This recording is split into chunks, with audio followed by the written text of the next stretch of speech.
lower rates, but it is the tax administration which causes the problem. It's the tax administration which becomes painful, sometimes agonizing, and therefore the not so nice coinage resulted in tax terrorism. So we have really worked on that and made sure that the income tax is no longer going to be seen as a tiresome exercise, simplify it, and also where it is possible to completely be faceless in letter and spirit, we have moved forward in that direction. Now the same virtues will have to be brought to customs, transparency, but at the same time, the risk of illicit contraband goods coming is still serious a problem. But can we then do a scanning of everything? Can we then keep the person away from it, the customs officials from it, so that there is no discretion? So we are looking at it in that sort of way comprehensively, other than the fact that we have brought down customs duties over the last 2 years steadily. But in those few items where we are still considered to be over the optimal rate, we will have to bring them down as well. So customs is my next big cleaning up assignment, if I can say that. Whether that will be categorized as big bang or not is for the media. It would definitely be a big bang. You already have the record for presenting the maximum number of consecutive budgets, and although I know you don't keep track of these records, and you will better it next year. 2019 to 2025, and next year will be 2026. It's been an eventful journey for the economy. I mean, we've seen the pandemic, we've seen the supply chain disruptions that were caused by geopolitical conflicts, and now we've seen the headwinds caused by tariffs. So there have been domestic factors, there have also been global factors. How do you look back on this journey? One, for the economy, and two, for yourself personally as the person in charge of this economy. Well, for the economy, I'm sure the assessment from your end would be the same. We thought COVID was the biggest challenge. We thought we had to overcome that, and after that, growth will be the biggest challenge.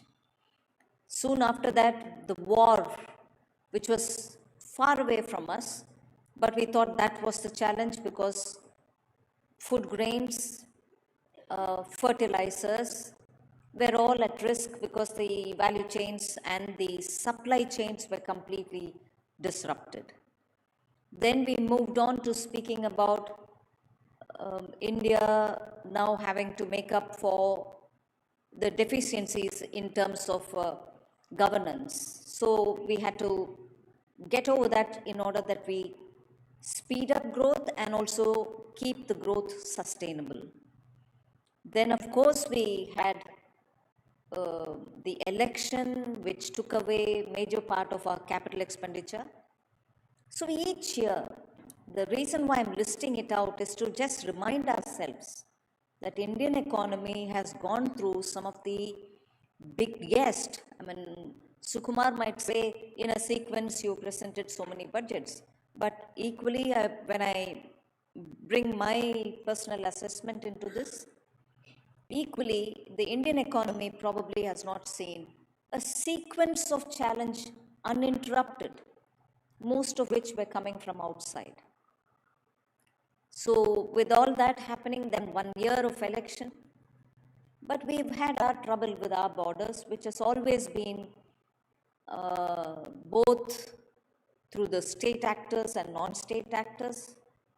This time you saw what happened, particularly at a time when J&K was coming around, the economy was picking up, and economy under the central rule, much before the elected government came in, we had actually gone into the granular details of looking at the J&K economy, removing the undergrowth and really pushing it up so that it becomes buoyant. The restoration of J&K Bank's health is something which the country can be proud of the way in which the J&K economy revived. And obviously, when you have a country which is targeting our, stable government, stability, the growth in our economy, you had a major hit. I must appreciate the Chief Minister of Jammu and Kashmir, who of course has met me twice, in wanting and being focused to restore the economy back after the tourism, severe hit on tourism, and it came to a standstill. Tourism came to a standstill. So the reason why I'm highlighting is, when you think you have brought in some kind of an order and you're restoring the economy, there are challenges which come, and every challenge is, of course, unexpected. Earlier, I would be confident to say there are challenges within the country which probably we'll be able to handle. And I still am hopeful that we can handle domestic problems. But the global uncertainties are actually taking a big toll, not just on Indian economy or its plan for the next 10 years, Vikasit Bharat, but globally, the world is in a turmoil. And we have to keep our heads high for the stable leadership Honorable Prime Minister provides, and the stable policies which he is constantly insisting on, based on which our economy can be strong, our investments can be high. And of course, I would lose no opportunity to praise the Indian retail investors who have done brilliantly well in understanding the market and coming in with a bit of a risk element on board, still coming in, and not just being safe by keeping their monies in post offices or banks' fixed deposit. So Indian economy itself is going through very many different big-time changes. We're all part and parcel of those big-time changes. The macro picture is still not before us, I would think, or if it is before us, it is still a bit hazy. But the fact remains that each one of us are playing a role in this huge big shift which is happening in India. Your government has had two fiscal leaps of faith this year, one with the income tax and the other one with the rationalization in GST rates. And we've just had the GDP numbers also come in. Do you think their impact has been on expected lines? Because I think the larger assumption behind these changes was that with people having more discretionary income in their wallets, they would go out and spend. What does your assessment show? Well, on the income tax, it is only from 1st October, 1st April this year. And the assessment of that will come only in the next year in terms of tax collection. But in terms of spending, we are seeing it already. And the GST changes, because it's across the board, it wouldn't do me any comfort if I just look at automobile sector and say, oh, great, look at the increase in purchases. But I have to see other sectors as well. And when I'm talking about other sectors, they will have to be assessed over a slightly medium term rather than quickly 1 month's purchase, because that month happened to be a festival month. So both of them, therefore, income tax for the assessment side and for GST, because of the festival month time, I will have to see how it plays out in the medium term. My expectation is when prices can come down, it's pure theory that people do buy more, spending goes up. Only when your tax rates reach a certain level beyond sustainable level, it plateaus out, demand plateaus out, the Laffer curve principle. So I would think both these will have a bearing, and it will be for all of us to see it from the coming few months. As it is, we saw the growth numbers for the second quarter. I think that will sustain, and overall this year's growth numbers will be 7 or beyond it as well.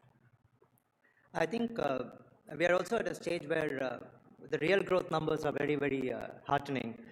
But there is some concern over the nominal growth numbers, also because your tax revenue is linked to the nominal growth numbers. And does that worry you? Well, it's also a truth that we want our inflation to be down. Your deflator is now, where it can reach the bottommost. If anything, it has to rise a bit for stimulating growth. So we'll have to see. But it doesn't worry me. I think the factors are playing out and they will find their own level. I mean, And so is before you ask me, so is the answer for rupee versus the dollar. no, I was just going to come Rupee to that. will have to find its own. No, I know that sitting in your chair, you probably can't say this, but a little inflation won't hurt, right? I mean, True, because for growth you need that little bit of boost. One of the concerns, because we've been speaking about consumption, one of the concerns is that the middle class especially, and of course Indians have a very broad definition of middle class. I think everyone in this room would call themselves middle class when no one really is. One of the concerns is that when the middle class is consuming more, there are fears that they're saving less. And lower savings has its own impact on the economy. Does this worry you, or do you think it's all right? I was going through this number, savings growth, and also started looking at where savings actually is going, in terms of where the savings are getting parked. Growing all right, but not as much. When you look at purely the savings, the small savings which go to banks or to the post offices. But if you were to look at monies which are going through the retail investors into the market, into the mutual funds, you see savings is also investment today. And therefore, if you look at the sum total of all these various categories, savings is not going down. And equally, whether through some kind of a bank assistance or credit taken from bank, I think the assets are also growing up. It's actually increasing in the hands of the middle class. So they may have loans to repay, but their total assets are also going up in terms of the number of people who have taken home loans or number of people who are paying, EMIs for additional rooms being built in their house. So when you look at the way in which assets are improving, or the buying of second houses, people who seek tax exemption for the second one, which is not given out on rent but is kept under ownership. We have not made a differentiation. A second house is also not being taxed, whether you let it on rent or it's your own, under your own possession. So savings today is finding various different ways of being parked and earning some interest out of it. So I don't think we should narrow the debate down to only look at what is going into the post offices or public sector banks in terms of savings in fixed deposits. Your budgets have consistently been very, very strong on the fiscal consolidation front. But we are seeing a worrying trend in states. Populist spending is going up, and freebies have now become a way of life. And I personally believe that we have to make a distinction between freebies and welfare, but because welfare is necessary, freebies are, it's just an incentive to vote for a particular party. Where will this stop? I mean, is this something that you've discussed with your fellow finance ministers in the GST Council? Not so much in the GST Council, but when they meet me one-on-one, we have been talking about it. I'm so much concerned about it, not because they're giving freebies, but because their budget cannot afford it.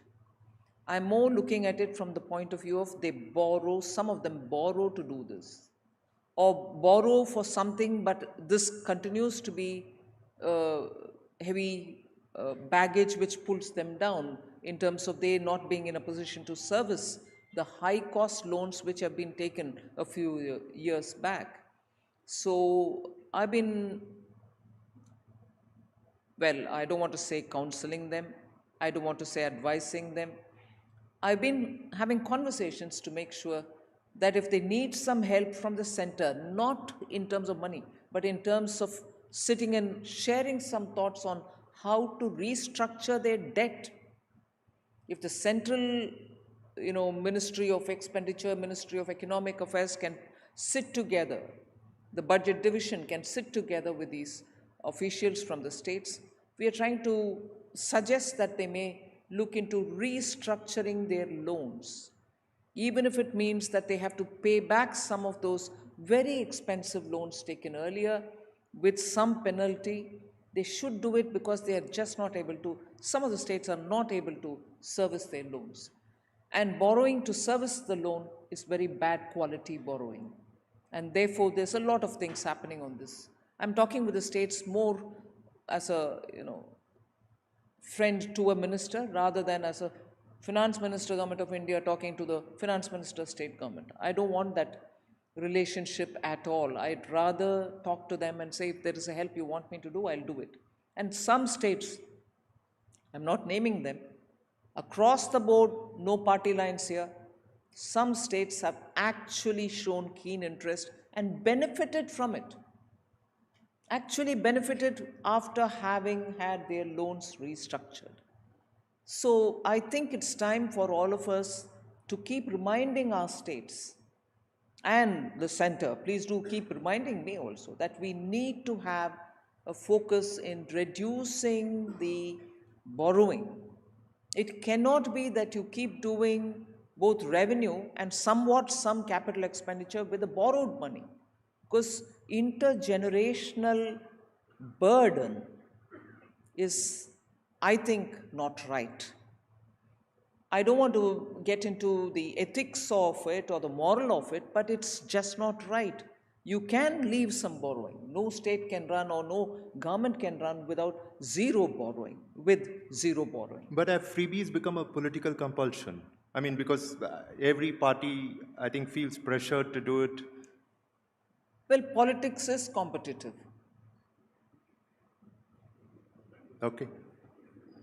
I want to come back to the rupee because there are multiple dimensions to this story. One is, of course, the economic dimension, which is so when a currency weakens naturally, right? And I would like to look at all the macro factors that are happening and all that, and you have to look at it economically and assess whether it's worrisome or not.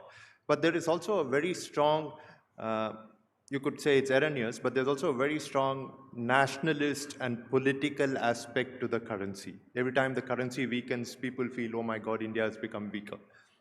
Every time the currency weakens, parties, the opposition parties can raise the issue. Of course, it's another matter entirely that when you were in the opposition, all of you raised it so much better than the current opposition is doing. The rupee, you said it will find its natural level, but don't you think at the level that it's at right now, it's a little high, isn't it? Sukma, I'm quite tempted to say a lot of things on this. You should just feel free. But no, rupee, currency, exchange rates are all rather too sensitive. I'm not escaping your comment that, oh, when you were in the opposition, you did. Yes, when we were in the opposition, we did. And I'm glad you recognize that we did it much better, because the situation at that time in the economy was so absolutely pathetic. Your inflation rate was so high, particularly the core inflation was so high, the economy was fragile, and when your currency also takes a hit, it is nobody's bright spark that you will comment on the exchange rate. Every one of us did, and we did it definitely, and every session of the parliament we did it, and those of us who were not in the parliament then were saying it outside as well. I'm not saying the situation on the currency debate can be different. It can be the same even now, but look at the fundamentals of the economy. Look at where Indian economy stands. Look at the growth. Look at where we are pitched now, from fourth to the third sooner. So there are some factors which are very important factors, which position India in a different ledge, and as a result of which I think this currency debate will have to be circumscribed by those realities, rather than compare it black and white with the situation then and say, that time you criticized, now you tell me, now I'll tell you more about the economy before I tell you about the currency. So there are, I think, facts which have to play the fundamental for a debate. Now for the exchange rate, obviously, when your currency the value comes down, you think the natural argument would be, oh, for our exporters, it will be brilliant, they should capitalize on it. And I'm sure our exporters have started to benefit from it. I'm not saying, therefore, it satisfies me. But the fact also, some of the observers have said, by coincidence, and I'm not saying this is planned at all, let me underline this. By coincidence, some people observe that at a time when you had this tariff coming on you, this seems to be some respite. Doesn't convince me again. Even if it is true, I'm not going to be satisfied with that. But it is true that economy's strength will have to be, as they say in Parliament, read along with it. You know, section so and so read along with that. Please read this with that. Got it. We are out of time. Thank you very much, Finance Minister. I know you're extremely busy, and this is a very short Parliament session with lots of substance in it. Thank you once again. And given everything that she's done this year, and also because she saw us safely through the pandemic, could we please have a round of applause for the Finance Minister? Madam Minister, for being with us and sharing your invaluable insights. Ladies and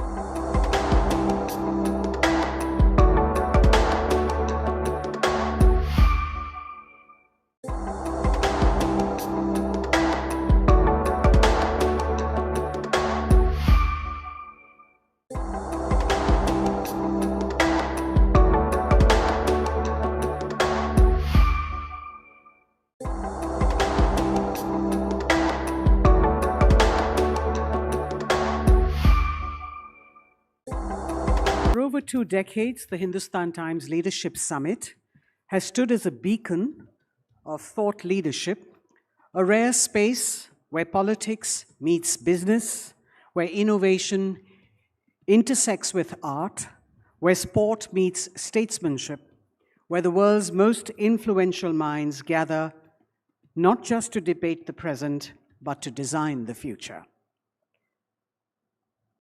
This is more than just an event. This is a convergence of power, purpose, and possibility.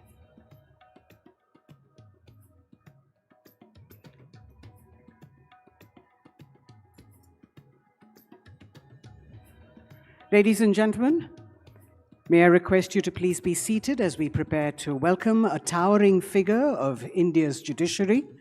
It is an honor to invite the Honorable Chief Justice of India, Justice Surya Kant, to the stage.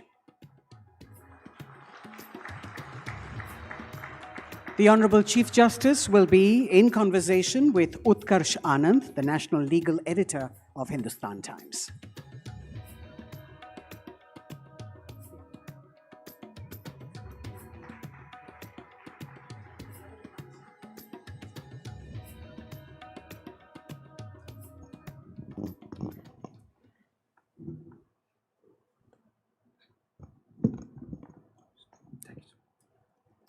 Good morning, ladies and gentlemen, and a very warm welcome to this session of the Hindustan Times Leadership Summit 2025. It's our privilege to host Honorable Chief Justice of India, Justice Surya Kant, this morning. And this conversation comes at a particularly relevant moment, just as he steps into the office of the Chief Justice of India. From a village in Haryana's Hisar to the highest judicial office, his story has inspired many. He has been the youngest Advocate General of Haryana at just 38. Barely 4 years later, he was appointed as a judge in the Punjab and Haryana High Court, still in his early 40s. For the next 15 years, he served as a judge and as the Chief Justice of various high courts before his elevation to the Supreme Court in 2019. As NALSA's executive chairperson, he has undertaken and led several innovative initiatives to help those at the margins. And on 24th of November this year, he was sworn in as the Chief Justice of India. Now, it's our privilege to have him this morning. I must also say that this is a time when judiciary has become a point of central debate. Please join me in welcoming Honorable Chief Justice of India, Justice Surya Kant. Just a quick note, we will also have this conversation both in English and in Hindi. So let me begin with your personal journey, sir. From a village in Hisar to CJI's office, what aspects of your early life and legal journey most shaped your approach to justice and leadership? Did you always know you wanted to become a lawyer and later a judge?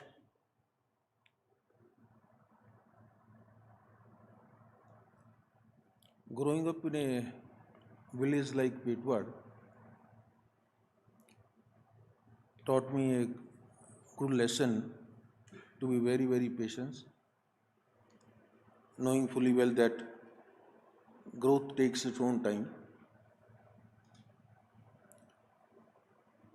Initially, when you have a background, schooling in a village, and then you move to a township, from there to the High Court, and then eventually in Delhi, it's a long journey, full of struggle. But at the same time, as I said, the lesson which I learned and accordingly I shaped myself was that I need to have a lot of patience. I must wait for my turn, and I must invest in myself through hard work and commitment. And that, I would say, eventually paid me. So, having risen from the district courts to the High Court and then the Supreme Court, judicial administration has been a defining strength of your career. From that vantage point, what do you see as the most structural vulnerability of the judiciary right now? And what are the important reforms that judiciary needs? Utkarsh, I have the advantage of, as I said, I started initially from the district courts. So I had a first-hand interaction with the district judiciary.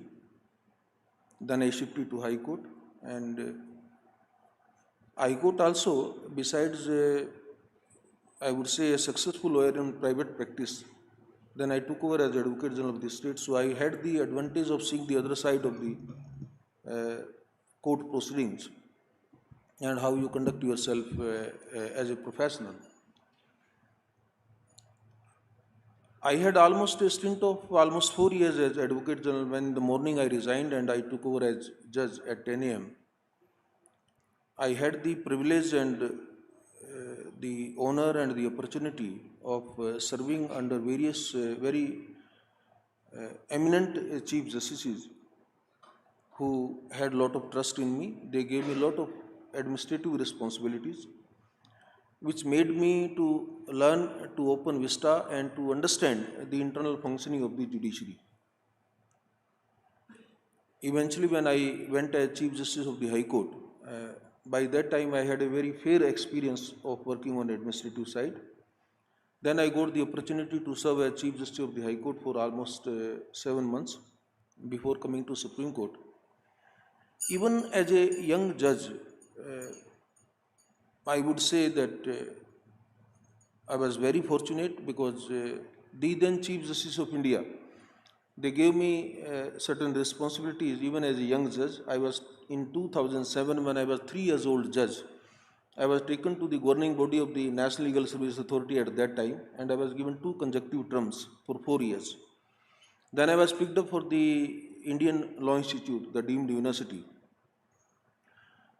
So all these opportunities gave me an exposure to perform on administrative side and also to understand the nitty-gritties of the judicial system and the challenges we really face on day-to-day basis.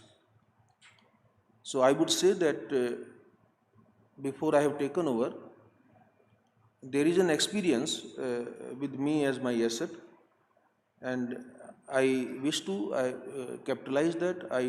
Knowing the fully background of the system, the institution, the difficulties and the challenges. My first priority will be, I know that institution has multiple challenges like any other constitutional democratic setup has. My first priority will be for the predictable timeline and a unified national judicial policy based early decision of the pending cases. I am not saying the elimination of all the areas. That will never happen, that should not happen. Because the litigation is an ongoing process. People have trust and faith in the judicial system. The cases will be filed. But the old cases which are staring on our face, I really need to tackle that area. And for that, one, I really need to explore the mediation as one of the powerful game changer. And as you know that from last almost 1 year and particularly last 6 months, I have launched that mediation for the nation mission. It is coming up very well. There is a very encouraging response to that. So mediation is one tool that I really wish, along with the cooperation of my sister and brother judges in the Supreme Court and the High Courts, we are going to give really a very expensive platform to mediation for that purpose. The second thing is the prioritization of certain litigations. You will find some reforms I have already made in Supreme Court. Some on Monday onwards, again I am doing it. I just want to send a very clear and a strong message that Supreme Court is also meant for the common man.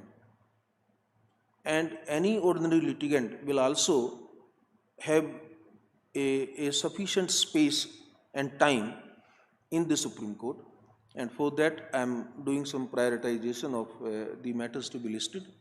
Of course, this is one mission which I alone cannot do it. So my sister and my brother judges, they have extended full cooperation in that regard, and I am quite sure with the help of all the domain experts and those who have really come forward with various suggestions, I am going to meet this challenge successfully. So you have often said that the strength of a judicial system is measured at the district level. So let us talk about a judicial officer who is deciding bail in a very high profile sensitive case but fears criticism from higher courts. What will be your message as the head of the judiciary to such judicial officers? You want my message to the entire judiciary? Well, the Indian judiciary as such is a very dedicated community. I am absolutely confident about their commitment, about their integrity, about their competence, and about their zeal to deliver justice. What we need to do is that there are various newer challenges with the judicial system faces. There are certain cases, for example, nobody ever thought of that one day you will have the cases like digital arrest. So new challenges will continue to come. First, we need to update our judiciary. For that, periodical trainings in our judicial academies, National Judicial Academy and the state judicial academies. We need to have the training programs regularly. We must update our judicial officers with the newer challenges and how to deal with those cases. Second, the optimum utilization of the human resources we have. I wish to have a fair evaluation of the human resources optimum utilization. For that, some mechanism is being evolved. And we will certainly encourage those who really perform well. There must be a recognition of merit in the institution. Nothing should else factor in the matter of incentivizing the officers in future. A similar pattern, I am quite sure the High Court judges who are constitutional authorities themselves, and I am not going to dictate them anything, but I am absolutely sure and confident that they too will come forward to extend their full cooperation and support in that regard. So as a team, right from the district judiciary up to the Supreme Court, we need to and we will work together to give our best of the performance. So another significant conversation concerns diversity. Now, India's judiciary is currently talking about debating diversity through gender, caste, profession, lived experience. How do you view this necessity or need for greater inclusions? Utkarsh, just see, you compare the judiciary of early 2020-25. There is a paradigm change in the Indian judicial system itself, in the way the society has grown, the way the country has moved forward. That reflection must come in judiciary also. In 1950, when formally the Indian Supreme Court was established, the strength at that time and the periodical growth in the increase in the strength of the Supreme Court, and similarly in the High Courts.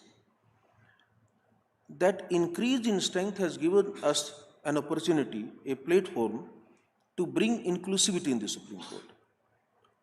Now you will find that there is a concerted effort by the Supreme Court Collegium or even whatever the system earlier we've been having, to bring the judges from different regions, from different, to ensure the community representation, the regional representation, and to meet with the regional aspirations. And in that process, we have always kept in view that the persons having the background of marginalized communities, the women, they must get adequate and fair representation. And that inclusivity, that diversity has really brought a very rich culture in the Supreme Court. My sister, my brother judges, they belong to different parts of the country. They carry with their own experiences, their best practices in their region. That culture, the conventions, the practices they follow, and everything, the entire a combination of the cultural impact comes in Supreme Court, and we find within the Supreme Court that it represents truly the Indian culture and India as a whole. So if diversity is one pillar of the institutional strength, judicial independence is certainly the other. So the next question that I have for you is about the judiciary's independence, the perception of it, and the reality of it from the executive. What core principles are necessary to protect both the reality and the perception of judiciary's independence when just one social media post can trigger massive outrage? You see, when we talk of independence of judiciary, I think we must only keep one basic principle in mind, that is the constitutional philosophy of separation of powers. The judiciary, the legislature, and the executive. The Constitution has so beautifully defined their respective roles, ensuring that there is no overlapping. But at the same time, it is the beauty of our Constitution that a unique compatibility, a unique complementary relationship to each other is what our constitutional philosophy says. Keeping that in mind, we must always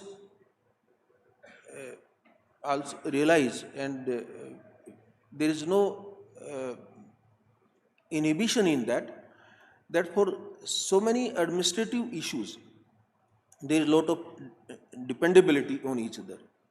If I need financial assistance, I need allocation of a budget. If I need certain other posts to be sanctioned, if I need infrastructure, I have to look towards the executive.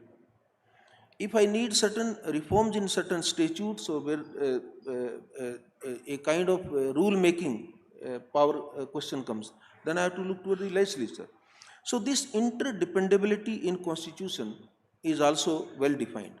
This is something, a well-oiled machine where if you depend on each other, but at the same time the cogs don't become defunct. It works very well. So it's a machinery where all three organs work together, complementary and supplementary to each other, maintaining their independent identity. And that is what the Indian constitutional culture, constitutional philosophy, constitutional morality demands. So the need to reduce pendency and delays in the judiciary is something which is very often talked about. You also spoke about mediation. So what I would want to know is about how can we institutionalize mediation and other alternative resolution mechanism in India? As I said earlier, also mediation is proving to be a very effective tool, and the reason is very obvious. One is the cost effectivity. Mediation as compared to other alternative dispute resolution mechanisms is very, very cost effective. The second landmark in it is that mediation creates win-win situation for both parties. This is one rare tool of adjudication where both parties leave the courtroom or the mediation center with smiling face. It brings social harmony, it keeps intact the social fabric, and it speaks in the common man language. That's the most important thing. All mediators, I have been, if you were there in the first mediation convention and the conference which the learned Attorney General had organized, when I was asked to speak, I said mediation will be successful only when the mediators start speaking the language of the consumer of justice for whom the mediation process they intend to initiate. So when you are talking to them in their own language, when you are talking to them as if they are sitting in an environment which is so friendly that the fear and that aura of court, it does not create any stressful moment for them, it brings lot of successful stories. And as I said, it takes less time, and every stakeholder, every person, different walk of life can work as mediator. So it is not that you require a dedicated class of advocates only. There are retired people who are working as mediator. There are, now that on 8th November, we have launched community mediation also. So I am quite sure that with this, the modicum of mediation, we will be able to reach villages, the streets, and all those houses where either there is a dispute already there or we are apprehending a dispute may arise. So our objective is to reach out there and provide a alternative platform to them. So at the heart of all these questions is the access to justice. You have worked as the NALSA's executive chairman, and it reflected a commitment to those at the margins. What should access to justice mean in the modern 21st century India? You see, access to justice is a very simple expression. Access to justice is that how swiftly, in terms of very less cost effectivity, with a clear prediction, with dedicated timeline, you can ensure to provide justice to the person who is there before the court. The challenge is, one of the challenges when we talk of access to justice is how to ensure that the person particularly belonging to the vulnerable classes or the marginalized sections of the society, how to ensure that they get a quality legal assistance in court. One, two, their matters are also prioritized with equal sensitivity as we think of sometimes big cases are being taken. Three, they should also have a sense of satisfaction when they leave the court that we have been treated equally, we have been given full respect in terms of the court environment, the court atmosphere, and the court has been swift, impartial, fair in providing them whatever the ultimate verdict comes. Now, when I talk of access to justice, my first priority is to ensure how to reduce the cost of litigation and how to prescribe a reasonable timeline within which the matters are decided. For that, first, cost effectivity. We have expanded the platform of free legal aid. All those marginalized, the vulnerable classes, or those living below poverty line, or those who in any case within the criteria prescribed under the statute, if they qualify for free legal aid, we have launched a massive program throughout the country to provide quality legal assistance. So it is not that the lawyers who don't have work or those who are not treated to be so competent will be only empaneled. We have really moved out far ahead, and all those competent lawyers who really have a name in profession at the local level, even they are also being engaged, and a respectable honorarium is being paid to them to ensure quality legal assistance to the persons who need it. And as far as second part, timeline and predictability is concerned, for that the district judiciary need to be sensitized, and for that, as I said earlier, we intend to launch certain programs through the judicial academy platforms or through the high court platforms to ensure that every member of the Indian judiciary is committed and has some docket management of their own court to ensure that there is a timely justice delivery. Sir, अब हम कुछ सवाल हिंदी में लेना चाहेंगे। आप हरियाणा से आने वाले पहले चीफ जस्टिस हैं और आप देश के 53वें चीफ जस्टिस हैं। तो सुप्रीम कोर्ट हमेशा रीजनल रिप्रेजेंटेशन की बात करते आए हैं, तो ऐसा क्यों है कि 75 साल लग गए सुप्रीम कोर्ट को देश हरियाणा से पहला चीफ जस्टिस पाने में? नहीं, पहले तो मैं आपको थोड़ा सा इसमें करेक्ट करूंगा। हरियाणा 1966 में बना, तो हरियाणा को 75 साल नहीं लगे, 59 ईयर्स तकरीबन लगे। मुझे इस बात का स्वाभाविक रूप से मुझे गर्व है कि मैं अपने प्रदेश से और अपने क्षेत्र से मैं वंश का, लेकिन मैं ये भी आपको बताना चाहूँगा कि इसी प्रांत से 1966 से पहले जब ये ज्वाइंट पंजाब था या उसके बाद प्रदेश से और विशेषकर मेरे क्षेत्र से बहुत ही अच्छे विद्वान जज हुए हैं, बड़े अच्छे विद्वान अधिवक्ता वकील भी वहाँ से हुए हैं, और बहुत ही अच्छे जिसको आप जो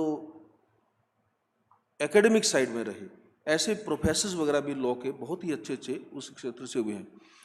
तो जुडिशियल सिस्टम में, उसमें जुडिशियल एजुकेशन से लेकर के जुडिशियल सिस्टम के जज में या बार और बेंच दोनों में बहुत ही अच्छे लोग हुए हैं, उन्होंने बहुत अच्छा काम किया, और उन सब का जो भूमिका रही है वो मेरे लिए एक बहुत बड़ा मार्गदर्शन रहा है पहुंचने में, और मुझे ऐसे लगता है कि मैं शायद उन्हीं के दिखाए रास्ते पर, उन्हीं के मार्गदर्शन से और उन्हीं के आशीर्वाद से मैं यहाँ तक पहुँचा हूँ।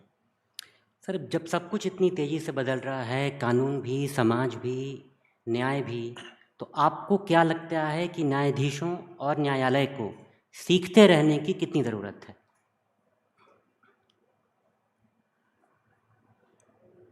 देखिए, आपका मेन प्रश्न बताइए क्या है? सर, सवाल ये है कि कानून भी बदल रहे हैं, समाज भी बदल रहा है, विचारधाराएं बदल रही हैं, साथ में तकनीक भी बदल रही है, तो ये judicial learning for the courts and the जजेस, हाउ इम्पोर्टेंट इज दैट? वो कितना ज़रूरी है? नहीं, देखिए, अगर बदलते समाज की बारे में अगर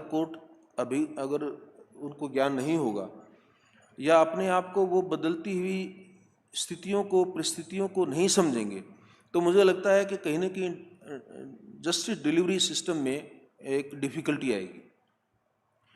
कोर्ट्स के लिए इतना इम्पोर्टेंट है अपने आप को अवगत करना और समाज के जितने भी बदलते परिवेश के बारे में, देश की जो भूमिका बदलती है उसके बारे में आपके आसपास की भूमिका, उस सबको आपको जानना बहुत ज़रूरी है।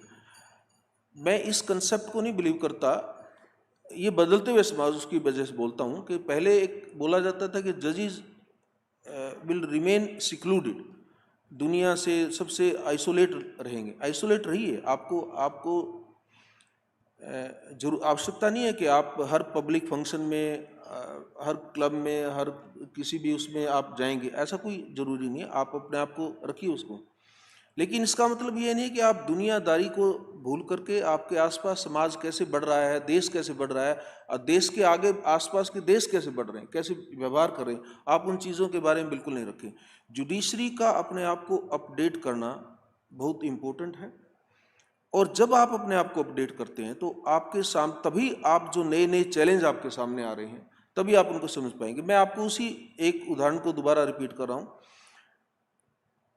डिजिटल अरेस्ट है, अब डिजिटल अरेस्ट को भी छोड़ दी, किसी भी प्रकार का साइबर क्राइम है, साइबर क्राइम जरूर ये तो नहीं है, आपका विक्टिम तो इंडिया में हो सकता है, विक्टिम आपके गांव में भी हो सकता है, विक्टिम आपकी कोर्ट के ज्यूरिसडिक्शन में हो सकता है, लेकिन जो क्रिमिनल है वो पता नहीं किस आइलैंड पे बैठ करके कर रहा है। तो जब तक आप इस प्रकार के ऑफेंस कैसे, क्राइम कैसे कमिट होता है, इसकी प्रक्रिया को नहीं समझ लेंगे, I don't think that you will be able to deliver justice.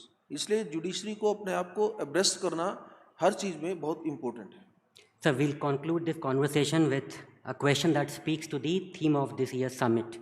When you look ahead to transforming tomorrow, the theme of this year's summit, what gives you optimism about India's legal and democratic future? Well, I am a very optimistic person, and I am absolutely confident that the Indian democracy and the Indian justice delivery system both have a very bright future. The reason is very obvious. First, Indian people have absolute commitment to the constitutional principles. Second, Indian people have their commitment to the rule of law. 3, Indian people have commitment to the democracy. Once there is a commitment for the rule of law, once you believe in democratic values, and once you follow the constitution philosophy, the judiciary has a very vital role in all these 3 components, and therefore the judiciary is also bound to rise. And why I am very optimistic about Indian judiciary is when I see the youth of this nation, the wealth of knowledge they possess,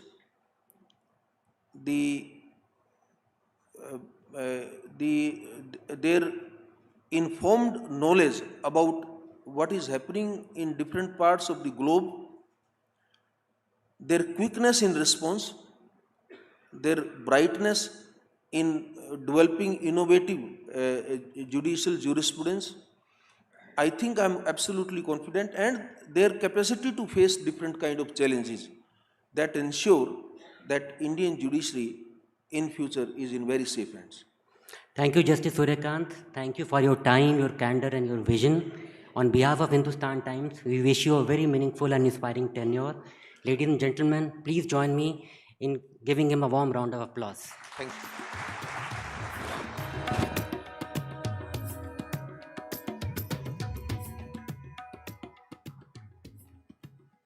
Thank you very much, Honorable Chief Justice, sir, for your insight.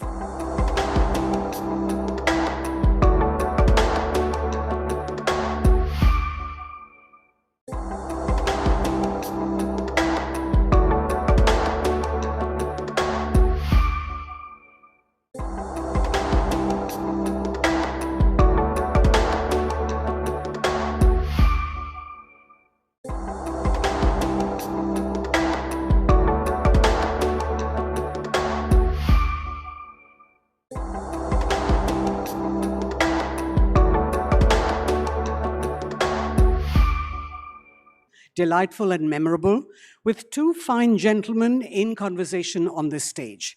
Our next guest is far more than cinema's most charming romantic lead. Yes, he helped define an era with films like Notting Hill, About a Boy, Love Actually and Four Weddings and a Funeral. But his recent work shows him at his very best. Rich, layered performances that mark a new high in his career. An Emmy and SAG nominee and a Golden Globe and BAFTA winner, Hugh Grant has delivered one memorable role after another.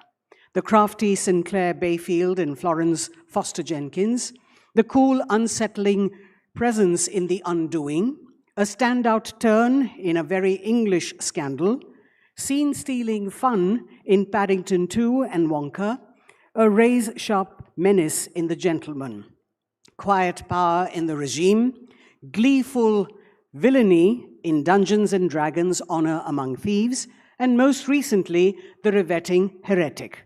Witty, perceptive, and endlessly entertaining, he's a singular talent whose precision makes every role unforgettable.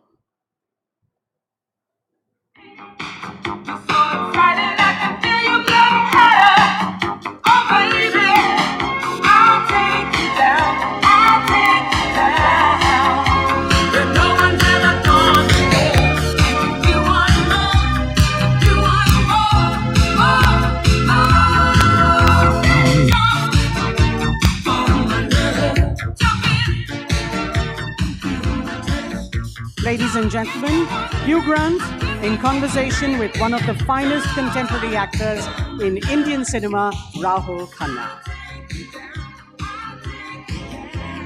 Hello, good morning, everyone. Good morning, Mr. Grant. It's been 22 years, and that scene from Love Actually is still so iconic.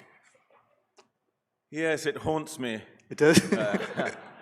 Well, I've never made a secret of the fact that I dreaded that scene more than any scene I've ever had to shoot in my life. Really? I just thought it had the potential to be the most excruciating thing ever committed to celluloid. And some people think it is, but I don't know, it's come out all right in the end. I dreaded it. They used to come to me and say, we need to rehearse the dancing scene, and I would pretend to have a bad leg and things like that. For an Englishman, a sort of middle-class, middle-aged Englishman, to have to freak out 7 in the morning in front of a film crew is very, very difficult, without a drink, you know. So. Well, we can arrange for one from the bar, if you would like to recreate it for us today. Well, the thing is, now I love dancing. I dance at any moment. I'm standing in Starbucks. If there's music, I think it's good manners to dance. My children are horrified. They beg me not to. Fantastic. And Brigitte Macron actually referenced the scene when she visited 10 Downing Street recently. Yeah, So I hear. Well, she has marvelous taste. Yes, she does. So your connection to India goes way back to the start of your career. Your first major motion picture role was a film called Morris in 1987 with one of India's proudest exports to global cinema, producer Ismail Merchant. Yeah. What was it like working with him and director James Ivory? Well, it's unique. I mean, they were a wonderful pair, and they made absolutely beautiful and very brave films. And I was extremely fond of them both, and it's very sad that we've now lost Ismail. Jim, of course, still going strong and winning Oscars. Yep.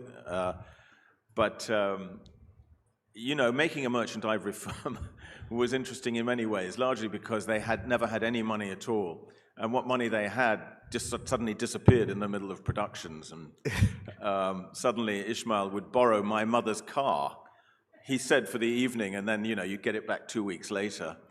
Or they would run out of money and Ismail would do the cooking. He would just cook curry for the whole cast and crew. So it was unique in that way. But everyone who ever did one of their films ended up loving them, even though they'd been slightly ripped off. And this isn't your first trip to India. You've been here before. You've shot a movie here. I did. Yeah. I did. I shot a very, very, what would we call it? To try not to use the word pretentious.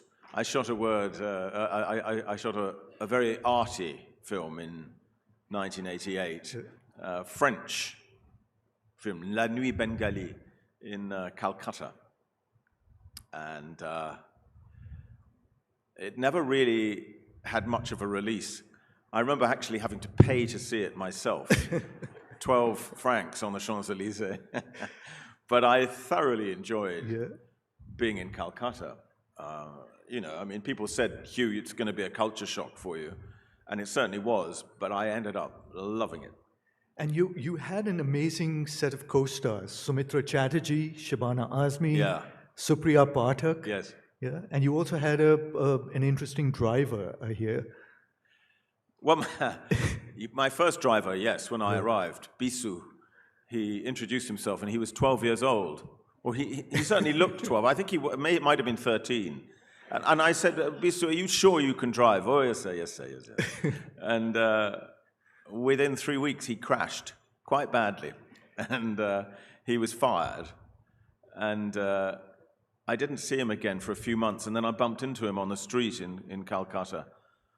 And I said, Bisu, how are you? What's happening? And he said, oh, it's all good, sir. I've got a new job. I'm now driving a school bus. He was great. I met so many people I loved there. And I sort of fell into Calcutta high society. I don't know how that happened, because the French crew, the director, the crew, they all went very local. They started dressing local. They slept on mats out in the countryside. I, for some reason, got swept up into Calcutta high society and went to cocktail parties and polo and things like that. I didn't know that life still existed anywhere, but it existed then in Calcutta. The Tollygunge Club. And I went to dinner parties with people like Mun Sen. Yeah. I had a lovely time. Fantastic. Yeah. So, and we actually have a surprise for you, because we tracked down Bisu, the driver. He's in the audience this morning, and he's going to be driving you to the airport. Hooray! Yeah. Have you watched much Indian cinema other than your movie? Well, I've seen bits of Suchitra Rai's films. Yeah. We were using his studio. Oh, okay. When we were in Calcutta. And he's a great genius. But I can't pretend I've seen a lot of Bollywood. Yep. I need advice on that. You have to tell me, give me the 4 films I need to watch. Yeah, I will give you a list. Yeah. And you didn't start out to be an actor. In fact, by your own admission, you're a bit of a reluctant actor. Yeah. Well, it is true, I fell into it by mistake when I was about 23. And I thought, okay, this is a laugh. I'll do this for a year or two, because I was poor, I had no money. And then I'll do a grown-up job. And here I am at 65, still doing it. And in some ways, I'm ashamed of myself. What did your parents do, and what did they want you to be? Like, did they have any hopes that you would be a doctor or a lawyer? Well, they certainly didn't want me to be an actor. My mother came from the school that put actors and prostitutes on the same kind of level. And I think she always wanted me to go into the church. Hilarious. She thought I'd be the Archbishop of Canterbury. And I've never quite given up hope of that, I must say. I mean, it could still happen. But my father was a soldier. In fact, my father was born in India. He's now 97, still alive. I had to find his birth certificate the other day, because I was applying for some visa or something. They needed my father. And that was really hard. It was some very obscure town in the north of India. In fact, I think it might be Pakistan, I'm afraid, now. And anyway, we found it in the end, this 1928 thing scrawled there. Yeah, so he's either Indian or Pakistani by birth. So I guess that makes me half Indian or half Pakistani. Welcome to the club. Thank you. Yeah. What did your parents think of your success?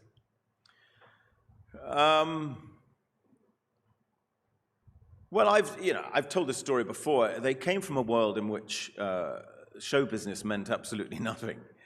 It just wasn't something that had any kudos attached to it. And shortly after 4 Weddings and a Funeral came out, and I suddenly became a person that people knew, my mother was at a London dinner party with a lot of people like her, and she was sitting next to a man who said, I hear you have 2 sons, Mrs. Grant. She said, yes, I do. And he said, what do they do? She said, well, one's an investment banker and the other's a film star. And the man said, how very interesting. Which bank? And that was the world that we came from. Yeah. Very. Now, you may not have wanted to be an actor, but you've ended up being synonymous with romantic comedies. Like your name is the first name you think of when you think of a romantic comedy. Four Weddings and a Funeral, Notting Hill, Love Actually, all iconic romantic comedies. Which one did you enjoy working on most? Well, I don't think I enjoyed making any of them, but I enjoyed their success. I enjoyed the ego trip of them being successful.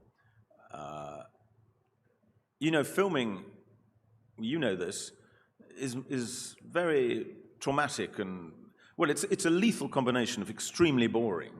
For vast amounts of the day, you're doing nothing. And then it's interspersed with tiny moments of abject terror when it's your close-up. So I've never sort of thought, oh, great, I'm going to be doing some acting today. But I do take great pride in trying to make it as good as possible, and it's lovely when it works.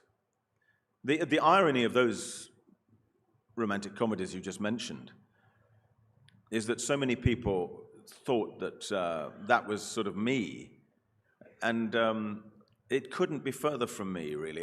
It was the man who wrote them, Richard Curtis. It was a sort of portrait of him, and he's always very amused that people have associated me, Hugh, with those characters, because those characters are rather nice people. They're quite diffident and kind, and that's not me at all. Interesting. Well, with romantic comedies, you have leading ladies. Julia Roberts, Sandra Bullock, Nicole Kidman, Emma Thompson, Renee Zellweger, and even the Meryl Streep. You've romanced some of the world's most beloved and beautiful women. Who is the easiest to pretend to be in love with?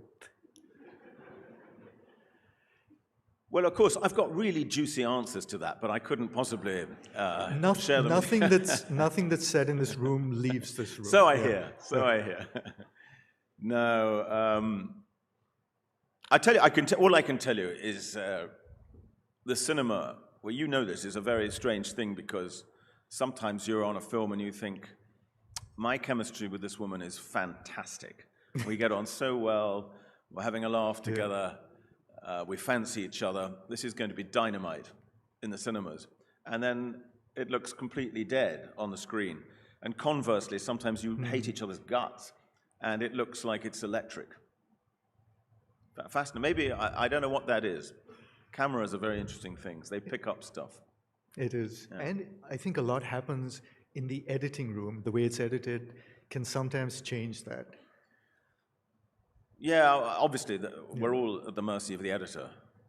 But I don't know what it is about hatred that comes over as attraction. Yeah, there's a thin line between love Very and hate. thin line. Yeah, there's a thin line. Yeah. So you said the parts you were playing in the romantic comedies were not really yourself, but it was a similar character you played in all your romantic comedies. Yes, much too similar. No, I think someone who does that is, I admire that, because your namesake, Cary Grant, did that in most of his movies. He very much played the same version of a character for a certain kind of film. But recently you've pivoted and are doing roles that are much more complex and transformational. And you really seem to be enjoying being a character actor.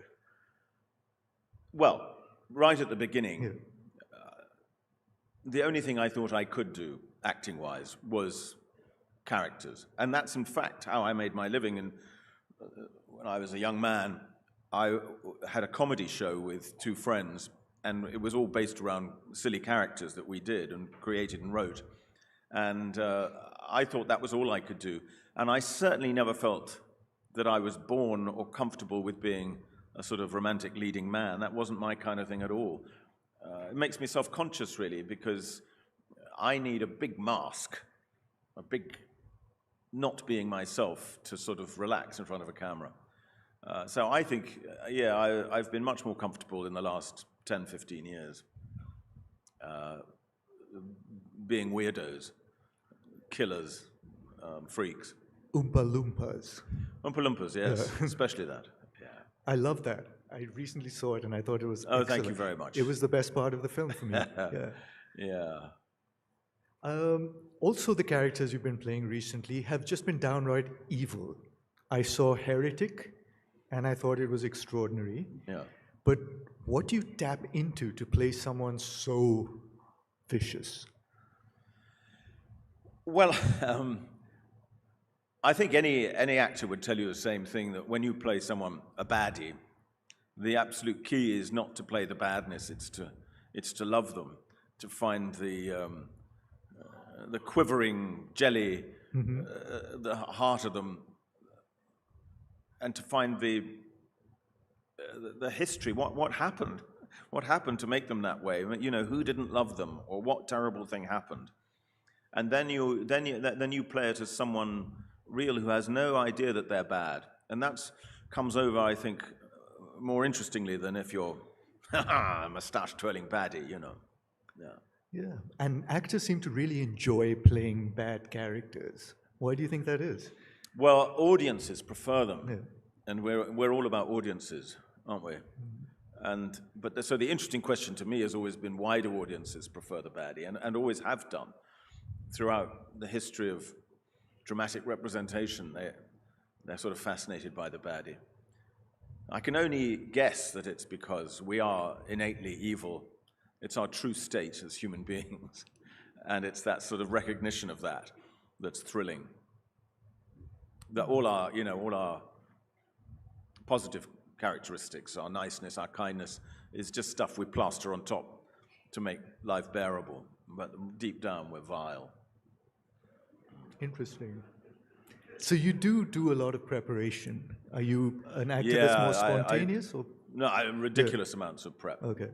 Yeah.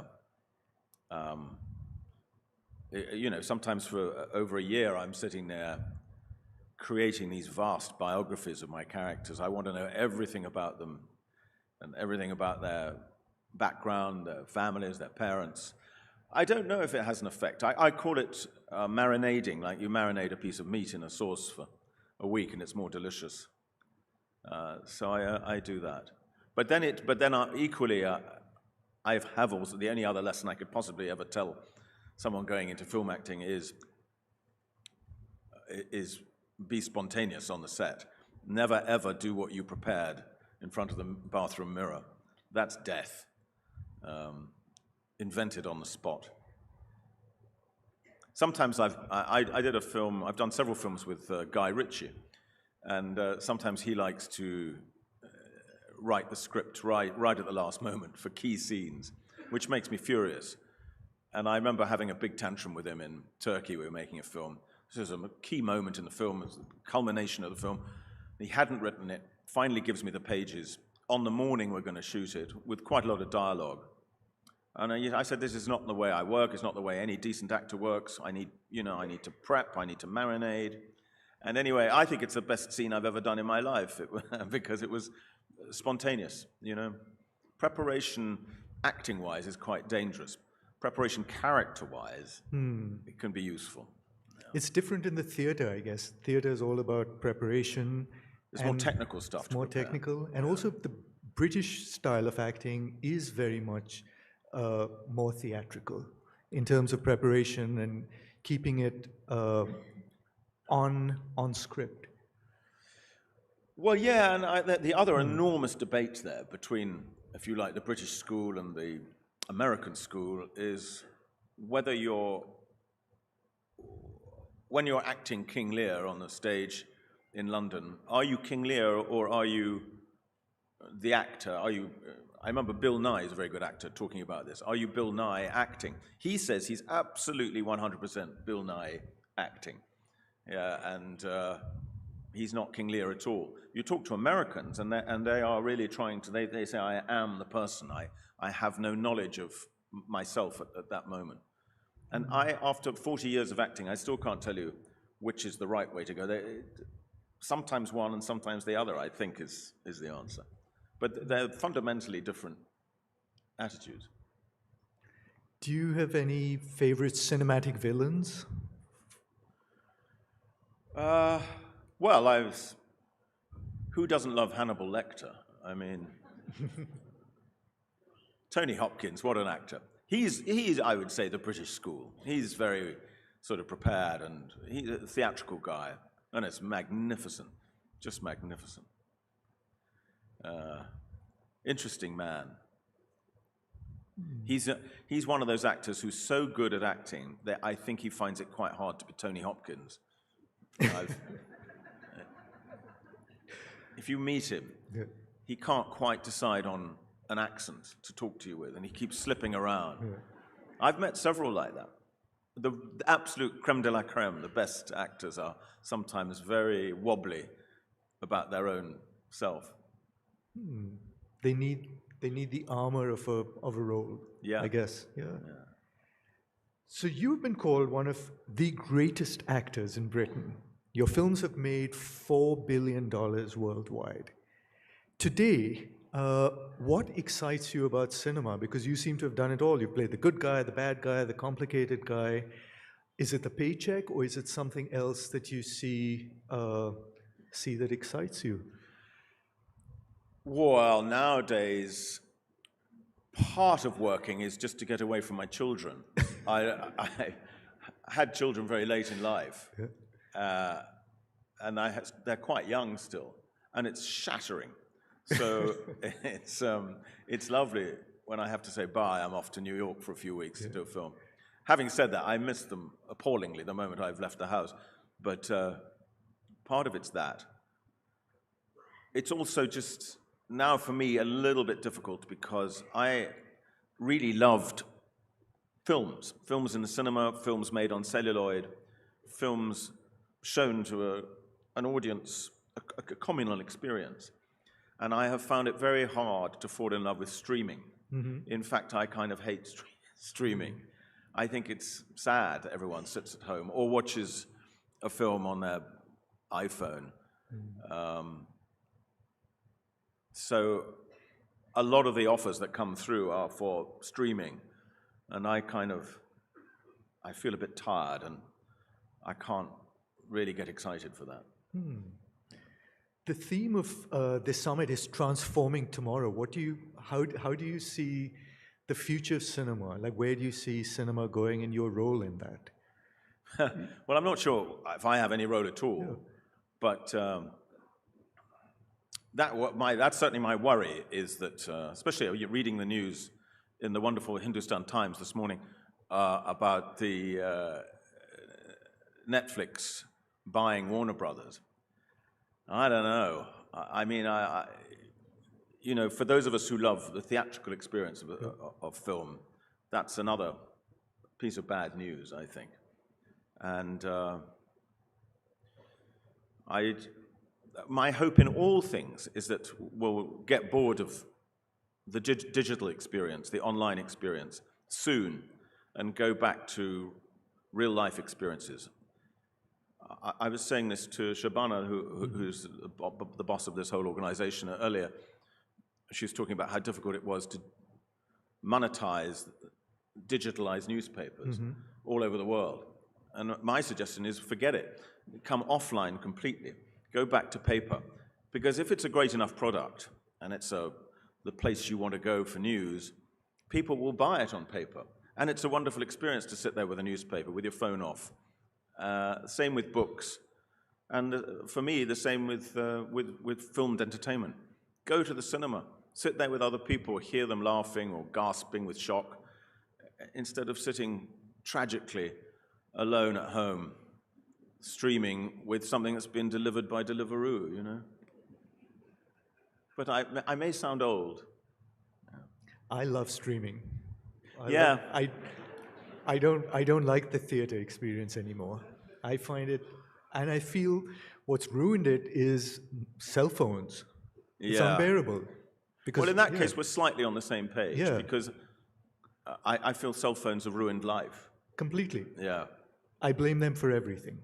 So do I, actually, but I really do. Yeah. I'm fighting this massive campaign in Britain at the moment, locally, to try and de-digitize education. I watch my children in these schools being given individual iPads. It's shocking. It's an aberration, I think, of a teacher's responsibility, a school's responsibility. And, you know, also we're campaigning to get all iPhones banned in schools, and I applaud the Australians who've banned under 16s from using social media. Yep. Yeah. So being a movie star, as big as you are, has many, many perks, we know that, but it also has some downsides. You've talked about thinking of quitting the business at various times. Tell us more about that. Do you still think about it? Well, like I said earlier, I've promised myself that since 1983, mainly because I was very happy when I was writing my own material. I felt like a man, and my beer tasted good at the end of the day. If you've written and performed your own stuff, or I used to write commercials, and creativity like that made me feel good. Just being an actor, ultimately, in the end, you're saying someone else's lines, and I've always felt I wanted to do more than that. And in fact, in a lot of films, particularly in the last 10, 15 years, I've done more than improvise. I've really worked, I've kind of rewritten the roles, in some cases quite extensively. Do you think you'll ever write a full screenplay or a book? Yeah, that's my task for the next year, I think. Does it come easy to you, or is it a bit of a struggle? Well, yes and no. Yeah. I'm quite good at characters and dialogue and things like that. I'm not sure I'm great at plots. I'm frightened of confrontation, which is pretty disastrous for a dramatist. Yeah. And you once said that you have a checklist of 3 criteria that convinces you to do a film: the script, the part, and the people. Has any project recently met all those criteria that you might be considering that you can share with us? Well, there's a couple, but for some reason, I can't share them with you, just because they're not quite nailed down yet. But one in particular is with a director I've worked with several times and I love, and the part is sufficiently weird. I mean, they have to be really weird now to get me interested, and this one certainly is. Yeah. Fantastic. We look forward to it. Yeah. And this is the Hindustan Times Leadership Summit. Yeah. You are the leader of your family. You're also the leader of your professional team. What is your leadership style? Well, I would say I have a very high opinion of my leadership style that my wife tells me is not remotely matched by the reality. I think I'm balanced, calm, and kind. And she says, no, I've got a filthy temper. And I think that's probably right, actually. Especially, as I say, I'm old and there's young children in the house, and it's hard to keep it together. Okay, and how would your professional team describe your leadership style if they were asked behind your back? Well, I don't know that I have a professional team. I've never been very good at professional teams. I know people do. They have entourages, they have managers, and this and that. I have almost nothing. And you said you haven't watched any Bollywood, or do you have any favorite? Do you have any interest in doing a Bollywood movie? Yeah, offer me one. You would? Okay. Yes, I'd love to do that. Well, I love song and dance now. Song and dance keeps cropping up in my films, like in Paddington 2. I did that big dance at the end. Loved it. I don't really see the point in any other kind of form of entertainment. You know, when song and dance is done right, it's just blissful. Okay. And any co-star you might want to have? A Bollywood co-star? Yeah, a Bollywood co-star. I don't know. You tell me. Who? Moon Sen. Moon Sen, Yeah. yeah. She's gorgeous. How old is Moon? Yeah, she's gorgeous. Still young. Still young. Still young, okay. yeah. Like me. Yeah. Okay. So that might be fun. Yeah. And they're still doing well, are they? I mean, how's Shabana? Shabana Azmi, I know, is still working. Supriya Patak? Yes. Very much so? Yeah. She was such a great girl. Yeah. Where does she live? I'm not sure. Bombay, I presume. Yeah. I'd love to see her again. We'll give her a message from you. Yeah, please do. Yeah. And I was thinking, I watch a lot of British content. Is there any classic British show or movie you might be interested in reviving and starring in? I have an idea as well.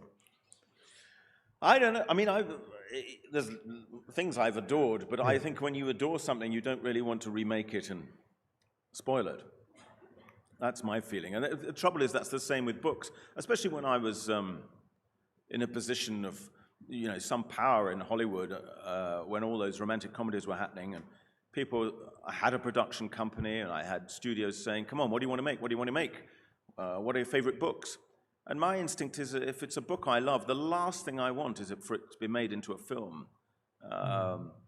It destroys all the images I have in my head, and very often sort of impoverishes the whole experience, I think. So I'm never very good at answering that question. Well, once a year, I watch both seasons of Fawlty Towers. Fawlty Towers is the best thing ever made. You would be perfect for a remake. Yeah. It's one of my favorite shows ever. Yeah, you can't really, it's so good, there's almost no point making anything else afterwards. And it's new. Every time you watch it, you see something new, and I know it by heart. I'm very proud. Yeah. The only thing I'm really proud of as a father is that I introduced my children to Fawlty Towers at a young age. Oh, how and cool. They can now quote every episode from beginning to end. Which one is your favorite episode? Do you have one? Oh, I don't know. Maybe the Germans. The Germans is good. I like Lord Maybury. Which one? Lord Melbury or Lord Melbury is fantastic. Yeah. And do you feel your children will follow in your footsteps? Are you going to encourage them to do so? Well, I hope not.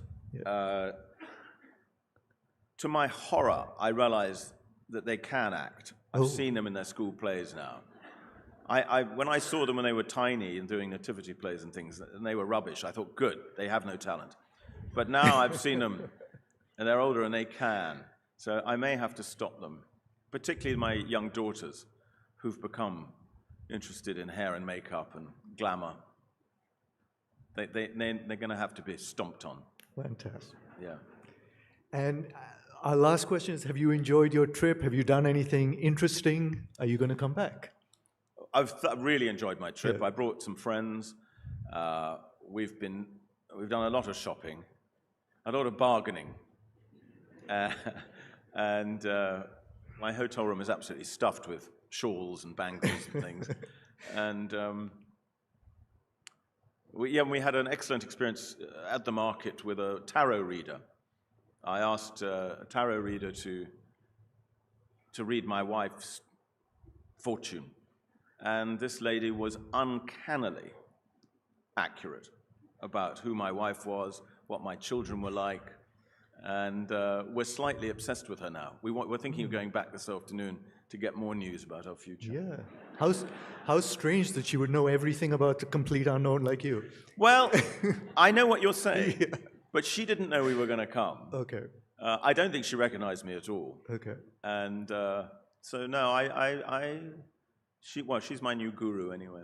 Fantastic. Well, we look forward to seeing you back when you come to visit your new guru. Yeah, thanks, Rahul. Hugh Grant, has been such a pleasure. Thank you so much for doing this. Well, you've been very nice to me. Thanks, Rahul.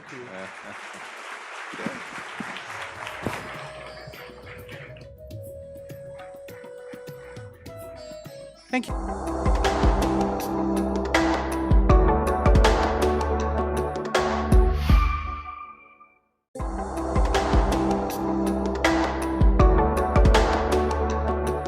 Dr. S Jaishankar, the Honorable Minister for External Affairs, Government of India.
Dr. S Jaishankar, the Honorable Minister for External Affairs, who will be in conversation with the CEO and Chief Editor, NDTV, Rahul Kamal. Please be seated, ladies and gentlemen.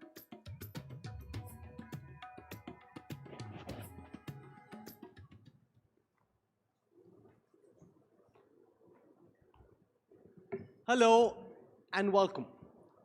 The theme of the Hindustan Times Leadership Summit 2025 is Transforming Tomorrow. And there cannot be a more fitting moment to host a conversation on the forces transforming the world. We are gathered here just hours after a widely watched and closely tracked visit by Russian President Vladimir Putin, a visit that once again placed India at the center of global attention. At this moment, questions around power, partnerships, and geopolitical balance feel sharper than before. And to help us understand what transpired in those closed rooms, what signals India intended to send, and how New Delhi is reading the shifting currents of global politics from Moscow to Washington, from the Indo-Pacific to our own neighborhood, we have with us the person steering India's foreign policy through these complex and competing pressures. As we look at how nations adapt, respond, and lead in an unsettled world, it is my pleasure to welcome the man who's been shaping India's external engagement with clarity and conviction. Ladies and gentlemen, at the Hindustan Times Leadership Summit, join me in welcoming India's External Affairs Minister, Dr. S Jaishankar.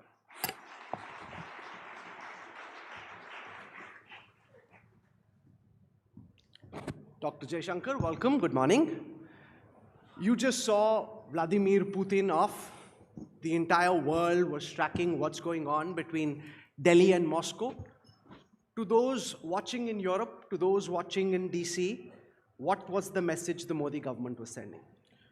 First of all, Rahul, let me say what a pleasure it is to be at the HT Summit. Of course, it's it's particularly tough when you're featured after Hugh Grant. But fortunately, foreign policy is more exciting than any movie currently. So coming to President Putin, I don't think it's just a question of what do you say to those capitals. I think most important, what is it you say in Delhi and Moscow? And why I say that is, there are two aspects to it. For a country like us, a big country rising, expected to occupy a more important place, even more important place. It's very crucial that our key relationships are all in good repair, that we optimize our position, that we maintain as good cooperation as possible with as many important players, and in fact, as many players as possible. And that we have that freedom of choice. That, in many ways, is what, in a nutshell, foreign policy is about. And there, I think, if you look at India, Russia, the world has seen a lot of ups and downs in the last 70, 80 years. I've said this before and I'll say it again. India-Russia has actually been among the steadiest big relationships, big power or big country relationships in the world. I mean, even Russia's own relationship with China or US or Europe has had its ups and downs. Our relationships with, many of these countries have had it so. But one, where Russia is concerned, and I think you can see that also in popular sentiment. There is a feeling in the streets about Russia, which is noteworthy. The second is on the relationship itself. In any relationship, it's natural that some aspects of it develop and some kind of don't keep up. If you take the United States, for example, in the 80s and 90s and 2000s, our economic relationship developed. But there was virtually no defense relationship till after the nuclear deal. In the case of Russia, similarly with Europe, if you look at Europe, we have a very substantive relationship with many European countries, but not necessarily extending to the defense and security sphere.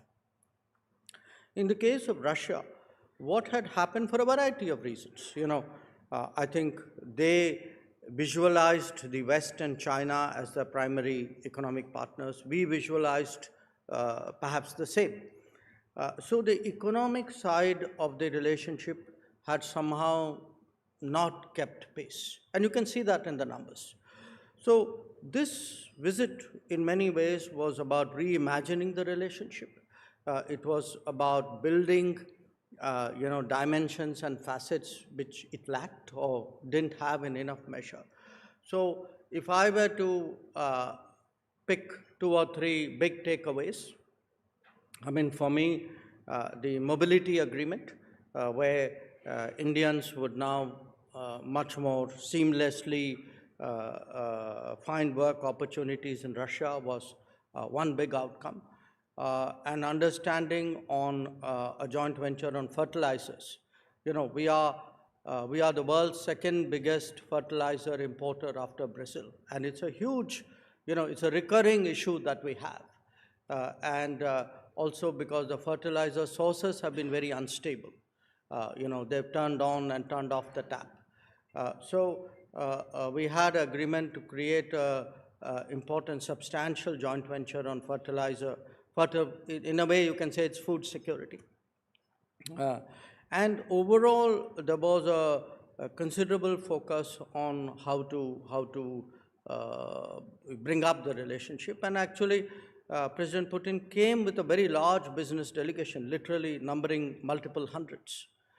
So that made it a very different visit. So you're saying that the focus this time was more on the economic relationship between India and Russia. Defense cooperation and ties have been the central fulcrum of India-Russia ties for a very long time. There was no public conversation about more S-400s being purchased or S-500 being purchased or even the Su-57. Given the fact that China now plays an important role in the supply chains of Russian defense armaments, Dr. Jaishankar, would India be willing to consider buying, say, the Su-57 from Moscow? And how much at the back of your head would be playing the fact that some of the critical tech inside could actually be coming from China? I would have been surprised if you didn't ask me that question. So the answer is that yes, there was a, what we call the Intergovernmental Commission, the military technical cooperation side of it meeting. From our side, Raksha Mantri Rajnath Singh Ji was the chair, their defense ministers, the Russian co-chair. They had the meetings. But I'm telling you, what the summit itself did. Of course, we have good defense cooperation. Again, it's been a very continuous dimension of our cooperation with Russia. But, where specifics are concerned, that's for the various systems to work out and do in their own way. You dodged my question, which is fine. You're trying to further India-Russia ties at a time when the United States would have ideally wanted greater strategic alignment, which now seems very, very difficult. But do you think, given that you're in the final stages, or at least attempting to push through the first tranche of an India-US trade deal, President Putin's very public visit to India complicates negotiations with DC? No, I disagree with you. I think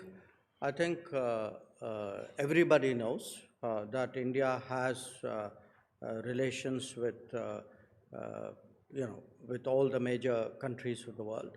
And I think for any country to expect to have a veto or a say in how we develop our relations with others is not a reasonable proposition. Because remember, the others can expect the same. So I think we've always made it very clear that we have multiple relationships. We have a freedom of choice. We talk about what is called strategic autonomy, and that continues. And I cannot imagine why anybody would have reason to expect the contrary. Outside of just the joint statement, what was your impression of the mind, given the fact that when President Putin went into Ukraine, so much was said in the Western press about whether he's in control, whether he's fully in charge. You were at the state dinner, and when I saw at Rashtrapati Bhavan last evening, the man has a huge commanding presence. Right at the end, Prime Minister Modi and he went into a corner. They had this one-on-one going on for several minutes. What was your impression of a man, given the perception that the Western press tried to create about a man who was isolated, cut away from others, and not fully in control of his own system? Well, look, if I wanted a reading about President Putin, I'm not sure I'd go to the Western press for an objective assessment. Sure. You want to leave it there? Well, I think that's an answer, isn't it? Okay. No, so let's build on this further by asking you for a reading of what do you think is happening with American President Donald Trump at the moment. Given the fact that India invested so much, the Prime Minister himself invested so much in the India-America relationship, are you extremely disappointed with the Trump administration and how transactional they're choosing to be? Well, look, every government and certainly every American president has their own way of approaching the world. I grant you that in the case of President Trump, it's radically different from how his predecessors did. I think he himself would say that. We have right now a set of issues which the relationship is grappling with. I mean, to me, it's, look, foreign policy doesn't always, everything doesn't go your way all the time on all the issues, on all the relationships. So there will be issues, It is with the US today, it could be with somebody else tomorrow. What you try to do is to engage and work through those issues, and we believe that there can be a landing point for our respective trade interests. Obviously, that is something which will be negotiated and negotiated hard because it has an implication for livelihoods in this country.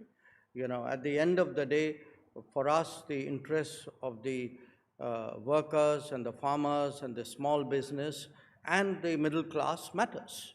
So when we look at a trade agreement with a country like the United States, you have to be extremely judicious about your position, about what you put on the table. How optimistic are you at the moment? Are we days away, weeks away, months away, potentially years away from just the first part of the trade deal? Well, look, diplomacy, you're always optimistic because I'm not saying that as a way of stalling you, which I am, but also because, look, suddenly things can turn around. It can turn around on one weekend. I could tell you on Friday, oh, I don't think it's likely, and maybe it'll happen on Monday, and you will think that I was misleading you. So it can happen. No, with Trump, we totally get it. Given the fact that on the other side of the negotiating table is President Trump, we won't blame you. We'll get why that happened. So, we've had, there's no lack of communication. There's no lack of negotiation. It's something which has gone through multiple rounds. We have to see when the call is taken and on what terms. So if you ask me, could it happen soon? My answer would be, sure, very possible. If you say, well, maybe soon may take a little longer, maybe, I don't know. Dr. Jaishankar, the end of the year is a good time for reflection. Many amongst your peers and those around you consider you one of the sharpest diplomatic brains of your generation. If I ask you to look back at the time of Operation Sindoor, what are the cards or moves that you would have liked to play differently so that India didn't end up in the diplomatic soup that it did with President Trump? Because many in academic and think tank circles would argue that did the diplomats in Delhi get outmaneuvered diplomatically by the generals in Rawalpindi? Look, let me take it in two parts. I think where India is concerned, there are things we do and there are things we don't. That's why we are India. We have rules, we have norms. If we take any step, we are accountable in this country, accountable to the people, to the media, to the civil society. So, when it's very easy to say these things, but clearly people were, a much more autocratic, oligarchic polity, where there are virtually no rules of conduct in pretty much any sphere, can do things which we can't. I think it would be unreal to compare ourselves to them. And in many ways, I think we would be doing ourselves injustice. At the end of the day, we are people with a certain sense of ourselves, with a certain set of rules about how we conduct ourselves and what we do and we don't. And I think that's very important to maintain. No, but there are people sitting here who've told me in the past that maybe we could have played our cards slightly differently by playing to his ego, indulging him to some extent without giving in on what he wanted to project. That we thank him at some level without necessarily saying that he brokered the ceasefire, that there were ways and means around the box that we ended up in. It is the fate of every player to have a wiser commentator in the commentator's box. So I would at least respect those commentators who have at least played. Many of these are past players. Look, here is a point. There was a certain reality, Now, I think we owe it to ourselves to stay with that reality and stay with that record. And I don't think I need to belabor that point. I mean, at the end of the day, we have to stand up for what is our interest and what is our, I would say, view of where the relationship should go and what terms it should go. Is it fair then to say, Dr. Jaishankar, that the relationship with the United States is moving from a zone of strategic alignment to now being increasingly transactional? Look, I think clearly right now trade is the most important issue there. It's clearly very central to the thinking in Washington, much more than it was to earlier administrations. It is something which we have recognized and we are prepared to meet, but we are prepared to meet it on reasonable terms. For those of you who think that diplomacy is about pleasing somebody else, I'm sorry, that's not my view of diplomacy. To me, it is about defending our national interests. It is about saying what are things which my country and my people believe in. I'm not going to give a version out there which does a disservice to my armed forces and my people. Please understand that. What's your reading of the state of play with China at this time, given the fact that there have been now meetings at the highest level? To what extent have we been able to take the relationship out of the frostiness that we found ourselves in post-Galwan, and what do you see as being the immediate trajectory from here?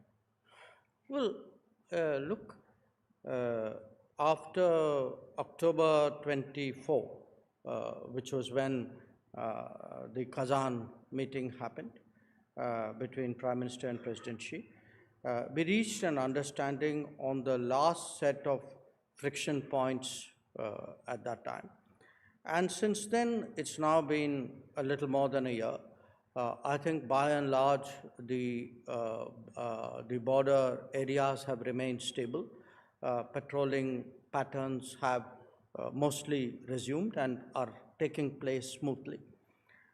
So the key point which we made, that peace and tranquility in the border areas is a prerequisite for good relations, is being maintained and is being built upon. But it's not like that was the only issue in the relationship. There were many other issues, some of which predated Galwan. There are issues about trade. There are issues about investment. There are issues about competition, about subsidies, about fairness. about transparency. These are real issues as well. So I think we are trying to work our way through some of it. Some of it is easier, some of it is harder. For example, air connections, direct air connections had stopped. Now, it, by the way, didn't stop because of Galwan, it stopped because of COVID. But it so happened after Galwan, we didn't restore that. So that one was something we could do. So there would be other parts of it which would be a little bit more complicated. Some will happen, some won't. Are you willing to now consider settling parts of the border dispute which are easier to settle, or is India's position still that you need to settle the entire gamut of border issues? No, I think, you are now wading into a degree of, I would say, granularity and specificity on the border negotiation. Because it is important, I'm not going to tell you. So. He's thought through my questions, he's thought through his answers, he knows what to leave. This is almost like net practice rather than, you know exactly what to weave your way around. What's your reading of the extreme concentration of power that we're seeing in Islamabad under the new Chief of Defense Forces? And is that to India's advantage or disadvantage that you've got now Asim Munir so deeply entrenched in power?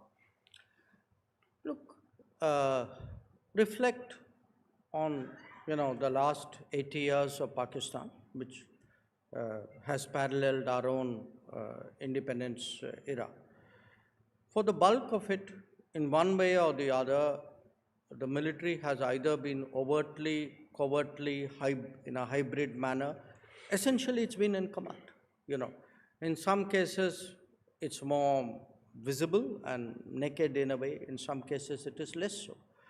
But what is the important point there is, when we hear people comment on our policies, I reflect sometimes. I have two neighbors, one to the east and one to the west, and the one to the east also has had for a substantial time of the same period, post-47, the military in command.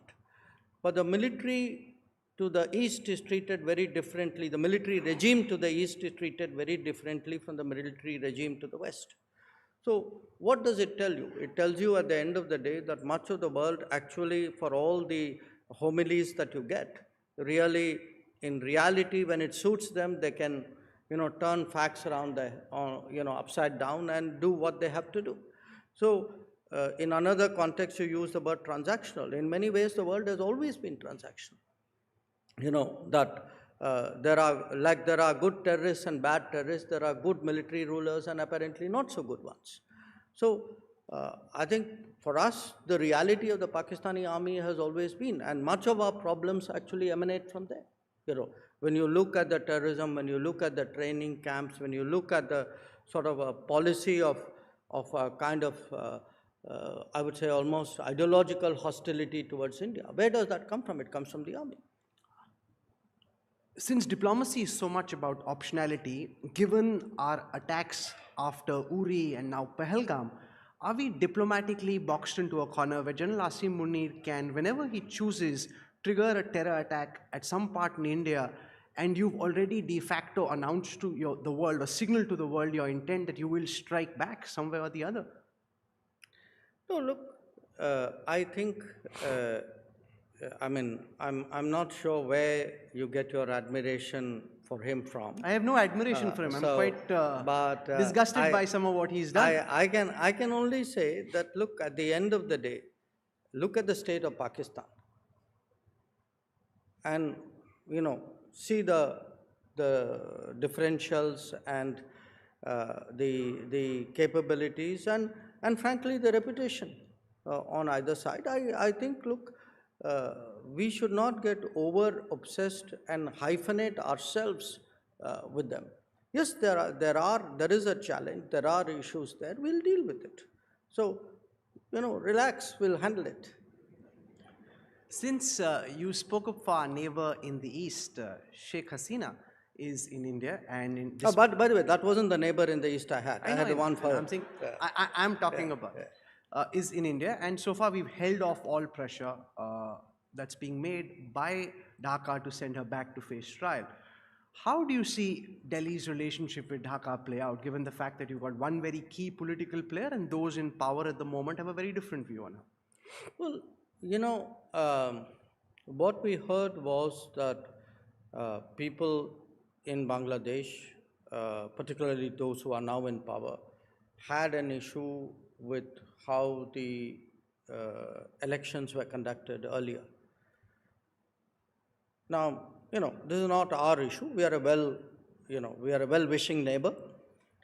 Now, if the issue was the election, then you would imagine that the first order of business would be to do a fair election, which has, hopefully something would, election would happen soon. It's their business. But at the end of the day, if the entire issue was about fair elections, then it makes sense that the elections are held. So as far as we are concerned, we wish Bangladesh well. We think as a democratic country, any democratic country likes to see the will of the people ascertained through a democratic process. And, I'm quite confident that whatever comes out of the democratic process would have a balanced and mature view about the relationship, and hopefully things would improve. And Sheikh Hasina is welcome to stay for as long as she wants? Well, that's a different issue, isn't it? I mean, she came here in a certain circumstance, and I think that circumstance clearly is a factor in what happens to her. But again, that is something in which she has to make up her mind. Since you're so fond of cricket, those sitting here at the Leadership Summit have seen Dr. Jaishankar bat on different kinds of pitches over the years. And when it's a flat pitch, his batting is more aggressive. And now when the pitch is trickier, it's good that you're more circumspect and allowing a lot of balls to go through. The theme of the program this year is transforming tomorrow from the lens of diplomacy and foreign affairs. What is the transformation that you're seeking, not just next year, but in time moving forward? And what does transforming tomorrow mean to you, Dr. Jaishankar? Obviously transforming tomorrow can have a variety of meanings to each person in their own profession or their calling. Or as an Indian, I can think of what tomorrow would mean for India. So if I were to put it all together, I mean, clearly all of us would like to see tomorrow an India which would be economically much stronger, which would technologically be much more so. And I feel, people don't always make that correlation as strongly as they do, which would, build up its manufacturing. That too is a conviction I hold very deeply, that, we should be an industrial power. But from my particular perspective, tomorrow where we are actually able to navigate what I foresee as almost a generation of uncertainty. After all, look at it this way. Many of the assumptions that we held just a few years ago, perhaps the key assumptions are all a question mark. We had an assumption that globalization is here to stay. It is, in a manner of speaking, but it is under severe challenge in many ways. We had an assumption that the United States will always be a stabilizer of the international system. I think that's a very questionable assumption now. We had an assumption, for example, that West Asia, the Middle East, those problems will never change, the landscape will never change. It has undergone a radical change. We had an assumption that technology would be a great unifier. Technology could actually end up as a great fragmenter. So when you look at many of these issues, I think there are really so many uncertainties out there. The best way of dealing with tomorrow, I would say, is capability, capability, and capability. The world will change around us, because often people expect, clarity, and it's like, if you only please so-and-so person, if you only did such and such a thing, it's so, today, so intricate and often so contradictory that the safest thing to bet on is capability. If you have capability, you can handle contingencies. Because there will be contingencies, there will be unforeseen circumstances. With growing frequency and growing rapidity and growing seriousness. So, to me, when I look at tomorrow and particularly one looks at what artificial intelligence threatens to bring or expects to bring, I think we'll be in for a change of a kind which we can't even imagine. How does AI impact diplomacy? How are you preparing within the foreign services for the impact that the technological shifts that AI induces will impact diplomacy? Well, the first impact of it I saw when more pieces of paper began arriving on my desk, which looked more like me, till I discovered it was ChatGPT. So look, So your teams coded you into, like they've told ChatGPT and ChatGPT is picking up. Is that a good thing or a bad thing? Both. It's a good thing because, in many ways, it captures everything you have done. The problem is it doesn't capture what you intend to do, which may be radically different from what your past record is. So it's a projection. It's not always a prognostication. In fact, since you refer to ChatGPT, when I put in some of the questions, it also told me what your likely responses are. Okay. So there's that. What's your number one resolution for next year, 2026? And does it feature a certain DJT? Does it feature a Donald Trump? Donald Jr. Trump. Does it feature Donald Trump? I'm saying, what's your number one resolution for next year? That's the first time I've stumped you since we started. No. I was just going to say, it isn't 6 weeks. The famous saying 6 weeks is a long time. So ask me this on the 31st, because, at the pace at which the world is moving, the new year is still far away. Wow. And imagine somebody who says that trends are set over decades. And in fact, this is a story that Dr. Jaishankar told me recently, that he sleeps and at some point in time, he wakes up in the morning to see what all has happened in DC or in the United States, takes a look, and it goes back to sleep. And sometimes when you wake up in the morning, more things have happened since. That must be tough. Are you getting proper sleep given the fact that Donald Trump is keeping you up like several times in the night? He's not, I assure you. Just,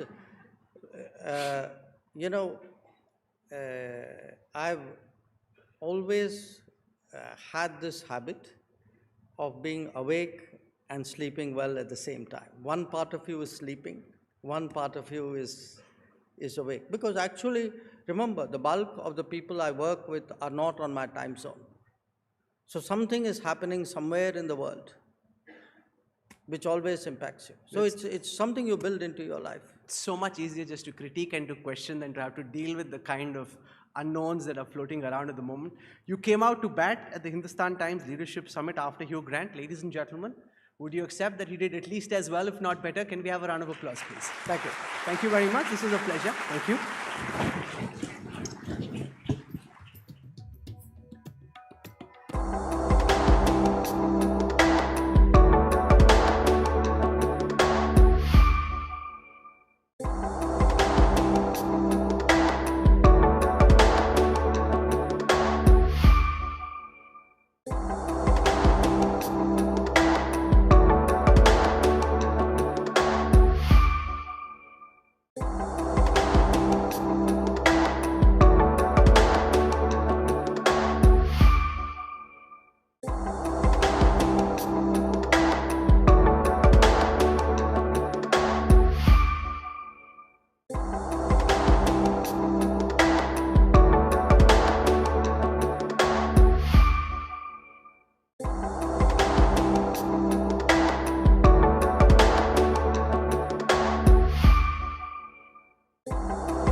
Conversation that brings together two of India's most influential voices in policy and enterprise.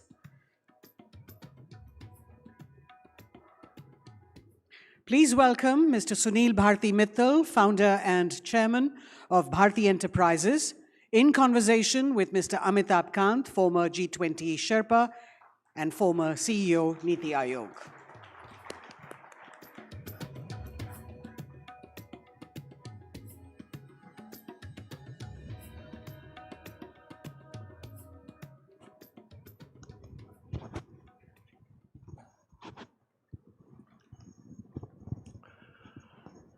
So this session is somewhat special, as we are talking to a pioneer of Indian entrepreneurship who's responsible for putting mobile telephony in the hands of a vast segment of Indians. Sunil Bharti Mittal is a first-generation entrepreneur. He's taken his brand Airtel from India to across continents. When I was a young officer, it was impossible to get a telephone connection, Sunil. Actually, I got my first connection through a minister's recommendation, and that was a fixed line connection. But Sunil then dreamt of mobile telephony in that age. And from mobile telephony, he's ventured into a vast range of areas. He's become a great created a great communication company across continents, serving over 500 million people, one of the top 3 mobile operators in the world. He's taken Bharti from not merely communication, but into real estate, satellite, digitization, across partnerships with governments, SoftBank, Singtel, many, many companies. So truly a global Indian. Ladies and gentlemen, kindly join me in welcoming this very unique Indian entrepreneur.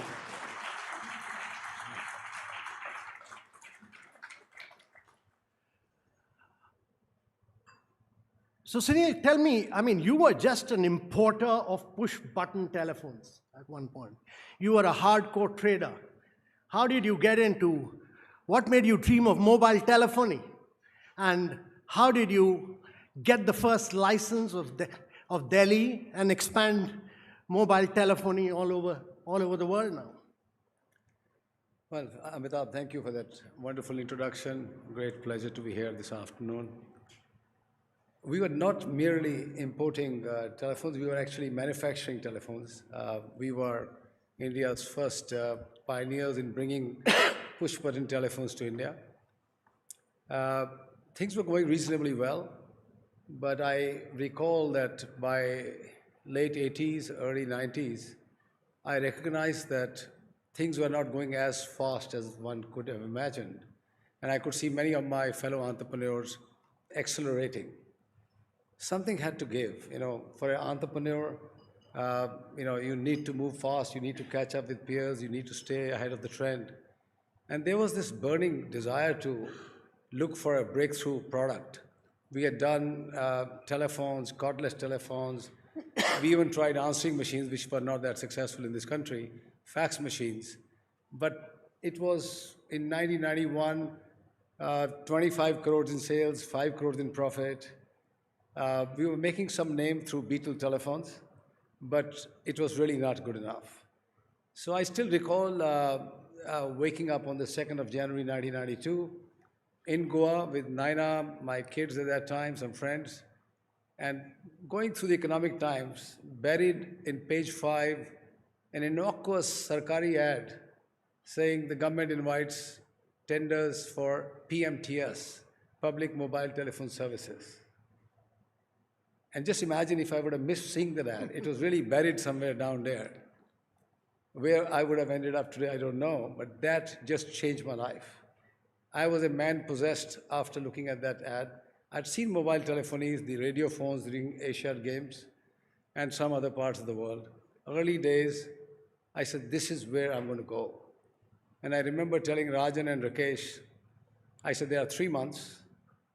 in these 3 months, we have to put a bid together for something we have no idea. And I think it's going to cost a lot of money just putting this bid together, forget putting a project. And on 12th of January, we suddenly had a tragedy in the family. My father passed away. That was 10 days later. It was very sudden. And I still remember doing all his, ceremonies post-death. I took my mother's permission to travel, and I didn't come back until I brought the bid back. And that bid was the most, I would say, extensive bid the government had ever seen. I had done helicopter surveys in Bombay and Delhi. I had done satellite imagery. I learned the business in those 3 months. Most of the time I was in the UK learning the trade. And our bid was then selected to be given a license in each of the 4 metros. But then the minister ruled, knowing who you are, small little tiny company, one company will get 1 license. We got Mumbai because we scored the highest, went through High Court, Supreme Court. Finally, we were demoted by 1 grade and came to Delhi, which in any case was my first choice.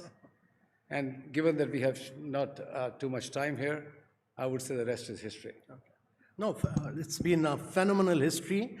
But then you took Airtel from India to Africa. You took it to the global south. What were the learning lessons from India, and what did you have to unlearn from Africa? Well, by 2006-07, we were very well established in India. We had scale, we had balance sheet, we had no debt at that point in time. I could see many of my troops getting very restless in wanting to do more. And we started to cast a net outside. We tried in Botswana, we didn't get a license. We got a license in Seychelles, we launched ourselves there, went to Sri Lanka. But we needed something meteor, something really big. After 2 aborted attempts in Africa of acquiring MTN, we finally landed up acquiring Zain, $10.7 billion in 2010, a very large sum of money at that point in time. It was a big, bold bet that we made. At that time, the only other big bet was done by Tata's through Chorus Steel, JLR, and this was the second biggest deal coming out of India. 16 countries in one fell swoop in sub-Saharan Africa, a place we didn't know very well, excepting it's an emerging market. It should be more or less like India. If we have been able to do it here, we'll do it there as well. Put together a ragtag team of people of 2 plane loads, sent them there, started to develop Africa. And I must say, it was the right decision if you look at it today, but the first 10 years were very hard. The lessons that we learned were, unlike India, there is no middle class in Africa. There's either a very affluent segment of society or there are lots of poor people. The rates were very high. We went and did the same playbook, lowered the rates. But what we found was people who saved those money bought cooking oil, medicines, probably put another child into school, but never consumed more telephone connections or the calls at that time. We had to unlearn very quickly that you cannot invest billions of dollars expecting customers to come. In India, it was very easy. You put up a cell tower, you had distribution, people would buy SIM cards, you lowered prices, more people came, you lowered it further, even more came. That was a big unlearning. So first 7, 8, 9 years was really very bad. It was like a shock. And then we started to repair ourselves. And the last 4, 5 years, the company has now stabilized.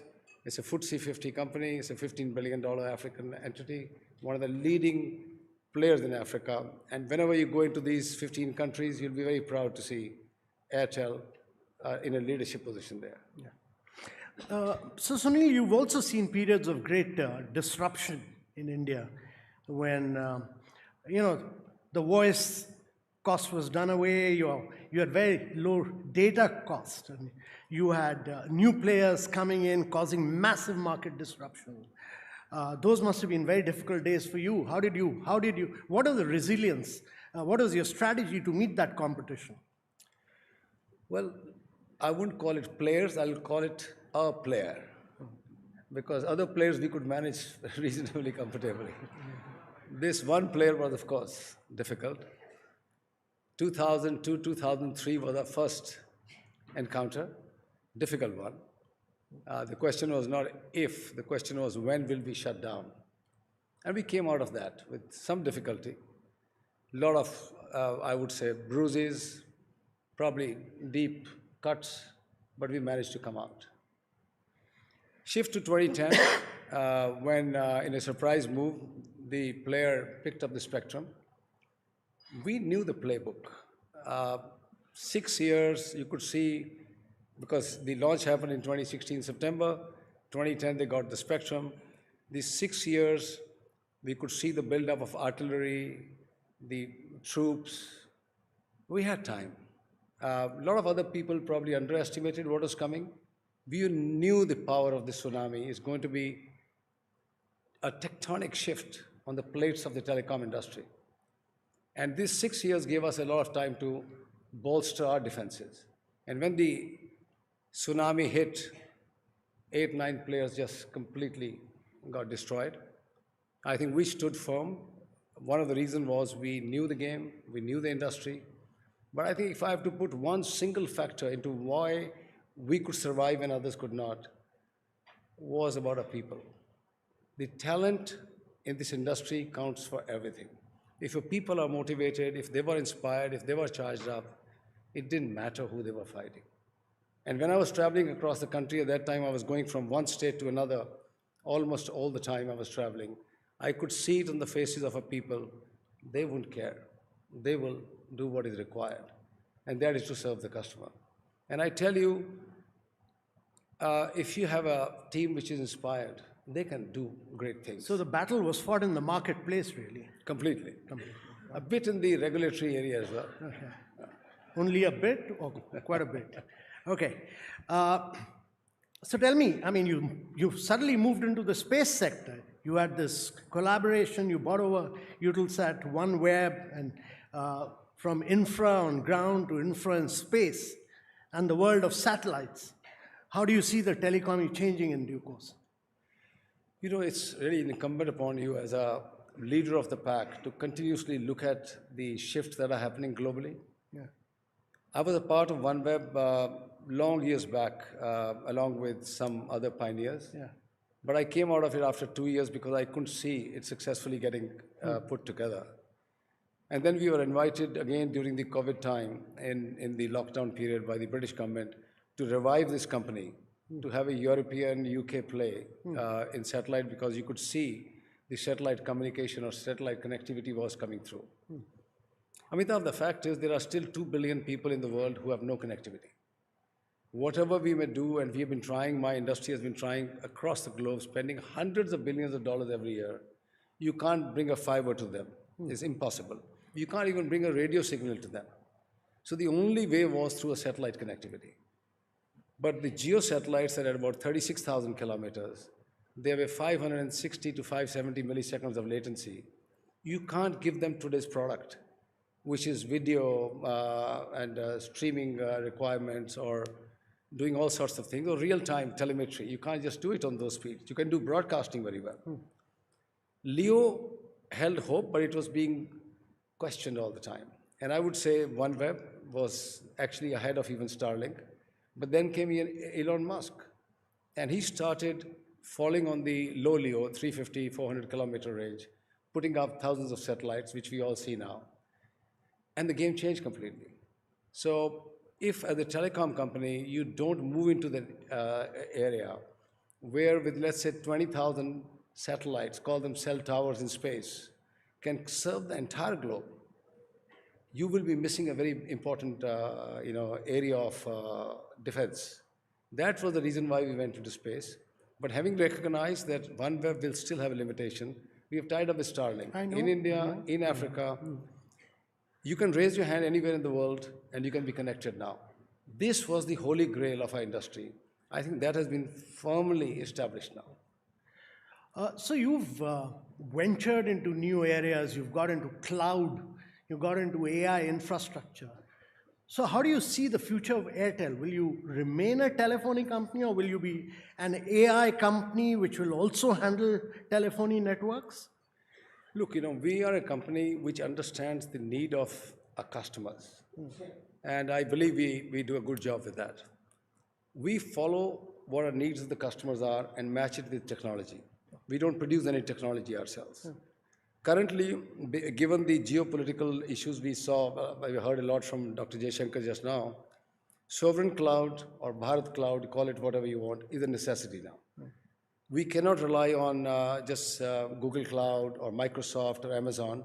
They will have their role to play. But if you want to run banking services, India's digital records, government services, critical defense applications, you will need to have a sovereign cloud. But you've also tied up with Perplexity and you're allowing Indian data to flow out of India. Yeah, but data is flowing through your Facebook, your search engines all the time in any case. That's a separate debate. We can talk about it. But we will be securing India's data where it's required to be stored. Not necessarily retail customer data, but enterprise customer data in India. We are now connecting banks, we are connecting enterprises, we are the go-to person for the government orders. That will sit into the cloud here. But just to expand onto your question, we are a digital connectivity player, first and foremost. We build billions of dollars of infrastructure every year. We get spectrum and get it through radio as well so that the customer can get it from wherever he is. But networks became from just pure digital connectivity provider to intelligent networks to now supremely intelligent networks. Where do we go from here? The next generation of network is now going to take this to the next level. From super intelligent networks, I think we are decisively moving into sensing networks. So what you're going to be wearing, your spectacles, my watch, earpods, they're going to be sensing what's going on in the world now. So if Dr. Jaishankar is sitting with Marco Rubio, the glasses on his eye will tell him the twitch on his muscle allows him some more negotiations. That is the level this is going to go to. It's going to be seeing everything, it's going to be listening everything, and it's going to be seeing your own body rhythm. All this is going to come through, and your device, smartphones, are going to be less useful because everything is happening around your eyes. That is where this world is going. You have to, therefore, build massive amount of AI compute capacity in the country. You have to build AI data centers, you have to have your own cloud, because this will require massive silicon power, semiconductor, but importantly, compute in your devices. Yeah. So, Sunil, since AI will be such a transformational force in the days, we are working with about 30,000 GPUs. Suddenly you have OpenAI talking about 11 gigawatt, which is 5 million GPUs from NVIDIA. I mean, the scale of transformation that is happening is just phenomenal. I mean, we are providing computing power to our startups and researchers, opening up our data bank. But what more do we need to do to really build up our own large language models and to build applications and make a quantum technological leap forward? Yeah, one is basic infrastructure. I think that's the fundamental need. What do these large, consuming, guzzling GPUs need? Power. Land, of course, is plentiful here. We need to have more power, probably, hopefully green power, because it requires so much power that you'll heat the entire globe. And then you need people to start working on our local LLMs. There's 1.5 billion people here, enough data floating through our networks. We need to have our local people building our own LLMs to ensure that we are, one of the players in AI, not just a pure consumer of AI, as you mentioned on Perplexity or anything else. Yeah. So, any vision of getting into data centers as well as the next step? We are in data centers. We are one of the leading players. We are at about 250 megawatts at the moment. We just signed a 300 megawatts, a single site with Google in Andhra Pradesh. Vizag? In Vizag, yes. Yeah. More is coming. So we will scale up to a gigawatt fairly quickly. And that work is going on. Okay. So, Sunil, India is the only country which does fast payment, credit, stock market transaction, insurance, all within 30 seconds to 1 minute on the mobile. What is the next disruption India should do through the mobile telephony? Well, I think the digital public infrastructure that you spoke about, on which we entirely rest our digital stack, payments, education, healthcare, digital locker, government subsidies, DBT, I think that has been transformational. It is being acknowledged around the world. I mean, I work with a lot of African countries who are desperate to get this lifted and shifted into their countries. Yeah. Some work has started. What more can happen? I think if your fiscal part is taken care of through fintechs that are prevalent here, your investments to stock markets are real time, your healthcare records are real time. I think this whole DPI that we have developed, the public infrastructure, is the base on which new services should be launched all the time by our startups, which is happening. Okay. Let me switch gear a little bit. I mean, you've passed through the regulatory period of India's regime. You've seen free enterprises emerging. You're a great product of that free enterprise. The Prime Minister's vision is to take India from a $4 trillion to a $30+ trillion economy by 2047. I mean, that means your GDP has to grow 9 times and your manufacturing has to grow 16 times. What should India do? Well, I think yesterday we heard the Governor RBI talking about the Goldilocks moment. Yeah. It is Goldilocks moment at the moment. Growth is good. India's work ethics is excellent. I mean, I work in Europe now, in France and UK, and I see the difference. We have a restless population in India, young people coming into mainstream, more engineers getting, graduated every year coming into workplace. I think there is enough going on in this country for us to get to that 2047 vision of being one of the most important economic countries in the world. Will we get to $30 trillion? I think we don't have to quibble about whether it's 47 or it's 52. We will get there. Even if it's 22, 23 trillion dollars, it's going to be a sizable economy. And that's why the whole world is engaged with India today.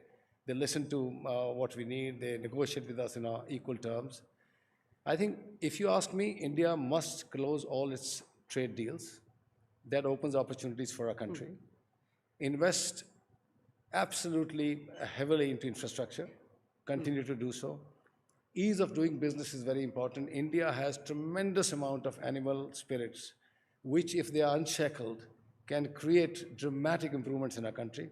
We have seen in the last many years. I mean, mine and your generation have seen 3 eras.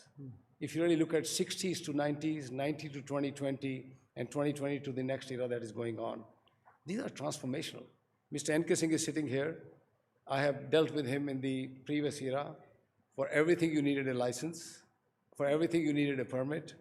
Where we are today, you can open a company within an hour. You don't need any license. You can start what you want to manufacture. Startups are coming up every day. There is so much to be done in this country. Market is there. The government is fully committed. We have a leader who wants India to be the Viksit Bharat. He wants us to be successful. What more can we ask for? Okay.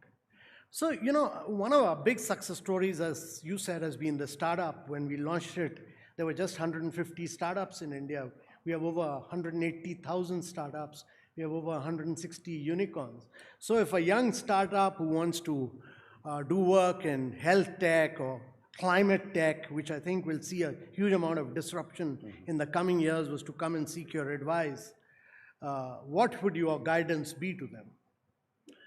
Well, first of all, you are today in a moment in history where raising capital is very easy, very different from our times, where you needed hard assets to secure with the banks to get some lending. You can get money, and that's a big starting point. Have an idea, you can be funded very, very easily.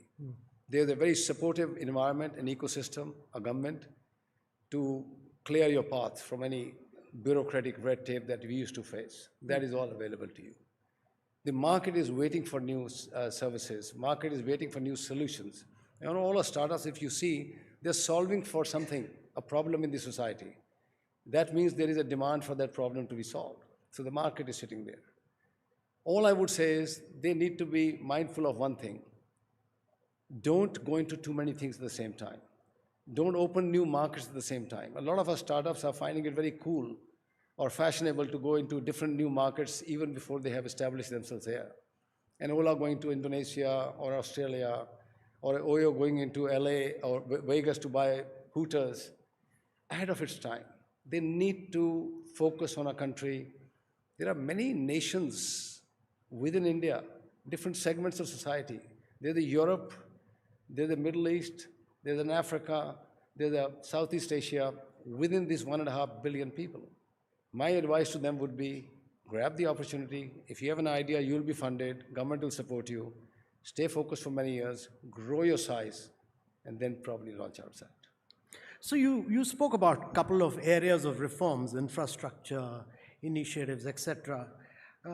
How do you look at areas like, because my view is that technology, particularly the kind of technological company that you built up, a lot of disruption that came in through the defense sector, and suddenly the government has put in a huge emphasis on Make in India in defense. Will not that be a major driver of technological leapfrogging for India in the coming years? Oh, it can certainly be. If you look at where are the technologies emanating from, it is mainly coming from the US defense part. The most secure defense part where billions are spent silently on developing new technologies. A lot of this stuff comes from there into the industry once they are comfortable with the technology passing out. But with the advent of AI, with the way AI is rising today, I don't think so we need to look at government. We don't need to look at any activities coming from the government side. With the power of compute that we have in our hands today, a lot of innovation can be done very fast, whether it's in the biosciences of Hari Bhartia's field, or it's in my field, or indeed it's in the field of any industry in the marketplace. You can use the power of AI now to accelerate your innovation process and go forward. Defense that you mentioned, I have been a votary of opening up our defense industry to foreign investment. That took some time. Finally, it has happened.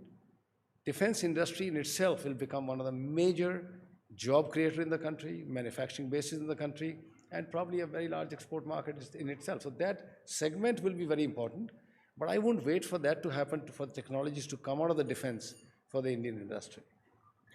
So tell me, how do you manage to keep so fit? Like you? No, not me. You look much younger. I think when you get beaten up so much in life, you stay fit. You ended up beating others. You have hardly got beaten up. But what do? You exercise or do? I do keep one thing. I do keep a good regime. I mean, I do work out or do yoga or do something for an hour every day. Every day. And a little bit of golf as well? No, golf is time to effort ratio is too much. I mean, it takes a lot of time. But you've created so much of wealth, you can afford to relax a little bit now. I think the entrepreneurs are inherently restless, and it's hard for them to relax. So, onto these new areas of growth, that you're looking at: insurance, real estate, satellite, digitization. Which is the one with the maximum passion, love, and potential for you? I am now 68. It's getting harder for me to put my arms around new age technologies. I'm sure many other leaders in our company, maybe next generation in our family, will be involved with more of that. I am a very curious mind, so I try to go deep into technology. Despite not being an engineer, I understand reasonably well. But I think for me, the next 10 years is going to be how to make Airtel one of the foremost global digital services provider. We have made a move in the UK. We own 25% of British Telecom. We have our sights on some more European assets. We are in Africa already. We would like to have Airtel be the first company in the world to have 1 billion customers, up from about 600 million today. And what's the time span you're looking at? Depends on how many acquisitions you can sort of make.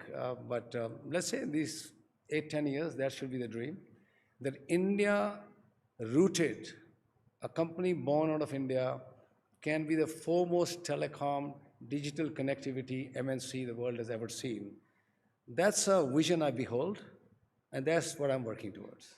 So UK, Europe, Africa, and you're looking at penetrating North America as well? Difficult? Difficult. It's too late. Okay.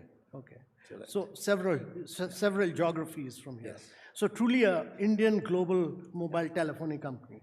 Yeah, I mean, if you really look at it, there are a handful of probably companies which have brands going out of India. Yeah. Today you see Airtel. There is no great Indian brand actually. 16 countries you see Airtel today. Yeah. It'll be nice to see them in many more countries, have many more, businesses, open up more trade relationship with these countries. The old saying, when an American visits a country, if he sees 2 golden arches, a McDonald's, he knows it's a place he can work with. I think we should be one of those flag bearers for India, that when you go into a country, if you see Airtel, you know Indians can work there. So for you, exports, penetrating global markets, and becoming a great global player is critical. On the platform that we built in India, Okay. taking it outside. Okay. Wonderful. Thank you very much, Sunil. Ladies and gentlemen, this... So here is a person who's demonstrated what resilience, ambition, hard work can do to create a great Indian company and make it a great global company as well. Thank you very much, Sunil. Thank you.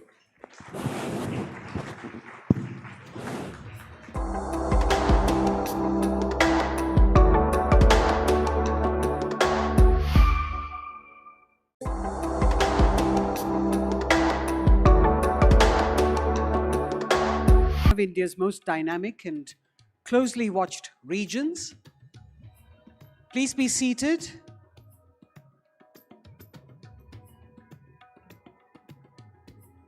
We have with us the Honorable Chief Minister of Jammu and Kashmir, Mr. Omar Abdullah, a leader who has long been at the center of the state's political landscape and its journey through change, challenge, and aspiration. In conversation with him is Sunetra Chaudhary, National Political Editor, Hindustan Times. Please welcome both of them to the stage, ladies and gentlemen.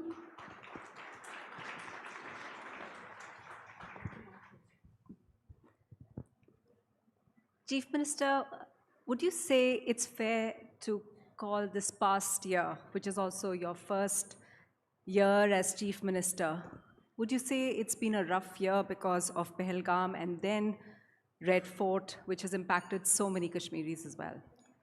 Look, by any yardstick, if you want to assess the year, it's been a difficult one.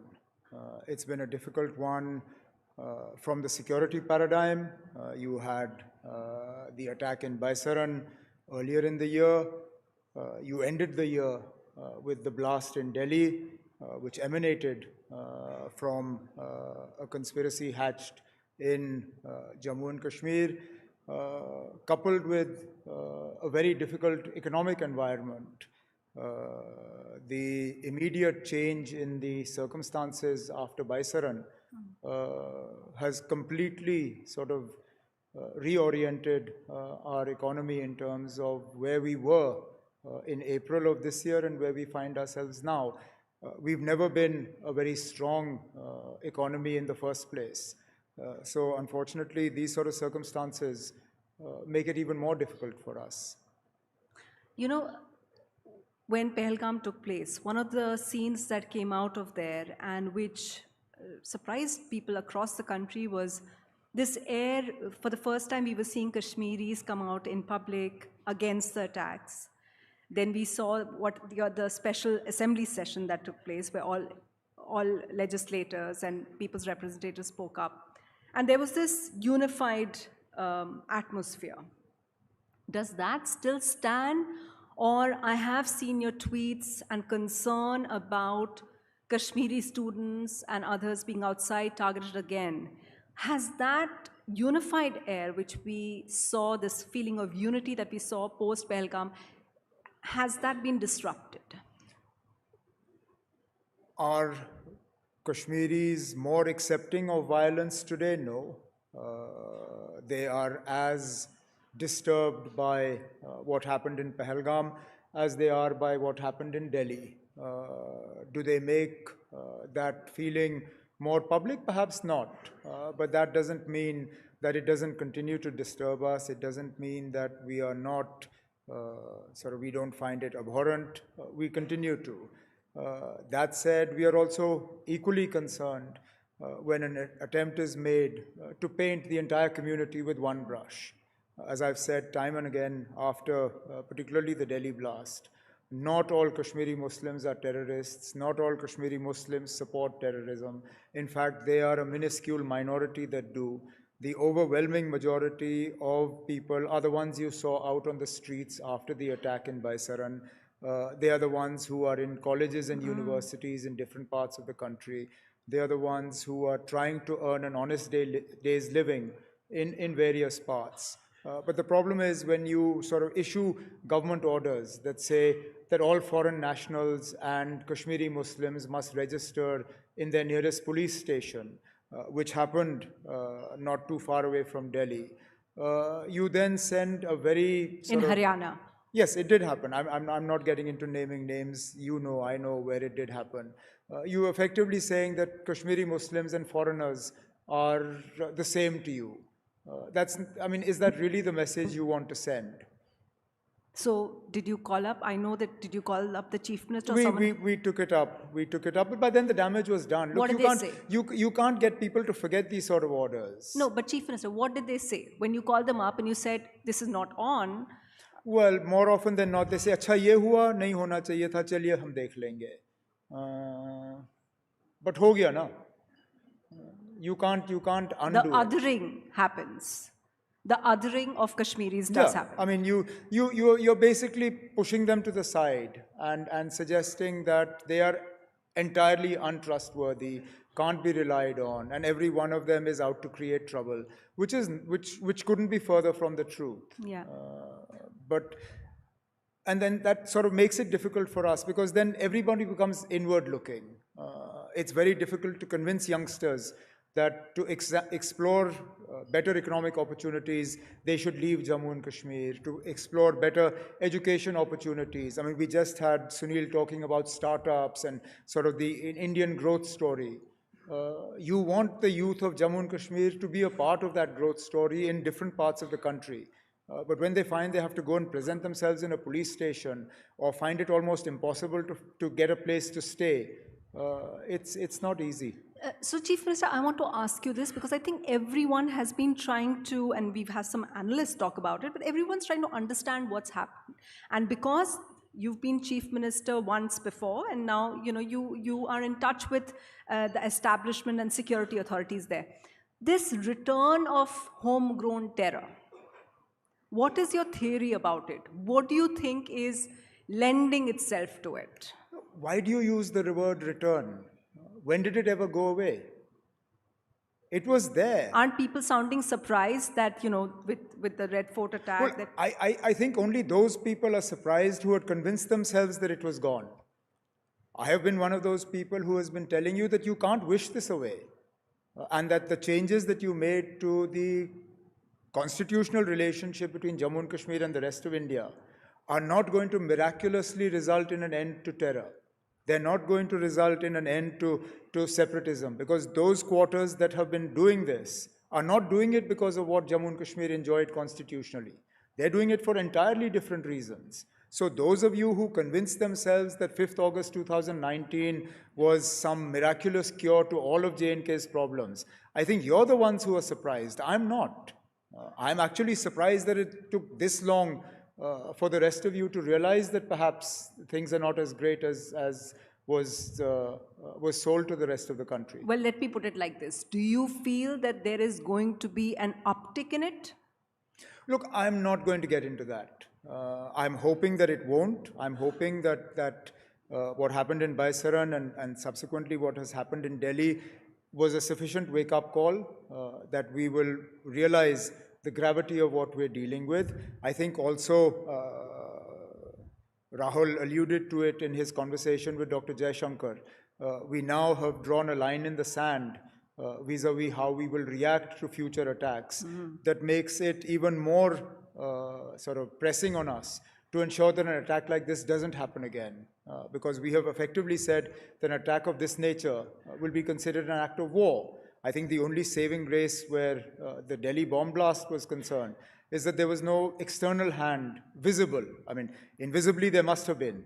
But unlike Pahalgam, where all the perpetrators were from outside of Kashmir, in this case, I think that gave Government of India a little bit of a cushion that they didn't have to enact what I think we can safely call the Modi doctrine on internal security. Mr. Abdullah, I'm sorry to just stress on this again, but is there something that the administration can proactively do to lessen or counter this homegrown terror? Well, I think first and foremost, you can't operate governments in silos. You cannot have an elected government that is completely removed from any security-related decisions. Right. How do you expect a proper flow of information if the elected representatives play no part whatsoever in decisions affecting the security? Look, I have been on both sides of this prism.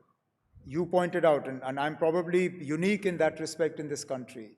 I'm the only chief minister who has governed both a state and a union territory. Yeah. And I can tell you without fear of contradiction that the union territory model does not work. Can you, for our audience members, give them an instance which makes it very clear? Like what would sound like unimaginable for us that the chief minister doesn't know about security, which happens with you all the time? Give us an instance. Well, I read about the Delhi blasts in the newspaper. What do you mean? I do not know who carried out those attacks, what was the reason behind them, what was the intelligence that was available to us, how the investigation is proceeding. I learned of the Delhi blasts the way you learned of the Delhi blasts. I picked up my phone because I got a tweet telling me that the blasts in Delhi had taken place. So you're telling me that in your first term as chief minister, what would have and should happen according to you is? What would have happened is the Director General of Police would have called me up and told me that this is what has happened. In fact, even before that, the Director General of Police and the in charge of the J&K Police CID cell would have kept me informed of the way in which the investigation was proceeding. What happened in Delhi wasn't sort of the beginning of a process. It was actually in some ways the culmination of one. It started as a result of an investigation into posters, separatist posters, that were being planted or pasted in some parts of Srinagar. That's how they tracked down the doctor and others. And, you know, it's actually strange how these things happen. Since I'm not privy to security-related information, what I hear is sort of word of mouth. I have no hesitation in sharing it. We actually learnt of this plot because a young boy jilted a young girl.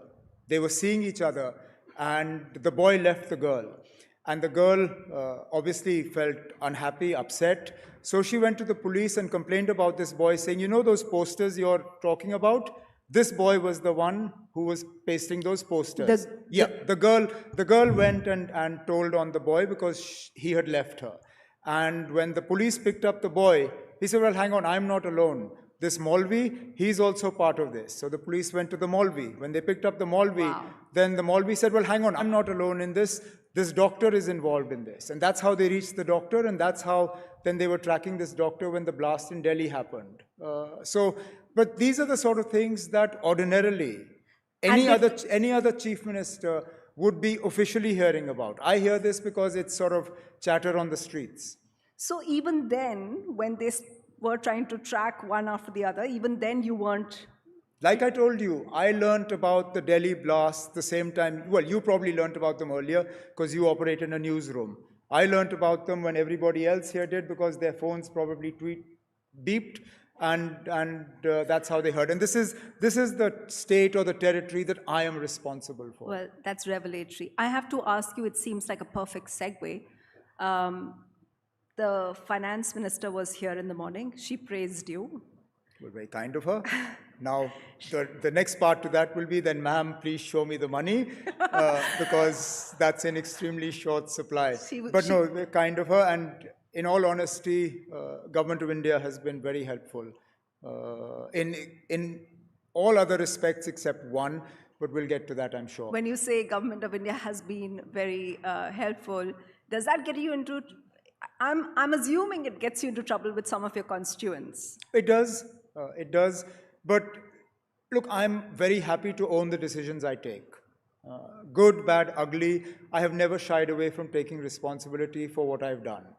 And therefore, if I have pivoted my government or my politics to ensure a good working relationship with the Government of India, I own that.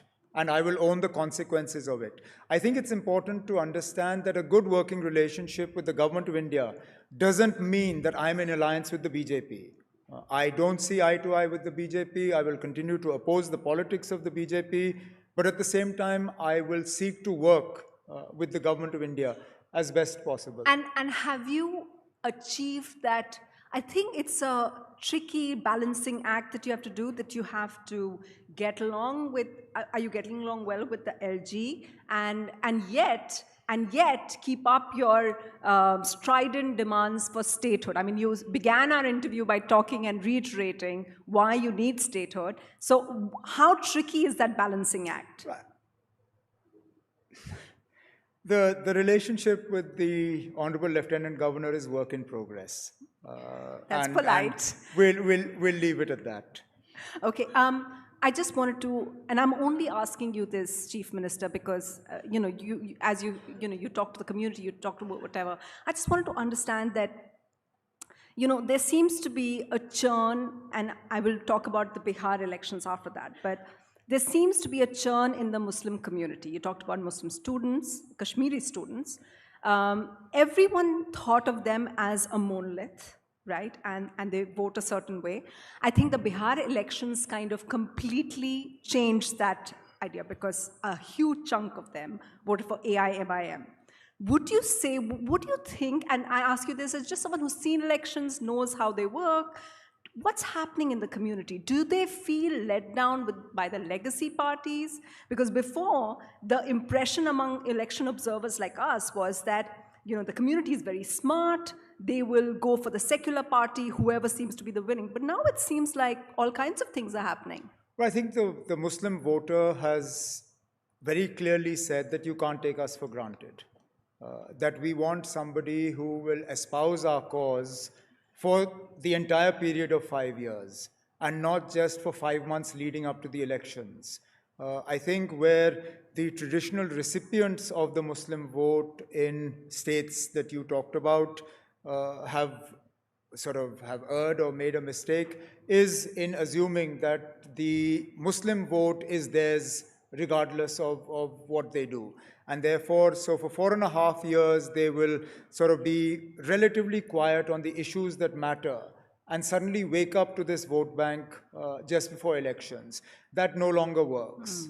And if that means that Asaduddin Owaisi Saab will benefit from it, so be it. I think that community requires a voice, it requires to be heard, it requires to have its cause espoused. And if they find somebody who's willing to do it 365 days a year for 5 years, good. And the larger takeaway for the opposition after the Bihar elections, I remember was it after the Delhi elections when you said that aur ladte raho apne aap mein? What was your takeaway? What was your takeaway from Bihar results? Was that in, which one was that in relation to? I thought Delhi, right? Delhi elections. I think it was Delhi, yes, you're right. Yeah. So what is your takeaway from this one? Well, it remains the same. Either we are a bloc, the India bloc, in which case decisions should by and large be taken together, or we're not. Look at Bihar. You consciously push one constituent of the India bloc out. Sure, his party isn't across Bihar, but the JMM had a presence there. You chose to exclude him from the seat-sharing arrangement. Now, hypothetically speaking, if tomorrow he were to up and leave, yes, who's at fault? I believe that we pushed Nitish Kumar back into the arms of the NDA. Really? I was part of that meeting where we were discussing whether we should make him the convener of the India bloc. Right. And we effectively, without naming names, we effectively suggested with Nitish Kumar sitting in the meeting that another leader would have the power of veto whether Nitish should become the convener or not. Mamta Banerjee. I'm not naming names. I'll try. I have to sit around the same table and work with these people. So you can name all the names that you like, Chief and Minister, I will keep quiet. So many constituents have said that the India alliance is dead already. You seem to suggest that, no, I have to go back to these we're on life support.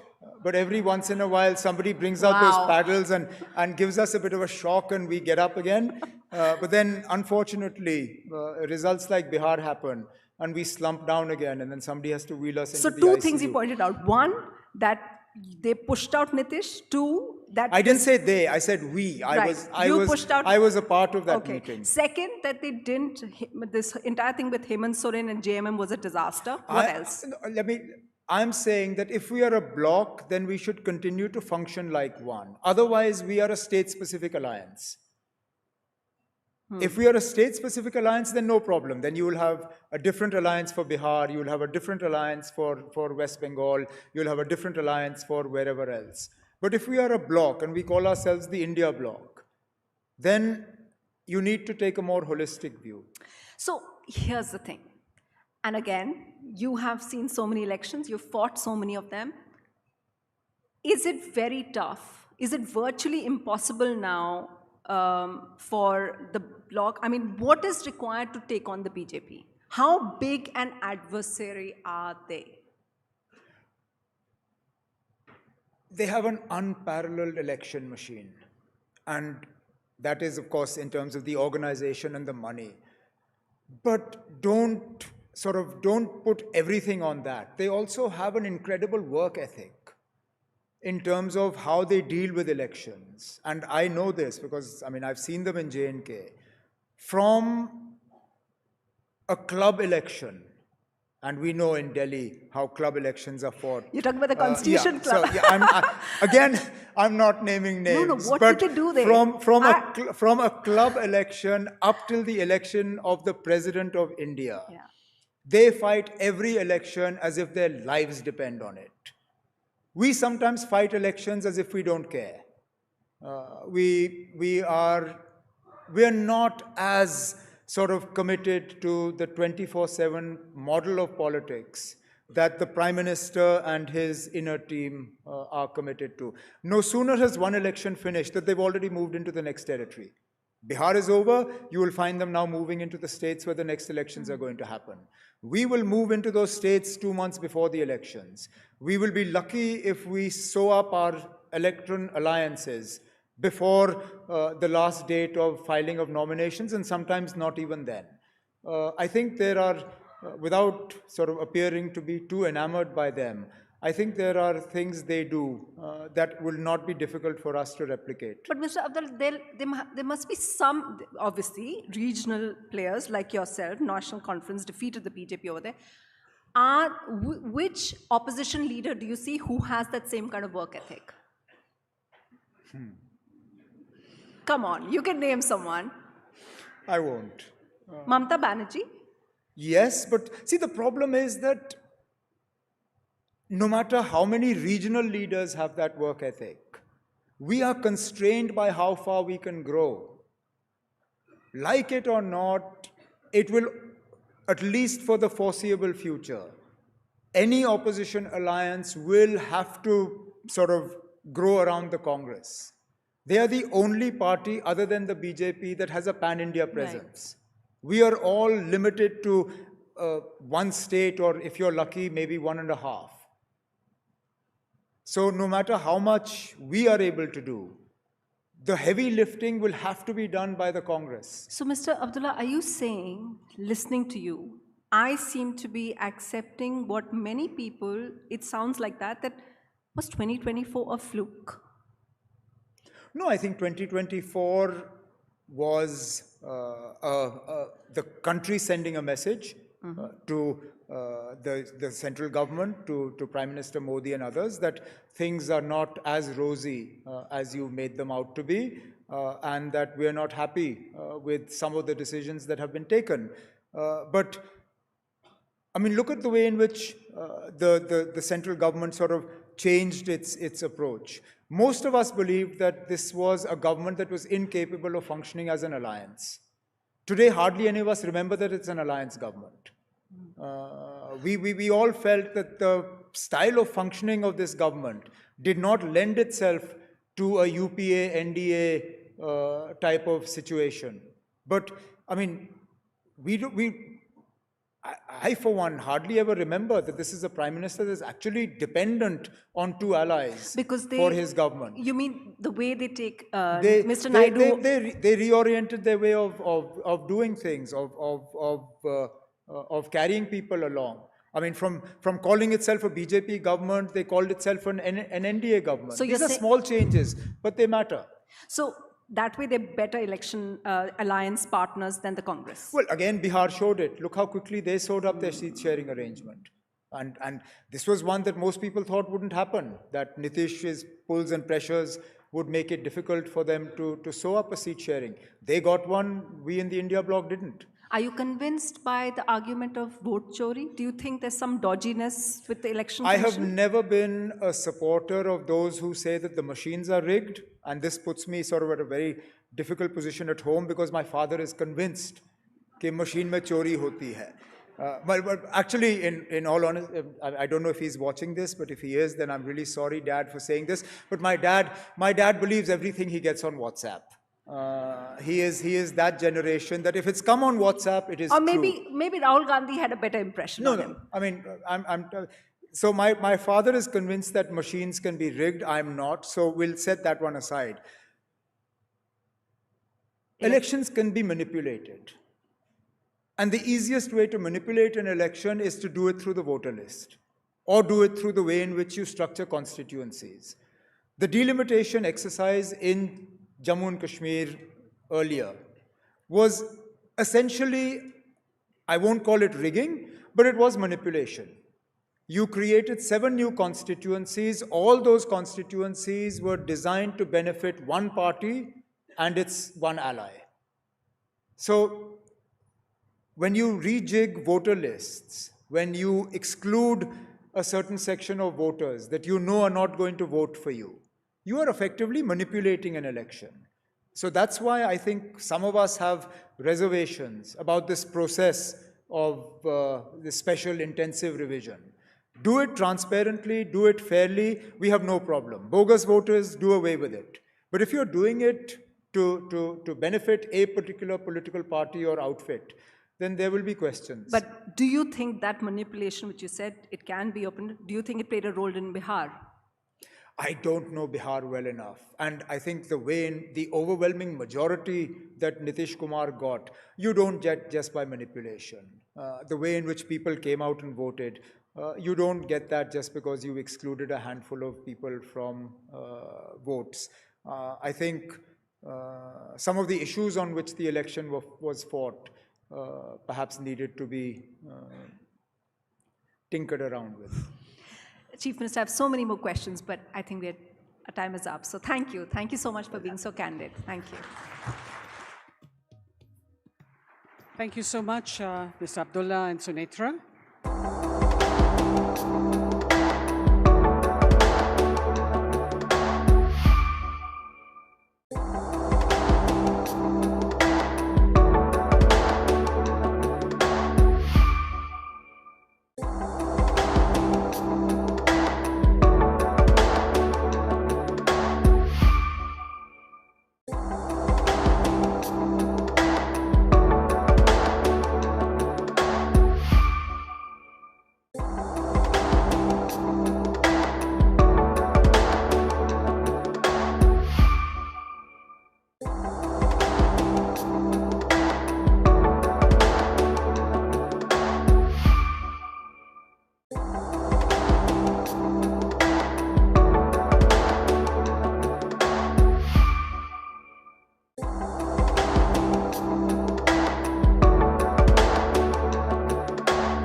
move to a crucial conversation that brings the spotlight to one of India's most dynamic games.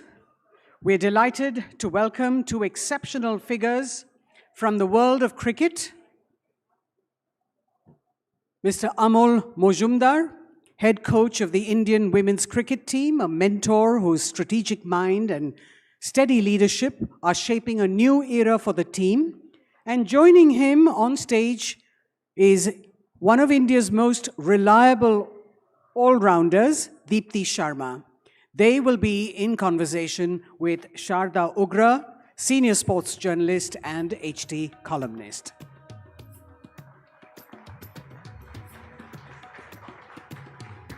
Thank you, Rini. Good afternoon, everyone.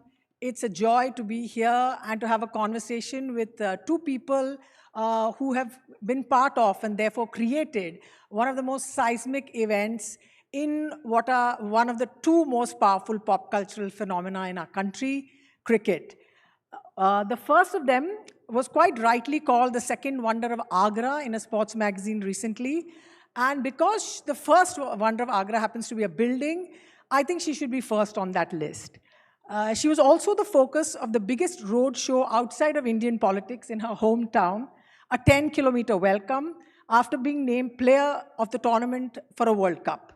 The road show ended up at her doorstep, and the road leading up to it is now named after her. Please welcome the absolutely fabulous Deepti Sharma.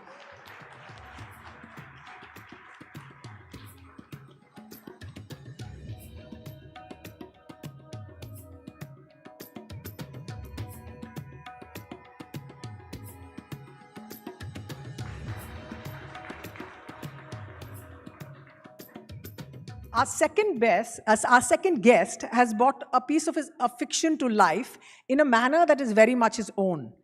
A native from what we natives of the place call the heartland and the home of Indian cricket, not just Mumbai, but Shivaji Park. He was a teenage batting prodigy when growing up, but in November became a household name across India overnight, and that overnight was 25 years in the making. It has led him to the most improbable position. He has toppled Shah Rukh Khan from the position as the most instantly recallable and beloved coach of a female sports team. Put your hands together for the one and only Amol Mazumdar.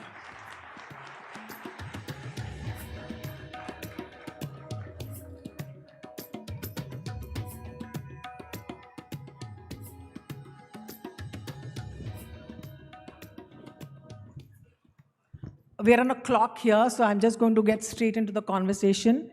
And I'm going to start with Deepti. Deepti, ये पिछला महीना बहुत busy रहा है आपके लिए. आप events पे आ रही हैं. आप कल था कुछ पूना, फिर आज वापस जाएंगी आगरा. ये बताइए, आपको कभी ऐसा महसूस हुआ बैठ के आपने सोचा कि हाँ कुछ किया गया है मेरी तरफ से, we have done something. Did someone tell you something and you thought that okay, this is what has happened? So firstly, hello everyone.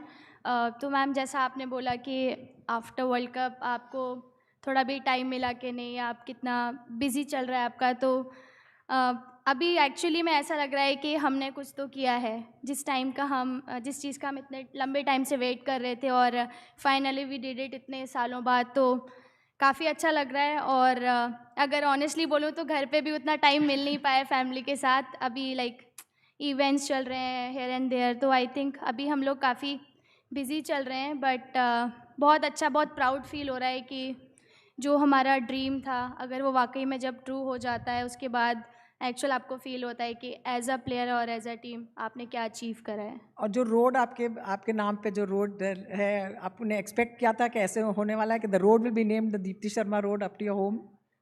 नहीं, ऐसा बिल्कुल भी पता नहीं था, लेकिन बहुत अच्छा लगता है जब भी अपना सोसाइटी में जाते हैं और आपके नाम से जब सोसाइटी को जाना जाता है as well as the road, जैसे आपने बोला, तो काफ़ी अच्छा लगता है, बहुत प्राउड फील होता है. Amol, since you're a very relaxed and a secure guy, you'll be okay if I ask the first question about Deepti and not about you. Amol calls Deepti Stokesy after the England all-round captain Ben Stokes. Why is that? What's the reason? Where did that come from? Firstly, warm greetings to everyone. Good afternoon, and really honored and privileged to be here at the Hindustan Times Leadership Summit. Stokes, because there are a lot of similarities, isn't it? I mean, I worked a little bit with Ben Stokes with Rajasthan Royals in the IPL, and I mean, there are a few similarities with Deepti.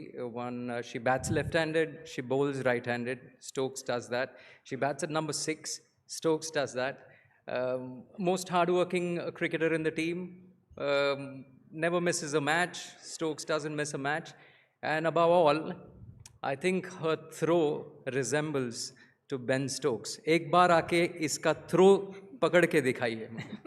So Ben Stokes is, I think, a 6 feet 4 inch 5 inch giant with red hair and tattoos. But when cricketers look at him and they look at Deepti Sharma, they can see the similarities. The throw is important, Sharda. The throw is the most important. You can't, if you blink, you'll know it. You'll wear it.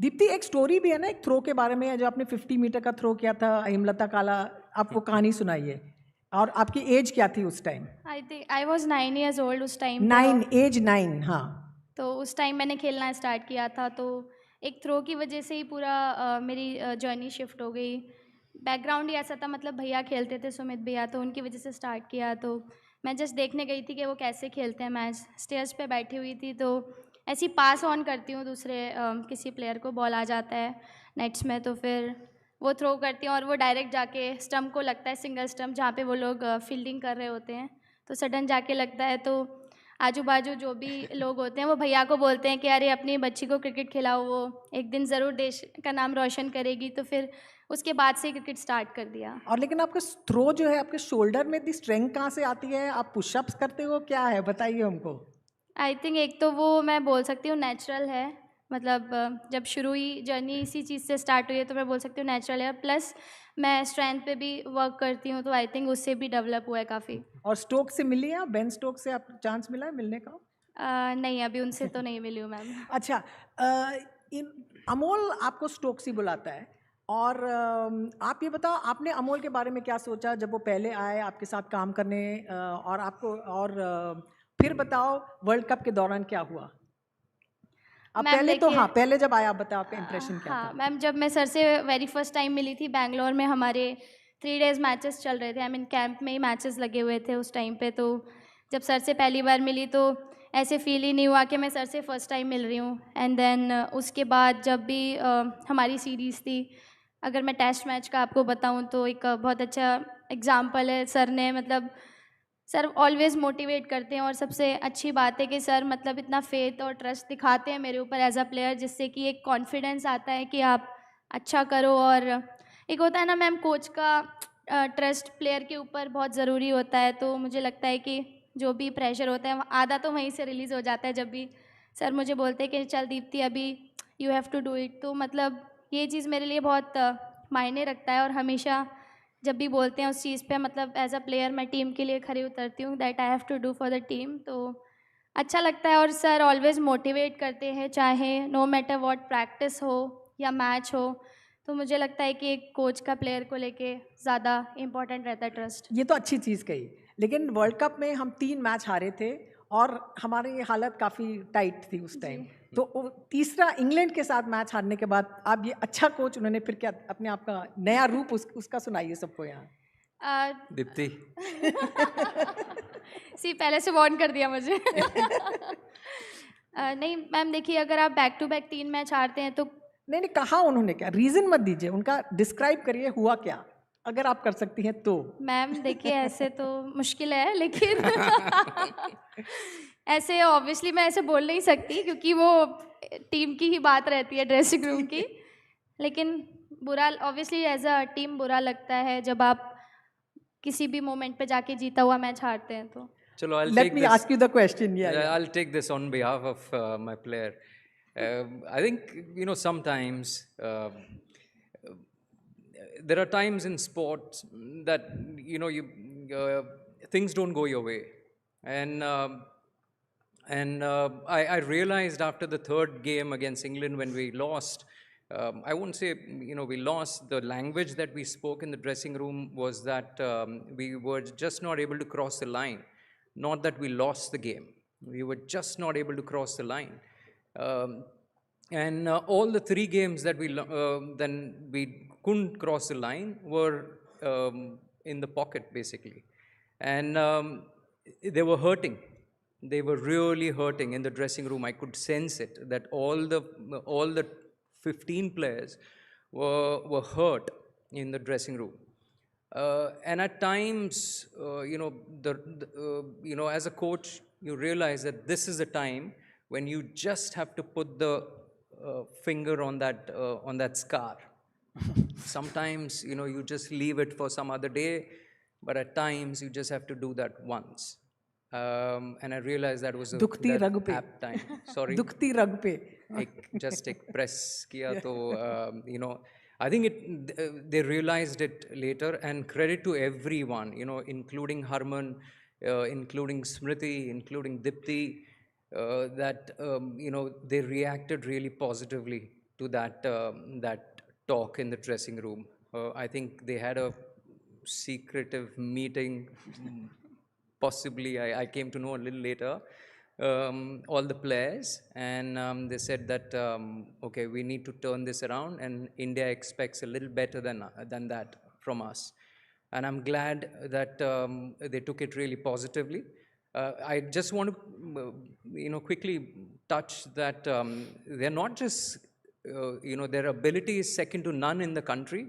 They're amazingly talented and skillful players, but they are good human beings as well. Amazing human beings. And so you're saying that you found the key that turned the lock almost in that sense. You also had, I'm not sure how many of you saw this on social media. Go and look for it if you haven't. It's called Amol Mazumdar's sort of 7-hour speech that he said, lock yourself in a bubble for 7 hours, and it's there on Instagram. So where did that speech come from? Do you prepare speeches, or was that spontaneous? This is the World Cup final. You've just beaten Australia in that great game, a big emotional high. Where did that big speech come from? Or was it easy? It wasn't easy, but I'll tell you, the background with that.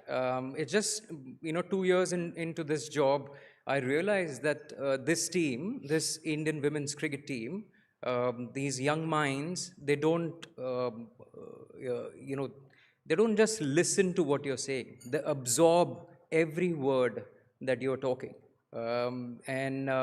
So I had to choose my words really carefully in this dressing room.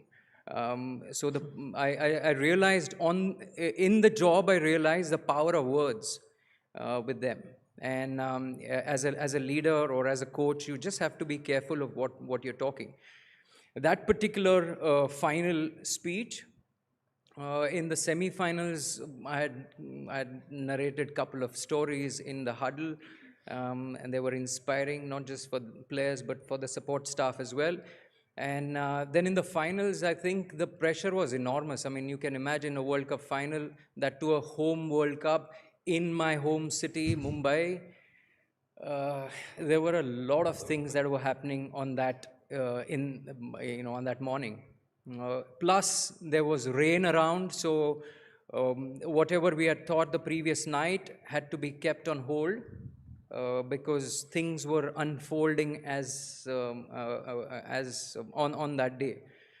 So I had not prepared anything. But the most important thing was my mind was crowded with a lot of thoughts. And then I realized that if my mind is crowded, I can imagine what the players must be going through. So the most important thing was to stay in the present. And how do I bring them back to present? If they focus on other things, then we won't be in 2nd November 2025.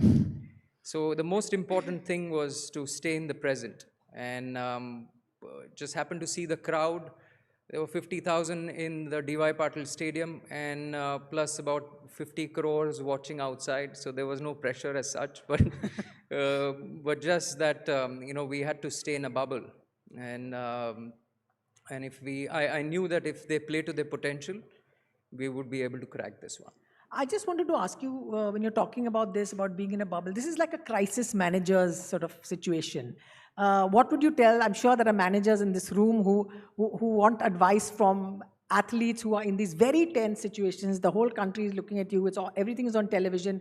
Is there a magic bullet? What's the formula to kind of work through any kind of crisis that you and your team may be faced with? No, as I said, sometimes, as a leader, you could be quiet as well. I know sometimes it could be boring, just doing your job day in, day out, just showing your face actually sometimes. You don't have to be in limelight all the time to acquire the desired results. You just have to listen to what is around you. And as I said, the power of words, I realized that it's fantastic. They absorb a lot of words. When you speak something, they absorb it. And it wasn't just the final speech, but I've got a whiteboard which I carry generally everywhere. Deepti's bored with it, but whatever I have to speak, I write it down. It could be just 2 words, it could be a line, or it could be 4 or 5 points, bullet points, which I want to convey to the team. Especially against Australia, when we were chasing 338, I knew that nothing could be said in the interval. I mean, what can you say? I mean, they were on the field for 50 overs. They fielded for 338 runs. Australia were right on top of us.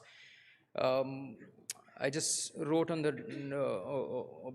whiteboard that we just need 1 more run than Australia to qualify for the finals of the World Cup. As simple as that. I could just come back to the basic and probably simplify it for the minds that are already clogged and under pressure. Deepti, Amol is talking about pressure, and you are seen as one of the best clutch players that is there in the Indian team. You are able to walk into a situation, take control. हमने सभी matches में देखा कि आप जैसे without pressure लग रहा है कि आप पे प्रेशर है नहीं, लेकिन आपका जो रिस्पॉन्स होता है एज अ प्लेयर, जो स्किल आप एग्जीक्यूट करते हैं, वो कहाँ से आया है आपके लिए? आपका अप्रोच क्या होता है ऐसी सिचुएशंस में? आई थिंक वो जब मैंने अपना पहला मैच स्टेट के लिए खेला था, तो तभी से वो अपने जहन में डाल लिया था कि कोई भी सिचुएशन हो, कोई भी प्रेशर सिचुएशन अगर आएगी तो आपको फेस करना है, लेकिन आप अगर काम एंड कंपोज रहेंगे तो you will handle any situation. तो मैं हमेशा एक ही चीज़ सोचती हूँ कि कोई भी जैसे बड़े से बड़ा मैच हो या छोटे से छोटा मैच, हमेशा मुझे अपना 100% देना है विद द पॉजिटिव माइंडसेट. तो जो भी हम बात करते हैं, और आई थिंक इस चीज़ में हेल्प मैंने मेरे भैया ने करा है, और हमेशा जो भी मैच खेलती हूँ उसके बाद मैं उनसे हमेशा बात करती हूँ.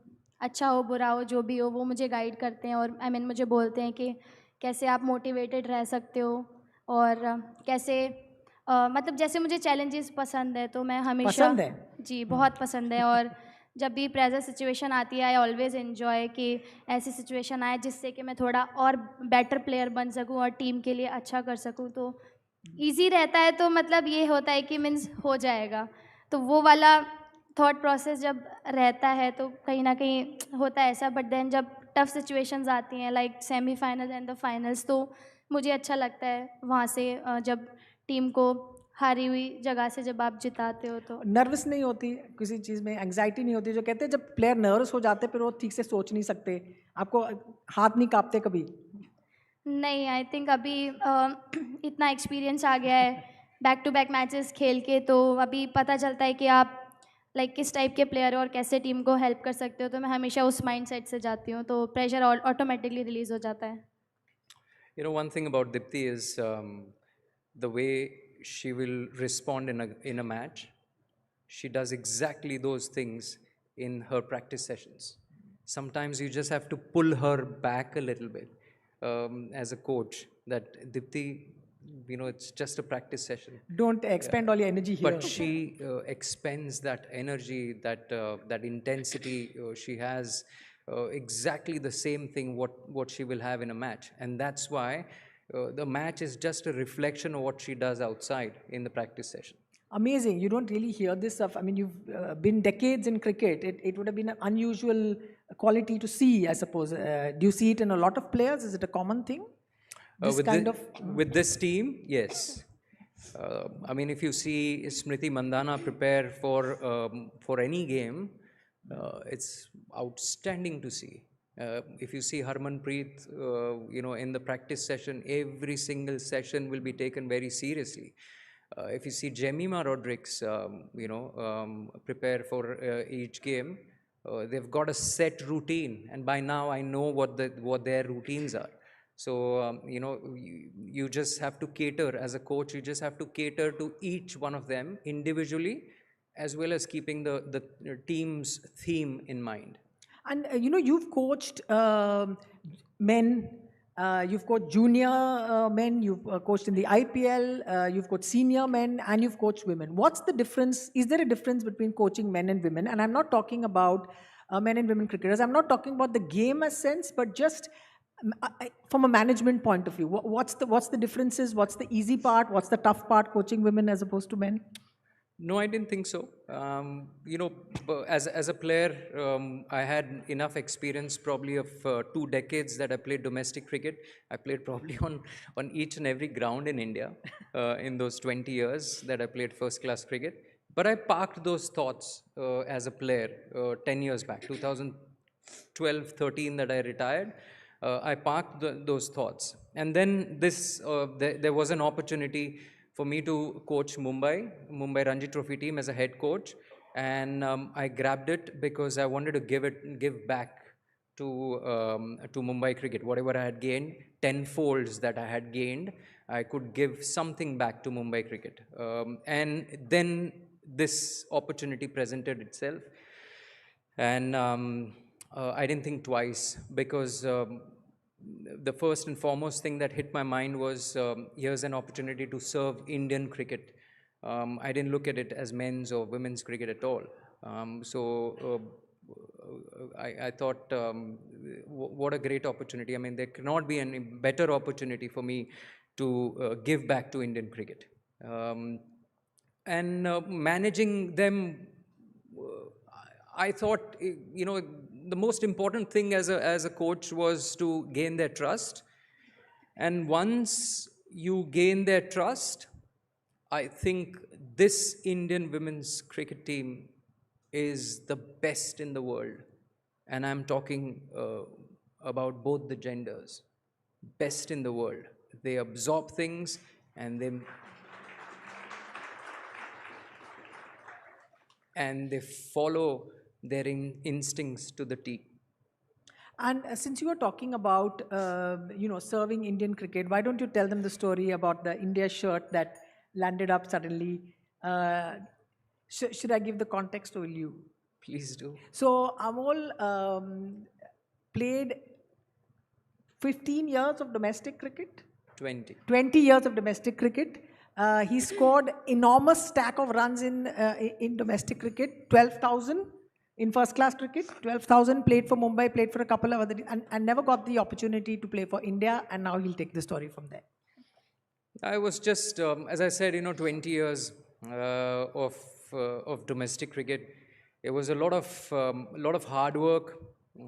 There was, I couldn't get that opportunity. Of course, I started playing cricket with a dream of representing India and wearing that blue jersey or that white jersey which had the India logo on, because I started playing cricket when it was pre-T20 era. So I had that dream, and it's almost, 35 years that that dream was, and as I said, after I retired from playing cricket, I parked those thoughts that I thought, well, it won't happen ever, but fair enough, I gave it all, whatever I had, whatever I could try, I did my best, and I parked those thoughts. But then this opportunity presented itself, and then I had that opportunity to hold that Indian jersey.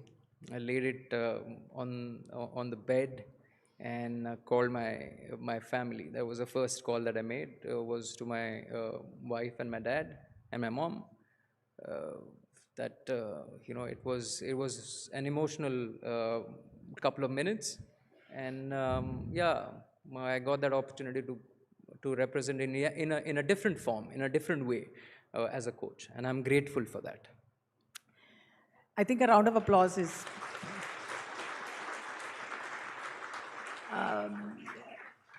Deepti के बारे में ये कहा जाता है कि she is very quiet. You can hear her voice, the low pitch at which she is speaking. But she is also one of the few. ये जो आपको confidence कहाँ आई कि आप non-striker run out कराओ? ये बताओ. Sorry? Non-striker को run out जब आपने कराया था non-striker पे वो बताइए. Now Deepti ran out players at the non-striking end and it became a massive scandal in the women's game. This was before I was a coach. This is before you.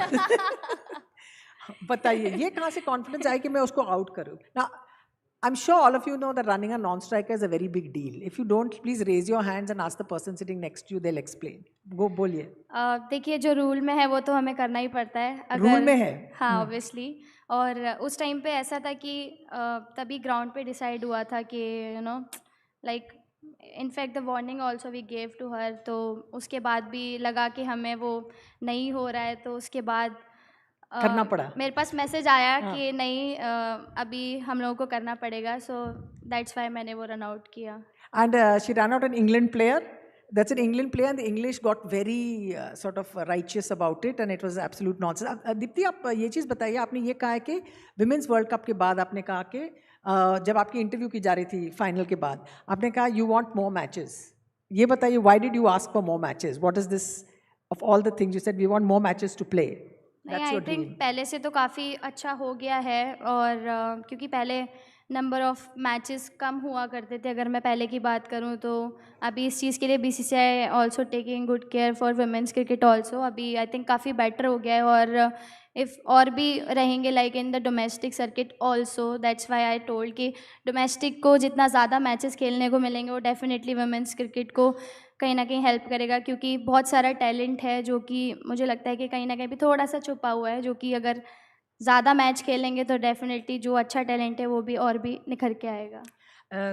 Amol, what has this whole experience of working with the Indian women's team taught you about yourself, about coaching? You're known to be a bit of a reader. Did you go back and look at certain books written by other coaches? What was your sort of education coming into this, or was it? How did you when you look back at the last say?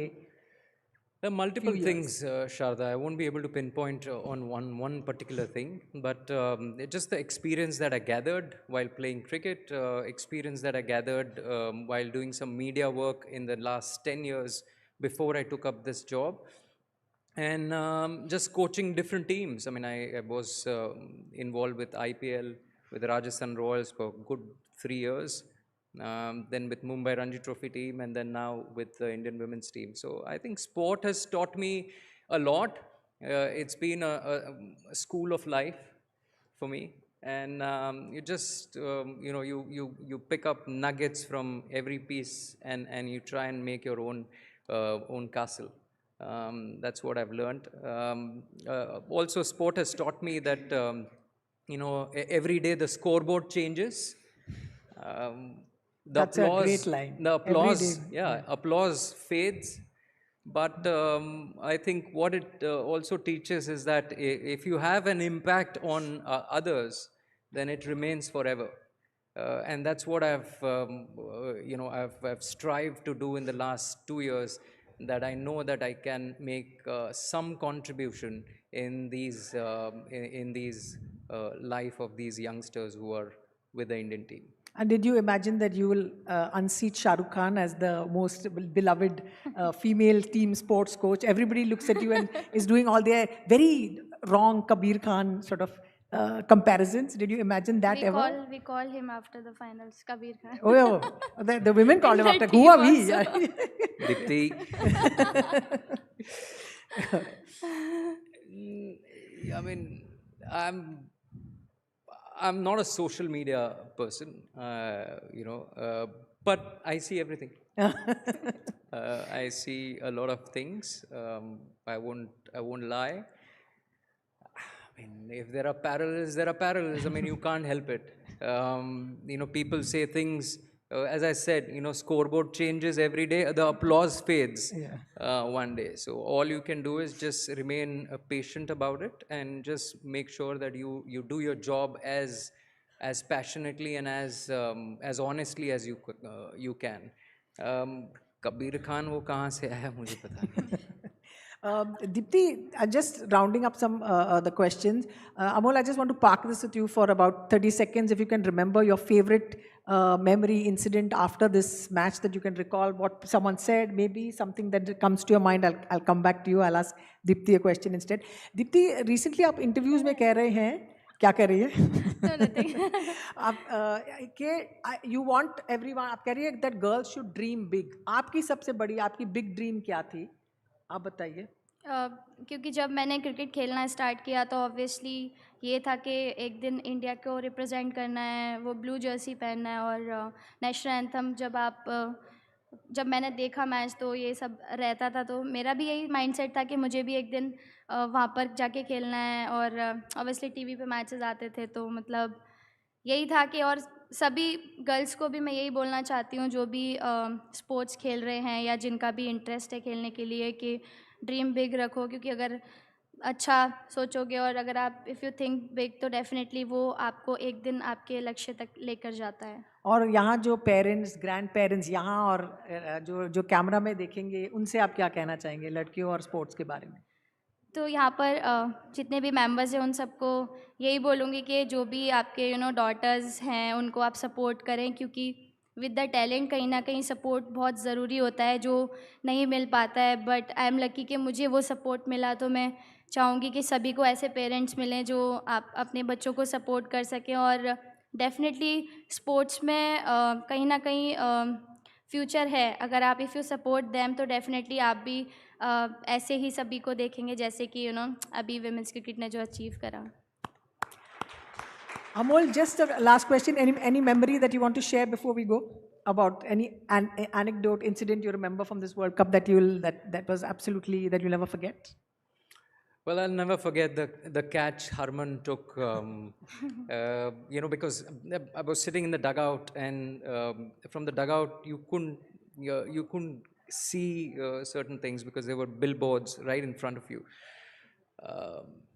And when she took the catch, I just asked, the bowling coach who was next to me, I just asked him, has she taken it? Yeah, he said yes. And then the euphoria and the noise in the stadium, it just, keeps repeating. And, social media is such that it doesn't allow you to forget that moment. So it just keeps repeating. It was an unbelievable, it was a surreal moment. Which I don't think any Indian who has watched it would forget in their lifetime. I think 1983 was a watershed moment in men's cricket in India. I think 2nd November 2025 at the stroke of midnight could be the watershed moment in women's cricket in India. Amol and Deepti, thank you so much. Another round of applause, please, for this fantastic speakers. Thank you very much. Thank you. Thank you, Sharda. Thank you, Deepti. And thank you, Amol. Well, ladies and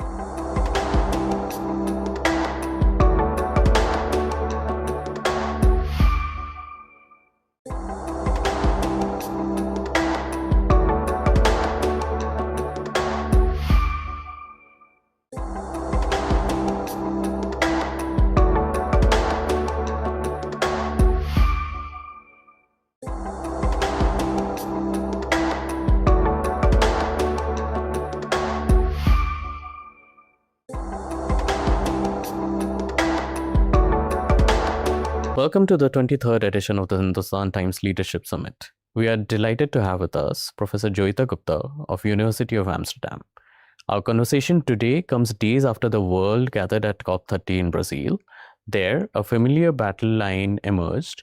Developing countries demanded climate justice, more finance, while wealthy nations resisted obligations on climate finance that they committed to delivering while seeking tougher cuts on emissions.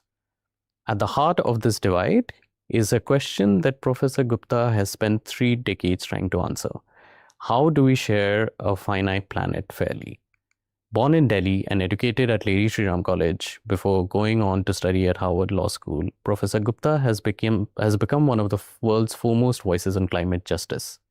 Her 1997 PhD was among the first to systematically examine how rich and poor countries engage in climate negotiations, a tension that remains painfully relevant today. In 2007, she was a lead author of the IPCC report that won the Nobel Peace Prize alongside Al Gore, and their work to build and disseminate greater knowledge about man-made climate change. In 2023, she won the Spinoza Prize, often called the Dutch Nobel. And in 2022, she received the P.S. Sellers Prize for solution-focused climate research.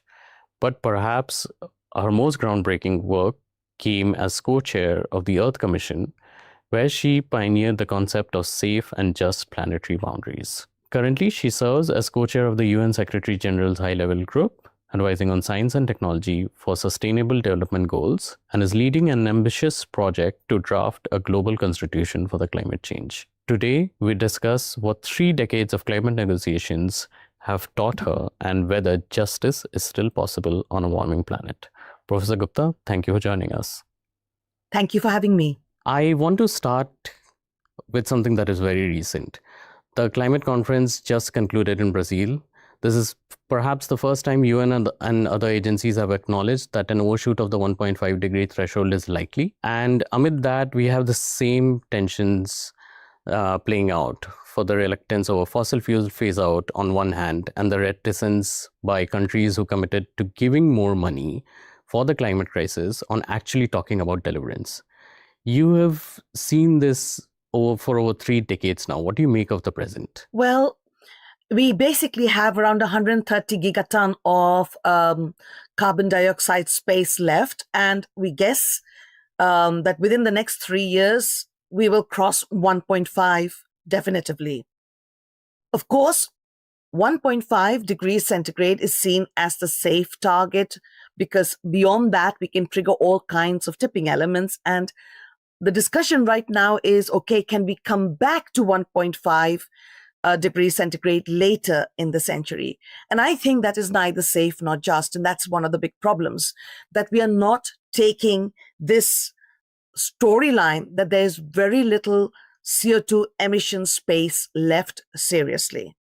And of course, we knew this in 1992. We knew then that at some point we have to get to zero. And this discussion of getting to zero has been problematized in some ways, because governments have been talking about overshoot and they've been talking about net zero. So overshoot pushes the time limit to when you get to zero into the future. And net zero means you can continue to emit as long as you plant trees somewhere in the world to compensate or offset those emissions. And both these two narratives are actually problematic in my view. And unfortunately, in Belém, they more or less agreed that this overshoot is inevitable and net zero is inevitable. And they did not use the word fossil fuel at all. And that, to some extent, is a big weakness of the discussions there. But on the other hand, it also shows the strength of the multilateral system, because 1,600 fossil fuel lobbyists were present in Belém, and they were very strong there. And basically, that's the reason the word fossil fuel doesn't show up. Now, this also means that the fossil fuel lobby sees the multilateral process as very important. And I do want to emphasize that, because no matter how slowly the multilateral process moves, it is a very, very important process, and we must stick to it. And on the finance side, it's always problematic, because the more you delay action in the global north, the more you will have to pay, in fact, because the adaptation costs and loss of damage will go up. And so that becomes a problem for the global north, and it has not been adequately explained to people in the global north. And I'm afraid on this finance issue, people don't understand that if they don't pay up, everybody in the world will lose. And that's the story I'm trying to tell also global north countries. We'll come back to finance in a bit as well. I wanted to get your sense on something specific about it.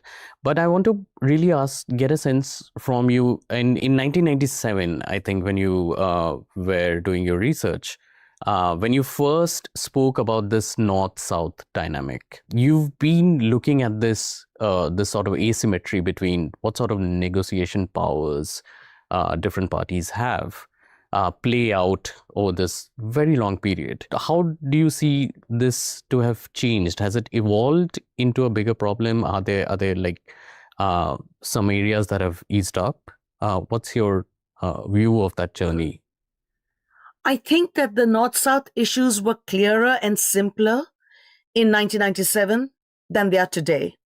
And there are two reasons primarily for that. The first reason is, of course, that both the South has become a very complicated arena with countries that have been developing very fast, countries that have not been developing so fast. So there's a massive diversity within the South. And also in the North, there is a certain degree of a reluctance to participate in the negotiations, especially in North America. And that has created a bigger complication. But the biggest reason I see is the fact that the carbon budget in 1997 was much bigger. So sharing that carbon budget would have been easier if it had been discussed in 1992 or 1997. But as we move to 2015 and 2030, the budget has become so small that it's really difficult to talk about sharing that. And that has made the North-South battle even more complex.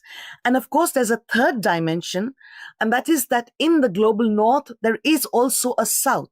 There are poorer people in the global North that also suffer because of the lack of justice within the northern countries. But even in the global South, there is a global North. So there are rich people in the global South who overuse their budget in some ways, and there's a lack of justice within global South countries. And so you find that these three elements are really making the story today very different. So to sum up, the first problem is that the entire negotiation process has become more complex because the diversity in the South has become more, as well as the reluctance of North America in the North to participate in these processes. Second, the budget was much bigger. The CO2 budget was much bigger in 1992 and 1997. Now it's much smaller. So basically, equitably sharing this budget is really complex. And the third is there is a South in the global North, and there is a North in the global South. And that makes the issues of justice within the North and within the South pertinent to any discussion we have today. And these rifts seem to be playing out in such tenuous manners in the negotiations from what we see. Because if we, for instance, take the whole debate about expanding the donor base, something that a lot of countries have sought and something that China, for instance, has really resisted. It is the world's second largest economy.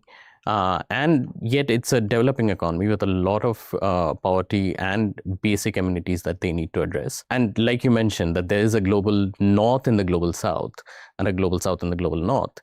In that context, particularly when it comes to the debate about donor bases and financing, what are your thoughts? Is there a case to redefine that a little bit, or does it expand the risk of letting historical polluters off the hook very easily?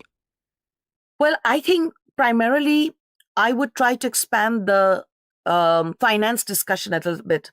So what we are seeing right now is that many developing countries are paying huge amounts of money in debt servicing, just normal debt servicing. And I have read papers that say that countries spend 5 times more in debt servicing on average than they spend on climate.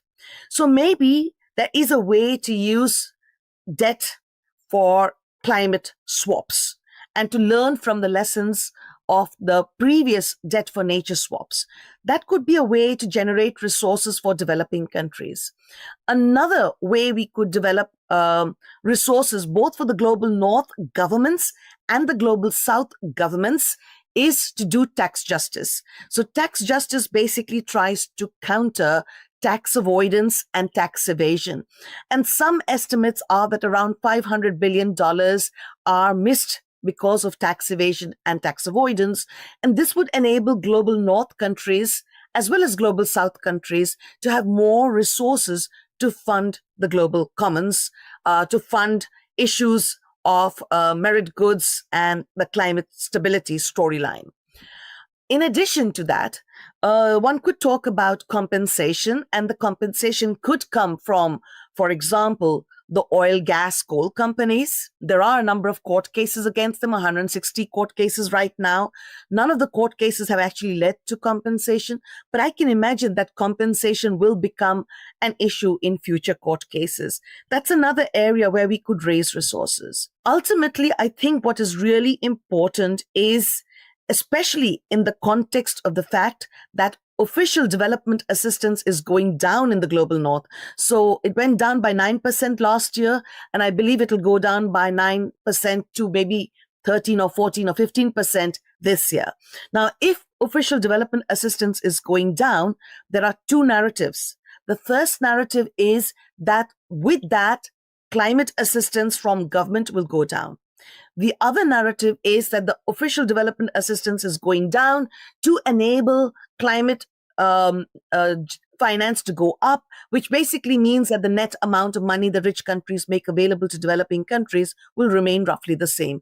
I don't know which of those two narratives will work out, but whether they work out or not, the total amount of money is pretty small compared to the 300 billion per year we are expecting to have by 2035, or up to 1.3 trillion, which is being discussed. So my gut feeling is that rich countries want to use this limited amount of money to create or leverage more money from the private sector. But the private sector will, unfortunately, when they invest or lend money to the global south, the cost of capital is high, and that might lead to greater debt in the global south. And for me, that is a really big problem. So I think it's very important that we try to see if through debt for climate swaps, if through tax justice, if there are other alternatives that we can use to raise the resources. But also, I will keep pushing the narrative over here that rich countries need to pay much more, and it should be much more grant than loans. This sounds like one of the fundamental shifts, if not fundamental, a very significant shift in the funding dialogue that has happened over maybe the latter half of the 30-year period that we are talking about. I want to get your sense about the political will to enable this, because when we talk about compensation, when we talk about getting the private, whether it's the compensation aspect or voluntary contributions or whatever methods the private sector might contribute with, what sort of challenge do we see in sort of the politics of it? Our countries, is like you mentioned the oil lobbies at the conference.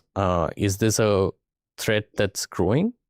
Well, politically, I think across the world, governments come for 4 to 5 years in democratic countries, and most of them just want to maintain the system, maintain the status quo. They don't want to rock the boat. So the chances that there is a political willingness to undertake action is quite low. My hope is a little bit on the judiciary and on the social movements, because the social movements are creating the narratives, and they're building their narratives based on science, and then they're going to the courts. And the courts are bringing science back into the discussion. So in some ways, the politics is focusing more on certain types of narratives, which pleases their voters. But when you go to a court, the court will focus on what is a fact, what is science. And based on that, they're coming up with some positions. And now I'm talking about courts that have not become politically motivated.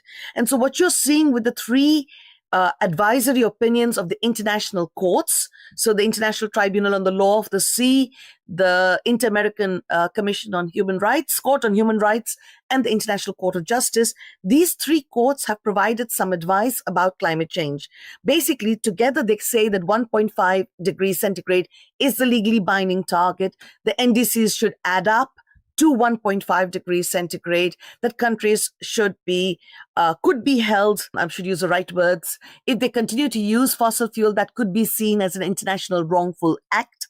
that states are responsible to make sure that the actors within their own countries do not create problems, and states themselves should not cause significant harm to others. And of course, they also say CO2 is a pollutant. So all these elements that are coming out from the international courts, as well as from the national courts worldwide, that gives me hope. I believe that the courts may try to balance the power of politics. And so this is one way we can move this storyline. And of course, what we're talking about is justice for the 99%. The 1% is going to resist that. But the social movements and civic society and journalists have such an important role to push this narrative forward, because the only way we can get justice is this. And I'm talking also about the people in the global north that are not so well off. The only way we can do this is if the 99% stands up for their rights. And that's a political battle that has to be fought. Is that a political battle or a legal judicial conversation that's reaching global south parts just yet? Because you mentioned the international courts, and it seems that Europe, for instance, has had a lot of this. You've both from a legal and judicial perspective. But tell us a little bit about what you see and what more needs to be done up in addition to what you mentioned. So basically what you're seeing is across the world, even in the global south, there are a large number of court cases on climate change and also against fossil fuel companies. And the narrative is different from continent to continent. So in Latin America, the narrative is much more about the violation of the human rights of the people there. And so that story is being pushed quite strongly. In Africa, you're seeing a lot of court cases where the storyline is that the environment impact assessments are not being correctly done, the permits are not being correctly issued, and so it's a procedural story there. In the Philippines, you have the Commission on Human Rights that came out with a statement which was that even if fossil fuel companies are not located in the Philippines, if their activities cause damage to Philippines citizens, then they can be held accountable for that. So you're seeing across the board court cases occurring. Now, these court cases are trying to both limit the use of fossil fuel in some ways, and they're also trying to come up with some statements about fossil fuel companies. So I think that the courts are important, but it is also the social movements, because the social movements create the pressure also on the courts to think in a particular way. You're also educating. 2 days ago, I was in a meeting of lawyers and judges and diplomats in the Netherlands.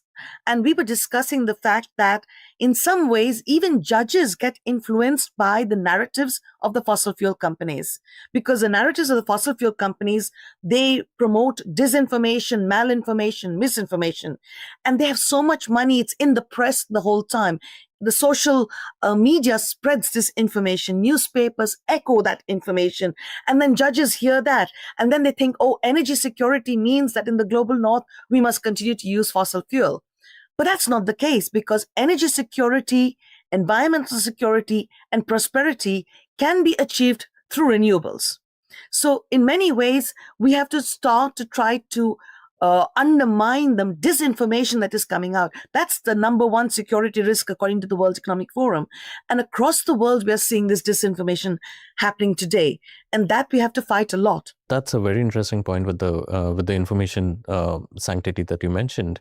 I wanted to touch on something related. When we talk about will to act or to take steps forward in climate action, especially on what sort of energy we use, I wanted to ask your view on what's happened in the last 5 years, especially its impact on the collective action aspect. I particularly referring to what happened during the pandemic, where you saw this tendency of resource guarding, resource hoarding come up. That was an acute crisis, and it seemed that people with resources, their first one of the first motivations was to hoard. We had countries hoarding vaccines to inoculate their populations 3 times over.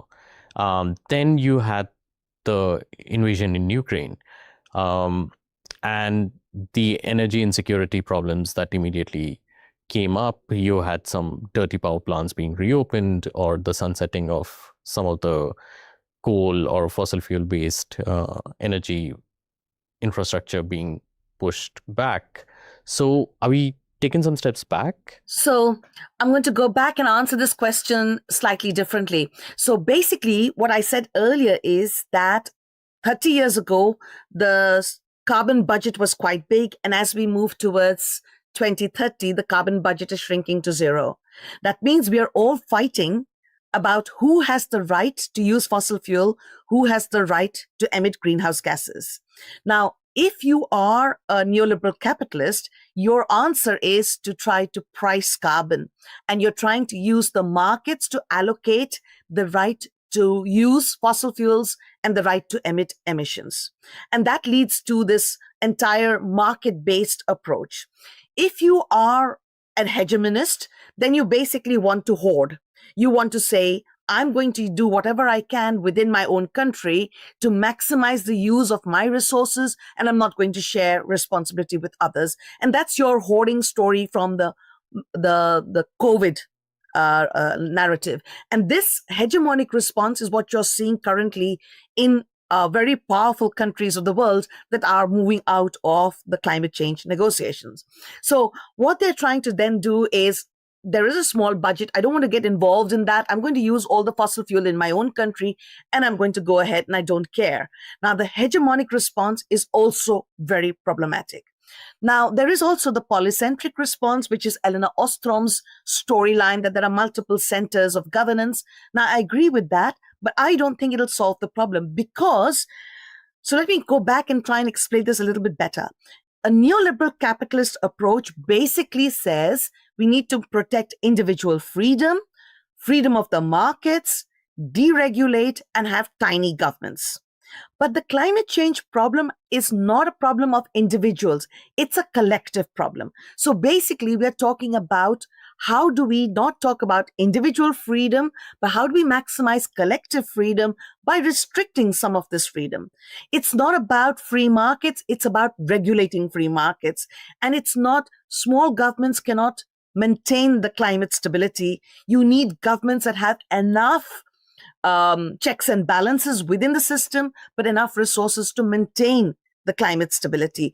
And currently, I think that whole neoliberal capitalist system is just not going to solve the problem. And neither is retreat into my country first narratives. So basically, what we're trying to do is promote deepened multilateralism. And you did see that deepened multilateralism is under attack through the war in Ukraine, but also through the fact that countries are reducing their contributions to the UN system.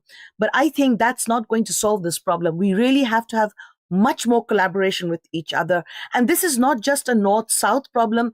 In many ways, even for a country like India, it's important to see what will happen when Africa calls for its right to development. So, we have to think more broadly about our collective common futures. So all governments need to do that. And that's really a challenge. I want to, since we spoke about the future possibility of what happens when even countries that are far at the beginning of their development trajectory start to invoke the same sort of privileges, or not privileges, or at least the necessities that developing countries like India right now are claiming. In that sense, what do you expect, or what would your wish list be in terms of the NDCs that India has yet to update, or at least what you've seen till now and what you so for me, I want to go back a little bit and say 1.5 degrees centigrade is not, in my view, the just target. In my view, the just target is 1 degree centigrade. That is what we wrote about in the Earth Commission. We got it published in Nature. We presented it to the World Economic Forum plenary. Why do we see 1 degree centigrade as the just target? Because you can try to limit damage to less than 1% of the global population. And as you go towards 1.5, the degree of people who will be seriously affected goes up. And as you move on to 1.5 plus, which is sort of coming back to 1.5 at the end of the century, will have massive more damage, and at 2 degrees much more damage. And of course, this is irreversible, and it is into the next few centuries. So it will cause huge damage to India. The heat that India will face, the melting of the glaciers that India will experience, the high wet bulb temperatures that will expose people to extreme health. This is going to be a real big problem. And also saltwater intrusion, extreme weather events. It's not a joke. It's going to be very, very expensive for countries of the global south. So for me, the question over here is, are we going to focus on protecting people today and into the future? Or are we going to focus on using fossil fuel? So let's talk about fossil fuel. 78% of the fossil fuel is in the global south. If the global south makes the argument that we will use our fair share when the global north did not leave its fair share, now that's a very logical argument, and I hear this very often. But if they use that, everybody loses. And so the question is, can developing countries leapfrog? So they need to leapfrog intellectually, so go beyond this neoliberal capitalist idea to much more deepened multilateralism, a completely different economy. So intellectually, they have to leapfrog.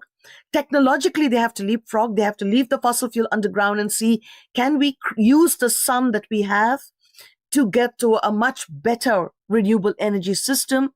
And they have to move forward in terms of institutions. They have to leapfrog institutionally. And if they can do that, then they're okay. So when Africa is going to develop, and when it says, we have discovered new fossil fuel, and we want to use this new fossil fuel to enhance GDP, that it is their right to say that. But my argument to them would be, can you leapfrog? Can you jump ahead? Can you not get stuck in the fossil fuel world, because that's going to affect you much more? And this is also a question for India. We have a colleague from India who's written a paper for us, and he shows us the fiscal dependence of the Indian system on the fossil fuel storyline. And how can we unpack that fiscal dependence and try to create a new narrative? And this requires brain power. It requires intellectuals in India, but also in the West, to sit down and think about these issues.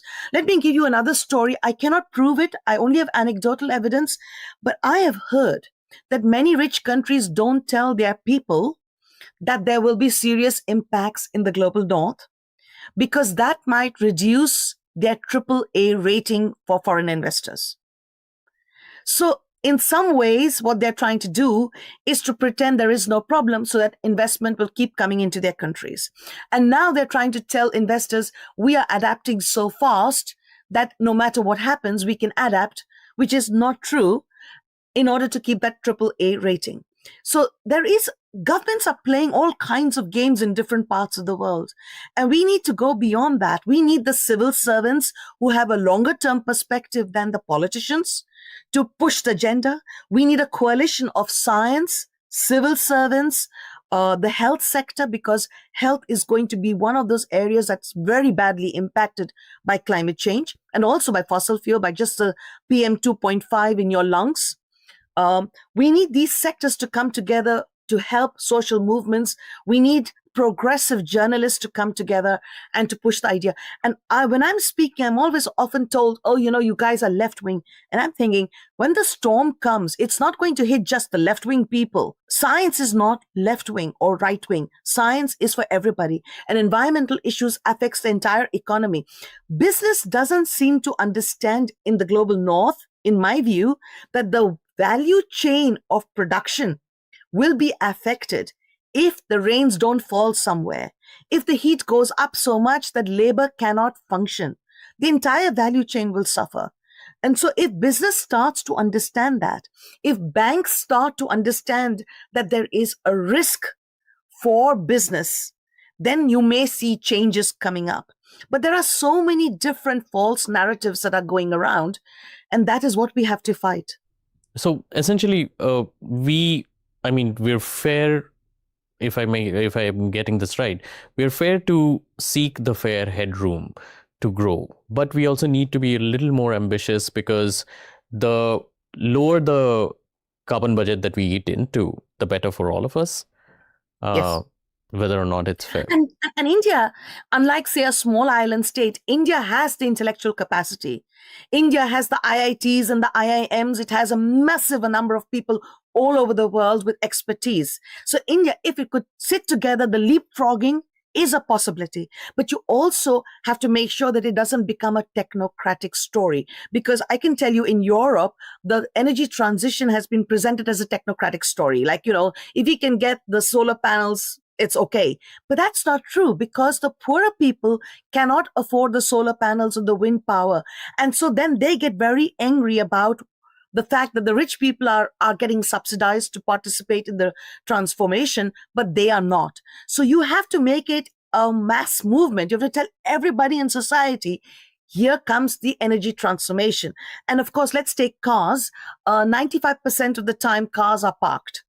And so essentially you can do with half the number of cars. That will reduce the amount of land you need for roads. It'll make more space for green areas. Your cars will go faster. And maybe with shared transport, we can do the same amount of kilometers. But also you need to invest much more in public transport. And so that narrative also has to come out. We have to move towards the era of shared goods and commodities. Washing machines. You don't wash your clothes that often. Can you share the machines? Garden tools. Can you share that? We need to move towards the sharing era. And so essentially what I'm saying is India has, and many other developing countries, has the need to find the intellectual visioning to be able to leapfrog. And it's not a slightly more ambitious, it's a much more ambitious story I'm talking about. Because with a incremental story, you're not going to be able to solve the problems. And also we've left it too far. For 35 years, we've just sat and those arguments I hear from developing countries today are pretty close to the arguments I heard 35 years ago. Just to switch into something else that you've been also very central to. Tell us a little bit about your planetary boundaries work. What struck me there was that it didn't just define safe limits based on science, but also safe and just limits. So what based on happened was fairness. that when we were talking about the safe planetary boundaries, some of us social scientists, we argued, but those safe boundaries are not just because they cause huge harm to people, communities, countries, etc. And so with that narrative, we started to work on what is a just boundary. So then for climate change, we came to 1 degree centigrade. For air pollution, we were looking at the global planetary boundary, which we felt was not taking into account the PM 2.5 story at the local level. So there we tried to use WHO standards to strengthen the global air pollution boundary.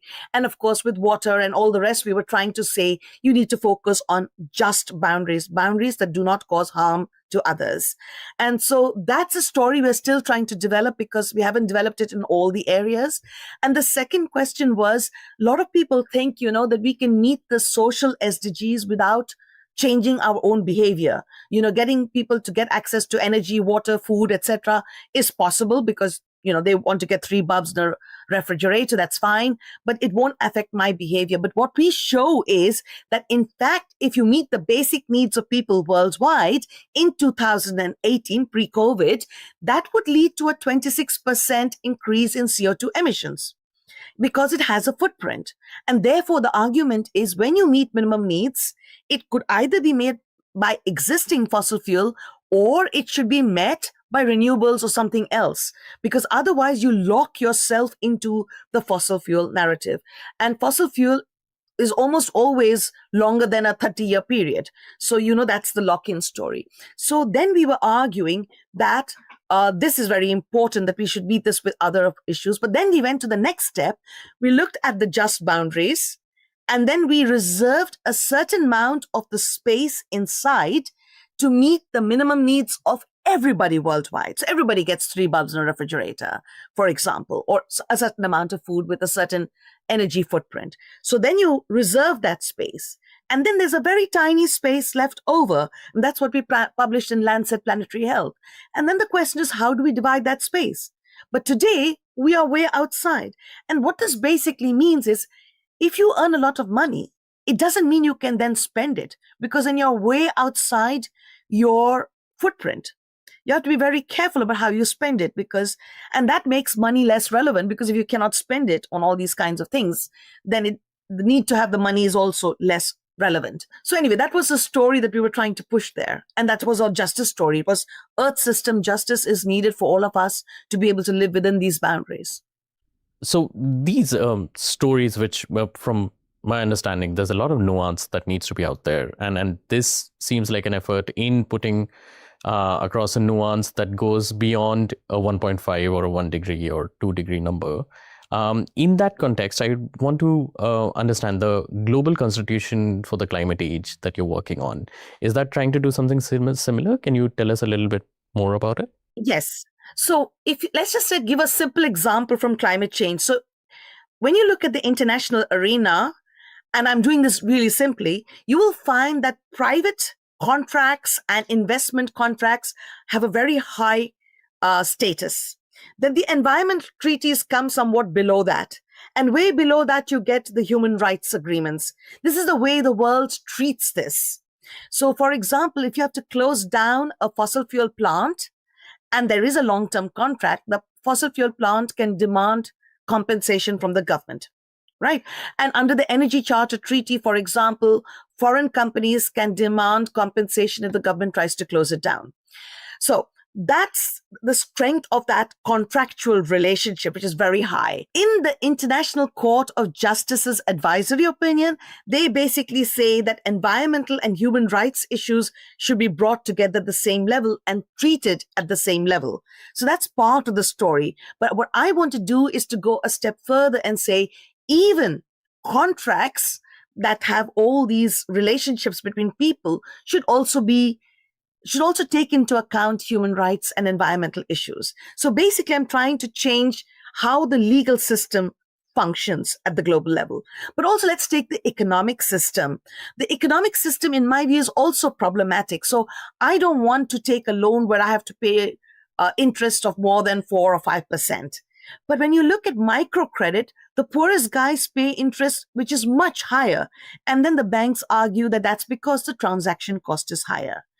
If you take, let's say, loans from global north to global north and south, then you know sometimes if you lend money to Germany, it's 6% interest. If you lend the money on the same project to Tanzania, it's 24% interest. Now, the argument is that Germany will pay back, so this is fine. But then to charge Africa more when it cannot even pay back 6% does not make sense to me. But somehow it makes sense to the bankers. So there is a problem with the financial system.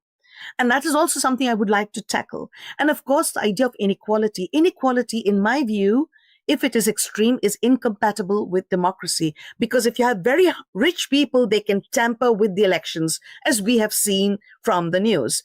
And very rich people can always lobby, etc. Very poor people are so busy with their daily survival that they don't have the ability to participate in democratic systems properly. They don't have the ability to separate fake news from news, fact from misinformation.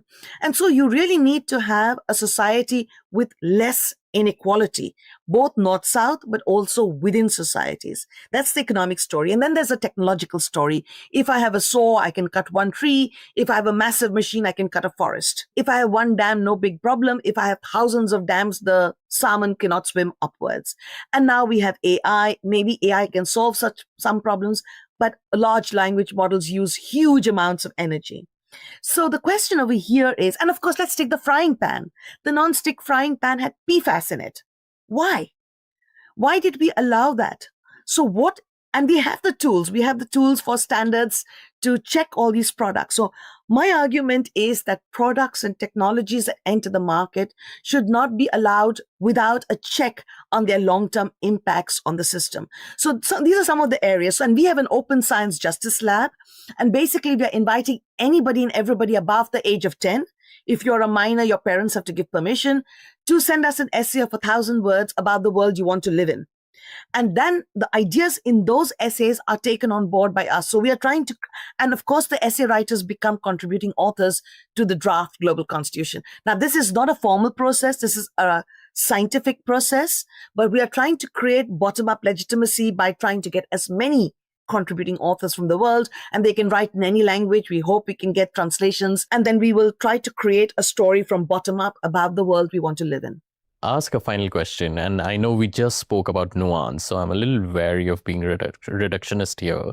But if you could implement one binding commitment tomorrow, whether on finance, fossil fuel phase out, loss and damage compensation, on something completely different, that would change the power dynamic between, especially keeping in mind justice outcomes that we spoke about, what would that sort of one move that you would really adopt? I think it would be to strengthen, to ensure that the overshoot is as tiny as possible on top of 1.5. If rich countries go beyond 1.5, that's so if they emit beyond a certain level, then they are in overdraft. That is recognized, and that little overshoot is then equitably divided between developing countries. And the reason I'm saying this is because if you can close down the fossil fuel emission process, you can reduce the injustices for the next few centuries. So I think that is highly critical. So I would focus on closing the tap first before we try to solve all the other issues. Right. Thank you. That's a very important insight in terms of at least drilling it down to distilling it to what really is very relevant right now. Thank you so much, Professor Gupta, for being with us today, and wish you all the best. Thank you so much for your interview. Welcome to the 23rd edition.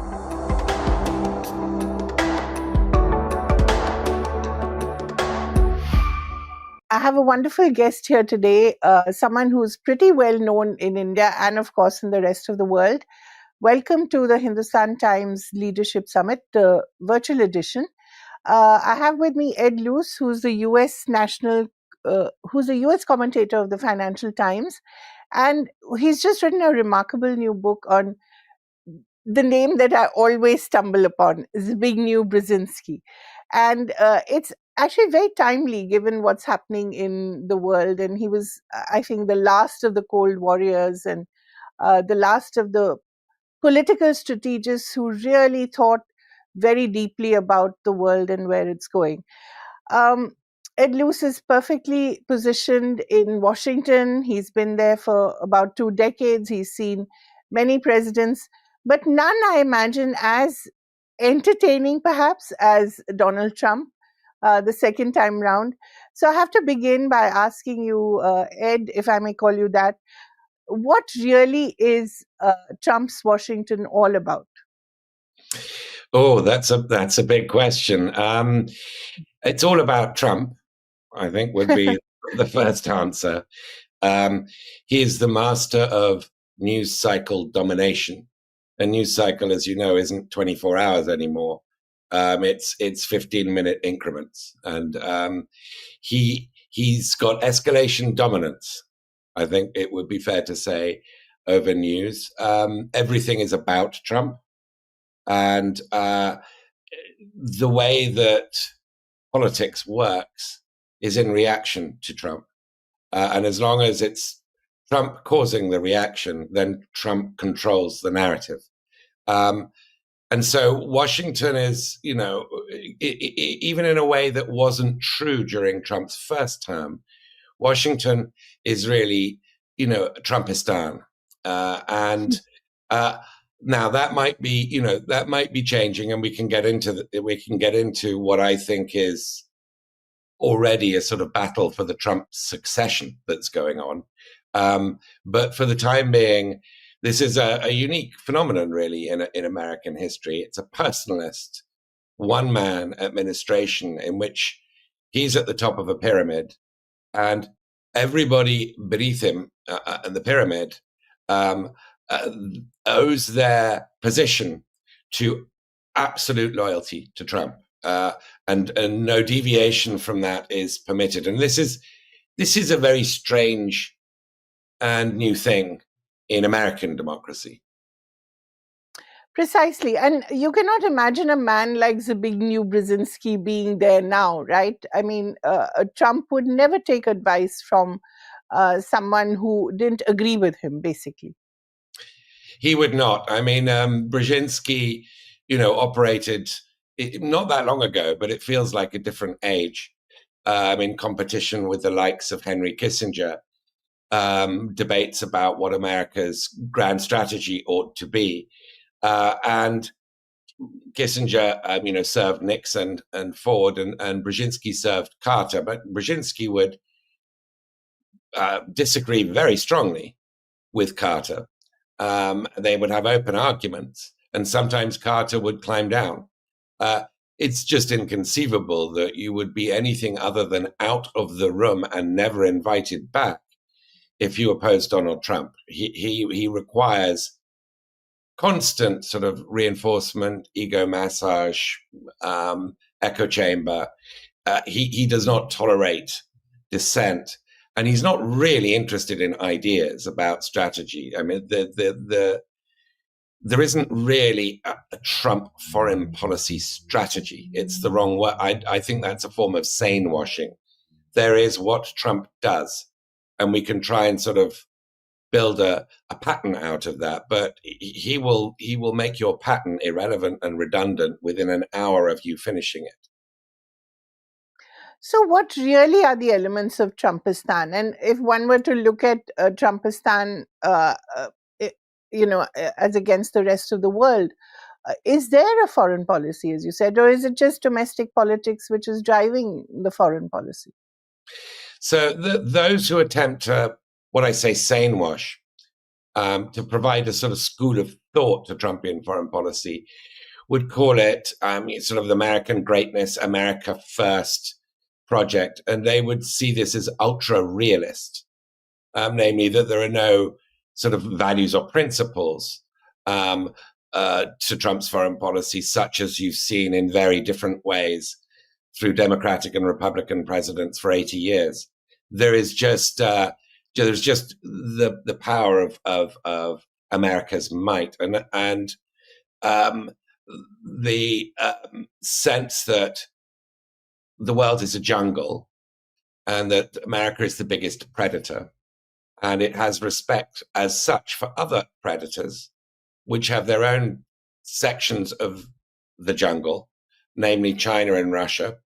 And America's section is the Western Hemisphere, but also the transatlantic world, in which it can do what it likes, but it respects the raw might of the other predators. As I say, chiefly China and Russia. And you can dress that up as a sort of ultra realist. I wouldn't call it isolationist, but you can say it's a sort of ultra realist and unromantic doctrine based on the idea of raw power. But Trump doesn't sort of consistently act according to that script. So I'm very skeptical. I think Trump's foreign policy is what Trump does. And what Trump does deviates quite a bit from that sort of idealized description of what his philosophy is, and is driven a lot more by opportunities to make money, personalist ties with other regimes and other countries that operate like Trump operates. And so where there is not really much distinction between public and private. So you'll see him getting along better with Pakistan, for example, than with India, because India is still a rules-based system. You'll see him getting along better with Qatar and Saudi Arabia and United Arab Emirates than with Canada or even Britain and France, for precisely the same reasons. Those countries cannot offer crypto deals to Trump's children, or to the children of Steve Witkoff, his foreign policy envoy, or to the children of Howard Lutnick, his commerce secretary. The Gulf states can. Where it gets very interesting, though, is on China, but perhaps we can get into that later. No, in fact, that would be my next question, Ed. Really, China is something that Trump thought, I think, that he understood. But his trade war with China is really something that China is perhaps benefiting from, and it isn't working out exactly as Trump thought. It's not. I think he thought he had the bigger bazooka, and that was to deny China access to America's market. initially by these sky-high 145% tariffs, I think, back in April. China then started wielding its own bazooka, which is denying America and the West, well, the world, in fact, access to these rare earths and to certain critical minerals, all of which are absolutely key, not just to high-end civilian economy, but also to the military production process in the West. And that turned out to be a bigger bazooka than the Trump tariff bazooka. So we, after many iterations and lots of marching to the top of the hill and marching down again, we finally have this one-year truce that Trump struck with Xi Jinping in Busan in South Korea at the G20 summit late October, which was in effect Trump climbing down, Trump being brought to heel. So we're left with, one moral from this story, which is if you've got leverage, you can defeat Trump. If you haven't got leverage, nothing much will stop him. And that, I guess that does conform with the jungle theory of how Trump approaches the world.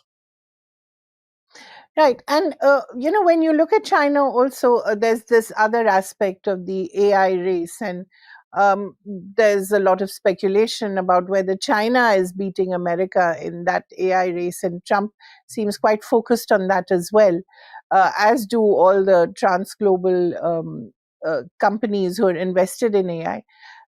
What's your sense of things? So whether China or the United States is winning the AI race, I don't have a strong view. I've seen persuasive arguments on both sides of that. DeepSeek and the sort of much lower cost of building massive AI platforms, LLMs in China, versus where America's still got the most cutting edge AI processors, GPUs, etc. And, I don't know the answer to that. I do have some skepticism, though, of the premise of this argument, which is that whoever crosses the finishing line first is winner takes all, sweeps the world. It just strikes me as a little bit like a sort of one of those Marvel comic Hollywood movies that I don't think things are that simple. And I don't think, if one reaches AGI or superintelligence before the other, then that's it, it's game over. But a lot of Washington, really the sort of consensus in Washington, which isn't happy with Trump, does believe that this is a sort of winner takes all question of who crosses the finishing line first. So they're unhappy with Trump because part of the deal that he did with Xi Jinping is he's still permitting lots of high-end AI processors from the likes of NVIDIA to be exported to China. He's not really picked up, still less strengthened, this so-called small yard, high fence that the Biden administration devised to try and contain China from getting the most cutting edge of American technologies. Trump really isn't sort of in that space. He looks to the sort of mercantilist, commercial nature of deals, has quite an obsession with 20th century products like soybeans, old-fashioned commodity products, and purely the trade in goods side of the bilateral deficit. Services don't interest him. So he's got a very quirky and, dare I say it, analog era idea of what economic ties mean. So the blob, the foreign policy consensus in Washington, is very unhappy with him on China. What about Russia? That personal friendship with Vladimir Putin didn't quite work out, did it? It didn't. He thought he was his friend. He thought, he started by saying he'd fix the Ukraine-Russia war in 24 hours. Then he stretched it to 100 days. Then it became 200 days. And now I think finally the penny's dropped that Putin doesn't really want to end this war because he doesn't have enough to show for the million or so deaths and casualties that Russia has suffered in the last 3.5 years. That this is an existential sort of game for Putin, and he's not going to Closely watched political leaders. A leader whose tenure has been marked by large-scale governance reforms, strong administrative focus, and a transformative vision for India's most populous state.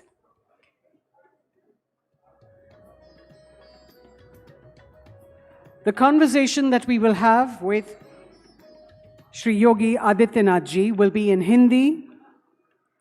It is now my honor to welcome Yogi Adityanath, the Honorable Chief Minister of Uttar Pradesh. Engaging with him is Shashi Shekhar, the Editor-in-Chief of Hindustan. This interaction will be in Hindi, ladies and gentlemen.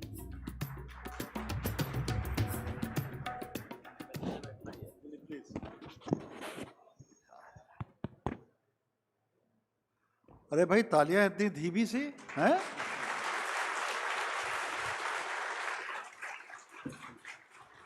Yogi ji ने लिखवा रखा है मुस्कुराइए आप लखनऊ में हैं। मैं कहना चाहता हूं हम जोश पे हैं क्योंकि आप दिल्ली में हैं।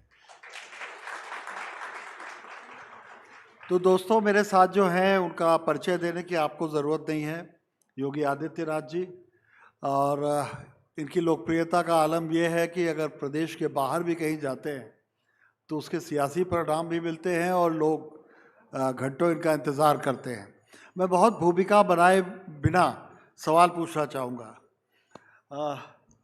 71 साल बाद पहला मौका ऐसा है गोविंद वल्लभ पंत जी के बाद जब कोई मुख्यमंत्री 8 साल लगातार कुर्सी पे रहा उत्तर प्रदेश की। कैसा लग रहा है आपको, और इस दौरान आपका कार्यकाल आपकी नज़र में कैसा रहा? शशि जी, मैं सबसे पहले एसटी परिवार को इस समिट की हृदय से बधाई देता हूं।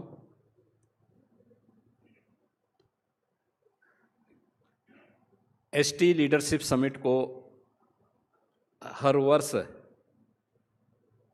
न केवल उनके दर्शकों और श्रोताओं को बल्कि समाज के अलग अलग तबके को का भी इंतजार रहता है। और मुझे कई वर्षों के बाद इस एसटी समिट में भाग लेने का अवसर प्राप्त हुआ है। मैं इस समिट के लिए पूरे एसटी परिवार को हृदय से बधाई और अपनी शुभकामनाएं देता हूं। और आज आपका जन्मदिन भी है। अरे आपको याद है। तो आपको भी जन्मदिन की ढेर सारी शुभकामनाएं। उत्तर प्रदेश देश की आबादी का सबसे बड़ा राज्य है और पिछले 8.5 वर्ष से अधिक समय से हमारी पार्टी ने मुझे वहाँ पे सेवा करने का अवसर दिया है।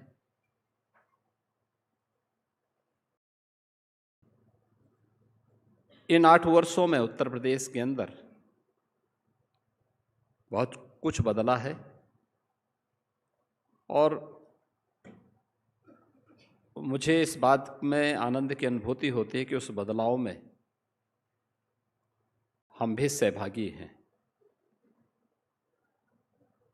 और उस बदलाव का हिस्सा बनने, उत्तर प्रदेश को उसकी पहचान दिलाने का जो अभियान है, उस अभियान का हम हिस्सा हैं।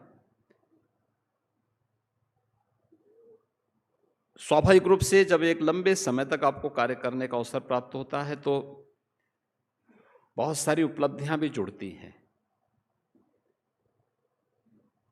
और आदरणीय प्रधानमंत्री जी की प्रेरणा से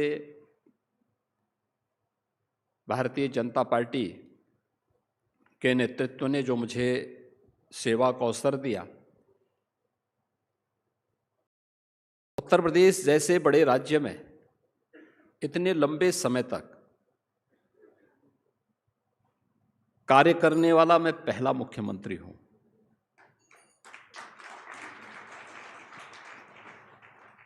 यह भी मेरे साथ ही जुड़ा है कि 5 वर्ष तक लगातार कार्य करने के बाद दोबारा जनता ने उसे चुन करके भेजा हो, ये पहली बार हुआ है और वो हमारी सरकार ने 17 से 22 तक कार्य किया, 22 में पुनः एक थम्बिक मेजॉरिटी के साथ पुनः जीत करके फिर से सत्ता बनाई है और अब हम लोग 27 में जीतने की तैयारी कर रहे हैं।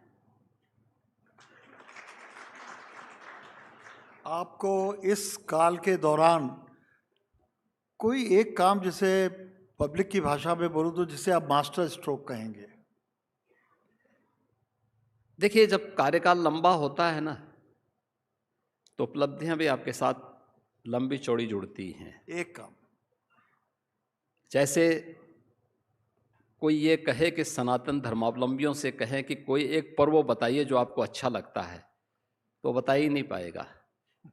क्यों होली गिनाए कि दीपावली गिनाए कि विजयादशमी गिनाए कि रक्षाबंधन गिनाए कि रामनवमी को गिनाए कि कृष्ण जन्माष्टमी को गिनाए कि छठ को गिनाए, कौन सा गिनाए? क्योंकि एक लंबा समय है, युगों युगों से ये गाथा चली आ रही है, जिसने मानवीय व्यवस्था को, जीवन जीने की पद्धति को एक नया स्वरूप दिया है, जिसे आज हम पर्व और त्योहारों के रूप में मनाते हैं।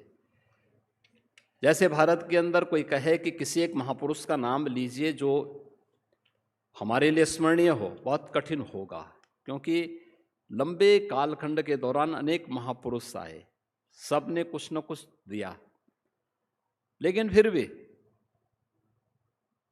ये चैलेंज है मेरे लिए किसी एक घटना को गिनाना। लेकिन हाँ, मेरे जीवन का महत्वपूर्ण पल था जब 500 वर्षों के बाद अयोध्या में श्री राम जन्मभूमि मंदिर निर्माण के कार्यक्रम की आधारशिला आदरणीय प्रधानमंत्री जी के कर कमलों से रखी गई।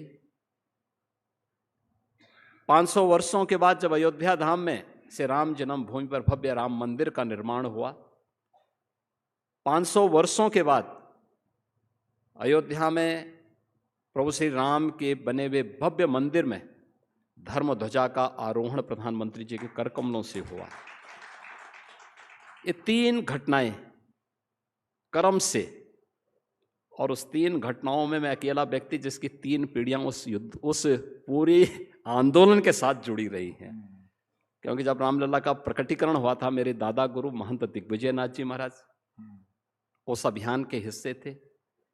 श्री राम जन्मभूमि मुक्त यज्ञ समिति के नाते मेरे पूज्य गुरुदेव महंत अवेद्यनाथ जी महाराज उस आंदोलन को लीड कर रहे थे, और मुख्यमंत्री के रूप में वो सेवा और उस सेवा को प्रभु के चरणों में समर्पित करने का सौभाग्य मुझे प्राप्त हुआ है। तो अपनी विरासत के प्रति कृतज्ञता ज्ञापित करने, अपने देश और अपने धर्म के प्रति अपने कर्तव्यों का निर्वहन करने का एक अवसर मुझे प्राप्त हुआ। और ये जीवन की एक बड़ी घटना हमारे लिए बहुत महत्वपूर्ण है, जिसको कई पीढ़ियां नहीं देख पाई। हमने अपने सामने इन सारी घटनाओं को होते हुए, उसके साथ सक्रिय रूप से जुड़ते हुए, उस अभियान को आगे बढ़ाते हुए अपनी आंखों से देखा है। इससे बड़ी घटना दूसरी नहीं हो सकती। एक पुराना नारा याद आ गया जब राम जन्मभूमि आंदोलन चल रहा था कि अयोध्या की बारी है, काशी मथुरा बाकी है। तो कुछ है ऐसा भी क्या? देखिए, सभी जगह हम पहुंचेंगे, सभी जगह पहुंचेंगे और पहुंच चुके हैं। देखिए, विरासत पर किसी भी समाज को गौरव की अनुभूति होनी चाहिए, और उसी दिशा में ये सारे प्रयास प्रारंभ हुए हैं। हम आभारी हैं माननीय उच्चतम न्यायालय के, जिन्होंने सर्वसम्मति से जो भी तथ्य और प्रमाण प्रस्तुत किए गए थे, उन प्रमाणों का अवलोकन करते हुए एक फैसला सुनाया। और भारत के लोकतंत्र की सबसे बड़ी विजय है कि माननीय उच्चतम न्यायालय के इस फैसले को सबने स्वीकार किया, सर्वानुमति से बनी हुई। और आज का दिन तो बहुत महत्वपूर्ण है, विवादित ढांचा हटाने का भी आज दिन है। तो स्वाभाविक रूप से एक कलंक हटा, तो एक विरासत की पुनर्स्थापना का कार्य देश के अंदर हुआ। और आज आप देख रहे होंगे, श्री राम जन्मभूमि पर भगवान राम के भव्य मंदिर के शिलान्यास के बाद करोड़ों लोग वहां पर आए, मूर्ति प्राण प्रतिष्ठा कार्यक्रम के बाद 24 करोड़ से अधिक श्रद्धालु अयोध्या धाम आ चुके हैं। पर्व और त्योहारों के दौरान वहाँ पे श्रद्धालुओं की संख्या 35 से 40 लाख तक पहुँचती है और सामान्य दिनों में हम देखते हैं कि 1 लाख से 1.5 लाख श्रद्धालु अयोध्या धाम में आता है। मुझे लगता है कि स्वतंत्र भारत के अंदर ये कार्य स्वतःस्फूर्त भाव के साथ होने चाहिए थे। चलिए, निमित्त मात्र जिसको भी बनना था बने हैं, लेकिन देश के विकास के लिए, आने वाली पीढ़ी के सामने एक नया उदाहरण प्रस्तुत करने के लिए ये अभियान भी, आंदोलन भी, ये सभी आवश्यक थे। आगे भी जो होगा उसमें हमारी सक्रिय भूमिका इसी रूप में रहेगी। विकसित भारत का लक्ष्य प्रधानमंत्री ने रखा है, उसका एक निश्चित साल रखा है। उस विकसित भारत में विकसित यूपी का कोई टारगेट आपने विकसित किया है, कोई टाइमलाइन विकसित की है? हाँ, आदरणीय प्रधानमंत्री जी ने देश की आज़ादी के अमृत महोत्सव वर्ष में सन 2022 में पूरे देशवासियों के सामने एक लक्ष्य निर्धारित किया कि अभी हम देश की आज़ादी के 75 वर्ष पूरा कर रहे हैं, लेकिन आने वाले 25 वर्षों का हमारा विजन क्या है। 2047 जब देश अपनी आज़ादी का शताब्दी महोत्सव मना रहा होगा, तब हमें कैसा भारत चाहिए। उस विजन को लेकर के उन्होंने देश के सामने कुछ लक्ष्य रखे, जैसे कुछ शॉर्ट टर्म, कुछ लॉन्ग टर्म। 2027 तक भारत $5 ट्रिलियन का इकोनॉमी बने। 2047 तक भारत को $30 ट्रिलियन की इकोनॉमी के रूप में स्थापित करना है और एक विकसित और आत्मनिर्भर भारत का निर्माण करना है। तो स्वाभाविक रूप से भारत के ये सभी जो लक्ष्य हैं, यह तभी अचीव किए जा सकते हैं जब देश की सबसे बड़ी आबादी का राज्य उस प्रकार के विजन के साथ कार्य करे, और हमने प्रधानमंत्री जी के उस विजन को आत्मसात किया। उत्तर प्रदेश की विधानसभा में हम लोगों ने इस पे 27 घंटे तक लगातार चर्चा करवाई, दिन रात विधानसभा चली हमारी। इस विधानसभा सत्र के दौरान हमारे सभी माननीय जनप्रतिनिधियों ने वहाँ अपने विचार रखे, अलग अलग सेक्टर के थे। हम लोगों ने पहले ही उनको इसके बारे में अवगत कराया था कि भाई हमें अपना विजन डॉक्यूमेंट तैयार करना है। इसमें जनप्रतिनिधियों के लिए भी और जनता जनार्दन से भी हम लोगों ने राय ली। मुझे बताते हुए प्रसन्नता है, उत्तर प्रदेश विधानसभा में 403 विधायक हैं, विधान परिषद में 100 विधान परिषद के सामान्य सदस्य हैं। उत्तर प्रदेश की आबादी 25 करोड़ है। हमें 98 लाख प्रस्ताव अब तक प्राप्त हुए हैं उत्तर प्रदेश के विजन डॉक्यूमेंट को लेकर। हमने 12 सेक्टर उसके तैयार किए हैं, हमने अपने लक्ष्य निर्धारित किए हैं और लक्ष्य हमारा है 2029-30 तक उत्तर प्रदेश $1 ट्रिलियन की इकोनॉमी बनेगा। उत्तर प्रदेश 2047 तक $6 ट्रिलियन की इकोनॉमी के रूप में अपनी कार्य योजना को आगे बढ़ा चुका है और उत्तर प्रदेश इसे अवश्य अचीव करेगा। हमारी जो पिछले 3 वर्षों की प्रगति है, वह प्रगति इस दिशा में संतोषजनक ढंग से आगे बढ़ रही है और मेरा मानना है कि हम इसको अवश्य अचीव करके विकसित भारत, विकसित उत्तर प्रदेश, आत्मनिर्भर भारत, आत्मनिर्भर उत्तर प्रदेश। आपने कहा आपको इतनी परियोजनाओं के प्रस्ताव मिले हैं, आप 5वीं ग्राउंड ब्रेकिंग सेरेमनी करने जा रहे हैं। तो जो अब तक की 4 ग्राउंड ब्रेकिंग सेरेमनीज थी, उसमें जो प्रस्ताव मिले, जो बात हुई, उसमें कितने जमीन पर उतर सके? देखिए, उत्तर प्रदेश जैसे राज्य में निवेश आज से 8 वर्ष पहले एक बेमानी थी। जब व्यक्ति ही सुरक्षित नहीं तो उसकी पूंजी कैसे सुरक्षित होगी? और इसके लिए हम लोगों ने 2017 में आने के बाद ये तय किया था कि हमें इसकी सूरत को बदलना है। उत्तर प्रदेश के परसेप्शन को चेंज करना है। इसके लिए अपराध और अपराधियों के प्रति जीरो टॉलरेंस, भ्रष्टाचार और भ्रष्टाचारियों के प्रति जीरो टॉलरेंस। और मुझे आत्मिक संतुष्टि होती है जब हम लोग उत्तर प्रदेश के अंदर सुरक्षा का एक बेहतर माहौल आज के दिन पर देखते हैं, दंगा मुक्त प्रदेश को देखते हैं। आज 6 दिसंबर है। उत्तर प्रदेश में इस समय कर्फ्यू जैसा माहौल होना चाहिए, लेकिन मैं उत्तर प्रदेश के अंदर 2 कार्यक्रमों को करके अब दिल्ली में बैठा हूं, ताज होटल में, एसटी लीडरशिप समिट में बैठा हूं। उत्तर प्रदेश में न दंगा है न कर्फ्यू है, उत्तर प्रदेश में सब चंगा है। इसके लिए कोई समस्या नहीं। ये चंगा युक्त वातावरण, कर्फ्यू मुक्त वातावरण, ये निवेश की पहली शर्त है। किसी भी उद्यमी के लिए सुरक्षा पहली आवश्यकता है, और उस सुरक्षा को देने के साथ साथ हम लोगों ने सेक्टोरियल पॉलिसीज बनाई, पिक एंड चूज नहीं। और इन सभी पे व्यापक पैमाने पे कार्य हुआ। मुझे याद है जब पहला इन्वेस्टर समिट के लिए हमारे औद्योगिक विकास के मंत्री और उस समय के औद्योगिक विकास के आयुक्त तो मेरे सामने आए थे। इन लोगों ने मुझे बताया कि साहब हम लोग उत्तर प्रदेश में एक इन्वेस्टर समिट करना चाहते हैं। तो मैंने कहा नाम क्या है? तो इन्होंने कहा ग्लोबल इन्वेस्टर समिट। मैंने कहा कितने का टारगेट रखा है? इन्होंने कहा साहब 20,000 का। तो मैंने कहा नाम बदल दो।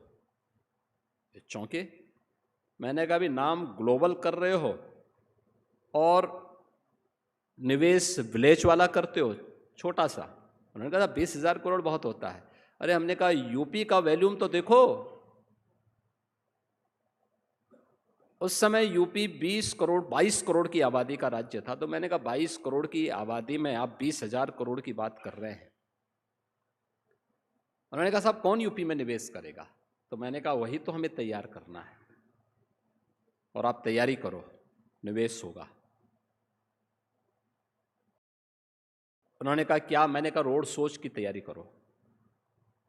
पहले रोड शो में गए, 2,000 का प्रस्ताव इन्हें प्राप्त हुआ, 2,000 करोड़ का। दूसरे में गए, 5,000 करोड़ का मिला। तीसरे के लिए मैंने कहा मैं चलता हूँ। मैं गया, वहाँ पे मैंने सभी उद्यमियों से बात किया। सभी उद्यमी बहुत हंसते हुए मिलते थे, लेकिन अंत में कहते थे साहब देखो हमने तो यूपी से कसम खाया हुआ है कि हम यूपी में वापस नहीं आएंगे। तो मैंने कहा एक दिन आपको आना पड़ेगा यूपी देखना। मैं यही बोलता था। और इन्वेस्टर समिट हमने बाद में किया। उस रोड शो में हमें 2.5 लाख करोड़ के प्रस्ताव प्राप्त हुए थे, और जब हमने इन्वेस्टर समिट किया था तो हमें 4.25 लाख करोड़ का निवेश प्रस्ताव पहले इन्वेस्टर समिट में प्राप्त हुए। हमने गत वर्ष यानी 2023 में अपना तीसरा इन्वेस्टर समिट किया था। इन 8 वर्षों में यूपी का प्रवेश कैसे बदला है, परसेप्शन कैसे बदला है। हमें 2023 में इन्वेस्टर समिट में 40 लाख करोड़ रुपए के प्रस्ताव प्राप्त हुए थे।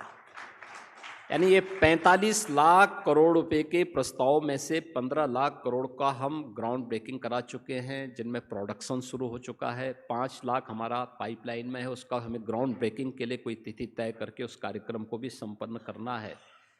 ये पहली बार हुआ होगा कि 45 लाख में 20 लाख करोड़ का ग्राउंड ब्रेकिंग हो गया हो या हो रहा हो, और उसमें प्रोडक्शन शुरू हो गया हो। तो ये उत्तर प्रदेश जैसे राज्य की दृष्टि एक नया मील का पत्थर है, जो हमारी सरकार ने, डबल इंजन की सरकार ने यूपी के अंदर गढ़ने में सफलता प्राप्त की है। आज उत्तर प्रदेश में अच्छा इंफ्रास्ट्रक्चर है, अलग अलग सेक्टर से जुड़ी हुई पॉलिसीज है, और बिना किसी भेदभाव के हमने ईज ऑफ लिविंग को, ईज ऑफ डूइंग बिजनेस को जितना सरल हो सकता है, जितना रिफॉर्म हो सकता है, उसमें उतना हमने करके दिखाया है। और मेरा मानना है कि आने वाले समय में उत्तर प्रदेश देश का, आज के दिन पर भी मैं कह सकता हूं, ईज ऑफ डूइंग बिजनेस हो, ईज ऑफ लिविंग हो, या फिर सिंगल विंडो के उसमें भी आप देखेंगे देश के अंदर उन सभी राज्यों में से एक राज्य है जो इन्वेस्टमेंट के लिए बेस्ट डेस्टिनेशन के रूप में जाने जाते हैं, उनमें यूपी एक है। आपने काम इतना किया, लेकिन आपकी चर्चा अक्सर उत्तर प्रदेश के बाहर और अपनी सरकारों पे दबाव भी बनता है उनकी, एनकाउंटर्स, बुलडोज़र, इनके लिए होती है। अब एक उदाहरण दे रहा हूँ। मध्य प्रदेश के इलेक्शन से पहले उज्जैन में एक रेप हो गया था।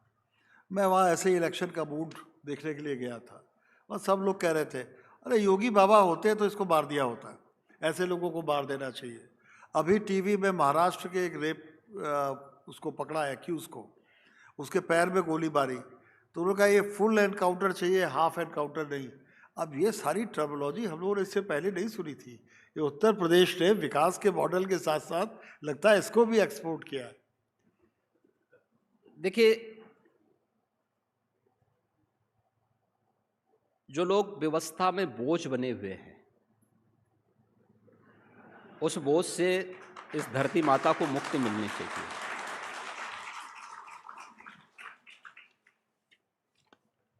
और यह मुक्ति उनसे इस धरती को ही नहीं है, बल्कि उनके स्वयं के बोझ से उनको मुक्ति मिल जाएगी।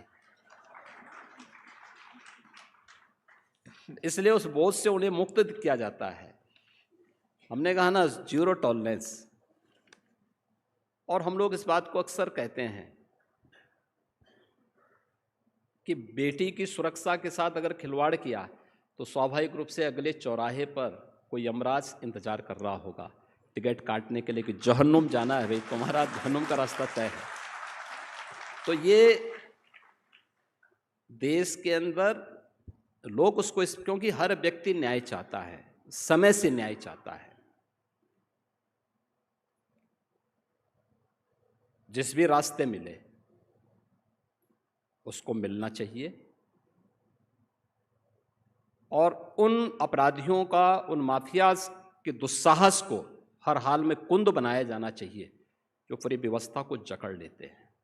ये माफिया कोई भी हो, किसी भी प्रकार का हो, उसको हर हाल में रोका जाना चाहिए। उत्तर प्रदेश का ये दुर्भाग्य रहा है कि हमारी सरकार आने के पहले हर जिले में एक दुर्दांत माफिया खड़ा हो गया था। पैरेलल उसकी सत्ता चलती थी। वह व्यवस्था को नहीं मानता था, वह कानून को नहीं मानता था और न्यायपालिका को नहीं मानता था। सिस्टम की किसी भी संस्था पे उसका विश्वास नहीं था। जब उसका कानून में विश्वास नहीं है तो कानून उसको उन पर क्यों विश्वास करेगा। और इसीलिए हम लोगों ने कहा था कि उसकी भाषा दूसरी है तो उसको दूसरी भाषा समझानी पड़ेगी, और उसको उसकी भाषा में हम लोगों ने समझाने का काम भी किया है। मुझे प्रसन्नता है कि आज उत्तर प्रदेश माफिया मुक्त हो चुका है। अब उत्तर प्रदेश में 1 डिस्ट्रिक्ट 1 माफिया नहीं, बल्कि 1 डिस्ट्रिक्ट 1 प्रोडक्ट है, 1 डिस्ट्रिक्ट 1 मेडिकल कॉलेज है। एक इसमें कोई दो राय नहीं, उत्तर प्रदेश में पूरे देश से कि किसी भी अन्य प्रदेश के मुकाबले ज़्यादा हवाई अड्डे हैं, ज़्यादा राजमार्ग हैं, ज़्यादा मेट्रो हैं और ज़्यादा मेडिकल कॉलेज हैं। लेकिन अभी भी अर्बनाइजेशन और ढांचा सुधार को लेकर बहुत मांग उठती है। इसको लेकर आपकी कोई योजना है? क्योंकि जो आपका सपना है विकसित उत्तर प्रदेश का, विकसित भारत में विकसित उत्तर प्रदेश का, वो इसके बिना पूरा नहीं हो सकता। देखिए, इंफ्रास्ट्रक्चर सुरक्षा के साथ साथ वर्ल्ड क्लास इंफ्रास्ट्रक्चर हो, यह भी विकास की पहली शर्तों में है। और आपने देखा होगा, हमने अपने पहले कार्यकाल के दौरान इंफ्रास्ट्रक्चर के लिए यूपी के अंदर आप देखेंगे तो 2017 तक 16-17 तक एक्सप्रेस वे में यूपी की कहीं गिनती नहीं होती थी। हमारी 1.5 एक्सप्रेस वे थी हमारे पास, और आज मैं 1.5 एक्सप्रेस वे। 1.5 से क्या मतलब है? 1.5 एक्सप्रेस वे इसलिए बोल रहा हूं मैं, एक आगरा यमुना एक्सप्रेस वे थी जी, और दूसरा आगरा से लखनऊ एक्सप्रेस वे आधा बनी हुई थी, तो ये 1.5 एक्सप्रेस वे है। मैंने सुना कि आपने तो लखनऊ एक्सप्रेस वे को बनाने के लिए पहले उसे खुदवाया कई जगह से, फिर बनी हो। उस एक्सप्रेस वे के लिए हमने पैसा दिया, हमने तब उसको कंप्लीट किया। आज मैं कह सकता हूं कि देश के अंदर एक्सप्रेस वे में उत्तर प्रदेश की हिस्सेदारी 55% है। 17 में जब मैं चीफ मिनिस्टर बना था, उत्तर प्रदेश के अंदर 2 एयरपोर्ट संचालित थे, लखनऊ और वाराणसी। 2 आंशिक रूप से संचालित थे, गोरखपुर और आगरा।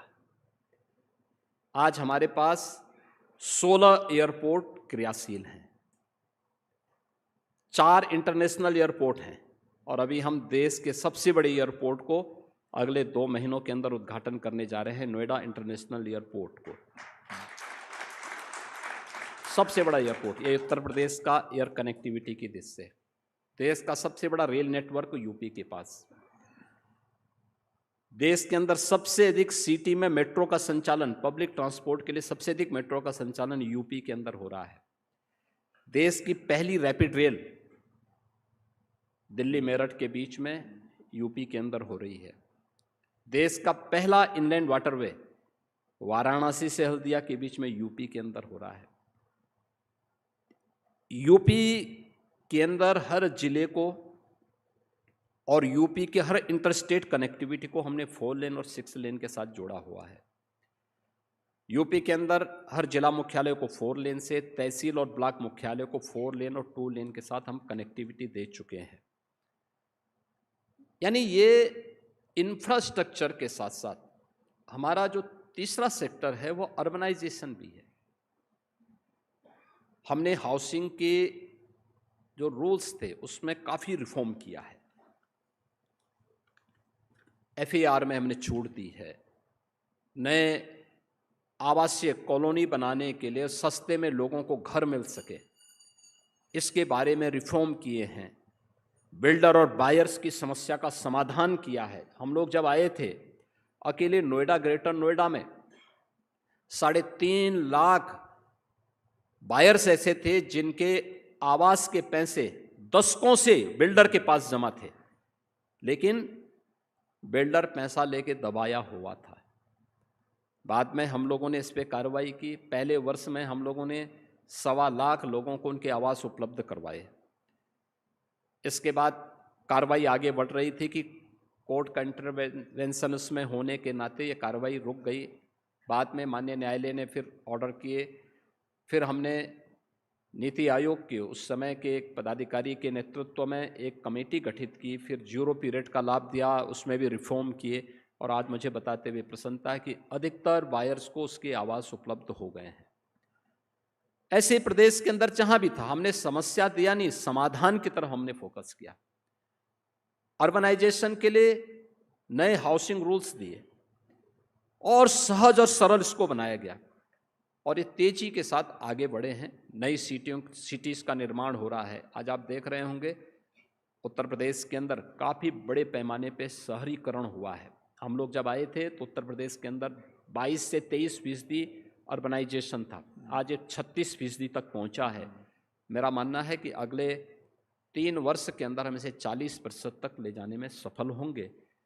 इस दिशा में भी हम लोगों ने कार्य किया है। केवल अर्बनाइजेशन नहीं, वहाँ पे उनको बुनियादी सुविधाएं भी मिले, अच्छी सड़क मिले, पब्लिक ट्रांसपोर्ट की सुविधा मिले, अच्छी क्वालिटी पावर की सप्लाई हो, शुद्ध पेयजल की व्यवस्था हो, अच्छे पार्क बने, वहाँ पर अन्य जो भी वहाँ की आवश्यकता है उस प्रकार की सुविधाएं उन्हें प्राप्त हो।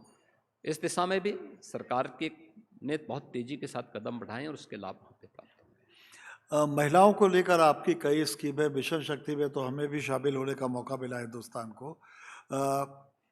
उन स्कीम्स के बाद गांवों में एक महिलाओं की स्थिति में कानून व्यवस्था और उनकी मदद की वजह से फ़र्क साफ साफ दिखता है। लेकिन अभी भी मुझे ऐसा लगता है कि बहुत कुछ काम उस क्षेत्र में बाकी है। देखिए, आधी आबादी को उसका अधिकार मिलना चाहिए और इसके लिए हम लोगों ने हर एक स्तर पर उन्हें समायोजित करने का प्रयास किया। आदरणीय प्रधानमंत्री जी ने बेटी बचाओ बेटी पढ़ाओ के साथ ही मातृवंदना योजना और फिर अलग अलग सेक्टर में उन्हें समायोजित करते हुए नारी वंदन अधिनियम तक एक बड़ी रेखा देशवासियों के सामने खींची। उससे प्रेरित होकर के प्रदेश में भी हम लोगों ने बहुत सारे कदम बढ़ाए हैं। बेटी के जन्म लेने से लेकर के उसके स्नातक तक की पढ़ाई के लिए एक आर्थिक पैकेज उस बेटी को उपलब्ध करवाना हो, उसके एजुकेशन फ्री स्नातक तक की उसकी पढ़ाई मुफ्त में हो, इसके लिए व्यवस्था। बेटी की शादी योग्य हो गई तो मुख्यमंत्री सामूहिक विवाह योजना के माध्यम से हम लोग प्रत्येक बेटी की शादी में 1 लाख रुपए की सहायता उस सामूहिक विवाह योजना में उपलब्ध करवाते हैं। और बेटी की शादी होने के उपरांत भी अगर कोई बेटी नौकरी करना चाहती है तो उसके लिए कुछ जगहों पर हमने एक स्पेशल व्यवस्था की है। जैसे उत्तर प्रदेश पुलिस बल में हम लोग जब आए थे, महिलाओं की संख्या उसमें मात्र 10,000 की थी।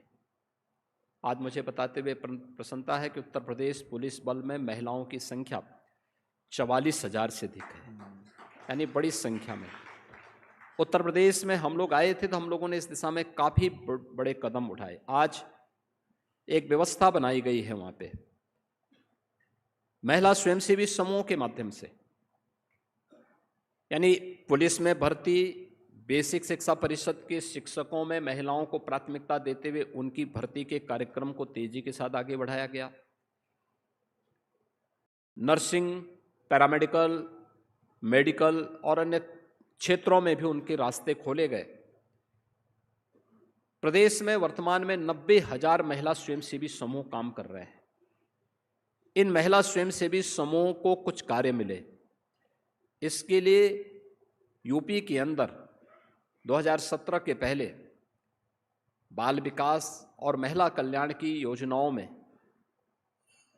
कुपोषित महिलाओं के लिए जो रेसिपी तैयार होती थी उसमें माफिया हावी थे और बड़ी विडंबना थी। यूपी के अंदर वही शराब माफिया वही इनके लिए पौष्टिक आहार भेजता था जो उत्तर प्रदेश के अंदर शराब की सप्लाई करता था।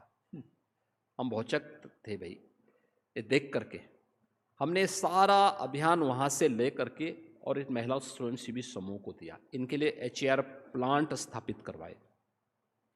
आज ये अच्छा पौष्टिक आहार उपलब्ध करवा रहे हैं महिला उन आंगनबाड़ी केंद्रों के लिए, जहाँ पर कुपोषित महिलाओं के लिए और बच्चों के लिए पौष्टिक आहार उन्हें उपलब्ध करवाया जाना चाहिए। प्रदेश के अंदर लखपति दीदी का कार्यक्रम हो, ड्रोन दीदी का कार्यक्रम हो, इसको तेजी के साथ आगे बढ़ाने का कार्य भी हुआ है। हमने मिशन शक्ति के अंदर महिलाओं की सुरक्षा, उनका सम्मान और उनके स्वावलंबन के एक बड़े अभियान को अपने हाथों में लिया है, जिसमें सभी 57,700 ग्राम पंचायतों में महिला बीट पुलिस अधिकारी की तैनाती, ग्राम सचिवालय के साथ साथ उन्हें हर प्रकार की सुविधाओं से आच्छादित करना, केंद्र और राज्य सरकार की योजनाओं का लाभ उन्हें प्राप्त हो सके, उन्हें हर प्रकार से सुरक्षा का माहौल वहाँ पे हर बेटी को मिल सके। इसके लिए जितनी भी महिलाओं की सुरक्षा से जुड़े हुए या अन्य सामान्य जीवन में भी किसी व्यक्ति को सुरक्षा के लिए किसी प्रकार की कोई कॉल करनी हो, उन सबको इंटीग्रेट करते हुए इसके लिए व्यापक रूप से हम लोगों ने जागरूकता का कार्यक्रम प्रदेश के अंदर चलाया है। और मुझे प्रसन्नता है कि बड़े पैमाने पर महिलाएं इसके साथ जुड़ी हैं, सुरक्षा का एहसास कर रही हैं और प्रदेश के कार्यक्रमों को, केंद्र सरकार के से जुड़े हुए वेलफेयर के स्कीम को लाभ भी ले रही हैं और उसके माध्यम से समाज को भी लाभान्वित करने में अपना योगदान दे रही हैं। सवाल तो बहुत सारे रह गए, लेकिन चूंकि समय खत्म हो गया है और कुछ विदेशी अतिथि भी हैं, आखिरी सवाल बस आपसे पूछता हूँ। तो अब चुनाव आपके सिर पर ही हैं, कुछ दिन बाद चुनाव का माहौल शुरू हो जाएगा, लेकिन चुनाव अपनी जगह हैं, पर सरस्वती, आपने पढ़ाई की बात की, लक्ष्मी आपने धन की बात की, महिलाओं को लक्ष्मी भी मानते हैं, बुलडोजर यानी वास्तु पुरुष और यमराज, इनका सम्मिश्रण जारी रहेगा उत्तर प्रदेश में? देखिए, उत्तर प्रदेश की आवश्यकता है और उत्तर प्रदेश के नौजवानों के लिए, उत्तर प्रदेश की बेटियों की सुरक्षा के लिए, उनके स्वावलंबन के लिए, उत्तर प्रदेश के अन्नदाता किसानों की खुशहाली के लिए और उत्तर प्रदेश के नागरिकों की पहचान को बनाए रखने के लिए जो भी आवश्यक कदम होंगे, जो भी महत्वपूर्ण रिफॉर्म होंगे और जो भी सख्त कदम होंगे, उसको उठाने में कोई संकोच नहीं होगा। सरकार अपनी जीरो टॉलरेंस की नीति के तहत आगे बढ़ती रहेगी। बहुत बहुत धन्यवाद योगी जी, आपने मेरे सारे सवालों के जवाब उसी अंदाज में दिए जिसके लिए आप जाने जाते हैं। आपको बहुत बहुत शुभकामनाएं और एक तालियों की गड़गड़ाहट के साथ इसे ख़त्म करना चाहूँगा। धन्यवाद शशि जी, बहुत बहुत धन्यवाद। एसटी समिट के लिए मेरी बधाई और शुभकामनाएं। Shukriya, Yogi ji. Thank you very much, Shashi ji. Ladies and gentlemen, the Chief Minister of Uttar Pradesh.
Joining us all the way from Austin, Professor James Galbraith from the University of Texas, a distinguished economist and acclaimed author. In this session, he will be in conversation with Ravi Krishnan, Editor-in-Chief, Mint. Please be seated, ladies and gentlemen, and refrain from moving about. Professor James Galbraith in conversation with Ravi Krishnan.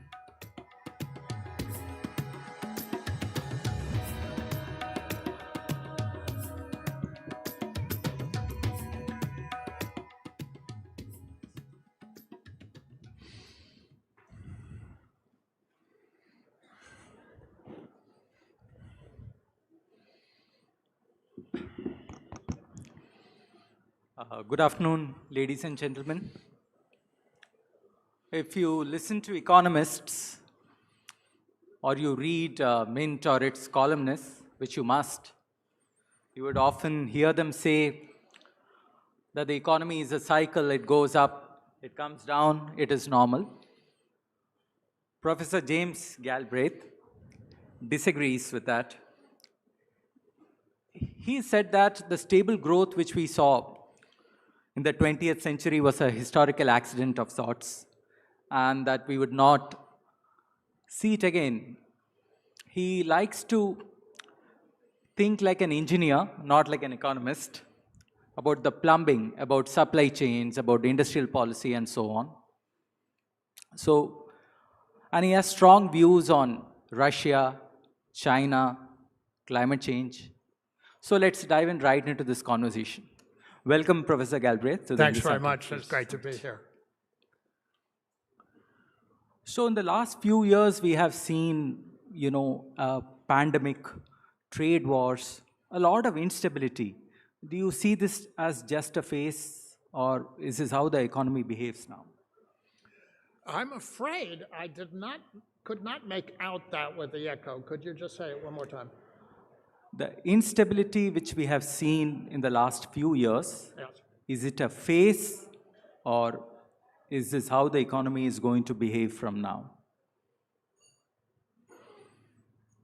The last 4 years, the last 4 years certainly have been a tumultuous time. There's no denying that.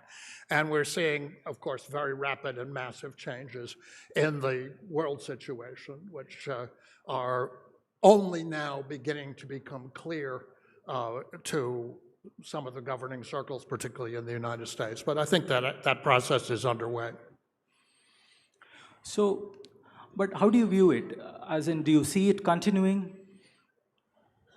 Which is the way that the world is headed? I'm sorry. Do you see this current phase of instability continuing? You're really not coming across. I'm terribly sorry.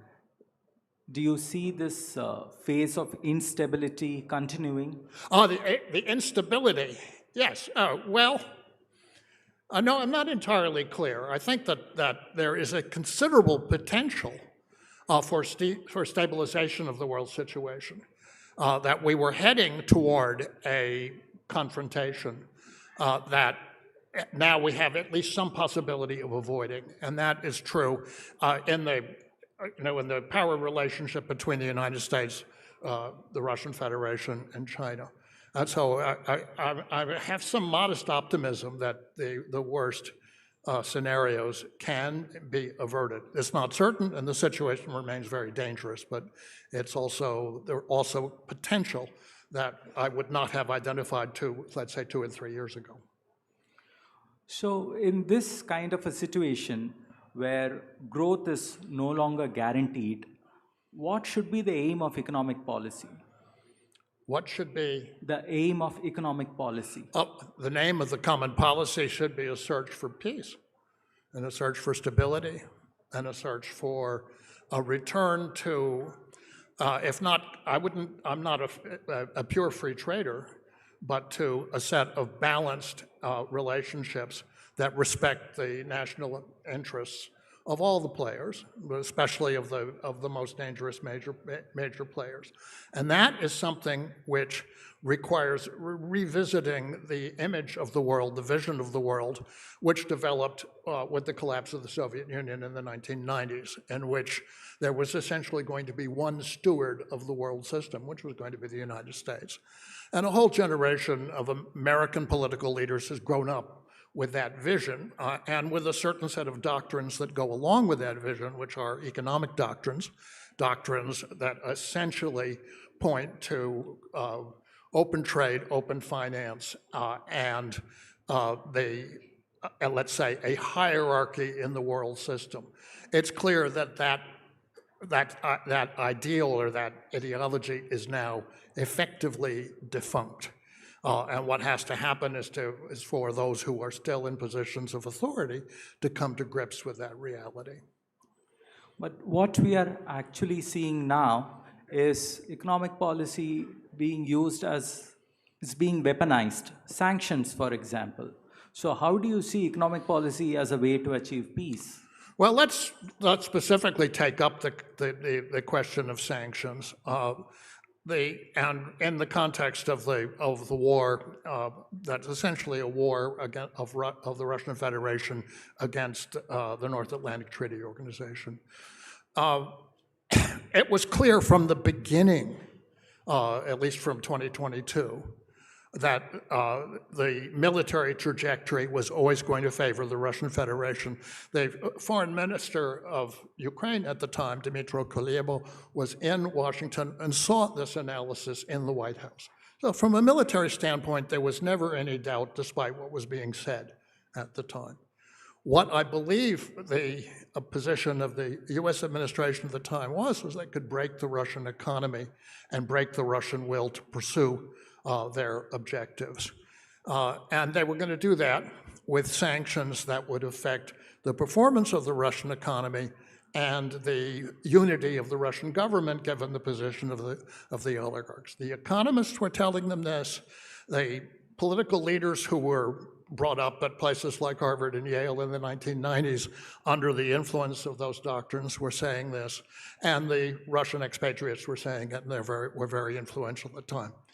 That gets into my area of competence, and I was saying from 2023, late 2022 and onward, that it wasn't going to work. And it wasn't going to work not because the sanctions would be ineffective, but precisely because they were effective.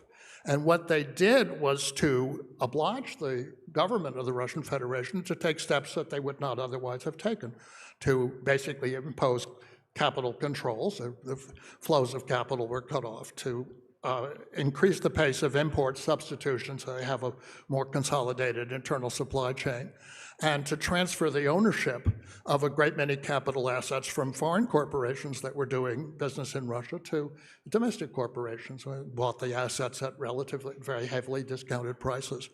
Those things, and finally also to persuade the oligarchs to choose sides. Some of them left, and those who stayed. And so what happened was the Russian Federation ended up not only strengthened economically, but much more unified politically than it might otherwise have been. And that's the reality, which is now unfolding and gives an extra degree of assurance to the trajectory of the conflict. It's still a very dangerous situation. Various kinds of escalations might occur, but at the final analysis, this is so far into the process that the outcome is not in doubt. So sanctions is one. The other example of an economic weapon is tariffs. Do you think President Trump and the US, they will succeed in their effort to now re-industrialize the United States? It is certainly the objective of the present administration to try and re-industrialize the economy. That was also substantially also the objective of the previous administration. It had a series of measures which were, I think, established were not terribly effective. The Trump administration came in, and of course the tool that they're using to try and achieve their goal is essentially the tariffs. There will be some effects, that is to say, in particular, because the economic situation as a result of the sanctions and the general breaking of economic relations between the European Union and the Russian Federation on energy and other matters is so dire that European firms are, in fact, to some degree, going to be relocating to the United States, where the energy situation is more favorable and they have other advantages. But I don't think that's going to be terribly substantial. And the problem with tariffs is that, well, it's an administrative measure that's imposed. They can't impose it for 30 years. They can impose it, you can expect them to continue for the lifetime of this administration, which in our system is another 3 years. And so beyond that point, the future is deeply uncertain. And if you are engaged in a major industrial enterprise, then your payoff period is well beyond that time horizon, and you can't take it for granted. So I think in the normal behavior of major industrial corporations to be quite cautious. There is, of course, an enormous amount of investment going into data centers. That's a somewhat different phenomenon, highly speculative phenomenon, and it's very unclear that it will generate the revenues required to validate those investments, which are on the order, tens and hundreds of billions of dollars. So we can take that as somewhat separate, and that's largely indigenous. It's not a question of bringing in investment from Europe or elsewhere. So the fact that the US government is writing a check to large companies, do you see that as a form of corporate welfare? A form of? Corporate welfare, the subsidies? I'm sorry again. Corporate welfare. Oh, corporate welfare. I'm sorry, excuse me. Well, corporate welfare is a well-established phenomenon in the United States. So, in some sense, if you look at the policies of the previous administration, particularly with respect to semiconductors, of course, they were subsidizing quite heavily, but they run into operational difficulties. It's very difficult to reproduce the technical conditions, the discipline, the engineering capability that presently exists on the island of Taiwan and Taiwan Semiconductor Manufacturing Corporation in, let's say, Arizona. And so they, they're making an effort, but it's not at all clear to me that that effort will bear fruit, or that even if things get up and are running, that they will be producing a product at the front end of the technology in a way which is competitive on world markets. And that may not be the objective. You may think, well, perhaps they're simply looking to secure a supply chain for military purposes. And that's, would not require the same level of volumes or the same competitiveness with cost. But then you have to have the materials. And that brings in, of course, the situation of rare earths and particularly of gallium, in which we have a essentially complete dependence on the People's Republic of China. So you believe that China has effectively won its trade war with the United States? Yeah. What happened there was that, of course, the U.S. Trump administration started with a very provocative escalation of tariffs against China, which they then withdrew because they realized that they were going to interrupt the supply chain for a whole spectrum of consumer goods. So that was already in the first quarter of 2025. The next phase of it, or most recent phase, the Commerce Department expanded something called the Entities List, which threatened the viability of financial transactions for a fairly broad spectrum of Chinese companies doing business not only in the US, but all around the world. And China responded by saying, okay, you'll do that. We will put sensitive materials, rare earths and gallium, on a restricted export list, and particularly prevent their use in dual-use activities that might benefit an American military that might be gearing up for a military confrontation with China. And what happened? Very quickly, the American administration came to some realization, I'm sure, that the communications channels with the affected industries were quite open. They went and negotiated a provisional truce, which was then codified, or let's say agreed to, essentially signed off on by the two national leaders in Korea. China said, we'll give you a relief from the export controls for 1 year. This is what is known in judicial parlance as a deferred adjudication. And the effect is to say that the American position will be assessed again after a year. And so I think we're in a situation where the relationship is now stabilized because there's nothing that the US can do in a year that will significantly affect its need or its availability of rare earths.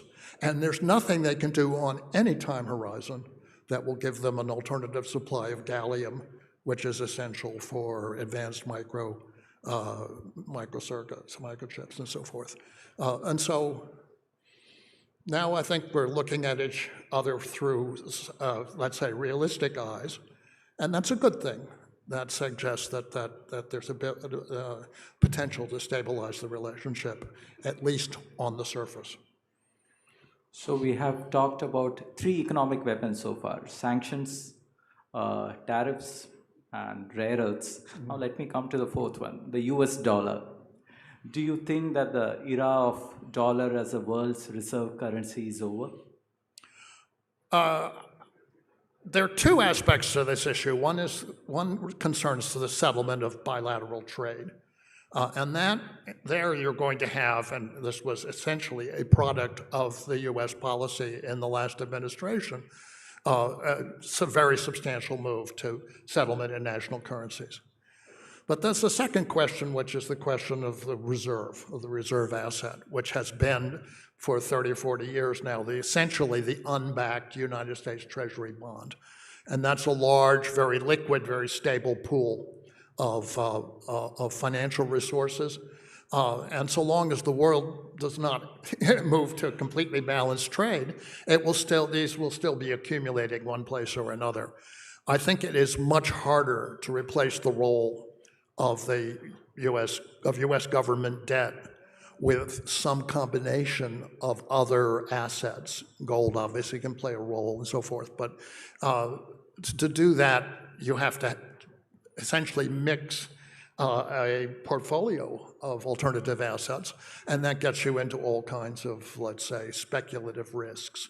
So my guess is that the role of U.S. government debt as a reserve asset will continue, not forever, but for the time being. Okay, let's change topics and come to India. I mean, you have spent time in India when you were a child in the 1960s, and then you have studied inequality in India too. What is your view on India's growth? Do you think it is creating a strong middle class or just a few ultra-rich oligarchs? Well, I mean, one of the unfortunate facts of the Indian situation is a very high level of inequality by international standards. That's clear from the data that we've examined. But and essentially, one has to look at this in concrete terms.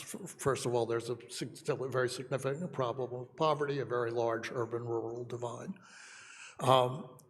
And there is a problem of, let's say, obsessing on the economic growth rate, because the economic growth rate is only an indicator, and it's an indicator that was developed in the 20th century in the United States and Great Britain for particular purposes, including management of the economy in wartime, and became after the war a kind of index of economic contest,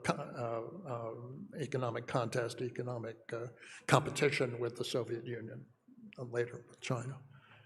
But it's not a meaningful indicator of social well-being. It's not a meaningful indicator of stability. It's not a meaningful indicator of public health, and it's not a meaningful indicator or a meaningful guide to the demographic future. And all countries, the richer countries, are showing the stress of an oncoming demographic crisis. Now, why is that? Well, and it's, I think, essentially because households in wealthy countries are faced with a real squeeze between their incomes and their fixed expenses in a wealthy, urbanized society. That would be true, and is true increasingly in India as it is anywhere else. That is a matter that has to be dealt with, if it can be dealt with at all, by thinking about resource costs and about social services and about generally supporting the quality of life of the population. And that's, as my father became famous for arguing in the 1950s, may come at the expense of some growth in the gross national product. So what? I mean, you have to make these choices. You have to make choices about the quality of the environment. You have to make choices about air quality, which is a public health matter. And if those choices require you to sacrifice some economic activity for the general welfare, then you have to realize that economic growth is not the only thing you should be looking at.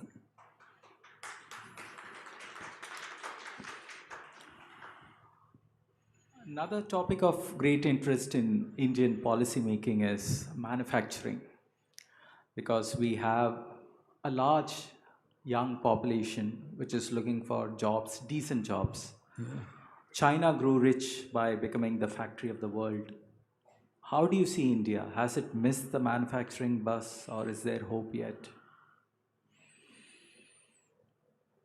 Well, first of all, the premise, did China really grow rich by becoming the manufacturing center of the world, or did it become the manufacturing center of the world in the course of a development strategy that enabled it to become rich. China, when I first went there in the 1990s, they had not built the Three Gorges Dam. Why not? Because up to that point, it was a dangerous thing to do because of the possibility that in a war, it could be destroyed and catastrophic effects.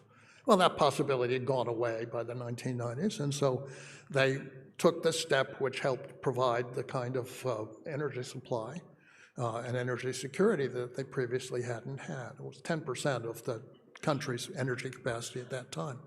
They laid down the infrastructure. They're still laying it down, although one might argue that they've gone as far as they need to go for practical purposes. But it's that foundation built up over time under conditions of political and economic stability that then says, okay, you want to start producing, or you want to expand your production of, or increase the quality of the technological level of your manufacturing, then that's something that private enterprises and foreign enterprises and joint ventures and so forth can be entrusted to do. But if you don't have the infrastructure, you don't have the underpinning, and you don't have the stability, then it's not going to happen.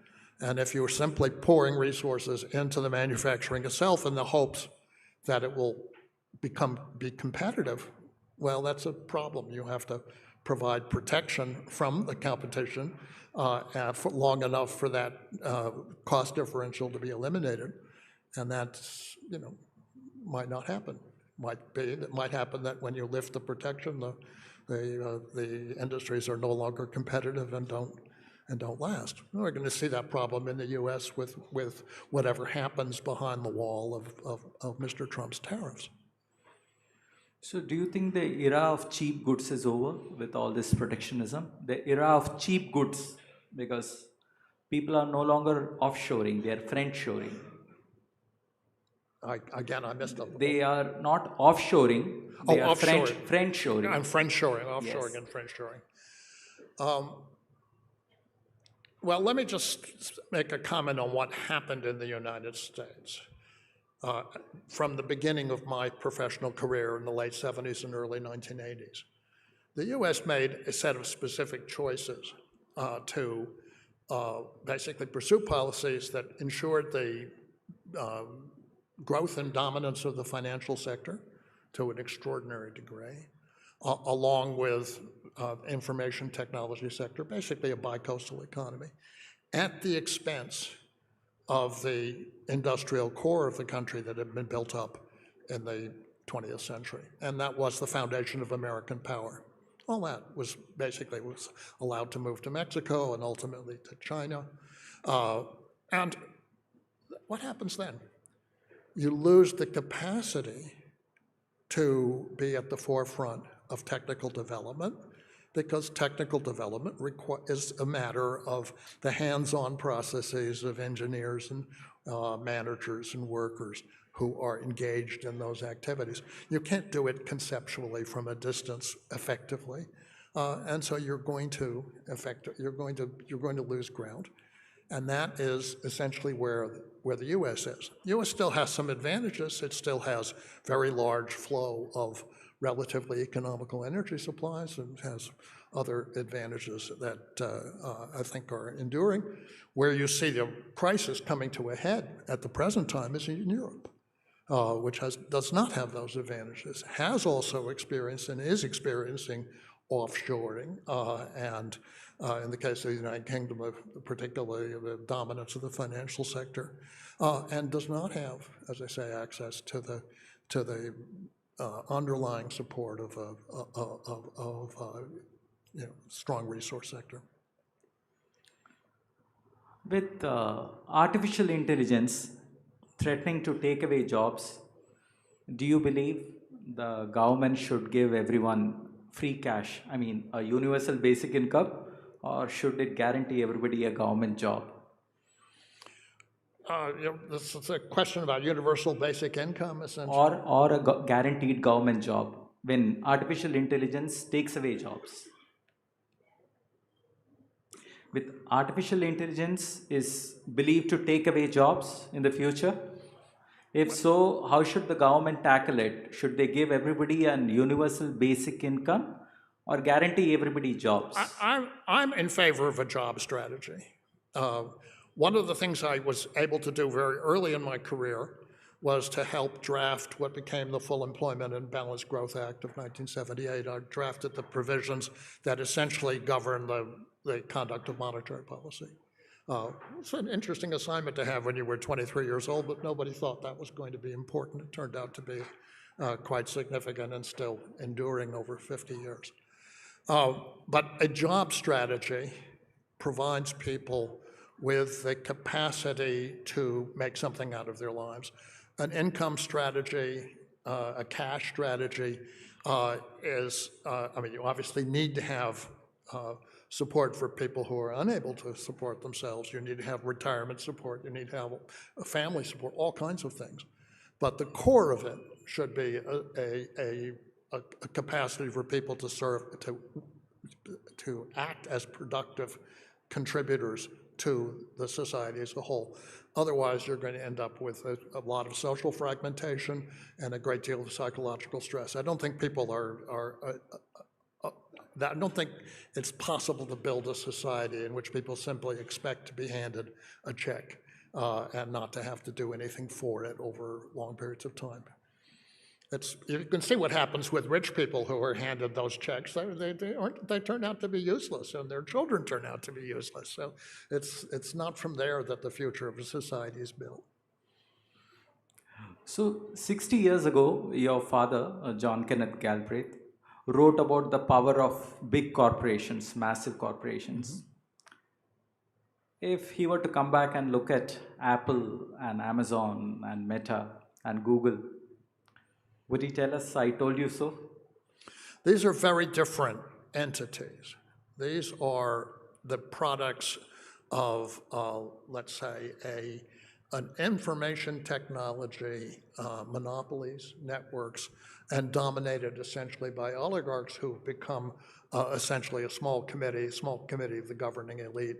The large industrial corporation, my father famously argued, was run essentially by its managers and its technicians, the so-called technostructure.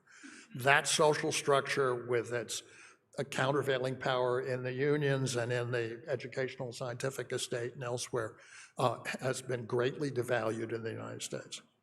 It continues to exist in other countries. It continued to exist for a long time in Germany, although Germany has now, in the last 20 years, almost completely obliterated it. It continues to exist in the East Asian industrial economies, Japan, Korea, and the People's Republic of China. I refer to them, think of them as the Galbraithian states. And I have to say, when I first arrived in China in 1993 and was meeting with the Planning Commission and gave them some lectures on various aspects of the American economy, after 8 hours of lectures, they all pulled out the unofficially published translations of my father's books and asked if I would sign them. So I thought I was quite happy to do that. Right, we are almost out of time. So one final question. How do you view the supposed bubble in artificial intelligence today? A lot of people are talking about a bubble in artificial intelligence. A bubble in artificial intelligence. Bubble. Yeah. Well, I don't like the bubble metaphor very much, but this certainly looks like a very big one in artificial intelligence. It certainly looks like a phenomenon in which you've got a great deal of overinvestment, which will not be borne out with real returns. And so ultimately, there will be a reckoning, as there was in 2000 with the information boom originally. We'll see. I mean, it will go on, and the government is much more intent upon keeping this going. But good luck to them. I don't think they necessarily have the power to do that indefinitely. Well, that's all. Thank you, Professor Galbraith. Ladies and gentlemen, please give a big hand. Thank you so much, Ravi and Professor Galbraith.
Kugelman, Senior Fellow for South Asia at the Atlantic Council in Washington, D.C. And joining him is Dr. Kate Sullivan de Estrada, Associate Professor of the International Relations of South Asia at the University of Oxford. In conversation with them, we have Pramit Pal Chaudhary, South Asia Practice Head at the Eurasia Group. A round of applause, ladies and gentlemen, for our guests.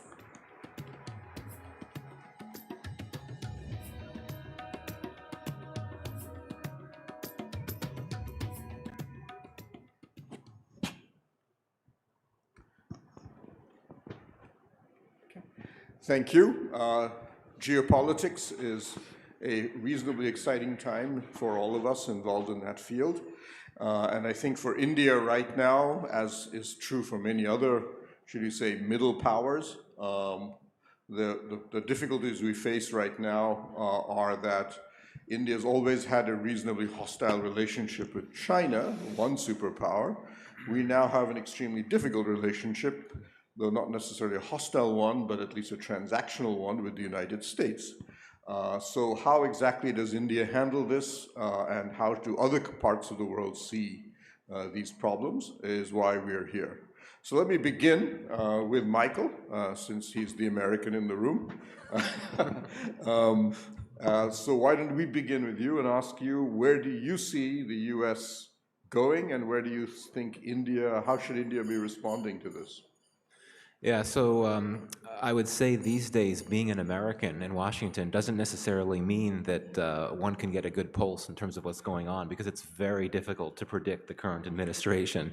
But I would make one top-line comment here. I think that what we've seen with the second Trump administration is that it has taken what I would describe as an aggressively transactional and commercial approach to foreign policy on the whole, much more so than what we saw with the first Trump administration. And this is something that has implications for India. And basically what I mean here is that trade is the core lens through which the administration sees its diplomatic relations. And that means that its first consideration is going to be, what is this country doing that could undercut or threaten U.S. economic interests? And tariffs is a trade imbalance that does not in America's favor is going to be a concern. And of course, with India, we know that President Trump has always expressed concerns about Indian tariffs. You know, this is not new. We haven't only been hearing this in recent weeks and recent months.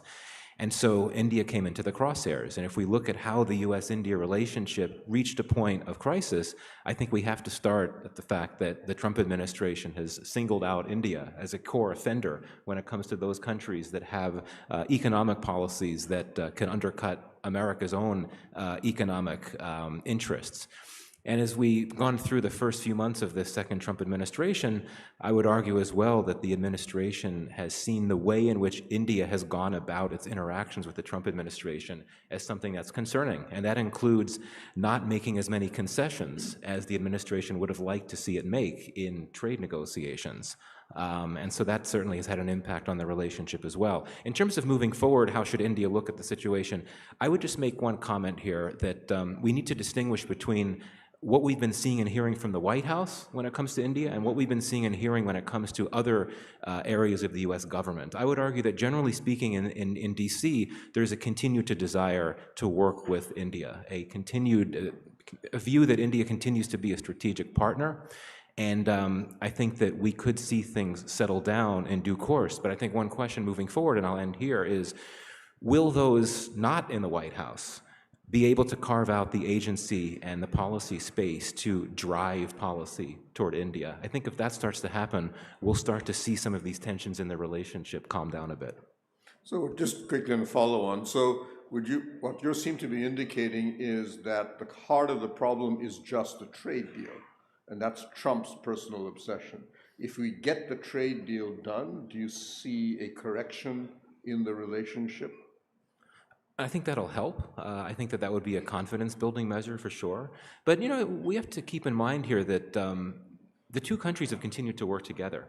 despite all of the tensions. And I think that if we look at media coverage and we look at the broader debate, the focus is on the tensions, because this relationship had seemingly been in such a good place for so long. But there was a defense framework agreement that was announced just a few weeks ago. And the two countries have continued to work together on defense. There have continued to be military exercises. The two countries launched a joint satellite not that long ago. So, beyond the headlines, so to speak, they have continued to work together. But I would argue that at the end of the day, the Trump administration squandered a fair amount of trust and goodwill here based on the messaging, the policies, the rhetoric that was not received well here. And I think that the onus, quite frankly, might be on the U.S. to try to do what needs to be done to win back some of that goodwill. And a trade deal itself would be helpful, but would not necessarily be everything that's needed. Right. So, Dr. Sullivan, so you are going to represent Europe here. Your name represents 3 parts of Europe, as far as I can see. You've just seen Vladimir Putin come when the red carpet rolled out for him. Normally that's a bit of a red flag, especially for Europe, not so much for Washington right now. But we're going to be seeing Ursula von der Leyen coming as a Republic Day guest in just next month, and probably Chancellor Merz, Macron, and other European leaders coming in February and March. So how do you see India argues that he needs to maintain a relationship with Russia, especially in fact, at a time when its problems with China and the US are where they are. How do you see this playing out, especially as far as Europe is concerned? So in a way, the loss of trust, I think, between India and the United States is a sort of a win for Europe, you could argue. I think the two groups, the EU in particular, has a lot that it can do with India. There's a great trade relationship, perhaps, in the offing. The two can cooperate on biotech, renewables, quantum computing. There are opportunities there. And I think both of them are in a moment where they're sort of hedging. They both have their unique issues with China, and are facing an increasingly unreliable partner in the United States. So this looks quite rosy. The problem with Europe and India, of course, though, is that the EU tends to approach agreements with partners in a way that goes beyond, for example, trade policy. It goes beyond just pure trade. There are these sort of expectations of agreements on the side that reach into things like climate protection, social protections, and these feel actually, in a way, protectionist, I think, from an Indian point of view. Your Minister of External Affairs has said that Europe is one of the, or the EU is one of the hardest trade partners because it doesn't just seek to regulate trade. Other things come into play. So there are obstacles on that side. And then, of course, the Russia piece. I think it's definitely the case that from an EU perspective, there's been sort of a real hope that India might understand more how much Russia represents an existential threat. And this has been ramping up over the last sort of few months. And it's increasingly about more and more than just Ukraine. It's about concerns more generally that Russia seeks to destabilize a sort of rules-based order. So, there's potential, but of course there are things that cause frictions, I think, between both sides. But what we are seeing, though, for example, with the FTA that you've mentioned, 16 years India and EU tried to get an FTA. And as you said, the huge number of, should we say, non-trade issues that the EU brought in basically meant the Indians gave up on this. But now we saw an agreement with the European Free Trade Association come through quite rapidly. We saw one of the UK come through. And from what I understand, the present FTA negotiations with Europe, if there's any reason why they have a good chance of being completed by January, is because a lot of these non-trade issues have just been dropped. And that's, seems to be a geopolitically driven pragmatism on Brussels. And so on that one front, and then on top of that, we've seen, for example, when Putin came in, we saw 3 key European ambassadors write a joint op-ed and say not so much that they were not less about being critical of India, but saying we hope, given that Modi meets and gets to talk with Putin on a level we don't, that he tells them that this is the war in Ukraine is something that has to come to an end. So again, extremely pragmatic approach to how this works. So the question for me is really let's assume we get an FTA done in January. Where does the European relationship with India go next? So I absolutely agree that I think one of the things we saw with the UK-India trade agreement was that in the process of negotiating that, the two sides came to know each other a lot better and one another's sensitivities. And I think we're seeing the same thing with the India-EU trade deal. The question, I suppose, is where next? I see a difference actually between, I mean, let's pan out and look at a wider story. For me, there's a big compatibility in some respects, or there has been, between what the US seeks in its partnership with India and what India has sought in its partnership with the US, right? So the US has wanted to assist India in becoming this sort of balancing pole in Asia, and India has wanted to build out its own strategic autonomy, its own sort of material capability as a pole. And this is, I think, very much centered on India's aspirations for a multipolar order and to be a significant pole in that order. Now, longer term, that actually, I think, contradicts what the United States hopes for, which is continued US primacy. And I think that's where the story with Europe is a bit different, because I think Europe understands that this is not going to be a future order in which, you know, one power or two powers prevail. I think they also accept that things are shifting very rapidly, and maybe are on the same page there. But maybe Russia takes it one step further, because I think at the Valdai Club in October, Putin said, you know, this is a really, we were already seeing a multipolar order, foreign policy has become very flexible, there's space for creativity.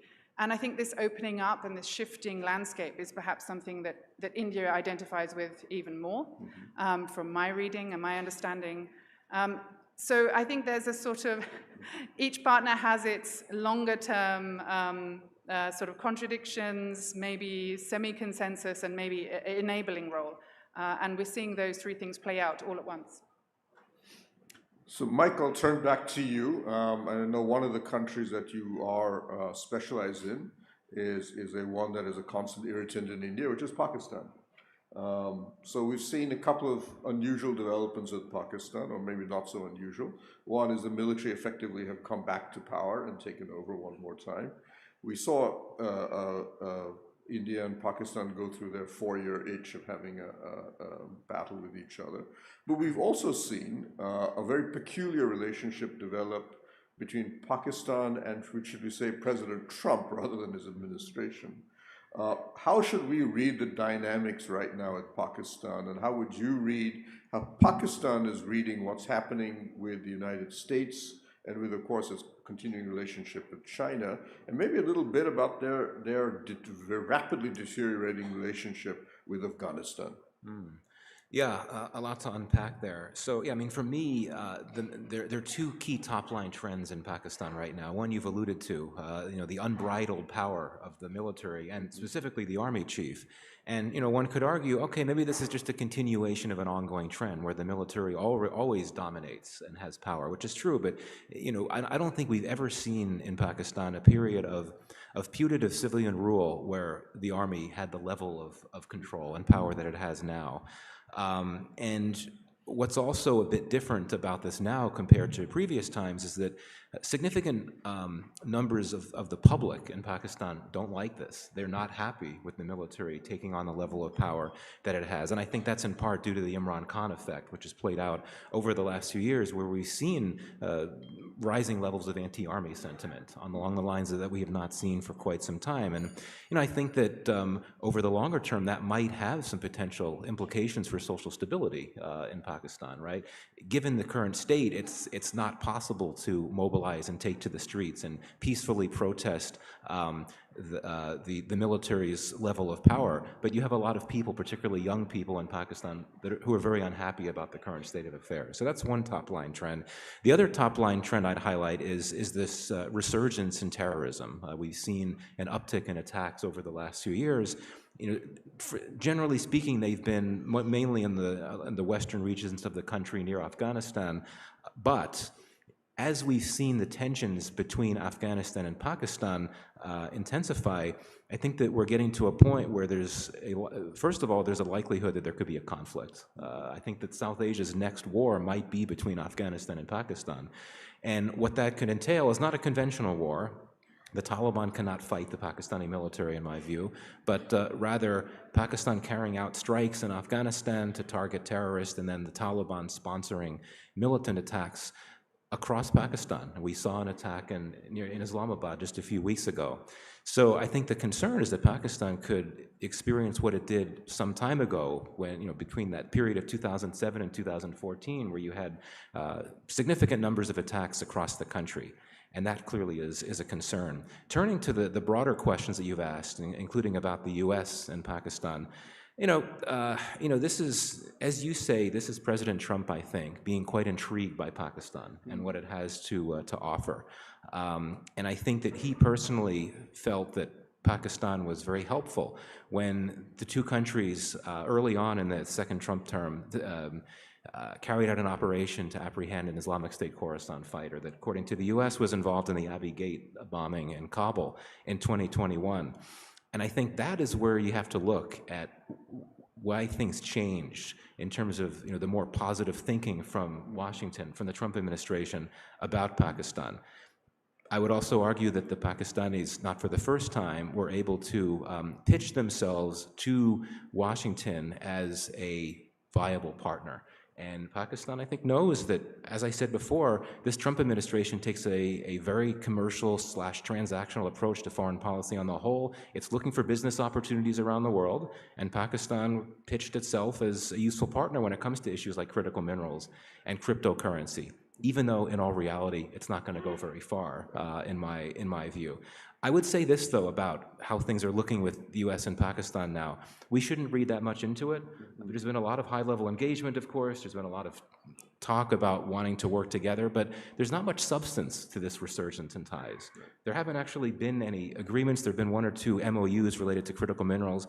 I think that the president could become impatient once he realizes that these commercial opportunities he thinks he has might not actually play out. But Pakistan is in a tough spot now because it's dealing with this unexpected, what to Pakistan's establishment is an unexpected crisis in ties with the Taliban. Did not expect things to go in that direction.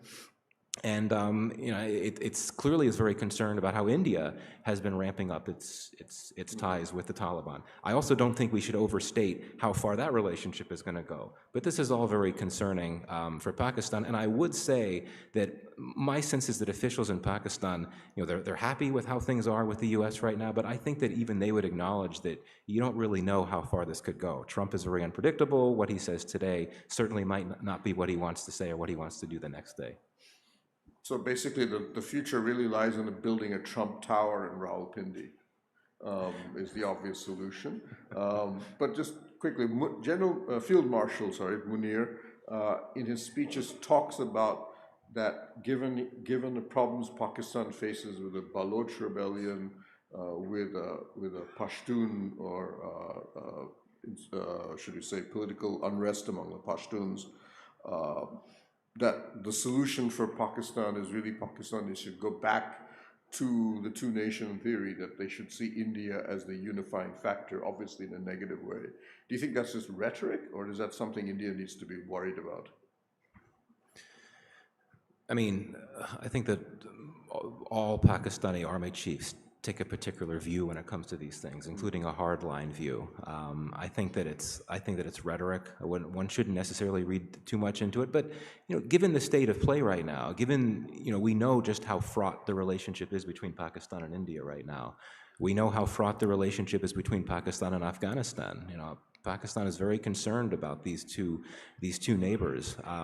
I don't want to say one should be complacent about it, but then again, a lot of things are said, and I think one should not necessarily put too much significance in any one thing that's said at any one time. Right. So going back to geopolitics, you may have seen Alexander Stubb's article in Foreign Affairs, or the speech he made that was related to it. This is the Finnish president. So he basically said that there's basically a global West, which I presume is mainly the Atlantic relationship and maybe Japan. And then there's now a global East, which is effectively a Russia-China axis or relationship. And then there's the global South, and that the global South is effectively now the swing in global geopolitics. Well, that seems a bit simplistic. I think one of the things that one needs to be looking at now is where does the global South fit in to both the West, or maybe now it's the US and the rest of the West, and then how far can the Russia-China relationship go, given that there are limits, arguably India believes so definitely, to how far Russia would be willing to accept total dependency or dependency on China. So this is a debate, I think, that goes beyond that article. So John Eikenry also wrote about this a couple of years ago in International Affairs. This is the piece you're talking about? Perhaps there are two people writing about the same thing. I mean, I think we know that things are a lot more complicated, right? India does not fit neatly into a global South category. And I think that India's strength is that it won't be boxed in. It is seeking good relationships on all sides. And I think what's always fascinated me, as someone who's studied Indian foreign policy from even slightly before independence and afterwards, if you move through the motions of non-alignment and then, increasingly into strategic autonomy and now this desire to be a leading power or pole, there is something actually perhaps stabilizing about not taking sides, right? But the moment you take on somebody else's enemy image, maybe the US's enemy image of Russia or of China, you bolster that argument, and in essence, you bolster the risk of conflict. So I think one should, in some ways, be glad that India is not necessarily taking sides. I don't know enough about the Russia-China relationship in detail. I know that it is a concern for India. And I know that this sort of relationship between the three of them really seems to be one of the most important moving forward, and will probably, determine the future of Asia, or the Asia-Pacific, which maybe we'll start talking about now that the Indo-Pacific seems to be being eclipsed from discussion. We'll have to wait and see. I mean, Michael, you might want to comment more on the Russia-China relationship. How do you see it? Yeah, I mean, I'm also not an expert on Russia-China, but I'd say that we know that India's government has expressed its opposition to the war in Ukraine. And I would argue that, and I've said this many times before, that Prime Minister Modi has gone further perhaps than any other non-Western leader in publicly expressing opposition to the war, including when Vladimir Putin is sitting next to him, which happened a few years ago. Why is India opposed to this war? Why does it want the war to end? One reason is this Russia-China relationship, right? It's the war in Ukraine that's allowed this relationship to take off. I mean, I do agree that you use the word limits. This relationship rhetorically has been described as a no-limits relationship, but I actually think it has a lot of limits, and I think that neither country wants to be dependent on the other. One could argue that Russia wouldn't want to have that full dependency on China, but I'm not sure that China would want Russia to become dependent on it. It wouldn't want that burden, and that would suggest that if this war ends, unfortunately, I'm not optimistic it'll end anytime soon. If it does end, then I think that could have an impact, a negative impact on the Russia-China relationship, though quite frankly, both countries might actually be perfectly okay if they sort of take a step back from each other. Right. So if you were to, for example, meet Prime Minister Modi a few hours from now, bump into him, and he was to ask you, what do you think India should do in its foreign policy? What would be your response? I'll begin with you. I think it's imperative to have good relations with China. Mm-hmm. I think India's played a very strong game of leveraging US concerns about China to build strong relations. But I think what we've seen with Trump's sort of gravitation away from a geopolitical view of the world to a more economics-based transactional one is that if he sees relations with China in a positive light, then maybe India matters less, certainly in a geopolitical sense. And I think that risk is always there. As I said, this relationship between India, China, Russia, and ultimately between India and China is going to be the most important one in the next however many decades. And as difficult as it may be, I think it's probably the most important one to focus on. Well, that would require China to definitely be a little bit more generous in its relationship with India, which so far we have zero evidence of, in fact, quite the opposite. China has seen, I would argue, if you look at what they've done, not just in the sense that they did a global ban on critical minerals and rare earths and permanent magnets for everybody. They have not lifted that on India. Just 4 companies got an exemption. But China is now basically telling India, since we weaponize the supply chain, we've got demands on you in terms of actual changing policies that you carry out domestically. So it strikes me that so far China, far from trying to fill in the American space, is trying to say we're just another Trump. So I don't see that playing out right now. This is a really big shift on China. And unlike the United States, at least, they do not claim parts of India and don't kill our soldiers. So at present, I don't see that happening. But anyway, yes. I think the difficulty is that you can't have an equal relationship with China until you're able to balance China materially, which is why the US relationship has been so useful. So there is that requirement. So you don't see the possibility of India getting closer to, as it is now, Japan, the EU, Australia, non-West, or even, for example, the UAE, Saudi Arabia, and so on, that being an alternative to necessarily using the United States? Does it need to be an alternative to the United States? Absolutely. But I think that will come, and I think it's already very much present and has been built up over the last decade or so. But I still don't think that India can do without as positive a relationship with China as possible. Okay. So, Michael, what would you be telling Prime Minister Modi? Yeah, I mean, several points here.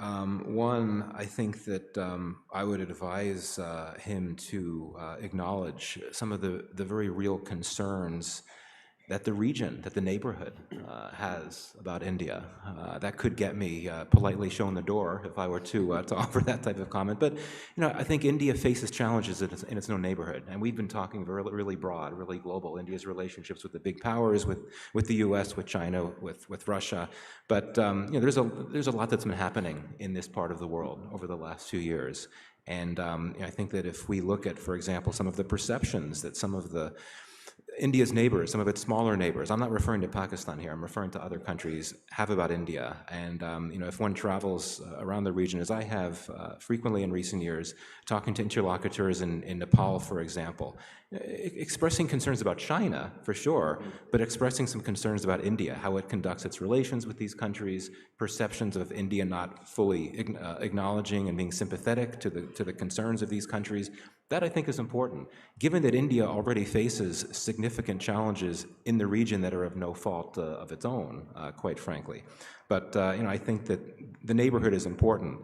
I think that sometimes commentary about India's neighborhood challenges is exaggerated, quite frankly. There's been discussion about how you have new leaders that are emerging in the region that are more pro-China than pro-India. That's not the case. I think that you have countries in the region, like India, like to balance ties with different powers, right? So you look at Nepal, you look at, well, not Nepal, things have changed there recently. You look at Maldives, you look at Sri Lanka.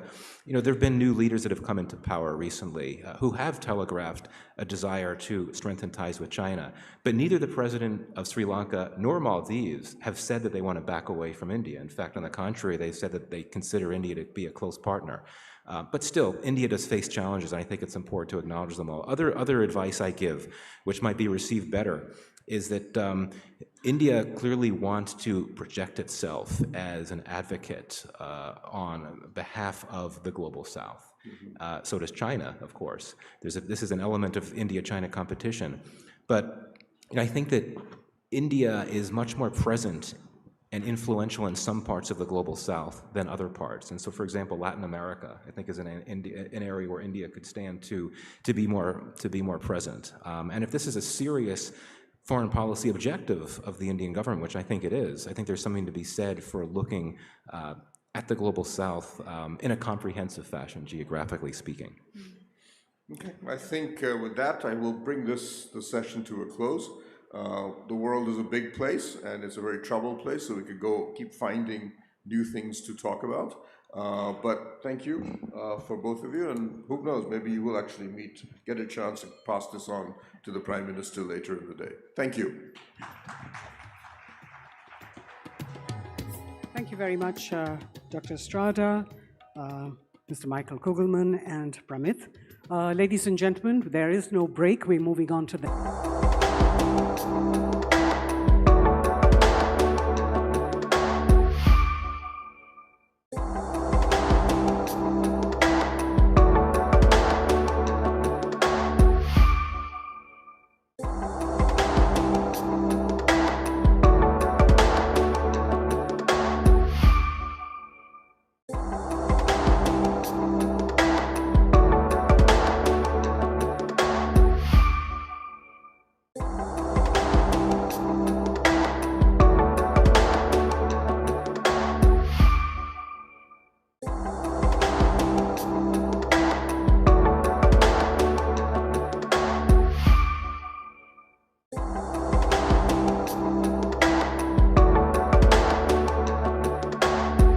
Cutting-edge AI, where ideas move fast and the future is being built in real time. To take us inside the technologies, trends, and big questions shaping the next wave of artificial intelligence, we now welcome into our midst the Vice President for Science and Strategic Initiatives at Google DeepMind, Pushmeet Kohli, who is joining us live, virtually, from the Google office in London. To converse with him, we have Vishal Mathur, Technology Editor at Hindustan Times, and I invite Vishal up on stage.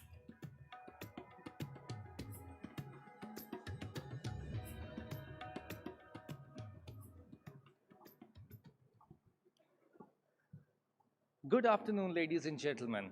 And I can assure you, I will not be rambling for the next 15 minutes. But interesting enough, you probably would realize you've used artificial intelligence more in the last 1 year than you probably would have expected. Chatbots, probably image editing, maybe even summarizing a few documents. From my perspective of having covered this space for a very long time now, there's one company which has got the puzzle completely right, or as the tech people would call it, the stack in place. Google is the answer. They do it better than most. You would have heard of Gemini as the AI chatbot. You've probably heard about Google Cloud as well, even the Tensor AI hardware. But there's one thing that this company never let go of, which is the intent for research over at Mountain View. It is my pleasure to speak with Pushmeet Singh Kohli, who is the Vice President of Strategic and Science, sorry, my mistake, Pushmeet Kohli, Vice President of Science and Strategic Affairs at Google DeepMind. Thank you, Pushmeet, so much for joining us. It's a real pleasure. How's the weather in London? Has the winter set in? It has been cold, but the weather today is quite bright and sunny. On that note, Pushmeet, I wanted to start off by asking you, DeepMind is straddling that fundamental science and applied AI line, And there have been examples of recent successes with alpha geometry and AlphaFold. I'm intrigued, and I'm guessing most of the audience here would be too. What is the framework with which you decide which sort of applied sciences require bandwidth and investment with AI? Thanks, Vishal. I mean, if you look back at the mission of DeepMind, and ever since the founding of DeepMind here in London, almost 15 years back now, the mission has been to build AI responsibly to benefit humanity.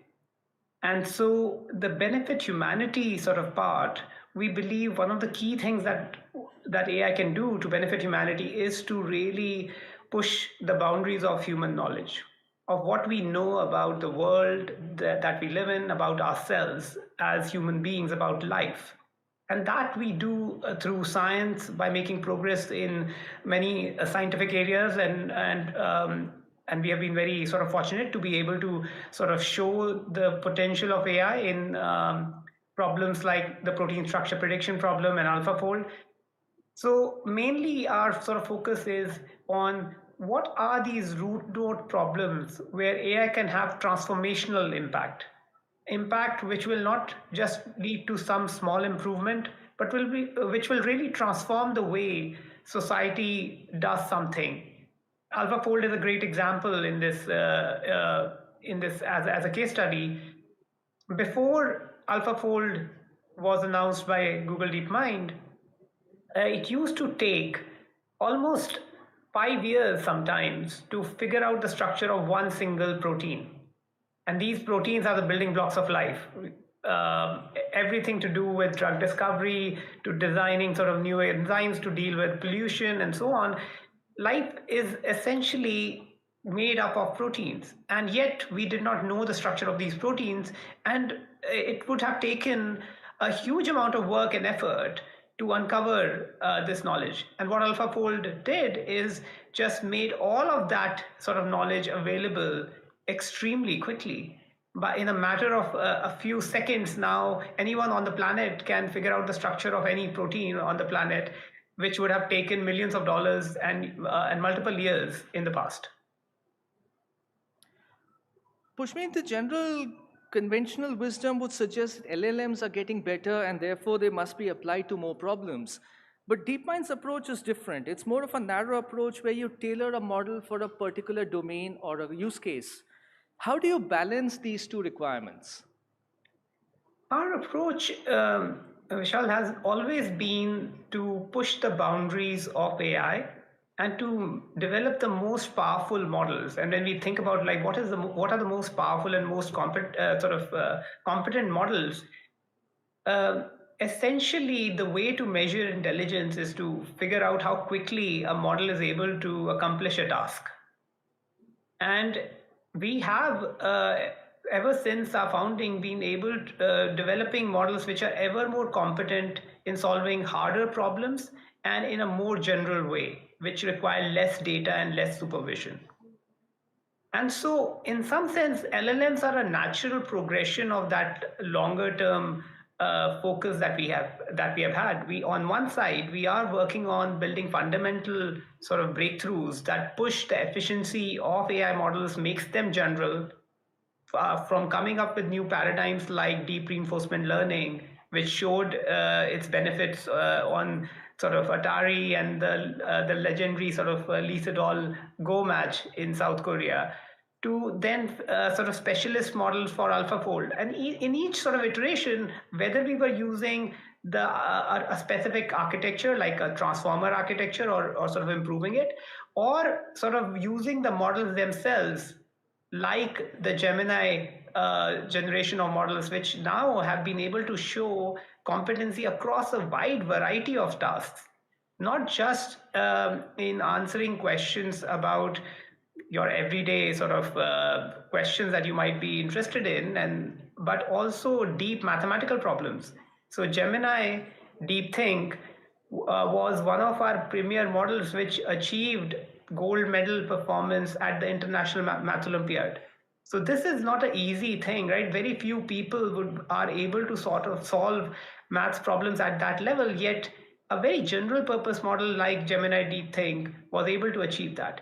So if you look at the spectrum, yes, we are working on specialized models for specific tasks, but there are also general models that we are building to make that whole process much more efficient. At the end of the day, it's all about the problem. How do you solve the most impactful problems and in the most efficient manner possible using AI? Would you say that we have reached the point where scientists and doctors can start trusting AI with their work? Now, I think to answer your question, this is a new kind of intelligence. We are still sort of learning and we are trying to understand the behavior of this technology. And yes, it is very powerful, but it does make mistakes. And the important element is to figure out when it is basically giving us the right results and when it is sort of failing. So another going back to sort of AlphaFold as an example, now it solved this amazing problem. It could figure out the structure of any protein. But still, if you're a biologist, you will think, well, this model, although it is extremely accurate, it still makes mistakes sometimes. And I wouldn't want to spend the next 5 years of my life or 10 years of my life assuming it is correct and then finding out that it is wrong. So AlphaFold was not just very accurate, but it was also very good about showing its uncertainty about the problem. So where it made a mistake, it also sort of held its hand high and said, well, I might have been uncertain about this particular solution, so don't trust it that much. Now, if you look at the modern generation of LLMs, they are making improvements, but sometimes they do hallucinate, and we are building technology to make sure that when they do hallucinate, we can catch it and also give users more understanding about when the output can be trusted and when it can't. Pushmeet, many AI labs and AI companies claim to do a lot of application between AI and science, but DeepMind is on a different level altogether. How has that been possible, and how difficult was it to stay that course during the last few years? Yeah, so I think that goes back to even the founding of DeepMind. We started with approaching AI and the problem of achieving AGI as a scientific problem. So the institution, the organization in its DNA, it has science sort of embedded in it. And so it was very natural for us to both approach AGI as a scientific endeavor.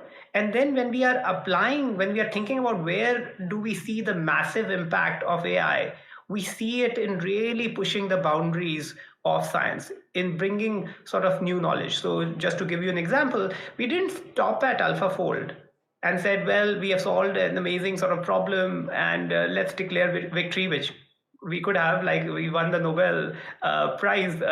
But we said that's not it. The true impact of a technology like AlphaFold is in accelerating the treatment of diseases. So we spun off Isomorphic Labs, which is now one of the premier sort of organizations which is really pushing the boundaries of how do you accelerate drug discovery. Pushmeet, I'm sure most of the audience is also interested in knowing this. What are you working on right now? And more to that point, which milestones in the last decade are you most happy about? Yeah, so I think, Vishal, I mean, there is just so much that needs to be done. AlphaFold was a great example, but it also sort of, it was essentially a moment like we have taken a rocket and we have landed on the moon. But now we need to build a rocket factory and land on all the other sort of important, most problems that society faces, right? The problem of energy. How do we build abundant, sustainable energy? So can we use AI to unlock fusion? Can you think about material discovery? Can you come up with new types of materials which will completely transform our ability to deal with energy, to deal with the challenges that the world is facing, from pollution to sort of climate change and so on. So there are a number of different endeavors, from understanding weather, our weather prediction work on sort of which can predict now the trajectories of cyclones much more efficiently and accurately than the classical models. There is just so much work that that is being done in the team across so many different disciplines. And it's not just in the sciences. What I'm also very proud of DeepMind for is also our focus on responsibility. That we are deploying AI responsibly. We are not sort of approaching this amazing era with move fast and let's break things mentality. We are going with it with an element of let's be bold, but let's also be responsible. So in that context, we have recently sort of announced and shared this big breakthrough of SynthID, which is, as you see all this generative AI content that is coming onto the information ecosystem, people are sort of worried, like what is real versus what is synthetically generated. So SynthID as a technology is amazing because what it does, it embeds an imperceptible signal in all generative modalities, whether it's text, whether it's images, whether it's video, whether it's audio. And this will allow users to figure out what was generated by a Google AI model and what is a natural or a real image or a real sort of audio sample. And I think we need breakthroughs like this to make sure that AI does not only sort of come up with these amazing breakthroughs, but it also is deployed responsibly in the world.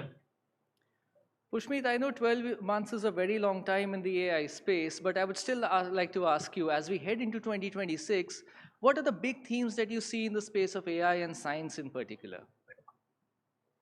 I think one thing that we will see is there will be a lot more emphasis. I think we, with AlphaFold, we were scratching the surface in what is possible.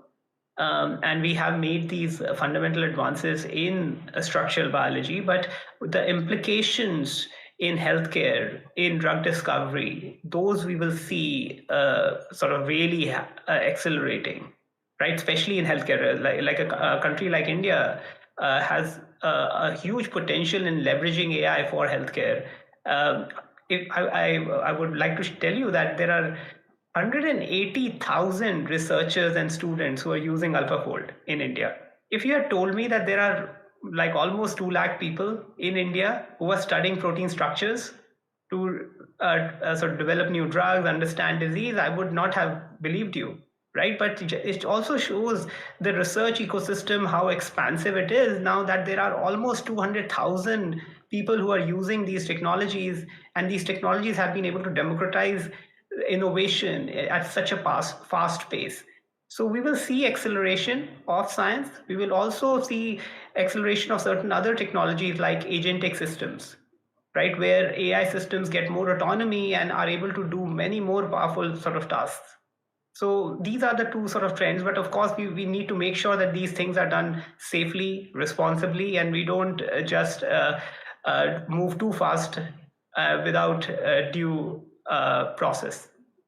Pushmeet, you mentioned about the AlphaFold users in India. My last question would be, how would you democratize AI tools of this magnitude, and what would be the key elements to that? Yeah, I think that sort of the 2 key things that I think about when we think about these breakthroughs is not just what the breakthroughs do to the scientific sort of process, but we also think about access and understanding. We can have these amazingly powerful tools, but how do we make sure that people around the world are able to access them, and then more importantly, understand them? Because yes, they have strengths, but the current generation of tools also have weaknesses. And if you use a tool irresponsibly, then you might not get the result that you are after. It's like you have access to this Formula 1 car, but you need to know how to drive it properly. Otherwise, you're just going to get into an accident. So I think that's an important sort of element, and which is why we have spent a lot of time in whenever we have come up with a breakthrough like AlphaFold, we have spent a lot of time in making sure, one, that it is accessible. So the fact that almost more than 3 million people around the world on day one could use AlphaFold predictions, but also that they have the understanding of what are the limitations of the technology and what are the strengths. So a lot of focus on education, of making sure that researchers and students coming up have an understanding of what the technology is able to offer. We are pretty much at the end of time. Thank you so much, Pushmeet, for joining us. Thank you. It was a pleasure. Thank you.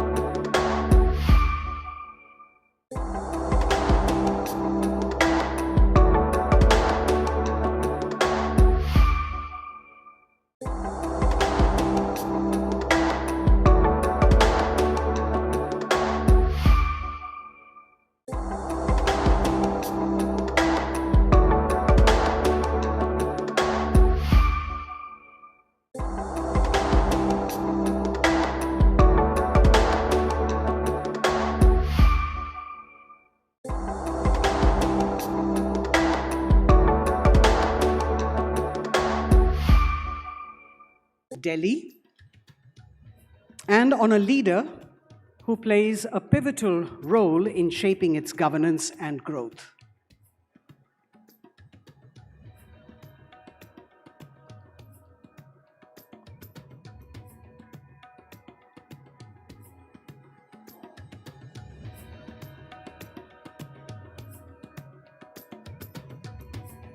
Please join me in welcoming the Honorable Chief Minister of Delhi, Srimati Rehka Gupta. In conversation with her is Padmaja Joshi, Managing Editor and Primetime Anchor at NDTV 24/7.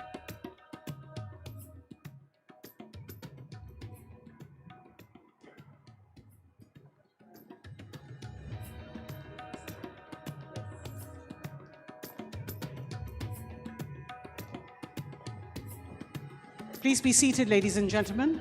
The Honorable Chief Minister of Delhi in the House.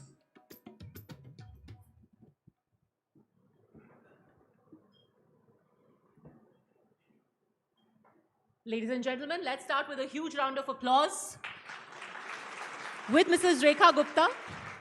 It's always good to see women power on stage, and she is now one of the very few lady chief ministers that we have across the country. पर रेखा जी, क्योंकि हम दिल्ली में बैठे हुए हैं इस वक्त, दिल्ली में एक विषय है जो कि हर किसी के जहन में रहता है और रहना भी चाहिए. बहुत सारी रिस्पॉन्सिबिलिटीज़ आपके ऊपर हैं, इंफ्रास्ट्रक्चर की, लॉ एंड ऑर्डर वगैरह, सब बहुत सारे सरदर्द है. लेकिन एक विषय जो हर कोई बार बार रोज़ सवाल पूछता है, और ख़ास तौर पर अब तो क्योंकि सर्दियों के महीने आ गए हैं, ये पोल्यूशन, ये स्मॉग कब ख़त्म होगा? क्यों ऐसा हो गया कि अब आपको 10 महीने हो गए हैं सत्ता में आए हुए, पर इस बार फिर से स्मॉग हुआ? क्यों? पद्मजा जी, सबसे पहले तो मैं यहाँ ऑडियंस में बैठे हुए अपने सभी दिल्ली वासियों को, सबको बहुत नमस्कार करती हूँ. आपने पहला ही क्वेश्चन पॉल्यूशन पे पूछा. वेरी ट्रू, आज भी पॉल्यूशन है, स्मोक है, पर ये आज ही है ऐसा नहीं है. It's a legacy problem. Delhi शहर जो कि 1500 किलोमीटर में 1434 किलोमीटर में है, और जिसकी पॉपुलेशन आज लगभग 3 करोड़ पे हम खड़े हैं, जो लगातार बढ़ रही है, जो 2010 में थी पॉपुलेशन, जो 2015 में थी, जो 20 में थी, आज उससे कई गुना ज़्यादा है. जो सड़कों पे ट्रैफिक था, जो गाड़ियाँ थी, जो 15 में थी, आज 25 में उससे कई गुना ज़्यादा है. जितना गाड़ियों का रजिस्ट्रेशन उस समय होता था, आज उससे 3 गुना गाड़ियों का रजिस्ट्रेशन होता है. तो ये सारी सिचुएशन ऑनगोइंग है, लगातार चल रही हैं, और पॉल्यूशन में कोई एक इनपुट नहीं होता, उसमें बहुत सारे फैक्टर काम करते हैं. उसमें आपका ट्रांसपोर्टेशन भी काम करेगा, उसमें आपका ओपन बर्निंग भी काम करेगी, उसमें आपकी डस्ट भी काम करती है, हर तरह का जो इनपुट है उस सब मिलकर के पॉल्यूशन बन जाता है। तो ऐसा नहीं है कि आज कुछ ऐसी जादू की छड़ी घूमने से सब खत्म हो जाने वाला है। It's a regular process. आप आज जो कर रहे हो उसको और स्पीड में आपने शुरू किया। 10 महीने में हमारी सरकार में वो सारे मेजरमेंट्स लिए जो कि लिए जाने थे, जो शायद पिछली सरकारों ने नहीं लिए होंगे, इसलिए ये लीगेसी प्रॉब्लम आज भी स्टैंड कर रही है। अदरवाइज ये शायद ख़त्म हो जाती। जो कांग्रेस की गवर्नमेंट के टाइम था, जब उनके टाइम पे भी इसी तरीके से पॉल्यूशन होता था, तब उन्होंने क्या किया, जो उसके बाद की गवर्नमेंट थी तो उन्होंने क्या, वो भी बहुत मैटर करता है। तो ये एक लीगेसी प्रॉब्लम है जो हमें साथ में मिली है। पर इतनी बात का मैं विश्वास अपनी दिल्ली की जनता को दिलाती हूँ कि 10 महीने में जो जो दिल्ली सरकार को करना चाहिए था उसको हमने बहुत हाई स्पीड पे किया। डस्ट मिटिगेशन प्लान से लेकर के हर चीज़, जो इंडस्ट्री पॉल्यूशन है उसको भी हमने कर्व किया, लगातार अपनी स्ट्रिक्टनेस बढ़ाई, अपनी जो एजेंसीज थी उनको एक्टिवेट किया, हर जगह जाकर के ओपन बर्निंग को लेकर के हमने बहुत सारे स्टेप उठाए। मतलब पहली बार दिल्ली में हमने वो जो चौकीदार या वो लोग जो रात के टाइम लकड़ी जला के बैठ जाते थे, उनके लिए 10,000 हीटर दिल्ली में बांटने का काम किया। आप सोचिए कि हर वो अलाप जो एक लकड़ी जला के लोग 4 लोग बैठ जाते हैं, वो सब कुछ तो जाकर के पॉल्यूशन बनता है। तो ऐसे हजारों जगह पे सर्दी की रातों में आग जलाई जाती है, तो कौन इसको कैटर कर रहा था? पहली बार हमने जो झुग्गी बस्तियों में कच्चे चूल्हे आज भी जल रहे थे, तो वहाँ कोयले से, वहाँ लकड़ी से आप चूल्हा जलाते तो वो धुआं भी तो जाके पॉल्यूशन बनता है। उनको हमने गैस कनेक्शन देना, उनको हमने चूल्हा देना शुरू किया कि भाई आप दिल्ली से हम ओपन बर्निंग को जीरो करें। जो कूड़ा जलता है, जो लोग कहीं कहीं पे आग लगा लेते हैं, तो उन सबको हमने चेक करने का काम किया। इसी तरीके से डस्ट को लेकर के हर सड़क पे आप देखेंगे कि वाटर स्प्रिंकलर से लेके हर वो इफ़ेक्टिव मेजर करने की कोशिश की जा रही है। आज जितने इलेक्ट्रिक पोल हैं उस पर एक नई टेक्निक के माध्यम से अब हमने जो मिस्ट लगाने का काम किया, वो अपने आप में अच्छा इफ़ेक्ट दे रहा है, वो भी काम कर रहा है। तो जितने भी मेजर्स दिल्ली में है उनको हमने लेना शुरू किया। पर फिर भी मैं इतना कहना चाहूँगी कि ये जो पॉल्यूशन है ये केवल सरकारों का काम नहीं है। इस पे दिल्ली की जनता को, हम सबको, आसपास के हमारे नेबरिंग स्टेट्स को, हम सबको मिलकर के इसको काम करना पड़ेगा। और जब सब मिलके काम करेंगे, आज जितना ट्रैफिक सड़कों पे है तो हर गाड़ी पॉल्यूशन क्रिएट कर रही है, तो हम सब लोग मिलकर के कुछ ना कुछ उसमें अपना डालें, एफर्ट डालें। हम कार पूल करना शुरू करें, हम कुछ, अब बहुत आसान है दिल्ली में अगर हम कहें कि चलिए जी लॉकडाउन लगा दें, क्या उससे काम चल जाएगा? जब भी किसी सिटी को सर्वाइवल करना होता है, उसको चलते भी रहना है, उसको गति भी रखनी है, पर फिर भी समस्या का समाधान करना है, तो उसमें सबका सहयोग हो और सरकार भी पूरी तत्परता से काम करे, तो मुझे लगता है कि समाधान धीरे धीरे जरूर मिलेगा। क्योंकि आपने कहा कि नेबरिंग स्टेट्स हैं, उनको भी कोऑपरेट करने की ज़रूरत है। ये एक कांस्टेंट आपका फाइट रहता था जब अरविंद केजरीवाल मुख्यमंत्री थे, तो constantly for more than a decade the fight was कि भाई पराली बर्निंग हो रही है, पराली बर्निंग हो रही है। अब तो government of India data suggest कि पराली burning has gone down Punjab significantly. Punjab ने अपना पराली बर्निंग कंट्रोल कर लिया है, उसके बावजूद दिल्ली में AQI कल जो है AQI था 327, then it came down for 323. A couple of weeks ago on the 11th of November 428 AQI था, November 12 को 418 AQI था। पराली बर्निंग कम हो रही है, आपने सारे मेजर्स ले लिए हैं, उसके बावजूद भी 400, 300, 350 AQI क्यों है? मैं वही बता रही हूँ जो मैंने आपको पहले कहा कि जिस तरीके से हमारी आज की पॉपुलेशन बढ़ी है, जिस तरीके से सड़कों पे ट्रैफिक बढ़ रहा है, बहुत सारे मेजर्स हमने अपने ट्रांसपोर्टेशन को लगभग EV पे लेकर के आए हैं। जितना हमारा गवर्नमेंट ट्रांसपोर्टेशन है आज उसमें से 50% हम EV पे आ चुके हैं और अगले साल के अंत तक पूरी तरीके से हमारी सभी बसेस इलेक्ट्रिक होने वाली हैं। तो हर चीज़ की मेजरमेंट है। पराली अपनी जगह एक कारण है, जो हमारी NCR में जितनी भी इंडस्ट्रीज़ हैं उनमें जो पॉल्यूशन है वो अपनी जगह एक कारण है, पर दिल्ली के कारण बहुत सारे हैं। मैंने यही कहा कि दिल्ली के अपने कारण भी बहुत सारे हैं जो कि चीज़ें मैटर करती हैं, हमें उन सब पे वर्कआउट करना पड़ेगा। आज जिस तरीके से दिल्ली की सड़कों की हालत हमें मिली, आज हम पूरी तरीके से उसमें पाथोल्स भरना, उसमें वॉल टू वॉल कारपेटिंग करना, उन सब पे लगातार काम कर रहे हैं। तो समय ज़रूर लगेगा, पर उसमें एक जो कमी आने वाली बात है वो समय के साथ ज़रूर आएगी और लगातार आ भी रही है। आज जो आपका AQI है और इसी दिन आप पिछले ईयर का भी AQI देखें तो आज उससे कम AQI है। आप ये सोचिए कि ट्रैफिक बढ़ रहा है, गाड़ियां बढ़ गई, पॉपुलेशन बढ़ गई, फिर भी आज आप उस लेवल पे मेंटेन कर पा रहे हैं। तो जो आप कह रही हैं कि वो सारे फैक्टर काम कर रहे हैं। क्योंकि दिवाली के आसपास पिछले साल भी जितनी AQI थी उतनी ही AQI इस साल भी थी, और इस साल तो आपने उल्टा पटाखे जलाने की भी इजाजत दी। अब आप मान रही हैं ना कि अगर पटाखे जलने के बाद भी AQI सेम मेंटेन हो रहा है तो इसका मतलब कुछ ना कुछ एडिशनल एफर्ट हुए हैं बाकी चीज़ों में, जिसके कारण से AQI बेहतर हो पाया। तो दिल्ली ने दिवाली भी मनाई और AQI भी मेंटेन किया। दिल्ली में आज भी 15 साल और 10 साल की गाड़ियों को हम चला रहे हैं जो कि एक टाइम पे बैन हो रही थी। आज वो गाड़ियाँ चल रही है, आज दिवाली मना रहे हैं, आज हम बाकी सारी इवेंट कर रहे हैं, हम यमुना जी पे छठ मना रहे हैं, हम सारी चीज़ें कर रहे हैं, पर AQI अपना मेंटेन करके चल रहे हैं क्योंकि वो सारे एफर्ट सरकार कर रही है जो सरकार को करने चाहिए। क्योंकि कुछ लोग तो ये भी कह रहे हैं कि AQI आपके लिए कन्वीनियंटली इसलिए दिख रहा है इस वक्त क्योंकि आप गेम कर रहे हैं सिस्टम को, कि जहाँ जहाँ आपके मॉनिटर लगे हुए हैं वहाँ पर ही जा कर के सारा छिड़काव हो जाता है। देखिए, ये मुझे लगता है कि जिन लोगों ने इस बात को सर्कुलेट किया है वो कहीं ना कहीं जो मॉनिटरिंग टावर हैं आज उन्हीं सरकारों के लगाए हुए हैं। आप मुझे बताइए हॉटस्पॉट क्या होता है? हॉटस्पॉट वो होता है कि जहाँ सबसे ज़्यादा पॉल्यूशन होता है, ठीक है। सॉल्यूशन क्या है? आप वहाँ पे स्प्रे करते हैं, वाटरिंग करते हैं, आप मिट्टी को बिठाने का काम करते हैं। तो स्प्रे हॉटस्पॉट पे ही तो करेंगे आप, कोई मॉनिटर पे करके AQI डाउन होता है क्या? और AQI एक ऐसा आपका टेम्परेचर है, आपको जो किसी भी इंस्ट्रूमेंट से पता चलता है। तो उसमें watering is the only solution, जो हम भी कर रहे हैं, जो पिछली सरकारें भी करती थी, और वो हॉटस्पॉट पे ही होता है। जहाँ सबसे ज़्यादा पॉल्यूशन होगा वहीं तो आप सफाई करेंगे। मीटर पे तो नहीं मार रहे आप जाके पानी? देखिए, वो कुछ भी कह सकते हैं। उन्होंने तो पहले दिन से आके कहा कि हाँ जी बताइए आप क्या कर रहे हैं, आपने पॉल्यूशन पे क्या किया। तो मुझे लगता है कि जो काम वो 11 साल में नहीं कर पाई पिछली सरकारें, उन्हें ये उम्मीद है कि ये बीजेपी की सरकार 100% कर लेगी और तुरंत कर लेगी। इसलिए वो हम में विश्वास रखते हुए लगातार हमसे पूछते हैं कि भाई अभी तक नहीं हुआ।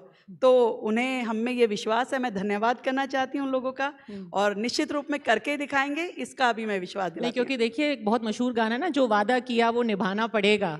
हर वादा निभाया जाएगा और उस पर लगातार काम होगा, और हो रहा है। वो दिल्ली की जनता भी देख रही है और वो लोग भी देख रहे हैं, तभी उन्हें लगता है कि भाई ये इतना सब कुछ कैसे हो पा रहा है।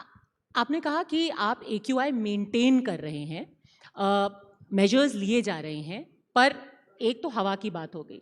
दूसरा, यमुना, जब छठ का वक्त था तो हमने देखी थी कि बोट्स जा रही थी, वहाँ पे वो केमिकल डाला जा रहा था जिससे फ्रॉथ कम हो रहा था। अब फ्रॉथ वापस आ गया है। जो झाग था, भले से ही छठ के वक्त पर वो कम हो गया था, वापस यमुना वैसी ही गंदी क्यों हो गई है? क्यों उसमें वापस झाग, वो सफ़ेद झाग दिखाई दे रहा है? देखिए, यमुना क्लीनिंग एक बहुत बड़ा विषय है, आस्था का विषय भी है और काम करने के लिए एक बड़ा प्रोजेक्ट भी है। और वो ऐसा भी नहीं है कि आपने कुछ पर्टिकुलर कुछ 2-3 चीज़ें कर दी और वो तुरंत साफ़ हो गया। अगर ऐसा होता तो हो ही जाता। यमुना सफाई इज़ अ बिग प्रोजेक्ट और उस पर बहुत सारी स्टेजेस के काम करने की ज़रूरत थी, जिसे हमने आते ही उसको इनिशिएट किया। आज शहर भर के लगभग सब नाले आकर के यमुना में गिरते हैं। उनके लिए कोई और जगह, कोई और प्रोसेस कभी पिछली सरकारों ने नहीं बनाया।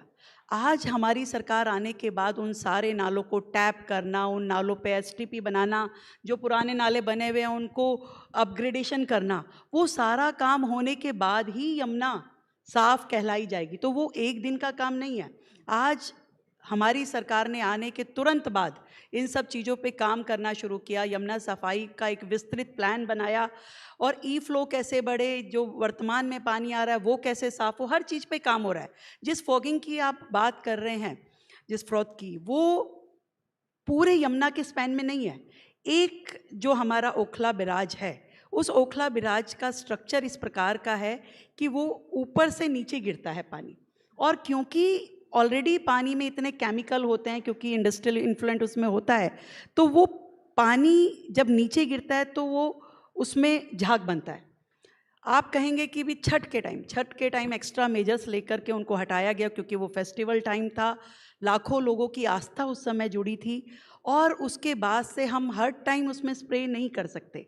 और एक मेजर जो है उसका मेजरमेंट यही है कि आपको जो इंडस्ट्रियल इन्फ्लुएंट उसमें आ रहा है उसको ख़त्म करना पड़ेगा, यमुना को साफ़ करना पड़ेगा, इंडस्ट्री को पूरी तरीके से इन चीज़ों को बैन करते हुए तब जाके यमुना साफ़ होगी, तब जाके यमुना में से वो झाग ख़त्म होंगे। और वो लगातार उस प्रोसेस को किया जा रहा है। नेबरिंग स्टेट्स के साथ हम बैठे हैं, हरियाणा के साथ, यूपी के साथ में, और वो लोग भी हमारे साथ में इस रिस्पॉन्सिबिलिटी को शेयर कर रहे हैं और लगातार इस दिशा में काम चल रहा है। रोज़ाना मैं कह सकती हूँ एक स्टेप हम आगे होते हैं और यमुना की सफाई की दिशा में बेहतर रिजल्ट देने के लिए काम चल रहे हैं। तो आप कह रहे हैं कि ओखला को छोड़ करके बाकी जगह यमुना में झाग नहीं, नहीं आप है? जाके देखिए ना, मैं केवल आपको यहाँ नहीं बोल रही हूँ, आप किसी भी रील में कोई भी जो दिखाते हैं जाकर के, वो एक पॉइंट है जिस पॉइंट पे उसका फ्लो इस तरह का हो जाता है कि ऊपर से पानी नीचे गिरता है और उसके अंदर जो केमिकल होते हैं वो केमिकल फॉर्म का रूप ले लेते हैं। गेमिंग द सिस्टम की जहाँ तक बात थी, छठ पे आपने कहा कि हम इस बार सरकार ने स्पेशल मेजर्स लेकर के यमुना पर घाट बनाए, 17 जगह पे आपने अलग अलग घाट बनाए थे। वासुदेव घाट को लेकर के बहुत कंट्रोवर्सी हुई, जहाँ पे एक वो image, and everyone will know that image, that you have the main river और उसके बगल में आपने एक छोटा सा पॉन्ड टाइप का बना रखा था। आपने वो स्पेशल पॉन्ड बना करके, जिसमें ये कहा जा रहा है कि आपने बिस्लरी का पानी डाला अलग से और वो यमुना था ही नहीं, बाहर यमुना गंदी थी, अंदर रेखा जी ने बिस्लरी का पानी डाल दिया, क्यों? देखिए, ये जो विपक्ष के लोग हैं, इनका जो माइंड है ना, वो हमेशा इसी चीज़ में लगा रहता है कि कैसे कोई स्टोरी क्रिएट की जाए। वो लोग इस बात को, जो उनके टाइम में 11 साल उनका राज रहा, 11 साल में उन्होंने यमुना पे छठ पूजा बंद कर दी। उन्होंने कभी इस चीज़ को नहीं समझा कि लाखों लोगों की श्रद्धा आस्था उससे जुड़ी है और यहाँ छठ हम मना सकते हैं। उन्होंने पूरी तरीके से बैन कर दी, यहाँ तक कि कुछ लोगों ने जब जाके वहाँ छठ सेलिब्रेट की तो उन पे केस लगा दिया। हमारी सरकार आने के बाद में हमने ये डिसीजन लिया कि ठीक है, हम यमुना पे छठ करेंगे और बहुत भव्य तरीके से करेंगे। 1, 2, 10, 17 नहीं, हमने पूरी दिल्ली में 1350 पॉइंट पे छठ पूजा की व्यवस्थाएं की। 1350 पॉइंट पे, कहीं पे हमने कॉस्मेटिक घाट बनाए, कहीं पे हमने पूल को यूज़ किया, कहीं पे अलग अलग तरीके से हर जगह लोगों की आस्था के साथ जोड़ करके हमने छठ घाट तैयार किए। और उसी तरीके से यमुना जी पे भी 17 जगह पे किए। और हर यमुना जी पे हमारा एक कंसेप्ट था, क्योंकि एकदम से स्टीप हो जाता है, किसी का पैर फिसलने से कोई गिर ना जाए, तो हर जगह पे उसकी बैरिगेटिंग की गई, पूरी यमुना पे की गई। कहीं पे लकड़ी से हुई, कहीं पे सीमेंट के कट्टों से हुई, कहीं पे मिट्टी से हुई। तो ऐसे ही एक बैरिगेटिंग वासुदेव घाट पे भी थी, क्योंकि उससे पहले बाढ़ आई थी। बाढ़ आने से आपको ध्यान है तो वासुदेव घाट पे जो पानी था वो शमशान घाट तक चला गया था। तो कई ट्रक मिट्टी हमने वहाँ से हटा के उस पूरे घाट को साफ़ किया, और वहाँ से जब पुल बना तो वो मिट्टी सामने थी, वो पहले भी उसका नेचुरल स्पेस था, उस मिट्टी को वहाँ करके साइड में से पानी निकला था। उन्होंने कहा वही, अरे इस पे तो पुल बना दिया गया है। तो ऐसे तो बहुत सारे बने थे। आपको, मुझे उस समय कुछ और नहीं करना था, मुझे उन लोगों की श्रद्धा के ऊपर काम करना था कि उन्हें मैं बेहतरीन व्यवस्थाओं के साथ में छठ पूजा के घाट दे सकूं, जो मेरे लाखों पूर्वांचल के भाई बहन दिल्ली में रहते हैं और वो खुश हैं। क्या दूसरे लोग बोल रहे हैं, अपोजिशन क्या बोल रही है, मुझे इससे कोई लेना देना नहीं। तो आप कह रही हैं कि वो पानी जो उस एंक्लोजर में था वो यमुना का पानी, यमुना का पानी था। वो मिट्टी की इस तरफ से आ रहा था, दूसरा दूसरी तरफ से आ रहा था। तो उन्हें लगता है अब मिट्टी का में से जो छन के पानी आ रहा है, वो कहे बिस्लरी का बोलो, किसी चीज़ का बोलो, गंगा जी आ गई। पर मैंने जो व्यवस्थाएं की अपने दिल्ली के पूर्वांचल के भाई बहनों के लिए की, वो लोग खुश थे। अब विपक्ष को इससे तकलीफ हो, पेट में दर्द हो, मुझे कोई इससे लेना देना नहीं। तो वो एक पाइप बताया जा रहा था, कोई हरा हरा पाइप निकाल करके आपने, वो पाइप आज भी है। वो पाइप वजीराबाद से होते हुए हैदरपुर प्लांट का एक यमुना का अनट्रीटेड वाटर है जो जाता है ओखला पे, वहाँ पे पानी जो साउथ दिल्ली को उससे मिलता है, तो वो अनट्रीटेड वाटर ही वहाँ से जा रहा है। तो वो पाइप से आप साफ गंगा पानी से नहीं आ लेके आ गया, रही थी? यमुना से आ गया। उनकी सोच इतनी इमेजिनरी है कि उसको कोई मेकअप नहीं कर सकता। वो कुछ भी सोच सकते हैं। देखिए क्या है कि 11 साल उन्होंने दिल्ली में राज किया, अब वो बेरोजगार हो गए हैं। अब वो क्या देखते हैं?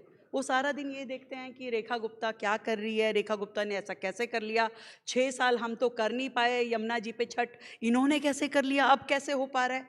तो क्या करेंगे, वो छज्जे पे चढ़ते हैं, कभी मुंडेर पे चढ़ते हैं, फिर फोकस करते हैं, कैमरा से कुछ निकालते हैं, फिर बताते हैं।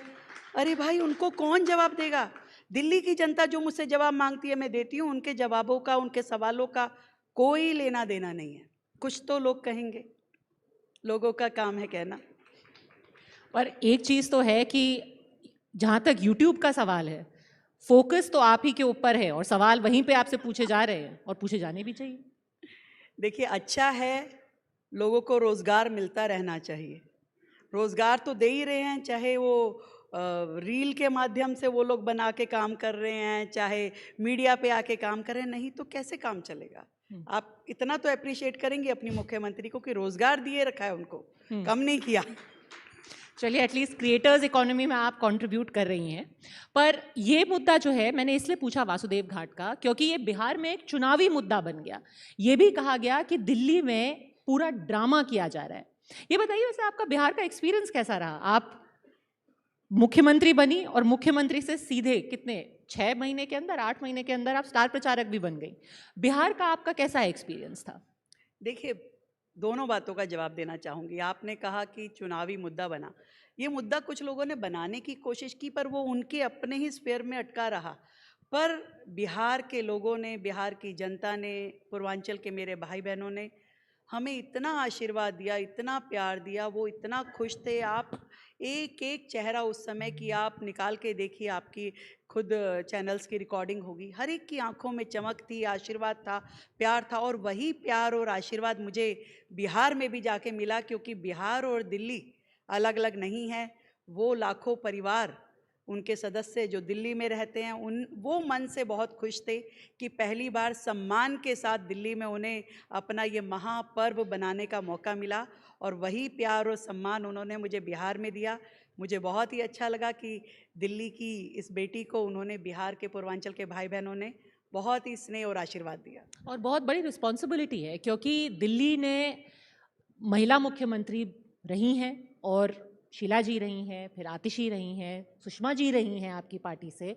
तो कभी आपको लगता है, और आपने बोला भी था जब आपकी स्वेरिंग इन थी, तो उस वक्त आपने बोला भी था कि मैं एक पार्टी की कार्यकर्ता थी, फिर मैंने काउंसलर की तरह काम किया है, और अब सीधे मेरे को मुख्यमंत्री बनाया गया है, जिसको कहते हैं ना weight of expectations, because we are here at a leadership summit. कभी लगता नहीं है that you have the weight of expectations, क्योंकि दिल्ली ने खास तौर पर महिला मुख्यमंत्रियों को रिस्पॉन्सिबिलिटी दी है, और आप अब पूरे देश में गिनी चुनी महिला मुख्यमंत्री में से एक है।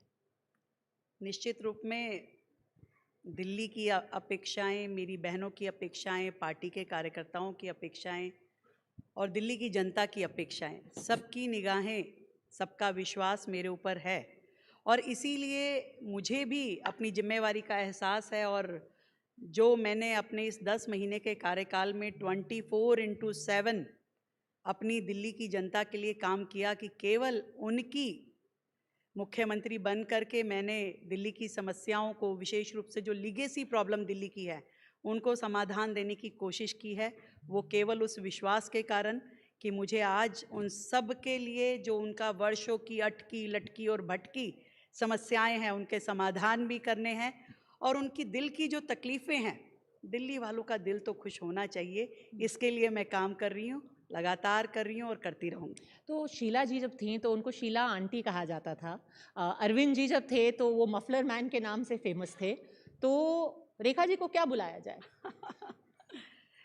देखिए, बहन कहें, बेटी कहें, माँ कहें, कुछ भी दिल्ली की जनता मुझे अपना मान के बोल सकती है, पर मैं उनके सुख दुख की साथी हूँ।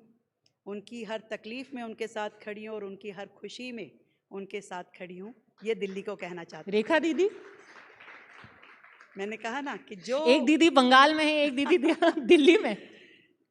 दिल्ली कि दिल में रह कर के काम करना है और दिल्ली के लिए काम करना है।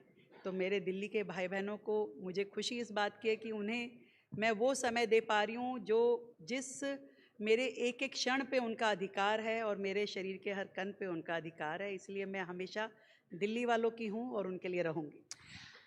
तो रेखा दीदी, अब आपने ये जो टाइटल है एक्सेप्ट कर ही लिया है, ये बताइए कि क्या टाइमलाइन दिल्ली वाले आपसे एक्सपेक्ट कर सकते हैं? देखिए, आप भले से ही कहें कि ये एक बड़ी प्रॉब्लम है, जन भागीदारी होनी चाहिए, लेकिन लोग कहेंगे कि आज आपकी ट्रिपल इंजन की सरकार है, केंद्र में भी आप हैं, एलजी भी आप हैं, मुख्यमंत्री भी आप हैं, तो आप एक टाइमलाइन दीजिए। कब आप प्रॉमिस कर सकते हैं कि हमारा AQI 300, 200 नहीं 50 होना चाहिए?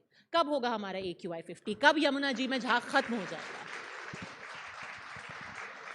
दिल्ली, देखिए मैं आपको बताती हूँ, दिल्ली की लीगेसी प्रॉब्लम्स, दिल्ली के कूड़े के पहाड़, दिल्ली में यमुना जी की सफाई, दिल्ली में टूटी फूटी सड़कें, दिल्ली में स्कूल हॉस्पिटल का इंफ्रास्ट्रक्चर और दिल्ली में पर्यावरण, ये सारी वो चीज़ें हैं जो यहाँ बैठे हुए हर एक व्यक्ति के दिल के नज़दीक है। जो दिल्ली में उस तस्वीर को देखता है कि मैं यहाँ जब रहूँ तो मुझे फील गुड आना चाहिए, अच्छा लगना चाहिए। पर इतनी बात ज़रूर है कि ये एक लगातार किया जाने वाला काम है। कोई एक दिन में दिल्ली पूरी तरीके से साफ़ हो जाएगी या पूरी तरीके से कूड़े के पहाड़ हट जाएंगे, शायद पॉसिबल ना हो, पर लगातार काम होना, बिना रुके बिना थके काम चलना, ये इम्पॉर्टेंट है। और वो मैं अपनी दिल्ली को इंश्योर कर सकती हूँ कि हर एक जो लीगेसी प्रॉब्लम दिल्ली की है उस पे बहुत सिंसियरली और बड़ी मेहनत के साथ में आपकी ये सरकार काम कर रही है, लगातार कर रही है। और जब समस्या को समाधान के लिए काम शुरू करते हैं तो उसको एक दिन ख़त्म होने का मौका भी मिलेगा और निश्चित रूप में मिलेगा, ये विश्वास दिल्ली को करना होगा। एक आखिरी सवाल आपसे पूछ लेती हूँ, अगली बार जब रेखा जी लोगों के बीच में जाएंगी वोट मांगने के लिए, तो पक्का ये प्रॉमिस अपना कम से कम 50% तो पूरा करेंगी ना कि आपकी हवा साफ हो गई है? 300 से 100-150 तक तो लाएंगी ना आप? देखिए, मैं 50% और 100% की बात नहीं कर रही हूँ, पर दिल्ली की जनता इस बात को जरूर मानेगी कि रेखा ने अपना 100% किया है और वो कर रही है। रेखा गुप्ता जी, बहुत बहुत धन्यवाद हमसे बात करने के लिए। देखिए, दिल्ली की जनता पूरी रिस्पॉन्सिबिलिटी आपको भर भर के वोट दिया है, पर उम्मीदें बहुत बड़ी हैं, उम्मीद के साथ साथ एक्सपेक्टेशन भी है। बहुत बहुत धन्यवाद हमसे बात करने के लिए। Thank you, Honorable Chief Minister of Delhi.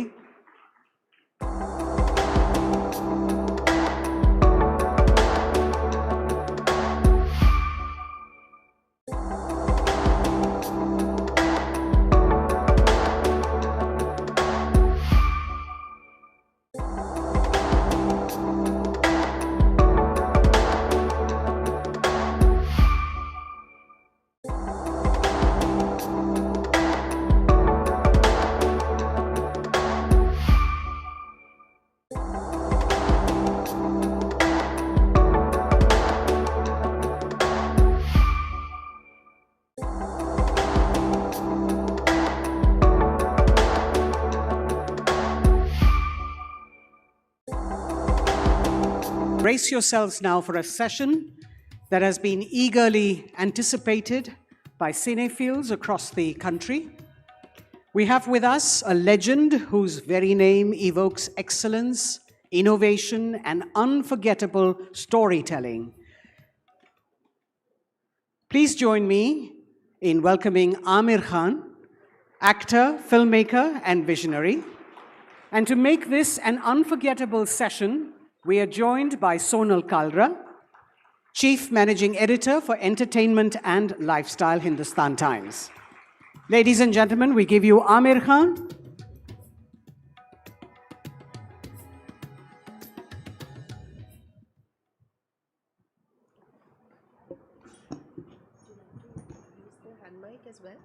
No, this is fine.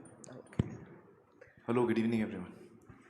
Good evening, good people. I think Aamir saying good evening already makes it nicer and better for us. So a few smiles and a big round of applause would be nice.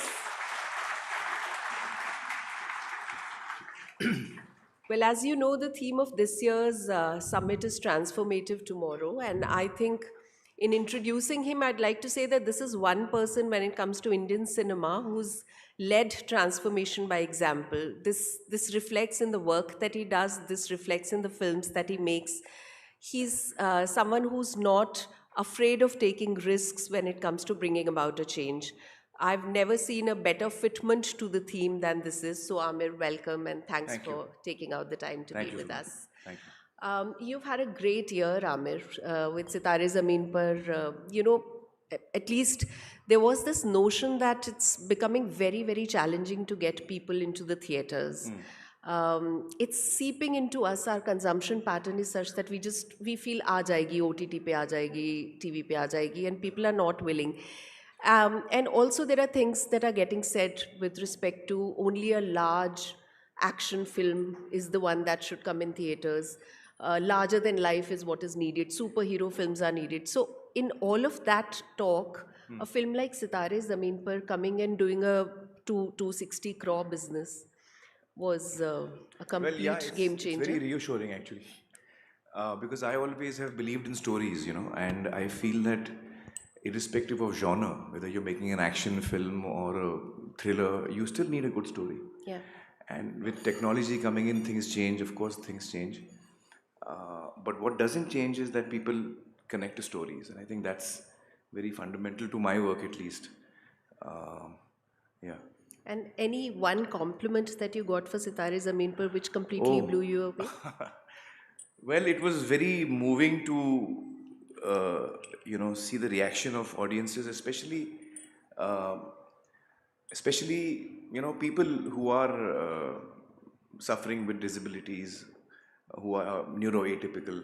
Their reaction, the reaction of their families, their reaction of their brothers, sisters, parents was really, really heartwarming. It was really heartwarming. I think the community really embraced the film, and it was really nice to see that. And along with that, I think mainstream audiences across the world have really, the film really connected with them. So I'm really happy about that. Yeah.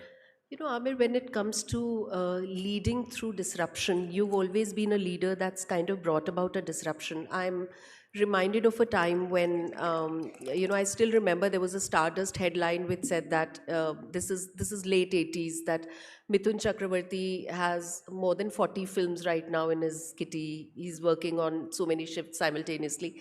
Then you came onto the scene and you disrupted the whole thing by saying that I'll do only one film in a year. You have been bringing about a disruption also in the marketing of your films. And now the latest one that you've done is to do a pay-per-view model on YouTube, where you've said that I don't care for the OTT platforms. I would much rather have people pay on YouTube and watch my film. But that's not entirely true. I just feel that there should be one more window. You see, after theatrical, we tend to go straight to OTT. I believe that there is a window that should be there. It's there all over the world of pay-per-view. And you have a period of 1 month, 2 months, depending on, what is better. But my attempt is to really introduce that window, which I think should be there. It's one more avenue of, earning for the producer. So that's what I'm attempting to create. But I think the idea was somewhere for the industry to also come together and sort of support this model, but that hasn't really happened, has it? No, I mean, I was doing it alone. I was not doing it as an industry move. It would be nice, I think if the industry does collectively try and create a window for pay-per-view, it will help all of us. I just feel it will be very strongly helpful to the industry if that happens. Yeah. We had Hugh Grant in a session earlier this morning, and he went on record to say that he can't stand streaming because he feels that it takes away from the very joy of collective viewing, and people should come back to theaters. And there is that over-obsession with the streaming culture. You've taken a stand where you say that there needs to be a minimum difference at least, before a film comes on OTT. Sure. What do you think is that ideal difference? And actually, I'm not as judgmental as that. I feel that all platforms are good. I think that as an audience, I've enjoyed watching films on OTT and shows on OTT. I really think that we should, as an industry, reach a position as a market where we are mature enough that we allow the consumer to decide where he wants to consume, how he wants to consume, you know, how he or she wants to consume. And that's what I think is the ideal thing. Because some people prefer to watch at home, they have practical difficulties, you know, and some people prefer going to the theater. I think it's each one's choice. I think really the audience should decide where they want to watch the film, and we should be able to service all of those, you know. नहीं, पर audience के लिए तो ये easy है ना आमिर, कि घर आ ही जाएगी 3-4 हफ्ते में, 2-3 हफ्ते में फिल्म आ जाएगी, आप 600 रुपीज़ में पूरी फैमिली देख सकती है, तो थिएटर में जाने की ज़रूरत क्या है फिर? नहीं है, आप बिल्कुल सही कह रहे हो, इकोनॉमिकली नहीं है, लेकिन आपका मन करता है ना जाने के लिए. See, any industry cannot survive on rules and regulations कि सब लोगों को by law they have to go to the theater. ऐसे थोड़ी होता है. People should watch where they want, and your film should be exciting enough that people want to watch it on different platforms. A lot of people want to watch it in theaters. People also who've missed it in theaters want to watch it at home. They watch it on pay-per-view, OTT, satellite, you know. So I think that for me, where you watch my material is not so important, as long as you watch my material, because I'm making my material to reach people. I want people to enjoy the stuff. And so I'm not agnostic about कि यार OTT नहीं होना चाहिए, digital. In fact, I think today digital has become so much part of our lives that if you're not existing on digital, you pretty much are not around. People don't know you're there if you're not on digital. You're not relevant anymore. So I think that with technology, you have to move ahead with it, but it should be used to your advantage as opposed to your disadvantage. And I think that in this film, in the film industry, I think that world over, you have a showcasing of theaters, then pay-per-view, then OTT, and then I think satellite or something. So that's how ideally it should be. And I really feel that it's up to the audience where they want to watch my work. If they find it exciting enough to come to the theaters, then they should come there. It's, yeah. Aamir, it's been 40 years to your career. In fact, a little more than 41 years now, exactly. 41? Your film, Holi, I think 84 में आई थी. 84 में नहीं, 86 में आई थी शायद. But वो भी theater में release नहीं हुई थी. It had won a national award, so it had come on television. DD had shown it, you know, all national award winning films are shown. I wouldn't really count that as my film. I was more an AD at that time. I would actually say I joined the industry in the year when I was 18, exactly when I was 18. I joined as an assistant director. So that was my first step in the film industry, not as an actor, you know. And that was, I think, in 84. Yeah. It was in 84, I think, when I became an assistant. So 40 years, and is there, we are talking transformation, and is there a particular incident or a particular decision that you've taken which you would say has transformed you or has been the most transformational? Yeah, I think there was one decision in my life which I think was because of which I am here today, you know. I'll have to give a little context before that. My first film, QSQT, released. It was a big success. I became an overnight star. And then I started getting a lot of offers for films. I wasn't getting offers from the directors I wanted to work with. You know, I had a list of directors I wanted to work with, but none of those directors approached me.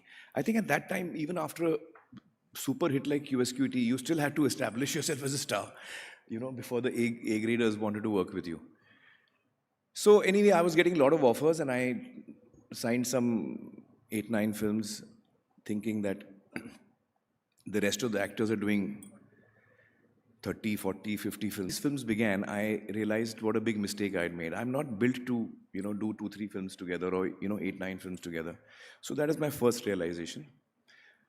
The second realization was that I realized that, you know, it's very important to select the director.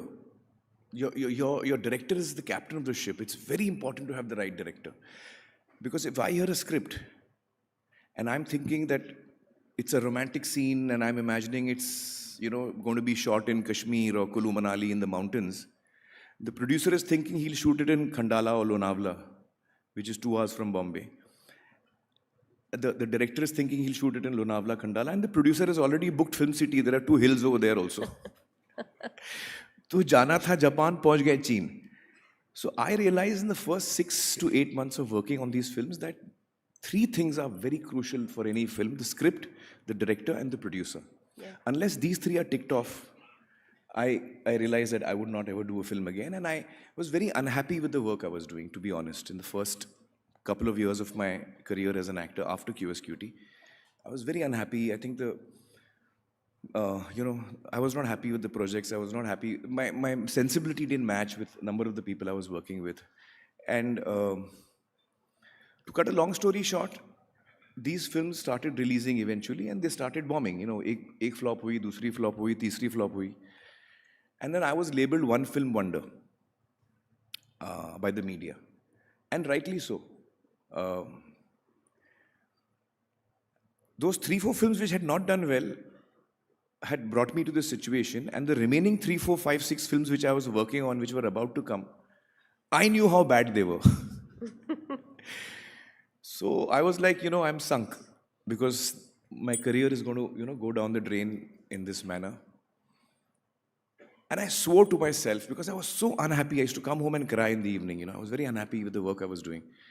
So I swore to myself that, never again will I compromise with my work. Unless the director is someone I completely trust, the script is something that I really love, and the producer is someone who can really produce the film well, release it well. Until these three things are in place, I'm not going to take on another film, even if it means my career comes to an end, which it was looking like it was coming to an end, because my films were not doing well. I felt I'm stuck in quicksand. I was trying my level best to come out of it, but the more I would struggle, the more I would sink. And at that time, I got a call from Bhatt Saab, Mahesh Bhattji. And Bhatt Saab called me and said, I want to meet you, have a film for you. So I was really thrilled, because Bhatt Saab was on the rise at that time. He had made Saransh, he had made Arth, and then he had made Naam, all three really successful films back to back. And I was so relieved that, finally one director who I want to work with is, reaching out to me, and I was feeling relieved, actually. And then I went to meet him, and he narrated the script to me. And I didn't like the script. And I was so, disappointed. I didn't tell him anything that evening. I said, sir, can I think about it for one day? He said, yeah, we'll meet tomorrow, you think about it. So that day when I went home was the turning point of my life. Because saying yes to Bhatt Saab would give me a new lease of life.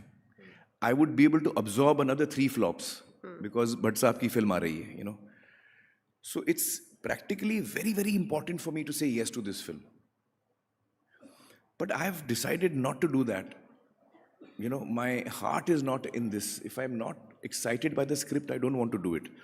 So that night I couldn't sleep. I was like, should I say yes to him and compromise with my, heart? Or should I say no to him and leave this one opportunity? I'm in quicksand and Bhatt Saab ka haath aaya hai. Main pakad bhi nahi raha hoon. So that night was a very difficult night for me. And the next day I went to meet him in the evening, and I had not decided yet what to say to him. But I knew I couldn't do the film. So when I met him, I said, Bhatt Saab, I'm really sorry, but I can't do the film because I haven't liked the script. And I'm a newcomer, you're a very established director. Who am I to say no to you? And probably after this, you won't work with me. But the fact is that I can't lie to myself, and I have to only do what I really love. So I'm afraid I can't say yes. So you let it go. I let it go. कौन सी film थी बता दो Bhatt साहब ने बनाई? I'll come to that. The story is there. So Bhatt Saab gave me he said, no, chill, don't worry about all this. Why don't you want to do it? Why did you not like it? So he went into discussions about the film. And that film never happened eventually. Oh. That film never happened eventually. But what was really important was that when my back was against the wall, when I was at my lowest, when I felt my career is over and nothing is going to save me, even at that time, I had the conviction and courage to say no to something that I didn't believe in. And that strength, gave me the strength to take all the difficult decisions that I took in my career after that. Doing a film like Lagan, doing a film like Tare Zameen Par. I believe that had I compromised with myself, with my dreams, with my emotions, and had said yes as a practical thing, I personally feel my career would have had a totally different graph. The fact that I was not ready to compromise at my worst gave me a lot of strength. And I think that really was a turning point for me. That's a turning point, for sure. Amir, ek cheez, as I said, unconventional also comes true when it's about your personal life, because, there is a situation where marriages don't last and there is bitterness.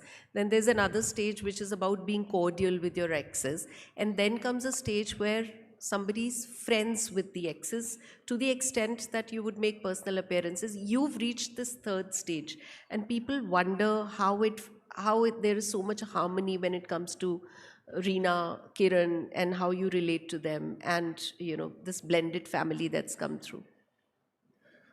I guess it shows we are good people. But what to say? Reena is an amazing person. She's someone I've grown up with. I've spent 16 years with her, and the fact that, we fell apart as a husband and wife does not mean we fell apart as human beings. And I feel that there is a lot of love and respect in my heart for Reena. And I truly value the time that I've spent with her. And, I grew up with her actually. We were both very young when we got married. Yeah. And she's a fantastic person. So when we had our differences and we parted, I think we didn't part as human beings because we didn't feel like, I guess. And the same was with Kiran. I think Kiran is an amazing person, and she and I decided to, part ways as husband and wife. But, we are family. And I'm not kidding when I say that. I really mean it. We are family. So Kiran, her parents, my family, Reena, her parents, we are all actually one family. Yeah. I was watching a promo for the marathon that your kids and Reena and Kiran together did, and there was just so much camaraderie, so much fun.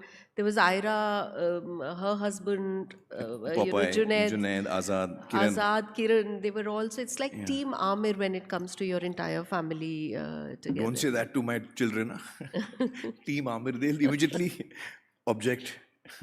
But now, Aamir, at 60 years of age, you found love again with Gauri. And did you think you would get into a relationship? No, I didn't actually. I didn't. To be very honest, I think I had reached a point where I felt that I probably won't be able to find someone who can be my partner. I was not expecting it. And what does Gauri bring to your life? Oh. She brings a lot of calm. She brings a lot of steadiness. She's a really amazing person, and I'm so fortunate actually, and lucky I feel that I've met her. To be honest, I feel I'm very fortunate. While our marriages may not have worked, until our lives did, but I think that I'm still very happy that I met Reena, Kiran, and now Gauri in my life. They've been three people who really have contributed to me as a person in a very big way. And I really look up to them in many ways. How lovely. Yeah. Aamir, you've had a great stint as an actor, a director, and a producer, but they're all very different roles. And you are a perfectionist to the core, so you would get into the detail. So I have a hypothetical question: that what is that one thing that Aamir, the filmmaker, complains about Aamir the actor? Because I've spoken to directors who have worked with you, and they say Aamir does not stop till he gets 100% perfection. So now, does Aamir the director grudge that about Aamir the actor? No. I directed Tare Zameen Par, in which I was acting also. I had no problems with myself. No, you are one person, whether you're an actor or a director or a producer, you're one person. And whether I'm acting like now, abhi meri film aa rahi hai, Happy Patel, in January. I'm not acting in it. I mean, I've got a small cameo, but I'm not really acting in the film. But it's as much my film. It's as much my film. I've selected the script and we've been part of making it, and I'm as excited about it. So whether I'm producing, directing, or acting, for me, it's the same. Yeah. I mean, we all have some or the other favorite Aamir Khan film or a favorite Aamir Khan scene. I'm sure you do. You have your own favorites of your own work. But if now, as a matured 60-year-old Aamir, if you had to go back in history and reshoot any one of your scenes, which one would you reshoot and what would you change, if at all? Rang De Basanti is the film. And the scene where Sue and I come back, after Veda ji has been hit on the head and she's in hospital, she's in coma. And I come in with her and then we've got some food and there's all chaos because there's been a lathi charge and, everyone's injured. And as I start eating, I also break down. That scene I was not very happy with. And I felt that scene should have come out better. So that's the scene I would reshoot. Are your kids also interested And actually in... that incident taught me a very big lesson. Actually हुआ क्या था कि that was one of the toughest scenes of the film for me, and I had been playing it in my mind for a long time. And I told Mehra that I don't want to rehearse this scene on the day. On the day I want to just shoot. So he said okay. So I said, one day before we'll go and do the blocking. And ideally if you can do a 2-3 camera setup, then I'll do it in one go. And then you capture the different, image sizes that you want in one go. So we had gone a previous day, did the breakdown, and I had tested myself, am I emotionally ready for this scene? So I'd let myself go a little bit. And then I pulled back. I said, yeah, I'm ready. And then that night I was thinking about the scene and it was all playing out how I would do it in my head. And next morning I was really ready for the scene. जैसे glass एकदम brim तक भरा हुआ है, अभी छलकेगा. So I was there. And I came to the shoot and I sat in my makeup room and suddenly I noticed on the wall they have hung some clothes which are the wrong clothes. Continuity के कपड़े गलत थे. So I called the assistant. I said, these are wrong clothes. I'm wearing other clothes in this scene. He said, no sir, we've changed the order of shooting. We are shooting some other scene first. So I said, oh, why? Aren't we shooting that scene? He said, no, Mehra and Binod had some discussion. Binod is the DOP.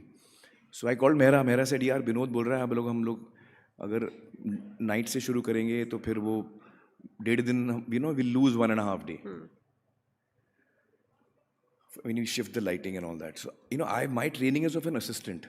So losing 1.5 days is like disastrous. So I said, अच्छा. So I gave in. I said, ठीक है, चलो, we'll change the schedule, do what you want to do. And then this scene came 4 days later. I should have never agreed because the scene never came out the way I wanted it. Yeah. क्या है वो misfire हो गया? वो एक timing होती है. I could never reach the emotional level that I had wanted in my head, which I had imagined. So that taught me a lesson that when you're creatively ready for something, when you have to choose between something that is creative and something that's practical, always be impractical and choose the creative one. Because, I regret doing that. Yeah. No, that's a very good lesson for anything, not just films. I was just going to ask you about your kids and out of Ira, Junaid. Junaid is now in films and Azad, who's pretty young. But who do you think would someday direct and who do you think would just not want to have anything to do with films? I don't know. I really don't know. I don't know whether any of them would ever make a film. I mean, they're all three capable of, mind you. I think all three of them have grown up, seeing me make films and been part of so many screenings and discussions that I think all three of them are capable of making a film. But I don't know which one of them will finally decide to do that.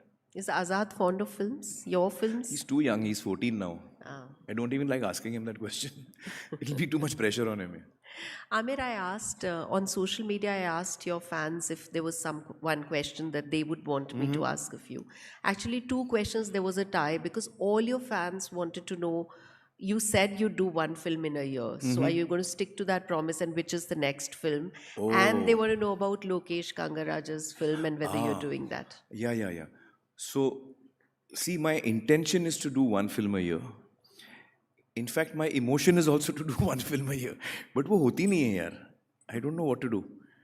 By the time I like something and by the time we work on it, so Yeah, I did say that I'll try and do one film a year. I'll try. This is what your fans ask. See, it depends on what films, which one. When I like something, I can't do a film if I don't like anything. Yeah. So I'll try. And what is currently in the... Location I am supposed to meet up. I think last month we spoke and he said he's coming to Bombay at some point. We'll go through the narration of that. So yeah, that's, as of now, on the cards. Okay, lovely. Aamir, if you had to sum up your 40 years in a sentence, the life that you've had and one lesson, leadership lesson that you would want to give to anyone who's listening, what would that be? Well, I'm not very good at giving advice. I can tell you how my life has been. My life has been, my journey in films has been one of a lot of curiosity. I've been a very curious person. I've wanted to learn all the time. I've challenged myself. I've challenged my colleagues. They have challenged me. So it's been a wonderful journey where I think I've learned a lot. I've met some very talented people who I've had the opportunity to work with. And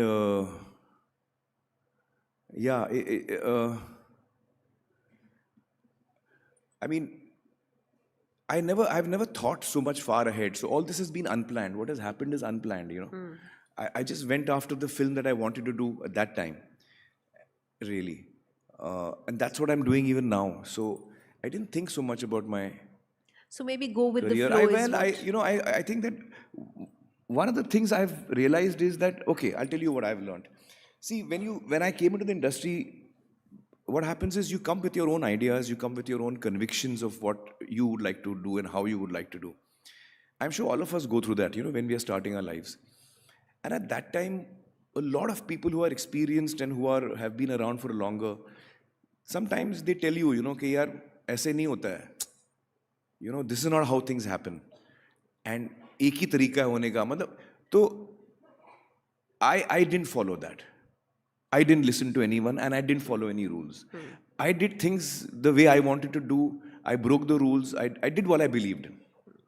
And so that's one thing I think that stood by me. Blindly, one should not just follow what is the routine. You should challenge the norm. You should believe in yourself. If you believe differently, you should also have the courage to follow it. Yeah. Great.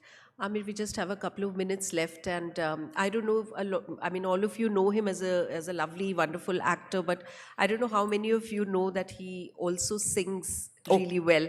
And this is a surprise request, but if Aamir, you could end this on a sweet note and sing a couple of lines for us. See, I don't sing well.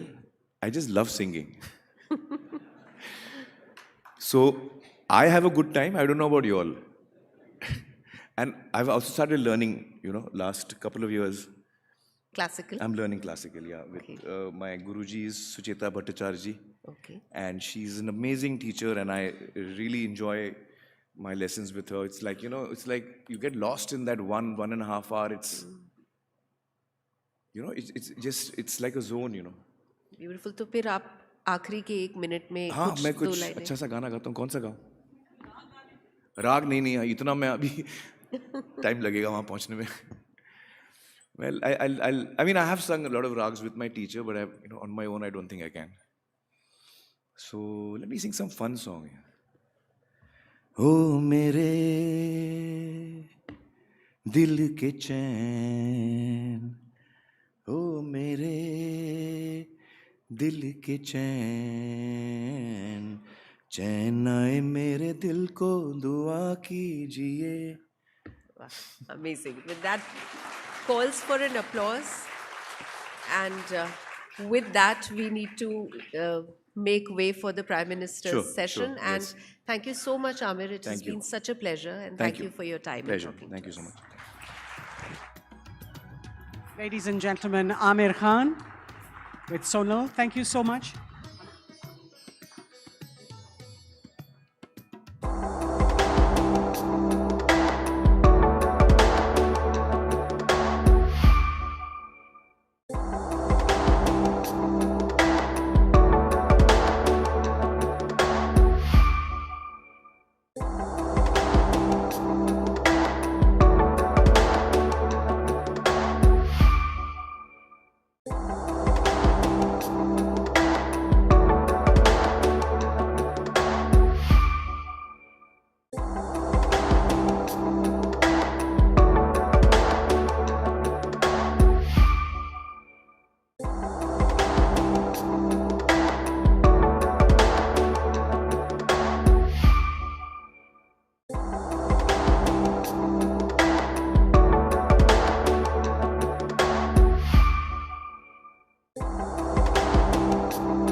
the 23rd Hindustan Times Leadership Summit.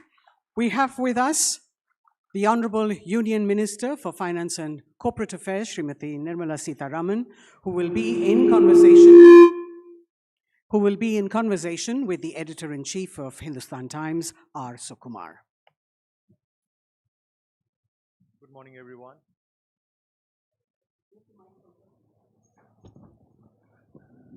Good morning.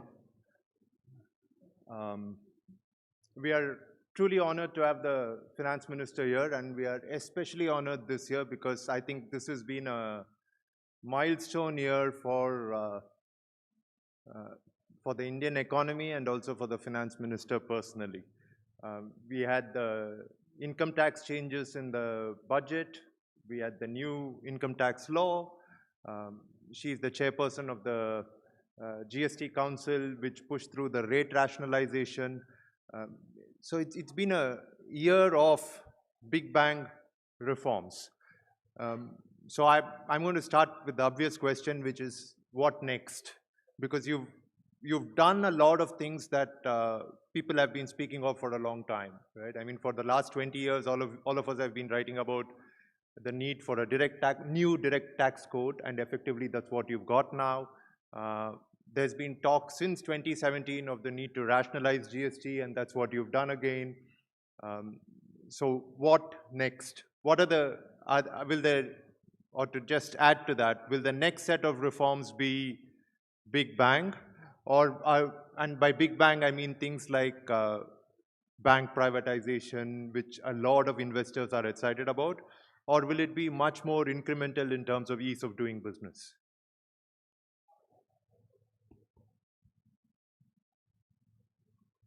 It's on.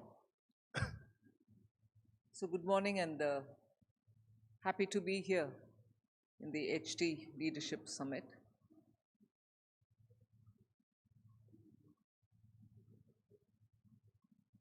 There are quite a few things to do, but what's on the card, and it's not a secret that I'm letting out before the budget, but is the complete overhaul of the customs area.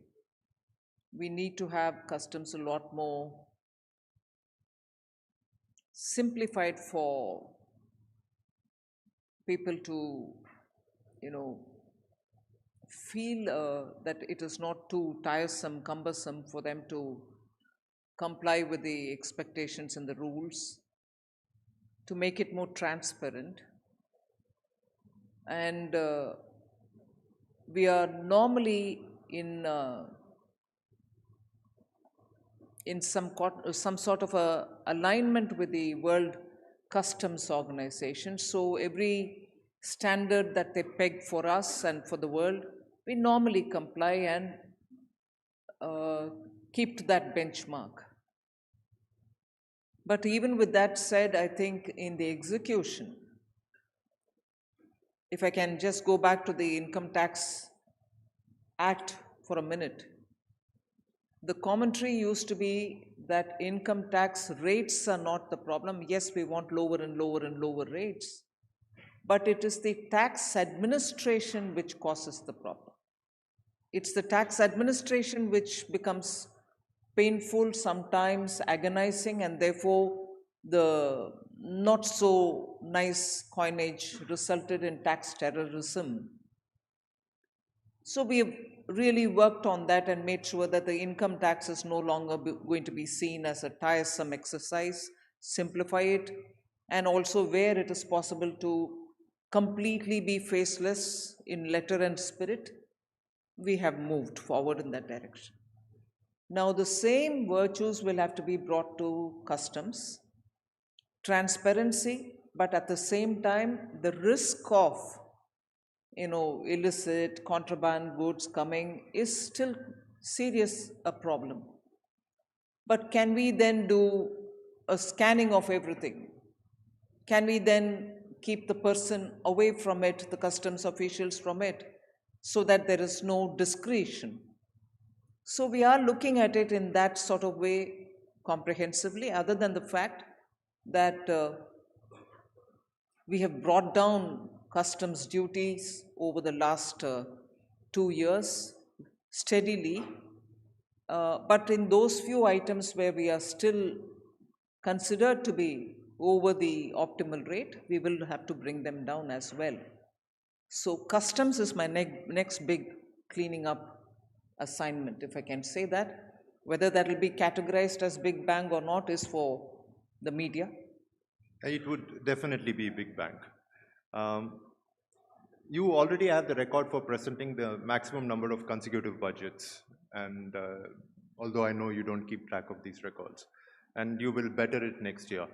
2019 to 2025, and next year will be 2026. It's been an eventful journey for the economy. I mean, we've seen the pandemic, we've seen the supply chain disruptions that were caused by geopolitical conflicts, and now we've seen the headwinds caused by tariffs. So there have been domestic factors, there have also been global factors. How do you look back on this journey? One, for the economy, and two, for yourself personally as the person in charge of this economy. Well, for the economy, I'm sure the assessment from your end would be the same. We thought COVID was the biggest challenge. We thought we had to overcome that, and after that, growth will be the biggest challenge. Soon after that, the war, which was far away from us, but we thought that was the challenge because food grains, fertilizers were all at risk because the value chains and the supply chains were completely disrupted. Then we moved on to speaking about India now having to make up for the deficiencies in terms of governance. So we had to get over that in order that we speed up growth and also keep the growth sustainable. Then, of course, we had the election, which took away major part of our capital expenditure. So each year, the reason why I'm listing it out is to just remind ourselves that Indian economy has gone through some of the biggest, I mean, Sukumar might say, in a sequence you presented so many budgets, but equally when I bring my personal assessment into this, equally the Indian economy probably has not seen a sequence of challenge uninterrupted, most of which were coming from outside. So with all that happening, then 1 year of election, but we've had our trouble with our borders, which has always been both through the state actors and non-state actors.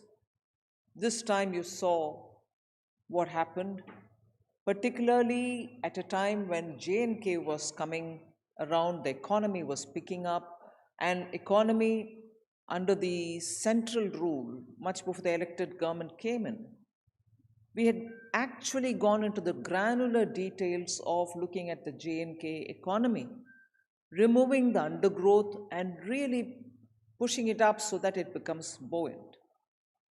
The restoration of J&K Bank's health is something which the country can be proud of, the way in which the J&K economy revived. And obviously, when you have a country which is targeting our, stable government, stability, the growth in our economy, you had a major hit. I must appreciate the Chief Minister of Jammu and Kashmir, who of course has met me twice, in wanting and being focused to restore the economy back after the tourism, severe hit on tourism, and it came to a standstill. Tourism came to a standstill. So the reason why I'm highlighting is, when you think you have brought in some kind of an order and you're restoring the economy, there are challenges which come, and every challenge is, of course, unexpected. Earlier, I would be confident to say there are challenges within the country which probably we'll be able to handle, and I still am hopeful that we can handle domestic problems. But the global uncertainties are actually taking a big toll, not just on Indian economy or its thing, plan for the next 10 years, Vikasit Bharat. But globally, the world is in a turmoil.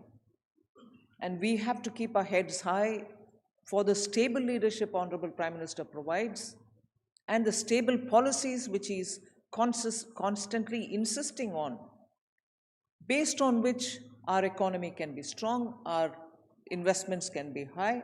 And of course, I would lose no opportunity to praise the Indian retail investors who have done brilliantly well in understanding the market and coming in with a bit of a risk element on board, still coming in, and not just being safe by keeping their monies in post offices or banks fixed deposit. So Indian economy itself is going through very many different big time changes. We're all part and parcel of those big time changes.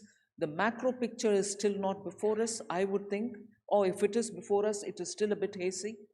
But the fact remains that each one of us are playing a role in this huge big shift which is happening in India. Your government has had two fiscal leaps of faith this year. One with the income tax and the other one with the rationalization in GST rates. And we've just had the GDP numbers also come in.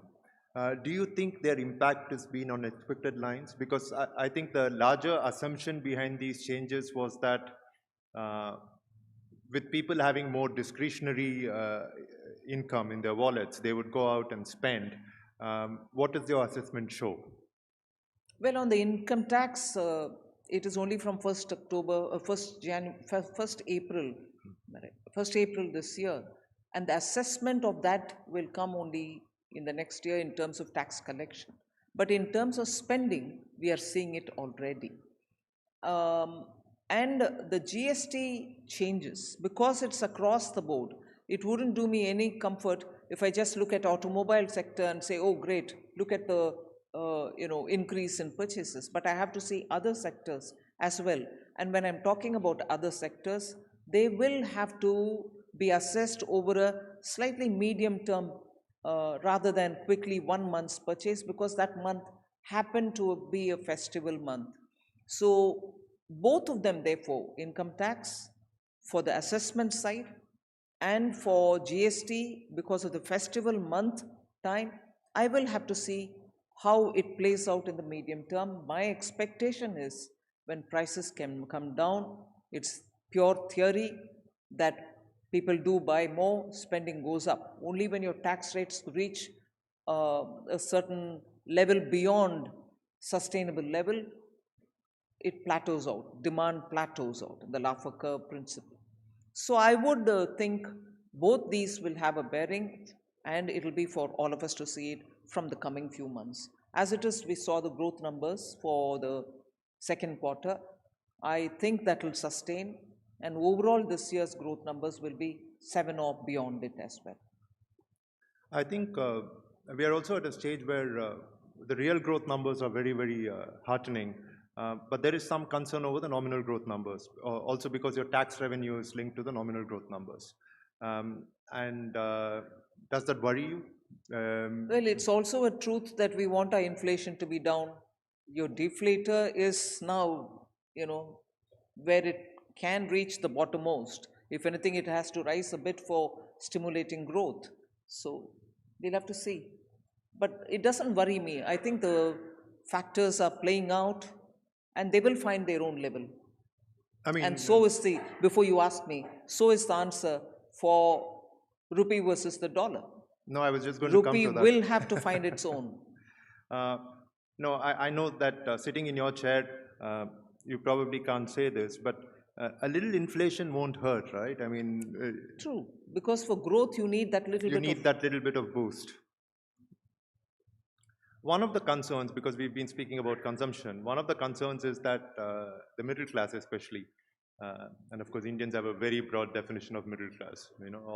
I think everyone in this room would call themselves middle class when no one really is.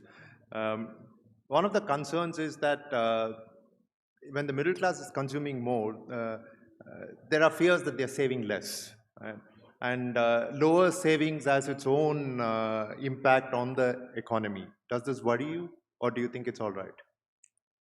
I was going through this number, savings growth, and also started looking at where savings actually is going in terms of where the savings are getting parked. Growing all right, but not as much when you look at purely the savings, the small savings which go to banks or to the post offices.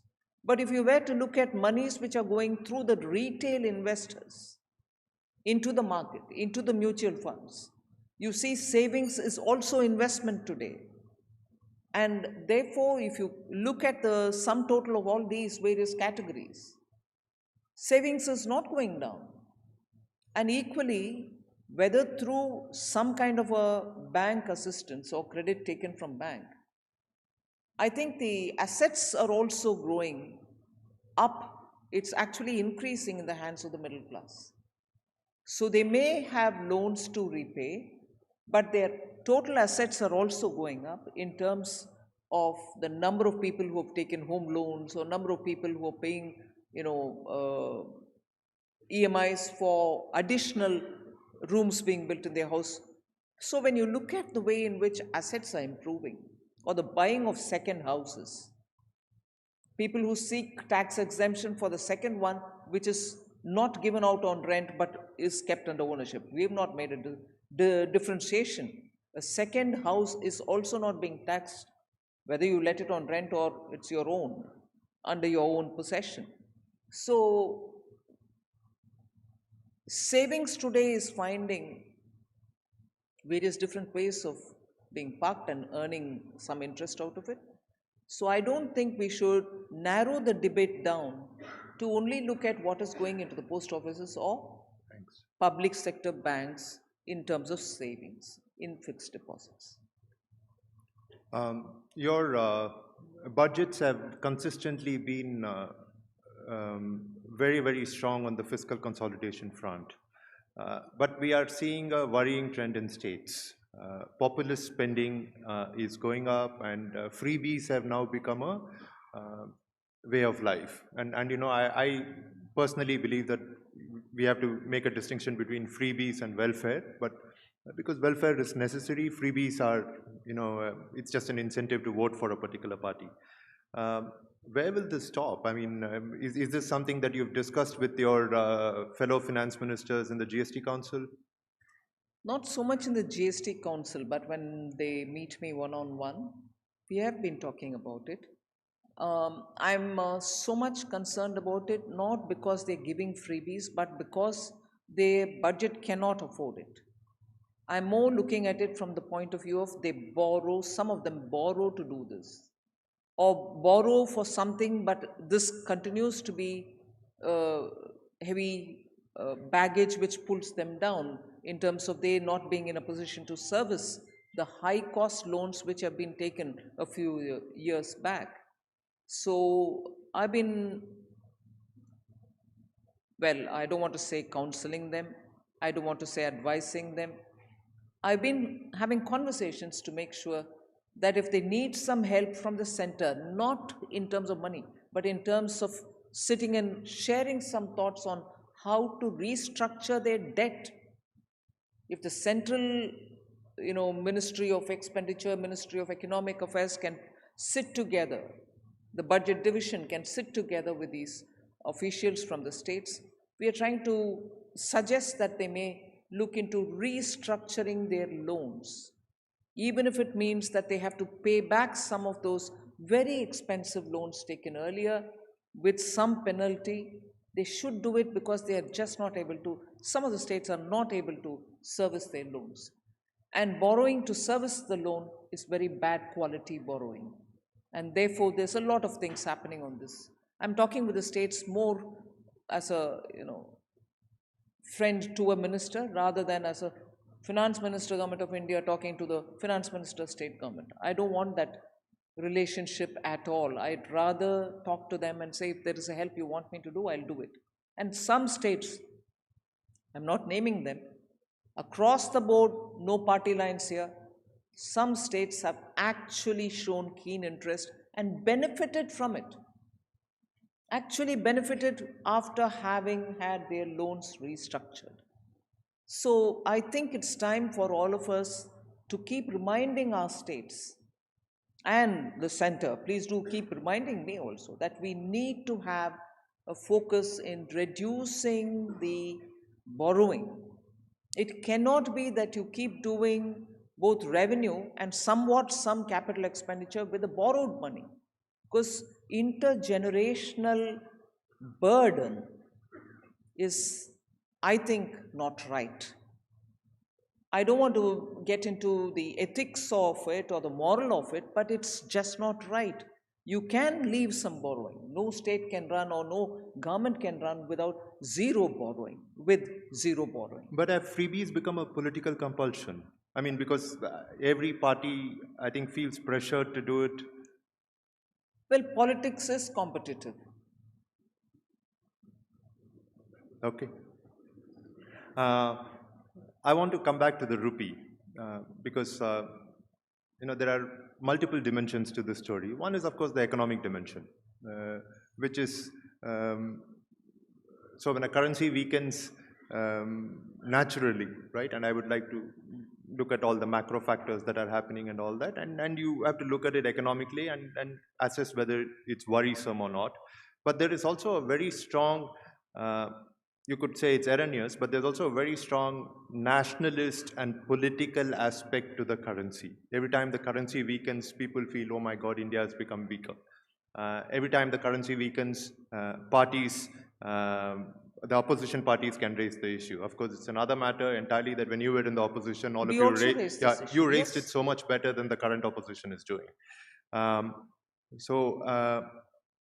rupee, you said it will find its natural level, but don't you think at the level that it's at right now, it's a little high, isn't it? Sukma, I'm quite tempted to say a lot of things on this.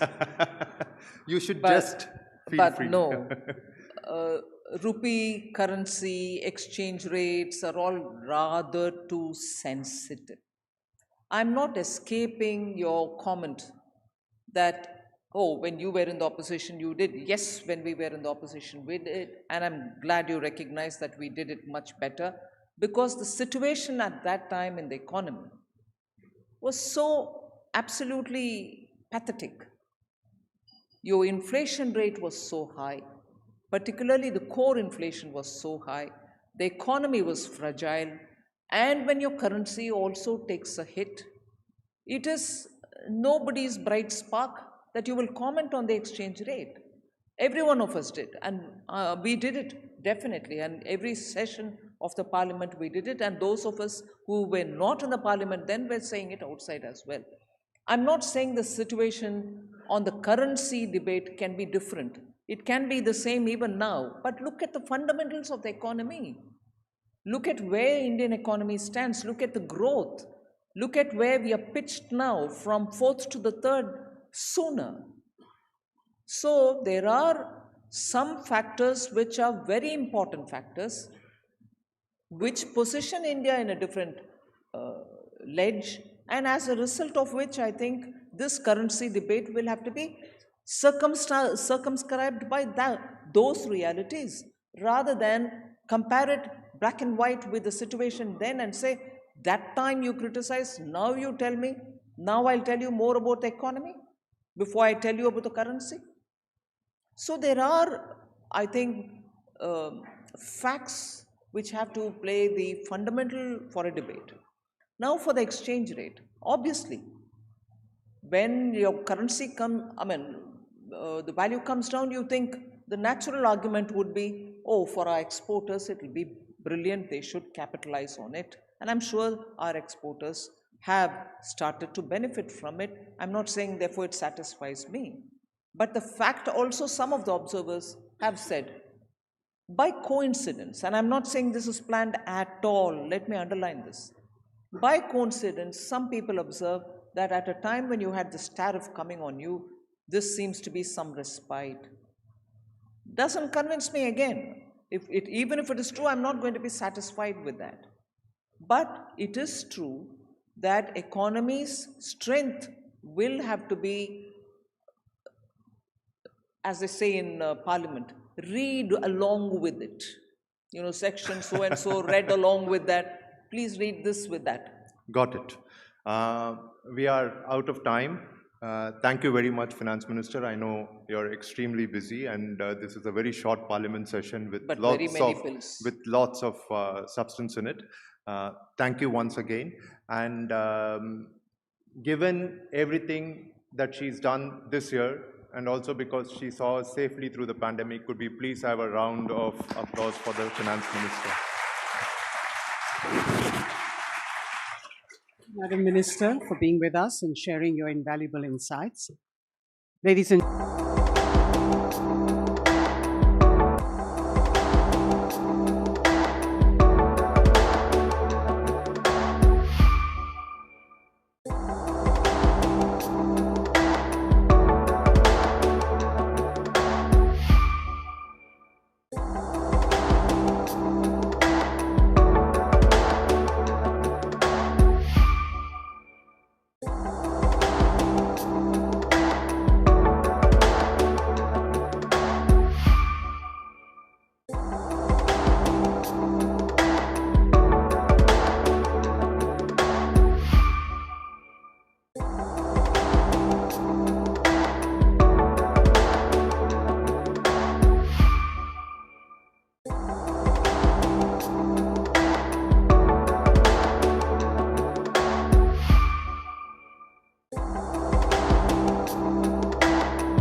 Dr. S Jaishankar, the Honorable Minister for External Affairs, who will be in conversation with the CEO and Chief Editor, NDTV, Rahul Kamal. Please be seated, ladies and gentlemen.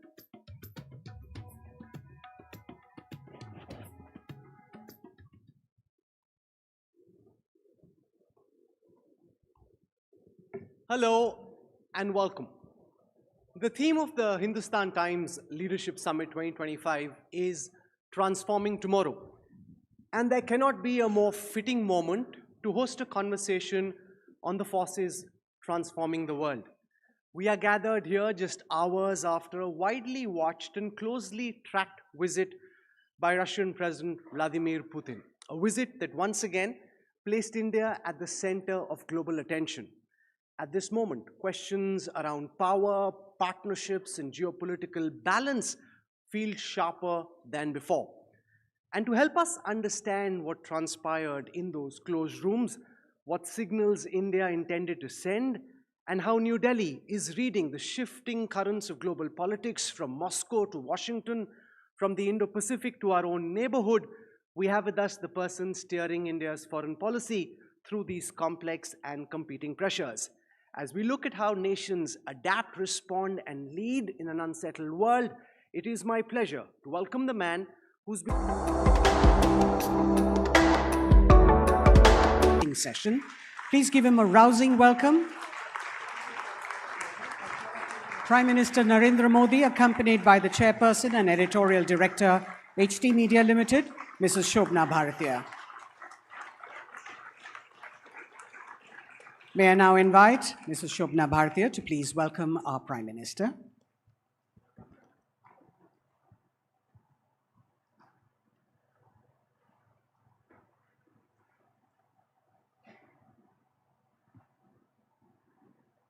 माननीय प्रधानमंत्री जी, 23वीं Hindustan times leadership summit में आपका स्वागत करते हुए मैं बेहद गर्व और प्रसन्नता का अनुभव कर रही हूँ।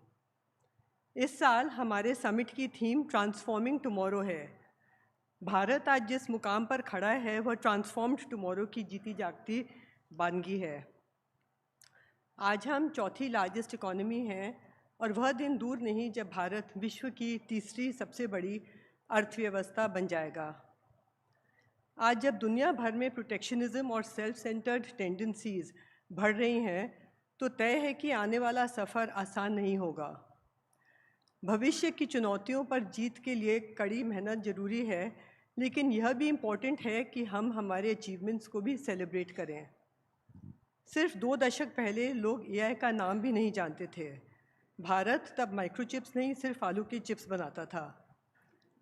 उन दिनों इम्पोर्टेड मोबाइल फ़ोन और क्रेडिट कार्ड सिर्फ बड़े लोगों के पास होते थे। वह जैम ट्रिनिटी का नहीं, कैश इज़ किंग का ज़माना था। 2025 के भारत ने पूरी दुनिया को UPI जैसा फिनटेक गेम चेंजर दिया है। आज हम माइक्रोचिप्स से लेकर मिसाइल्स तक बना रहे हैं। अब भारत इंटरनेशनल कॉल सेंटर्स के साथ ग्लोबल कैपेबिलिटी सेंटर्स का भी हब बन गया है। हमारी 50% इलेक्ट्रिसिटी नॉन फॉसिल सोर्सेज से आती है। भारत ने ये लक्ष्य 2030 की डेडलाइन से 5 साल पहले ही हासिल कर लिया है। यह क्लाइमेट चेंज और एनर्जी सिक्योरिटी दोनों मोर्चों पर एक बड़ी उपलब्धि है। 1999 के कारगिल युद्ध में हमारी विजय हुई, लेकिन इस अनुभव ने डिफेंस सेक्टर में कई गैप्स भी पिन पॉइंट किए। ऑपरेशन सिंदूर में हमारी सेना ने फिर से आतंकवाद को मुंहतोड़ जवाब दिया है और जंग में जीत हासिल की है। यह सुकून की बात है कि आज सेना के साथ हमारी डिफेंस इंडस्ट्री भी पहले से ज़्यादा मजबूत है। पिछले 10 सालों में इनका प्रोडक्शन 46,000 करोड़ रुपए से बढ़कर 1,51,000 करोड़ रुपए हो गया है। ऑपरेशन सिंदूर के जरिए सीमा पार के दुश्मन पर जीत हो या माओइस्ट समस्या का समाधान, सरकार ने एक्सटर्नल और इंटरनल सिक्योरिटी दोनों को मजबूत किया है। इकोनॉमी हो या सिक्योरिटी या टेक्नोलॉजी, आज हम हर क्षेत्र में प्रगति कर रहे हैं। अनेक बड़ी, खासकर American tech companies super powers जैसी हैं। आने वाले दिनों में भारत को अपने कम्युनिकेशंस और एआई रिक्वायरमेंट्स और एम्बिशंस को पूरा करने के लिए अपना रास्ता खुद बनाना होगा। इंडिया 4G स्टैक और इंडिया एआई मिशन इनिशिएटिव्स इस लक्ष्य की प्राप्ति के लिए कारगर कदम हैं। फिनटेक से रिन्यूएबल और एआई से आर्मामेंट तक ऐसे सभी सेक्टर्स में भारत आज आत्मविश्वास के साथ आत्मनिर्भरता की तरफ कदम बढ़ा रहा है। प्रधानमंत्री जी, इस बदलाव के पीछे आपके सक्षम नेतृत्व का बहुत बड़ा योगदान है। 2025 दुनिया के लिए एक टर्ब्यूलेंट साल था। पॉलिटिकल इंस्टेबिलिटी और वायलेंट प्रोटेस्ट्स फ्रांस से लेकर नेपाल तक देखे जा रहे थे। कोलिशन पॉलिटिक्स की इंस्टेबिलिटी यूरोप में समस्या बन गई है, जबकि भारत अपनी डेमोक्रेटिक वैल्यूज़ के साथ आगे बढ़ रहा है। ऐसे कठिन समय में भारत पूरी दुनिया के सामने इकोनॉमिक और पॉलिटिकल स्टेबिलिटी का बेहतरीन उदाहरण बनकर उभरा है। इस सफलता में प्रधानमंत्री जी के नेतृत्व में पॉलिसी कंटिन्यूटी, एजिलिटी और देश हित को सबसे ऊपर रखने के सिद्धांत का बहुत बड़ा योगदान है। भारत की ये सारी सफलताएं कई मामलों में यूनिक हैं। इस कहानी में आत्मनिर्भरता, आत्मविश्वास और अंत्योदय सब कुछ शामिल है। चाहे वो ऑपरेशन सिंदूर हो या गतिशक्ति अभियान, चाहे देश में बढ़ते यूनिकॉर्न्स हो या लखपति दीदी के जरिए लार्ज स्केल विमेन एम्पावरमेंट, देश का विश्वास आज सिर्फ बड़े शहरों और बड़े लोगों से नहीं, बल्कि लाखों गांव और हजारों छोटे शहरों के जरिए भी मजबूती पा रहा है। इसकी झलक सिर्फ देश की इकोनॉमी में नहीं, बल्कि Padma awards, international Booker prize और world champion Indian women's cricket team में भी दिखाई देती है। यही अमृतकाल में भारत की सच्ची स्पिरिट है और यही स्पिरिट 2047 में भारत को विकसित देश बनाएगी। हिंदुस्तान टाइम्स ने 2025 सितंबर में अपना सेंटिनरी ईयर पूरा किया है। पिछले साल मैं जब प्रधानमंत्री जी को हमारे शताब्दी समारोह का न्योता देने के लिए मिली, तो हमने उन्हें बताया था कि इस यादगार अवसर को हम किस तरह मनाने जा रहे हैं। इसमें एग्जीबिशन, नेशनल डिबेट, कंपटीशन, एक बुक, फूड फेस्टिवल, लाइट और साउंड शो जैसी चीज़ें भी शामिल थीं। इस मौके पर उन्होंने सुझाव दिया कि हम एक फ़ोटो कंपटीशन करें और उसमें लार्जर पार्टिसिपेशन के लिए अधिक से अधिक लोगों को इन्वॉल्व करें। हमने ऐसा ही किया और हमें लगभग 10,000 एंट्रीज मिली। इस कंपटीशन के विनर्स को सम्मानित करने के लिए प्रधानमंत्री जी ने अपनी ग्रेशियस सहमति दी है। मैं इस अवसर पर माननीय प्रधानमंत्री जी को इस साल के 2 बड़े माइलस्टोन्स पर बधाई भी देना चाहती हूँ। अक्टूबर 2025 में उन्होंने हेड ऑफ अ गवर्नमेंट के तौर पर अपने 25 साल पूरे किए।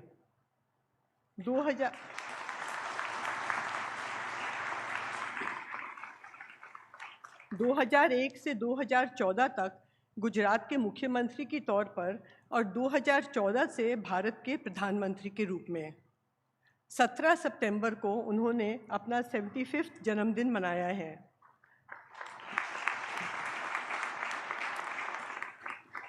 प्रधानमंत्री जी, इन दोनों उपलब्धियों के लिए हमारी तरफ से आपको बहुत बहुत शुभकामना।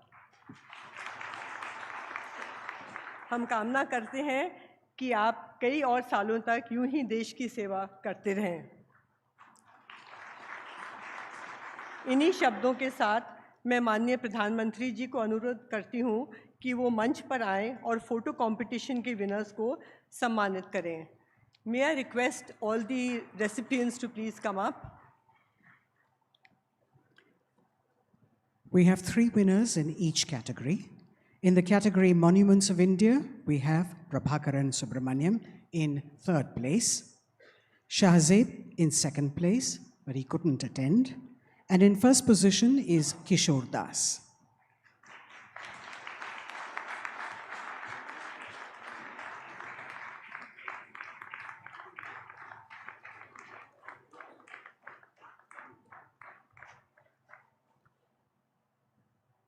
For Communities of India, in third place, we have Ankur Tambre. Second place, Udayan Jordar. And in first place, we have Ranjit Oberoi.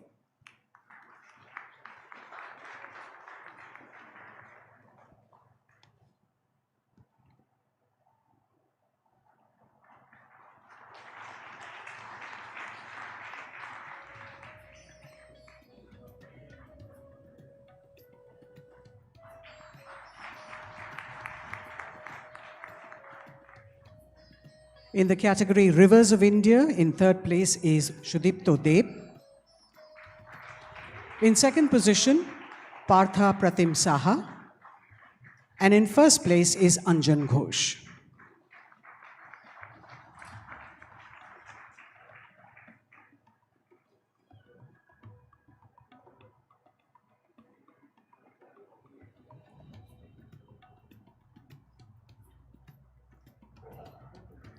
In the fourth category, Borders of India. In third place, we have Rahul Singhi. Second place, we have Mukesh Chandra Yadav. And coming first is Debraj Das.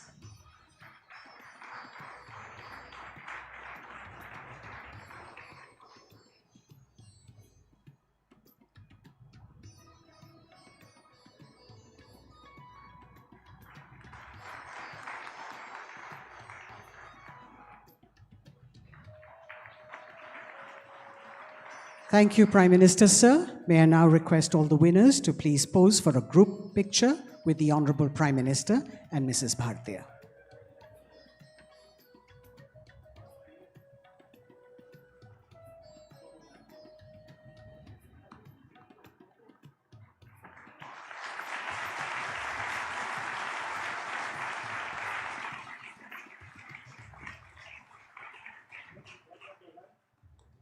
May I request all the winners to kindly step down?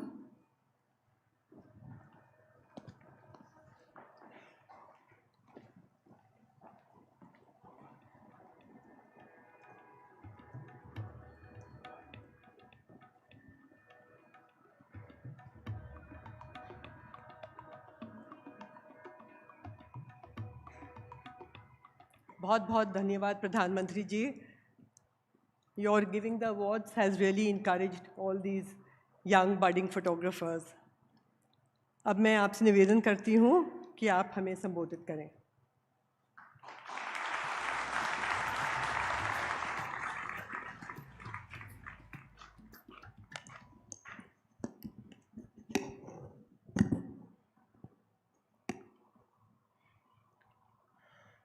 आप सभी को नमस्कार. जहाँ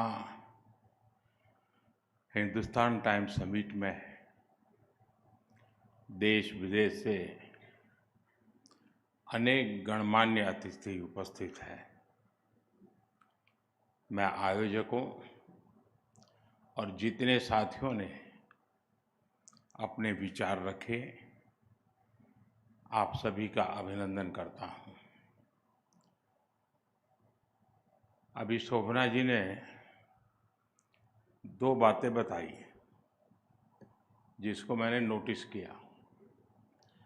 एक तो उन्होंने कहा कि मोदी जी पिछली बार आए थे तो ये सुझाव दिया था, इस देश में मीडिया हाउस को काम बताने की हिम्मत कोई नहीं कर सकता,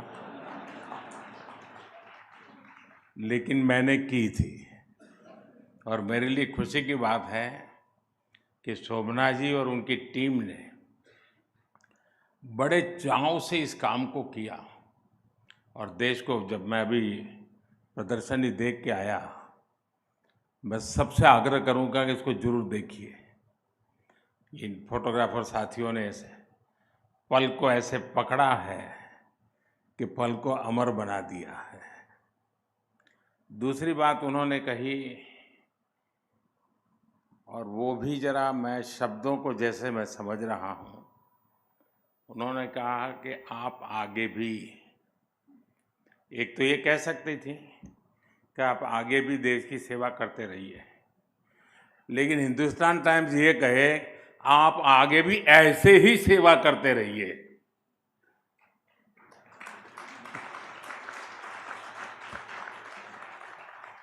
तो मैं इसके लिए भी विशेष रूप से आभार व्यक्त करता हूँ। साथियों, इस बार समिट की थीम है ट्रांसफॉर्मिंग टुमारो। मैं समझता हूँ जिस हिंदुस्तान अखबार का 101 साल का इतिहास है, जिस अखबार पर महात्मा गांधी जी, मदन मोहन मालवीय जी, घनश्याम दास बिड़ला जी, ऐसे अनगिनत महापुरुषों का आशीर्वाद रहा, वो अखबार जब ट्रांसफॉर्मिंग टुमारो की चर्चा करता है तो देश को ये भरोसा मिलता है कि भारत में हो रहा परिवर्तन केवल संभावनाओं की बात नहीं है, बल्कि ये बदलते हुए जीवन, बदलती हुई सोच और बदलती हुई दिशा की सच्ची गाथा है। साथियों, आज हमारे संविधान के मुख्य शिल्पी डॉक्टर बाबा साहब आम्बेडकर जी का महापरिनिर्वाण दिवस भी है। मैं सभी भारतीयों की तरफ से उन्हें श्रद्धांजलि अर्पित करता हूं। फ्रेंड्स, आज हम उस मुकाम पर खड़े हैं जब 21वीं सदी का 1/4 हिस्सा बीत चुका है। इन 25 सालों में दुनिया ने कई उतार चढ़ाव देखे हैं। फाइनेंशियल क्राइसिस देखी है, ग्लोबल पैंडेमिक देखी है, टेक्नोलॉजी से जुड़े डिसरप्शन देखे हैं। हमने बिखरती हुई दुनिया भी देखी है, वॉर्स भी देख रहे हैं। ये सारी स्थितियां किसी न किसी रूप में दुनिया को चैलेंज कर रही है। आज दुनिया अनिश्चितताओं से भरी हुई है, लेकिन अनिश्चितताओं से भरे इस दौर में हमारा भारत एक अलग ही लीग में दिख रहा है। भारत आत्मविश्वास से भरा हुआ है। जब दुनिया में स्लो डाउन की बात होती है, तब भारत ग्रोथ की कहानी लिखता है।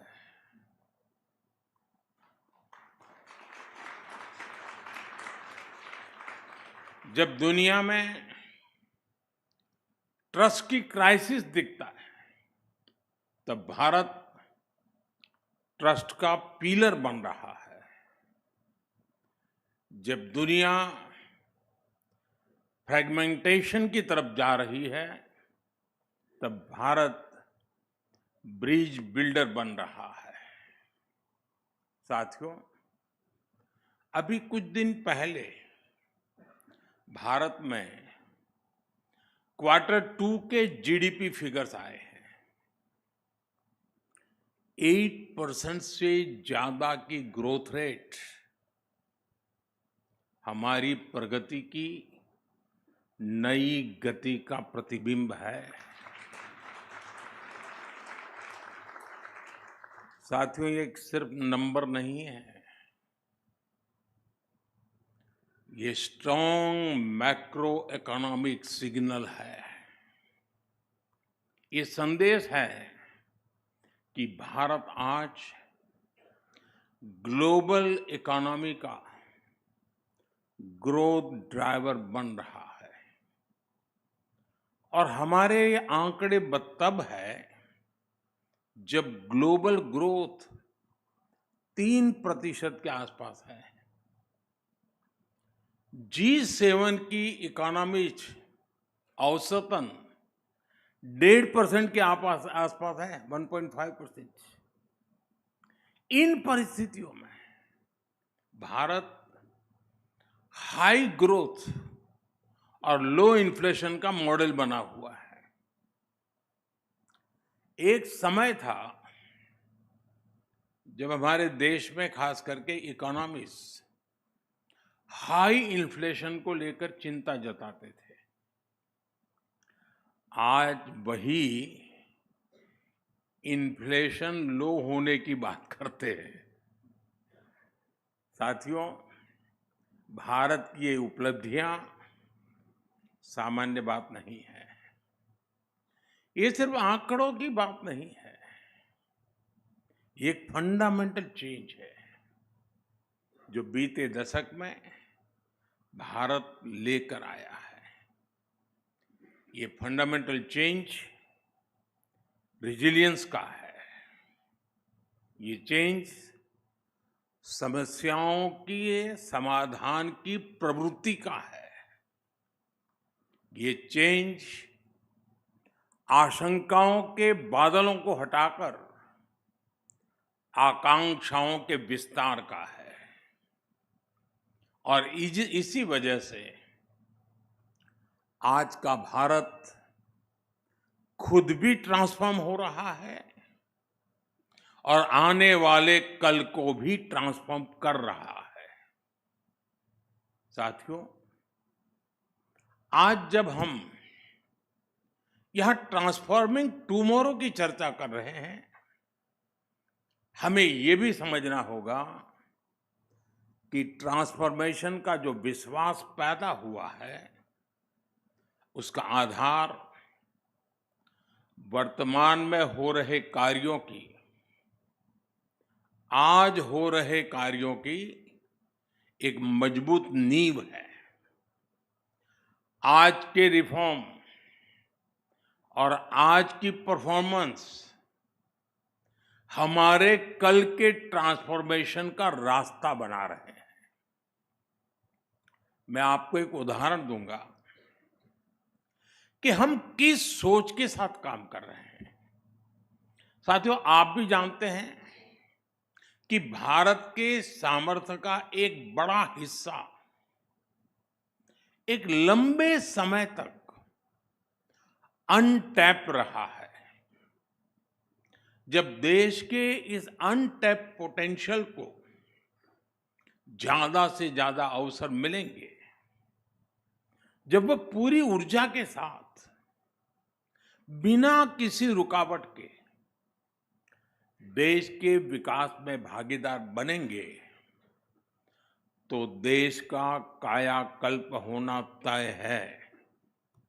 आप सोचिए, हमारा पूर्वी भारत, हमारा नॉर्थ ईस्ट, हमारे गांव, हमारे टियर 2 और टियर 3 सिटीज, हमारे देश की नारी शक्ति, भारत की इनोवेटिव यूथ पावर, भारत की सामुद्रिक शक्ति, ब्लू इकोनॉमी, भारत का स्पेस सेक्टर, कितना कुछ है जिसके फुल पोटेंशियल का इस्तेमाल पहले के दशकों में हो ही नहीं पाया। अब आज भारत इन अनटैप पोटेंशियल को टैप करने के विजन के साथ आगे बढ़ रहा है। आज पूर्वी भारत में आधुनिक इंफ्रास्ट्रक्चर, कनेक्टिविटी और इंडस्ट्री पर अभूतपूर्व निवेश हो रहा है। आज हमारे गांव, हमारे छोटे शहर भी आधुनिक सुविधाओं से लैस हो रहे हैं। हमारे छोटे शहर स्टार्टअप्स और एमएसएमईज के नए केंद्र बन रहे हैं।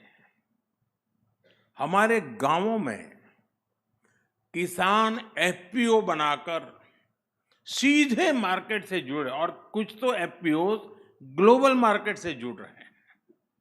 साथियों, भारत की नारी शक्ति तो आज कमाल कर रही है। हमारी बेटियां आज हर फील्ड में छा रही हैं। ये ट्रांसफॉर्मेशन अब सिर्फ महिला सशक्तिकरण तक सीमित नहीं है, इस समाज की सोच और सामर्थ्य दोनों को ट्रांसफॉर्म कर रहा है। साथियों, जब नए अवसर बनते हैं, जब रुकावटें हटती हैं, तो आसमान में उड़ने के लिए नए पंख भी लग जाते हैं। इसका एक उदाहरण भारत का स्पेस सेक्टर भी है। पहले स्पेस सेक्टर सरकारी नियंत्रण में ही था, लेकिन हमने स्पेस सेक्टर में रिफॉर्म किया, उसे प्राइवेट सेक्टर के लिए ओपन किया, और इसके नतीजे आज देश देख रहा है। अभी 10-11 दिन पहले मैंने हैदराबाद में स्काई रूट के इन्फिनिटी कैंपस का उद्घाटन किया। स्काई रूट भारत की प्राइवेट स्पेस कंपनी है। ये कंपनी हर महीने एक रॉकेट बनाने की क्षमता पर काम कर रही है। ये कंपनी फ्लाइट रेडी विक्रम-1 बना रही है। सरकार ने प्लेटफॉर्म दिया और भारत का नौजवान उस पर नया भविष्य बना रहा है। और यही तो असली ट्रांसफॉर्मेशन है। साथियों, भारत में आए एक और बदलाव की चर्चा मैं यहां करना जरूरी समझता हूं। एक समय था जब भारत में रिफॉर्म्स रिएक्शनरी होते थे, यानी बड़े निर्णयों के पीछे या तो कोई राजनीतिक स्वार्थ होता था या फिर किसी क्राइसिस को मैनेज करना होता था। लेकिन आज नेशनल गोल्स को देखते हुए रिफॉर्म्स होते हैं, टारगेट तय है। आप देखिए, देश के हर सेक्टर में कुछ न कुछ बेहतर हो रहा है। हमारी गति कांस्टेंट है, हमारी डायरेक्शन कंसिस्टेंट है, और हमारा इंटेंट नेशन फर्स्ट का है। 2025 का तो ये पूरा साल ऐसे ही रिफॉर्म्स का साल रहा है। सबसे बड़ा रिफॉर्म नेक्स्ट जनरेशन जीएसटी का था, और इन रिफॉर्म्स का असर क्या हुआ वो सारे देश ने देखा है। इसी साल डायरेक्ट टैक्स सिस्टम में भी बहुत बड़ा रिफॉर्म हुआ है। 12 लाख रुपए तक की इनकम पर जीरो टैक्स एक ऐसा कदम रहा जिसके बारे में एक दशक पहले तक सोचना भी असंभव था। साथियों, रिफॉर्म के इसी सिलसिले को आगे बढ़ाते हुए अभी 3-4 दिन पहले ही स्मॉल कंपनी की डेफिनेशन में बदलाव किया गया है। इससे हजारों कंपनियां अब आसान नियमों, तेज प्रक्रियाओं और बेहतर सुविधाओं के दायरे में आ गई है। हमने करीब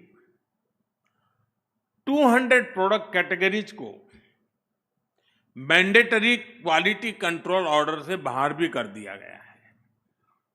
साथियों, आज के भारत की ये यात्रा सिर्फ विकास की नहीं है, ये सोच में बदलाव की भी यात्रा है।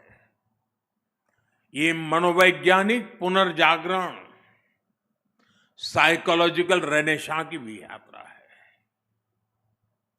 आप भी जानते हैं, कोई भी देश बिना आत्मविश्वास के आगे नहीं बढ़ सकता। दुर्भाग्य से लंबी गुलामी ने भारत के इसी आत्मविश्वास को हिला दिया था,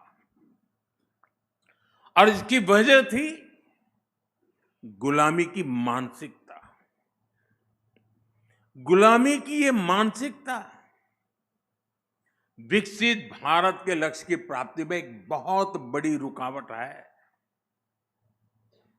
और इसलिए आज का भारत गुलामी की मानसिकता से मुक्ति पाने के लिए काम कर रहा है। साथियों, अंग्रेजों को अच्छी तरह से पता था कि भारत पर लंबे समय तक राज करना है तो उन्हें भारतीयों से उनके आत्मविश्वास को छीनना होगा। भारतीयों में हीन भावना का संचार करना होगा, और उस दौर में अंग्रेजों ने यही किया भी। इसलिए भारतीय पारिवारिक संरचना को दकियानुसी बताया गया, भारतीय पोशाक को अनप्रोफेशनल करार दिया गया, भारतीय त्योहार संस्कृति को इरेशनल कहा गया, योग आयुर्वेद को अनसाइंटिफिक बता दिया गया, भारतीय आविष्कारों का उपहास उड़ाया गया, और ये बातें कई कई दशकों तक लगातार दोहराई गई। पीढ़ी दर पीढ़ी ये चलता गया, वही पढ़ा वही पढ़ाया गया, और ऐसे ही भारतीयों का आत्मविश्वास चकनाचूर हो गया। साथियों, गुलामी की इस मानसिकता का कितना व्यापक असर हुआ है, मैं उसका कुछ उदाहरण आपको देना चाहता हूं। आज भारत दुनिया की सबसे तेजी से ग्रो करने वाली मेजर इकोनॉमी है। कोई भारत को ग्लोबल ग्रोथ इंजन बताता है, कोई ग्लोबल पावर हाउस कहता है। एक से बढ़कर एक बातें आज हो रही है।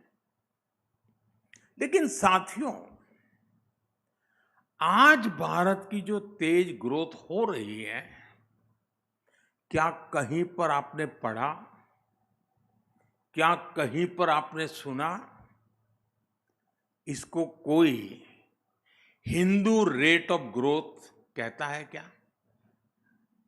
दुनिया की तेज इकोनॉमी, तेज ग्रोथ कोई कहता है क्या? हिंदू रेट ऑफ ग्रोथ कब कहा गया? जब भारत 2-3% की ग्रोथ के लिए तरस गया था। आपको क्या लगता है, किसी देश की इकोनॉमिक ग्रोथ को उसमें रहने वाले लोगों की आस्था से जोड़ना, उनकी पहचान से जोड़ना, क्या ये अनायास ही हुआ होगा क्या? जी नहीं, ये गुलामी की मानसिकता का प्रतिबिंब था। एक पूरे समाज, एक पूरी परंपरा को अनप्रोडक्टिविटी का,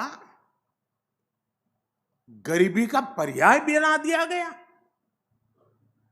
यानी ये सिद्ध करने का प्रयास किया गया कि भारत की धीमी विकास दर का कारण हमारी हिंदू सभ्यता और हिंदू संस्कृति है।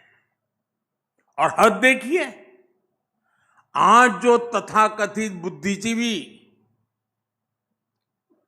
हर चीज में, हर बात में सांप्रदायिकता खोजते रहते हैं, उनको हिंदू रेट ऑफ ग्रोथ में सांप्रदायिकता नजर नहीं आई। ये टर्म उनके दौर में किताबों का, रिसर्च पेपर्स का हिस्सा बना दिया गया। साथियों, गुलामी की मानसिकता ने भारत में मैन्युफैक्चरिंग इकोसिस्टम को कैसे तबाह कर दिया और हम इसको कैसे रिवाइव कर रहे हैं, मैं इसके भी कुछ उदाहरण दूंगा। भारत गुलामी के कालखंड में भी अस्त्र शस्त्र का एक बड़ा निर्माता था। हमारे यहां ऑर्डिनेंस फैक्ट्रीज का एक सशक्त नेटवर्क था। भारत से हथियार निर्यात होते थे। विश्व युद्धों में भी भारत में बने हथियारों का बोलबाला था। लेकिन आजादी के बाद हमारा डिफेंस मैन्युफैक्चरिंग इकोसिस्टम तबाह कर दिया गया। गुलामी की मानसिकता ऐसी हावी हुई कि सरकार में बैठे लोग भारत में बने हथियारों को कमजोर आंकने लगे और इस मानसिकता ने भारत को दुनिया के सबसे बड़े डिफेंस इंपोर्टर्स के रूप में से एक बना दिया। साथियों, गुलामी की मानसिकता ने शिप बिल्डिंग इंडस्ट्री के साथ भी यही किया। भारत सदियों तक शिप बिल्डिंग का एक बड़ा सेंटर था। यहां तक कि 5-6 दशक पहले तक, यानी 50-60 पहले, भारत का 40% ट्रेड भारतीय जहाजों पर होता था। लेकिन गुलामी की मानसिकता ने विदेशी जहाजों को प्राथमिकता देनी शुरू की। नतीजा सबके सामने है। जो देश कभी समुद्री ताकत था, वो अपने 95% व्यापार के लिए विदेशी जहाजों पर निर्भर हो गया है। और इस वजह से आज भारत हर साल करीब $75 बिलियन, यानी लगभग 6 लाख करोड़ रुपए विदेशी शिपिंग कंपनियों को दे रहा है।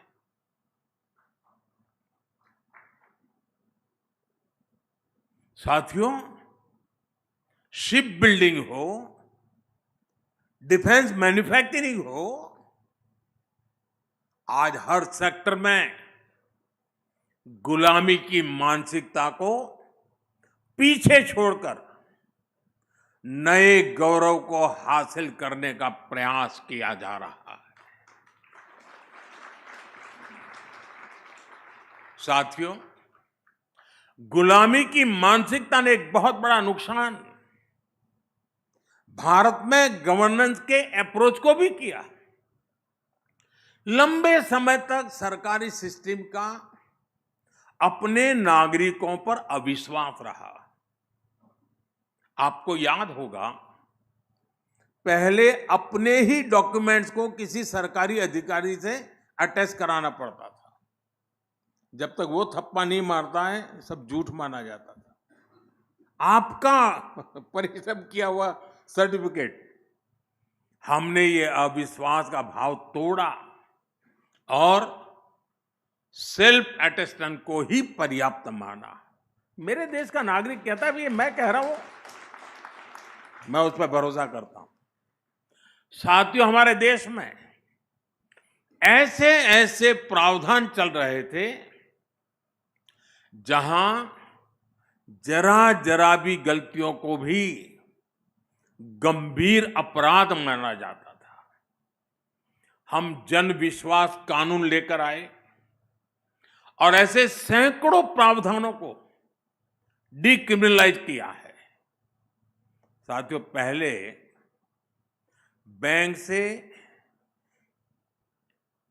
1000 रुपये का भी लोन लेना होता था तो बैंक गारंटी मांगता था, क्योंकि अविश्वास बहुत अधिक था।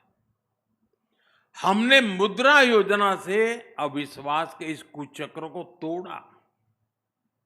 इसके तहत अभी तक 37 लाख करोड़ 37 लाख करोड़ रुपए की गारंटी फ्री लोन हम दे चुके हैं देशवासियों को।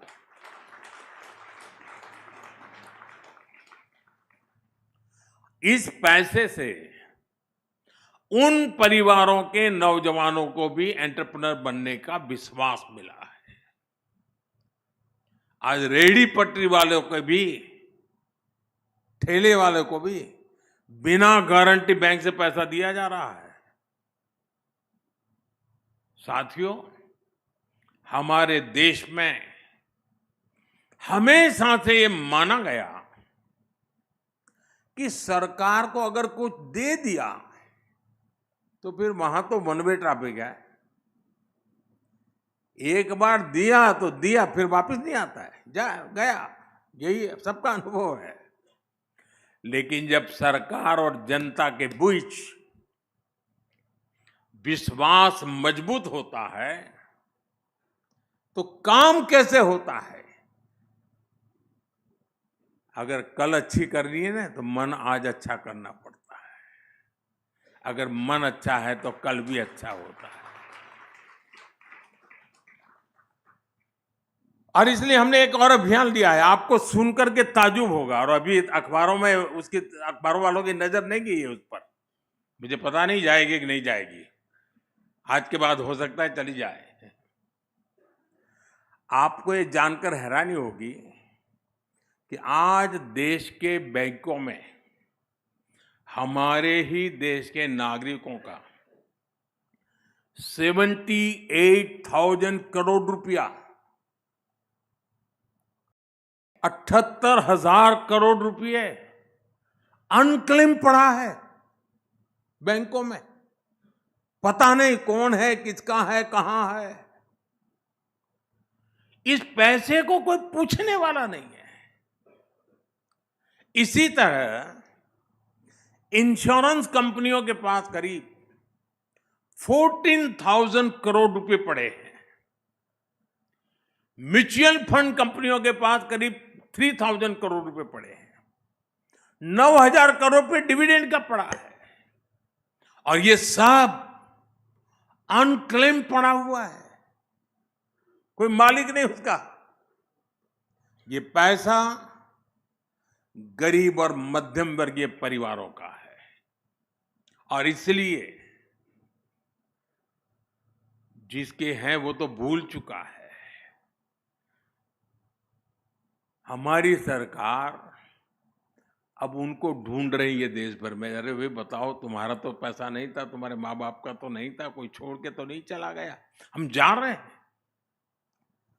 हमारी सरकार उसके हकदार तक पहुंचने में जुटी हुई है। और इसके लिए सरकार ने स्पेशल कैंप लगाना शुरू किया है। लोगों को समझा रहा है कि भाई देखिए, कोई है, कोई अता पता आपके पैसे कहीं है क्या, गए हैं क्या। अब तक करीब 500 डिस्ट्रिक्ट्स में हम ऐसे कैंप लगाकर हजारों करोड़ रुपए असली हकदारों को हम दे चुके हैं जी। पैसे पड़े थे, कोई पूछने वाला नहीं था। लेकिन मोदी है, ढूंढ रहा है, अरे यार तेरा है, ले जा।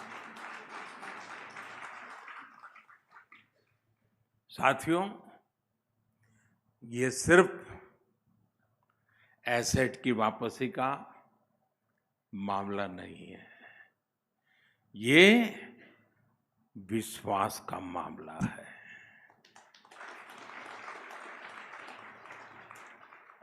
ये जनता के विश्वास को निरंतर हासिल करने की प्रतिबद्धता है। और जनता का विश्वास यही हमारी सबसे बड़ी पूंजी है। अगर गुलामी की मानसिकता होती तो सरकारी मानस ही हावी होता और ऐसे अभियान कभी नहीं चलते। साथियों,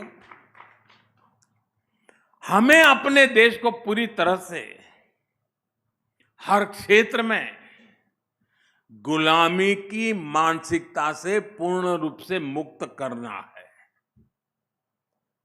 अभी कुछ दिन पहले मैंने देश से एक अपील की है। मैं आने वाले 10 साल का एक टाइम फ्रेम लेकर देशवासियों को मेरे साथ मेरी बातों को ये कुछ करने के लिए प्यार से आग्रह कर रहा हूं, हाथ जोड़ के विनती कर रहा हूं। 140 करोड़ देशवासियों की मदद के बिना ये मैं कर नहीं पाऊंगा और इसलिए मैं देशवासियों के बार बार हाथ जोड़ के कह रहा हूं। और 10 साल के इस टाइम फ्रेम में मैं क्या मांग रहा हूं? मैकाले की जिस नीति ने भारत में मानसिक गुलामी के बीज बोए थे, उसको 2035 में 200 साल पूरे हो रहे हैं, 200 ईयर हो रहे हैं, यानी 10 साल बाकी है। और इसलिए इन्हीं 10 वर्षों में हम सभी को मिल करके अपने देश को गुलामी की मानसिकता से मुक्त करके रहना चाहिए।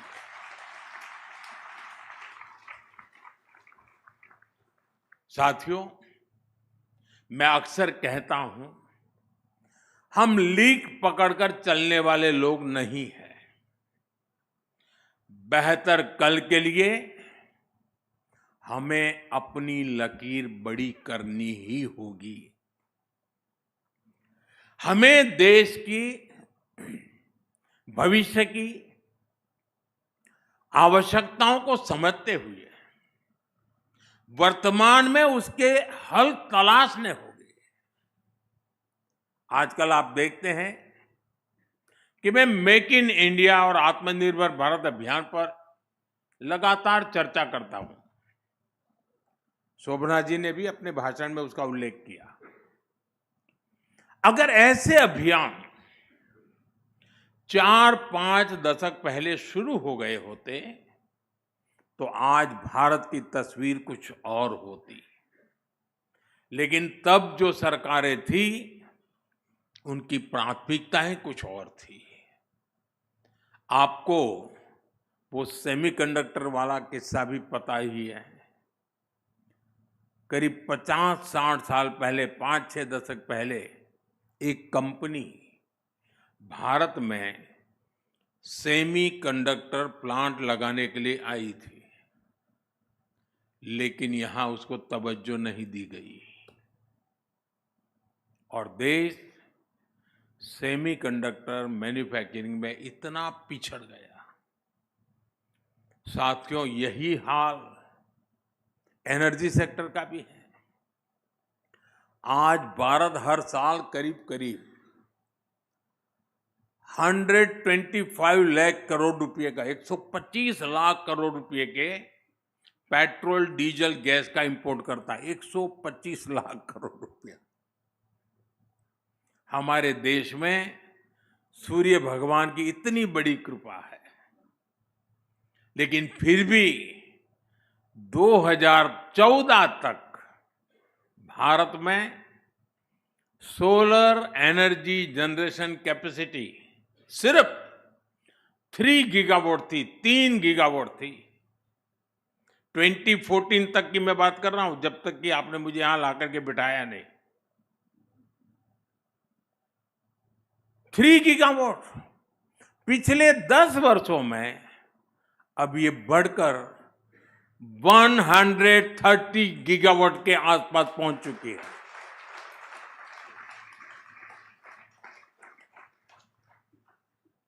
और इसमें भी भारत ने 22 गीगावाट कैपेसिटी सिर्फ और सिर्फ रूफटॉप सोलार से ही जोड़ी है। 22 गीगावाट एनर्जी रूफटॉप सोलार से। साथियों, पीएम सूर्य घर मुफ्त बिजली योजना ने एनर्जी सिक्योरिटी के इस अभियान में देश के लोगों को सीधी भागीदारी करने का मौका दे दिया है। मैं काशी का सांसद हूं, प्रधानमंत्री के नाते जो काम है, लेकिन सांसद के नाते भी कुछ काम करने होते हैं।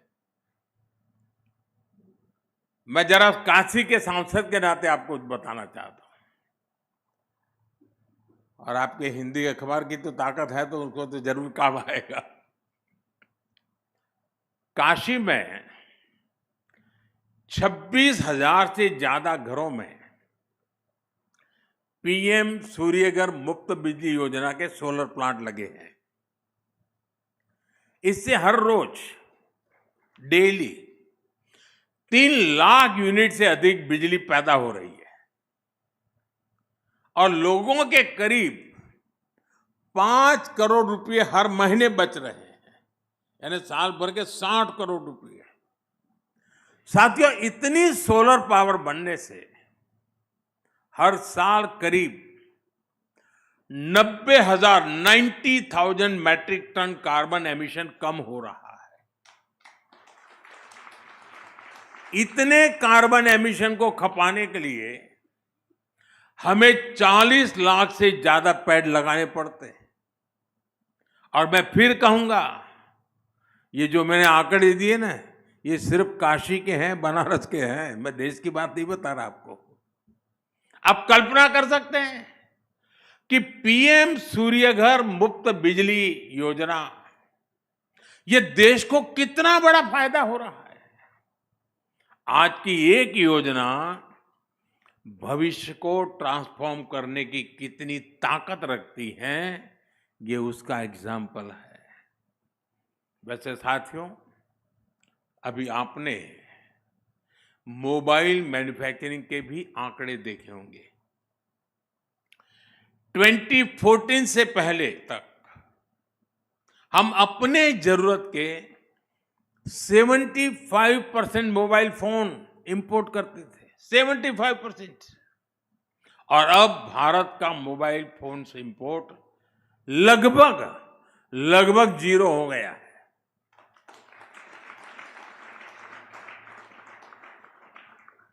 अब हम बहुत बड़े मोबाइल फोन एक्सपोर्टर बन रहे हैं। 2014 के बाद हमने एक रिफॉर्म किया, देश ने परफॉर्म किया और उसके ट्रांसफॉर्मेटिव नतीजे आज दुनिया देख रही है।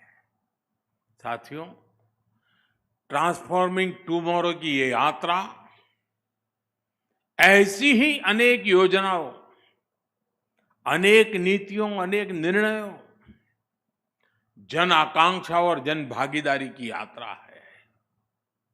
ये निरंतरता की यात्रा है। ये सिर्फ एक समिट की चर्चा तक सीमित नहीं है। भारत के लिए तो ये राष्ट्रीय संकल्प है। इस संकल्प में सबका साथ जरूरी है, सबका प्रयास जरूरी है। सामूहिक प्रयास हमें परिवर्तन की इस ऊंचाई को छूने के लिए अवसर देंगे ही देंगे। साथियों, एक बार फिर मैं शोभना जी का, हिंदुस्तान टाइम्स का बहुत आभारी हूं कि आपने मुझे अवसर दिया आपके बीच आने का, और जो बातें कभी कभी बताई उसको आपने किया। और मैं तो मानता हूँ शायद देश के फोटोग्राफरों के लिए एक नई ताकत बनेगा ये। इसी प्रकार से अनेक नए कार्यक्रम भी आप आगे के लिए सोच सकते हैं। मेरी मदद लगे तो जरूर मुझे बताना। आइडिया देने का मैं कोई रॉयल्टी नहीं लेता हूँ।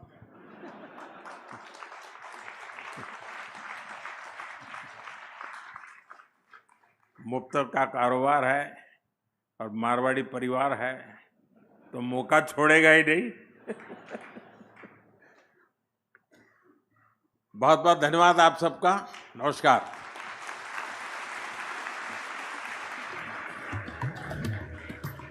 Thank you, Honorable Prime Minister, sir, for addressing the 23rd Hindustan Times Leadership Summit. I request everyone to kindly remain in your places until the Prime Minister has left the venue.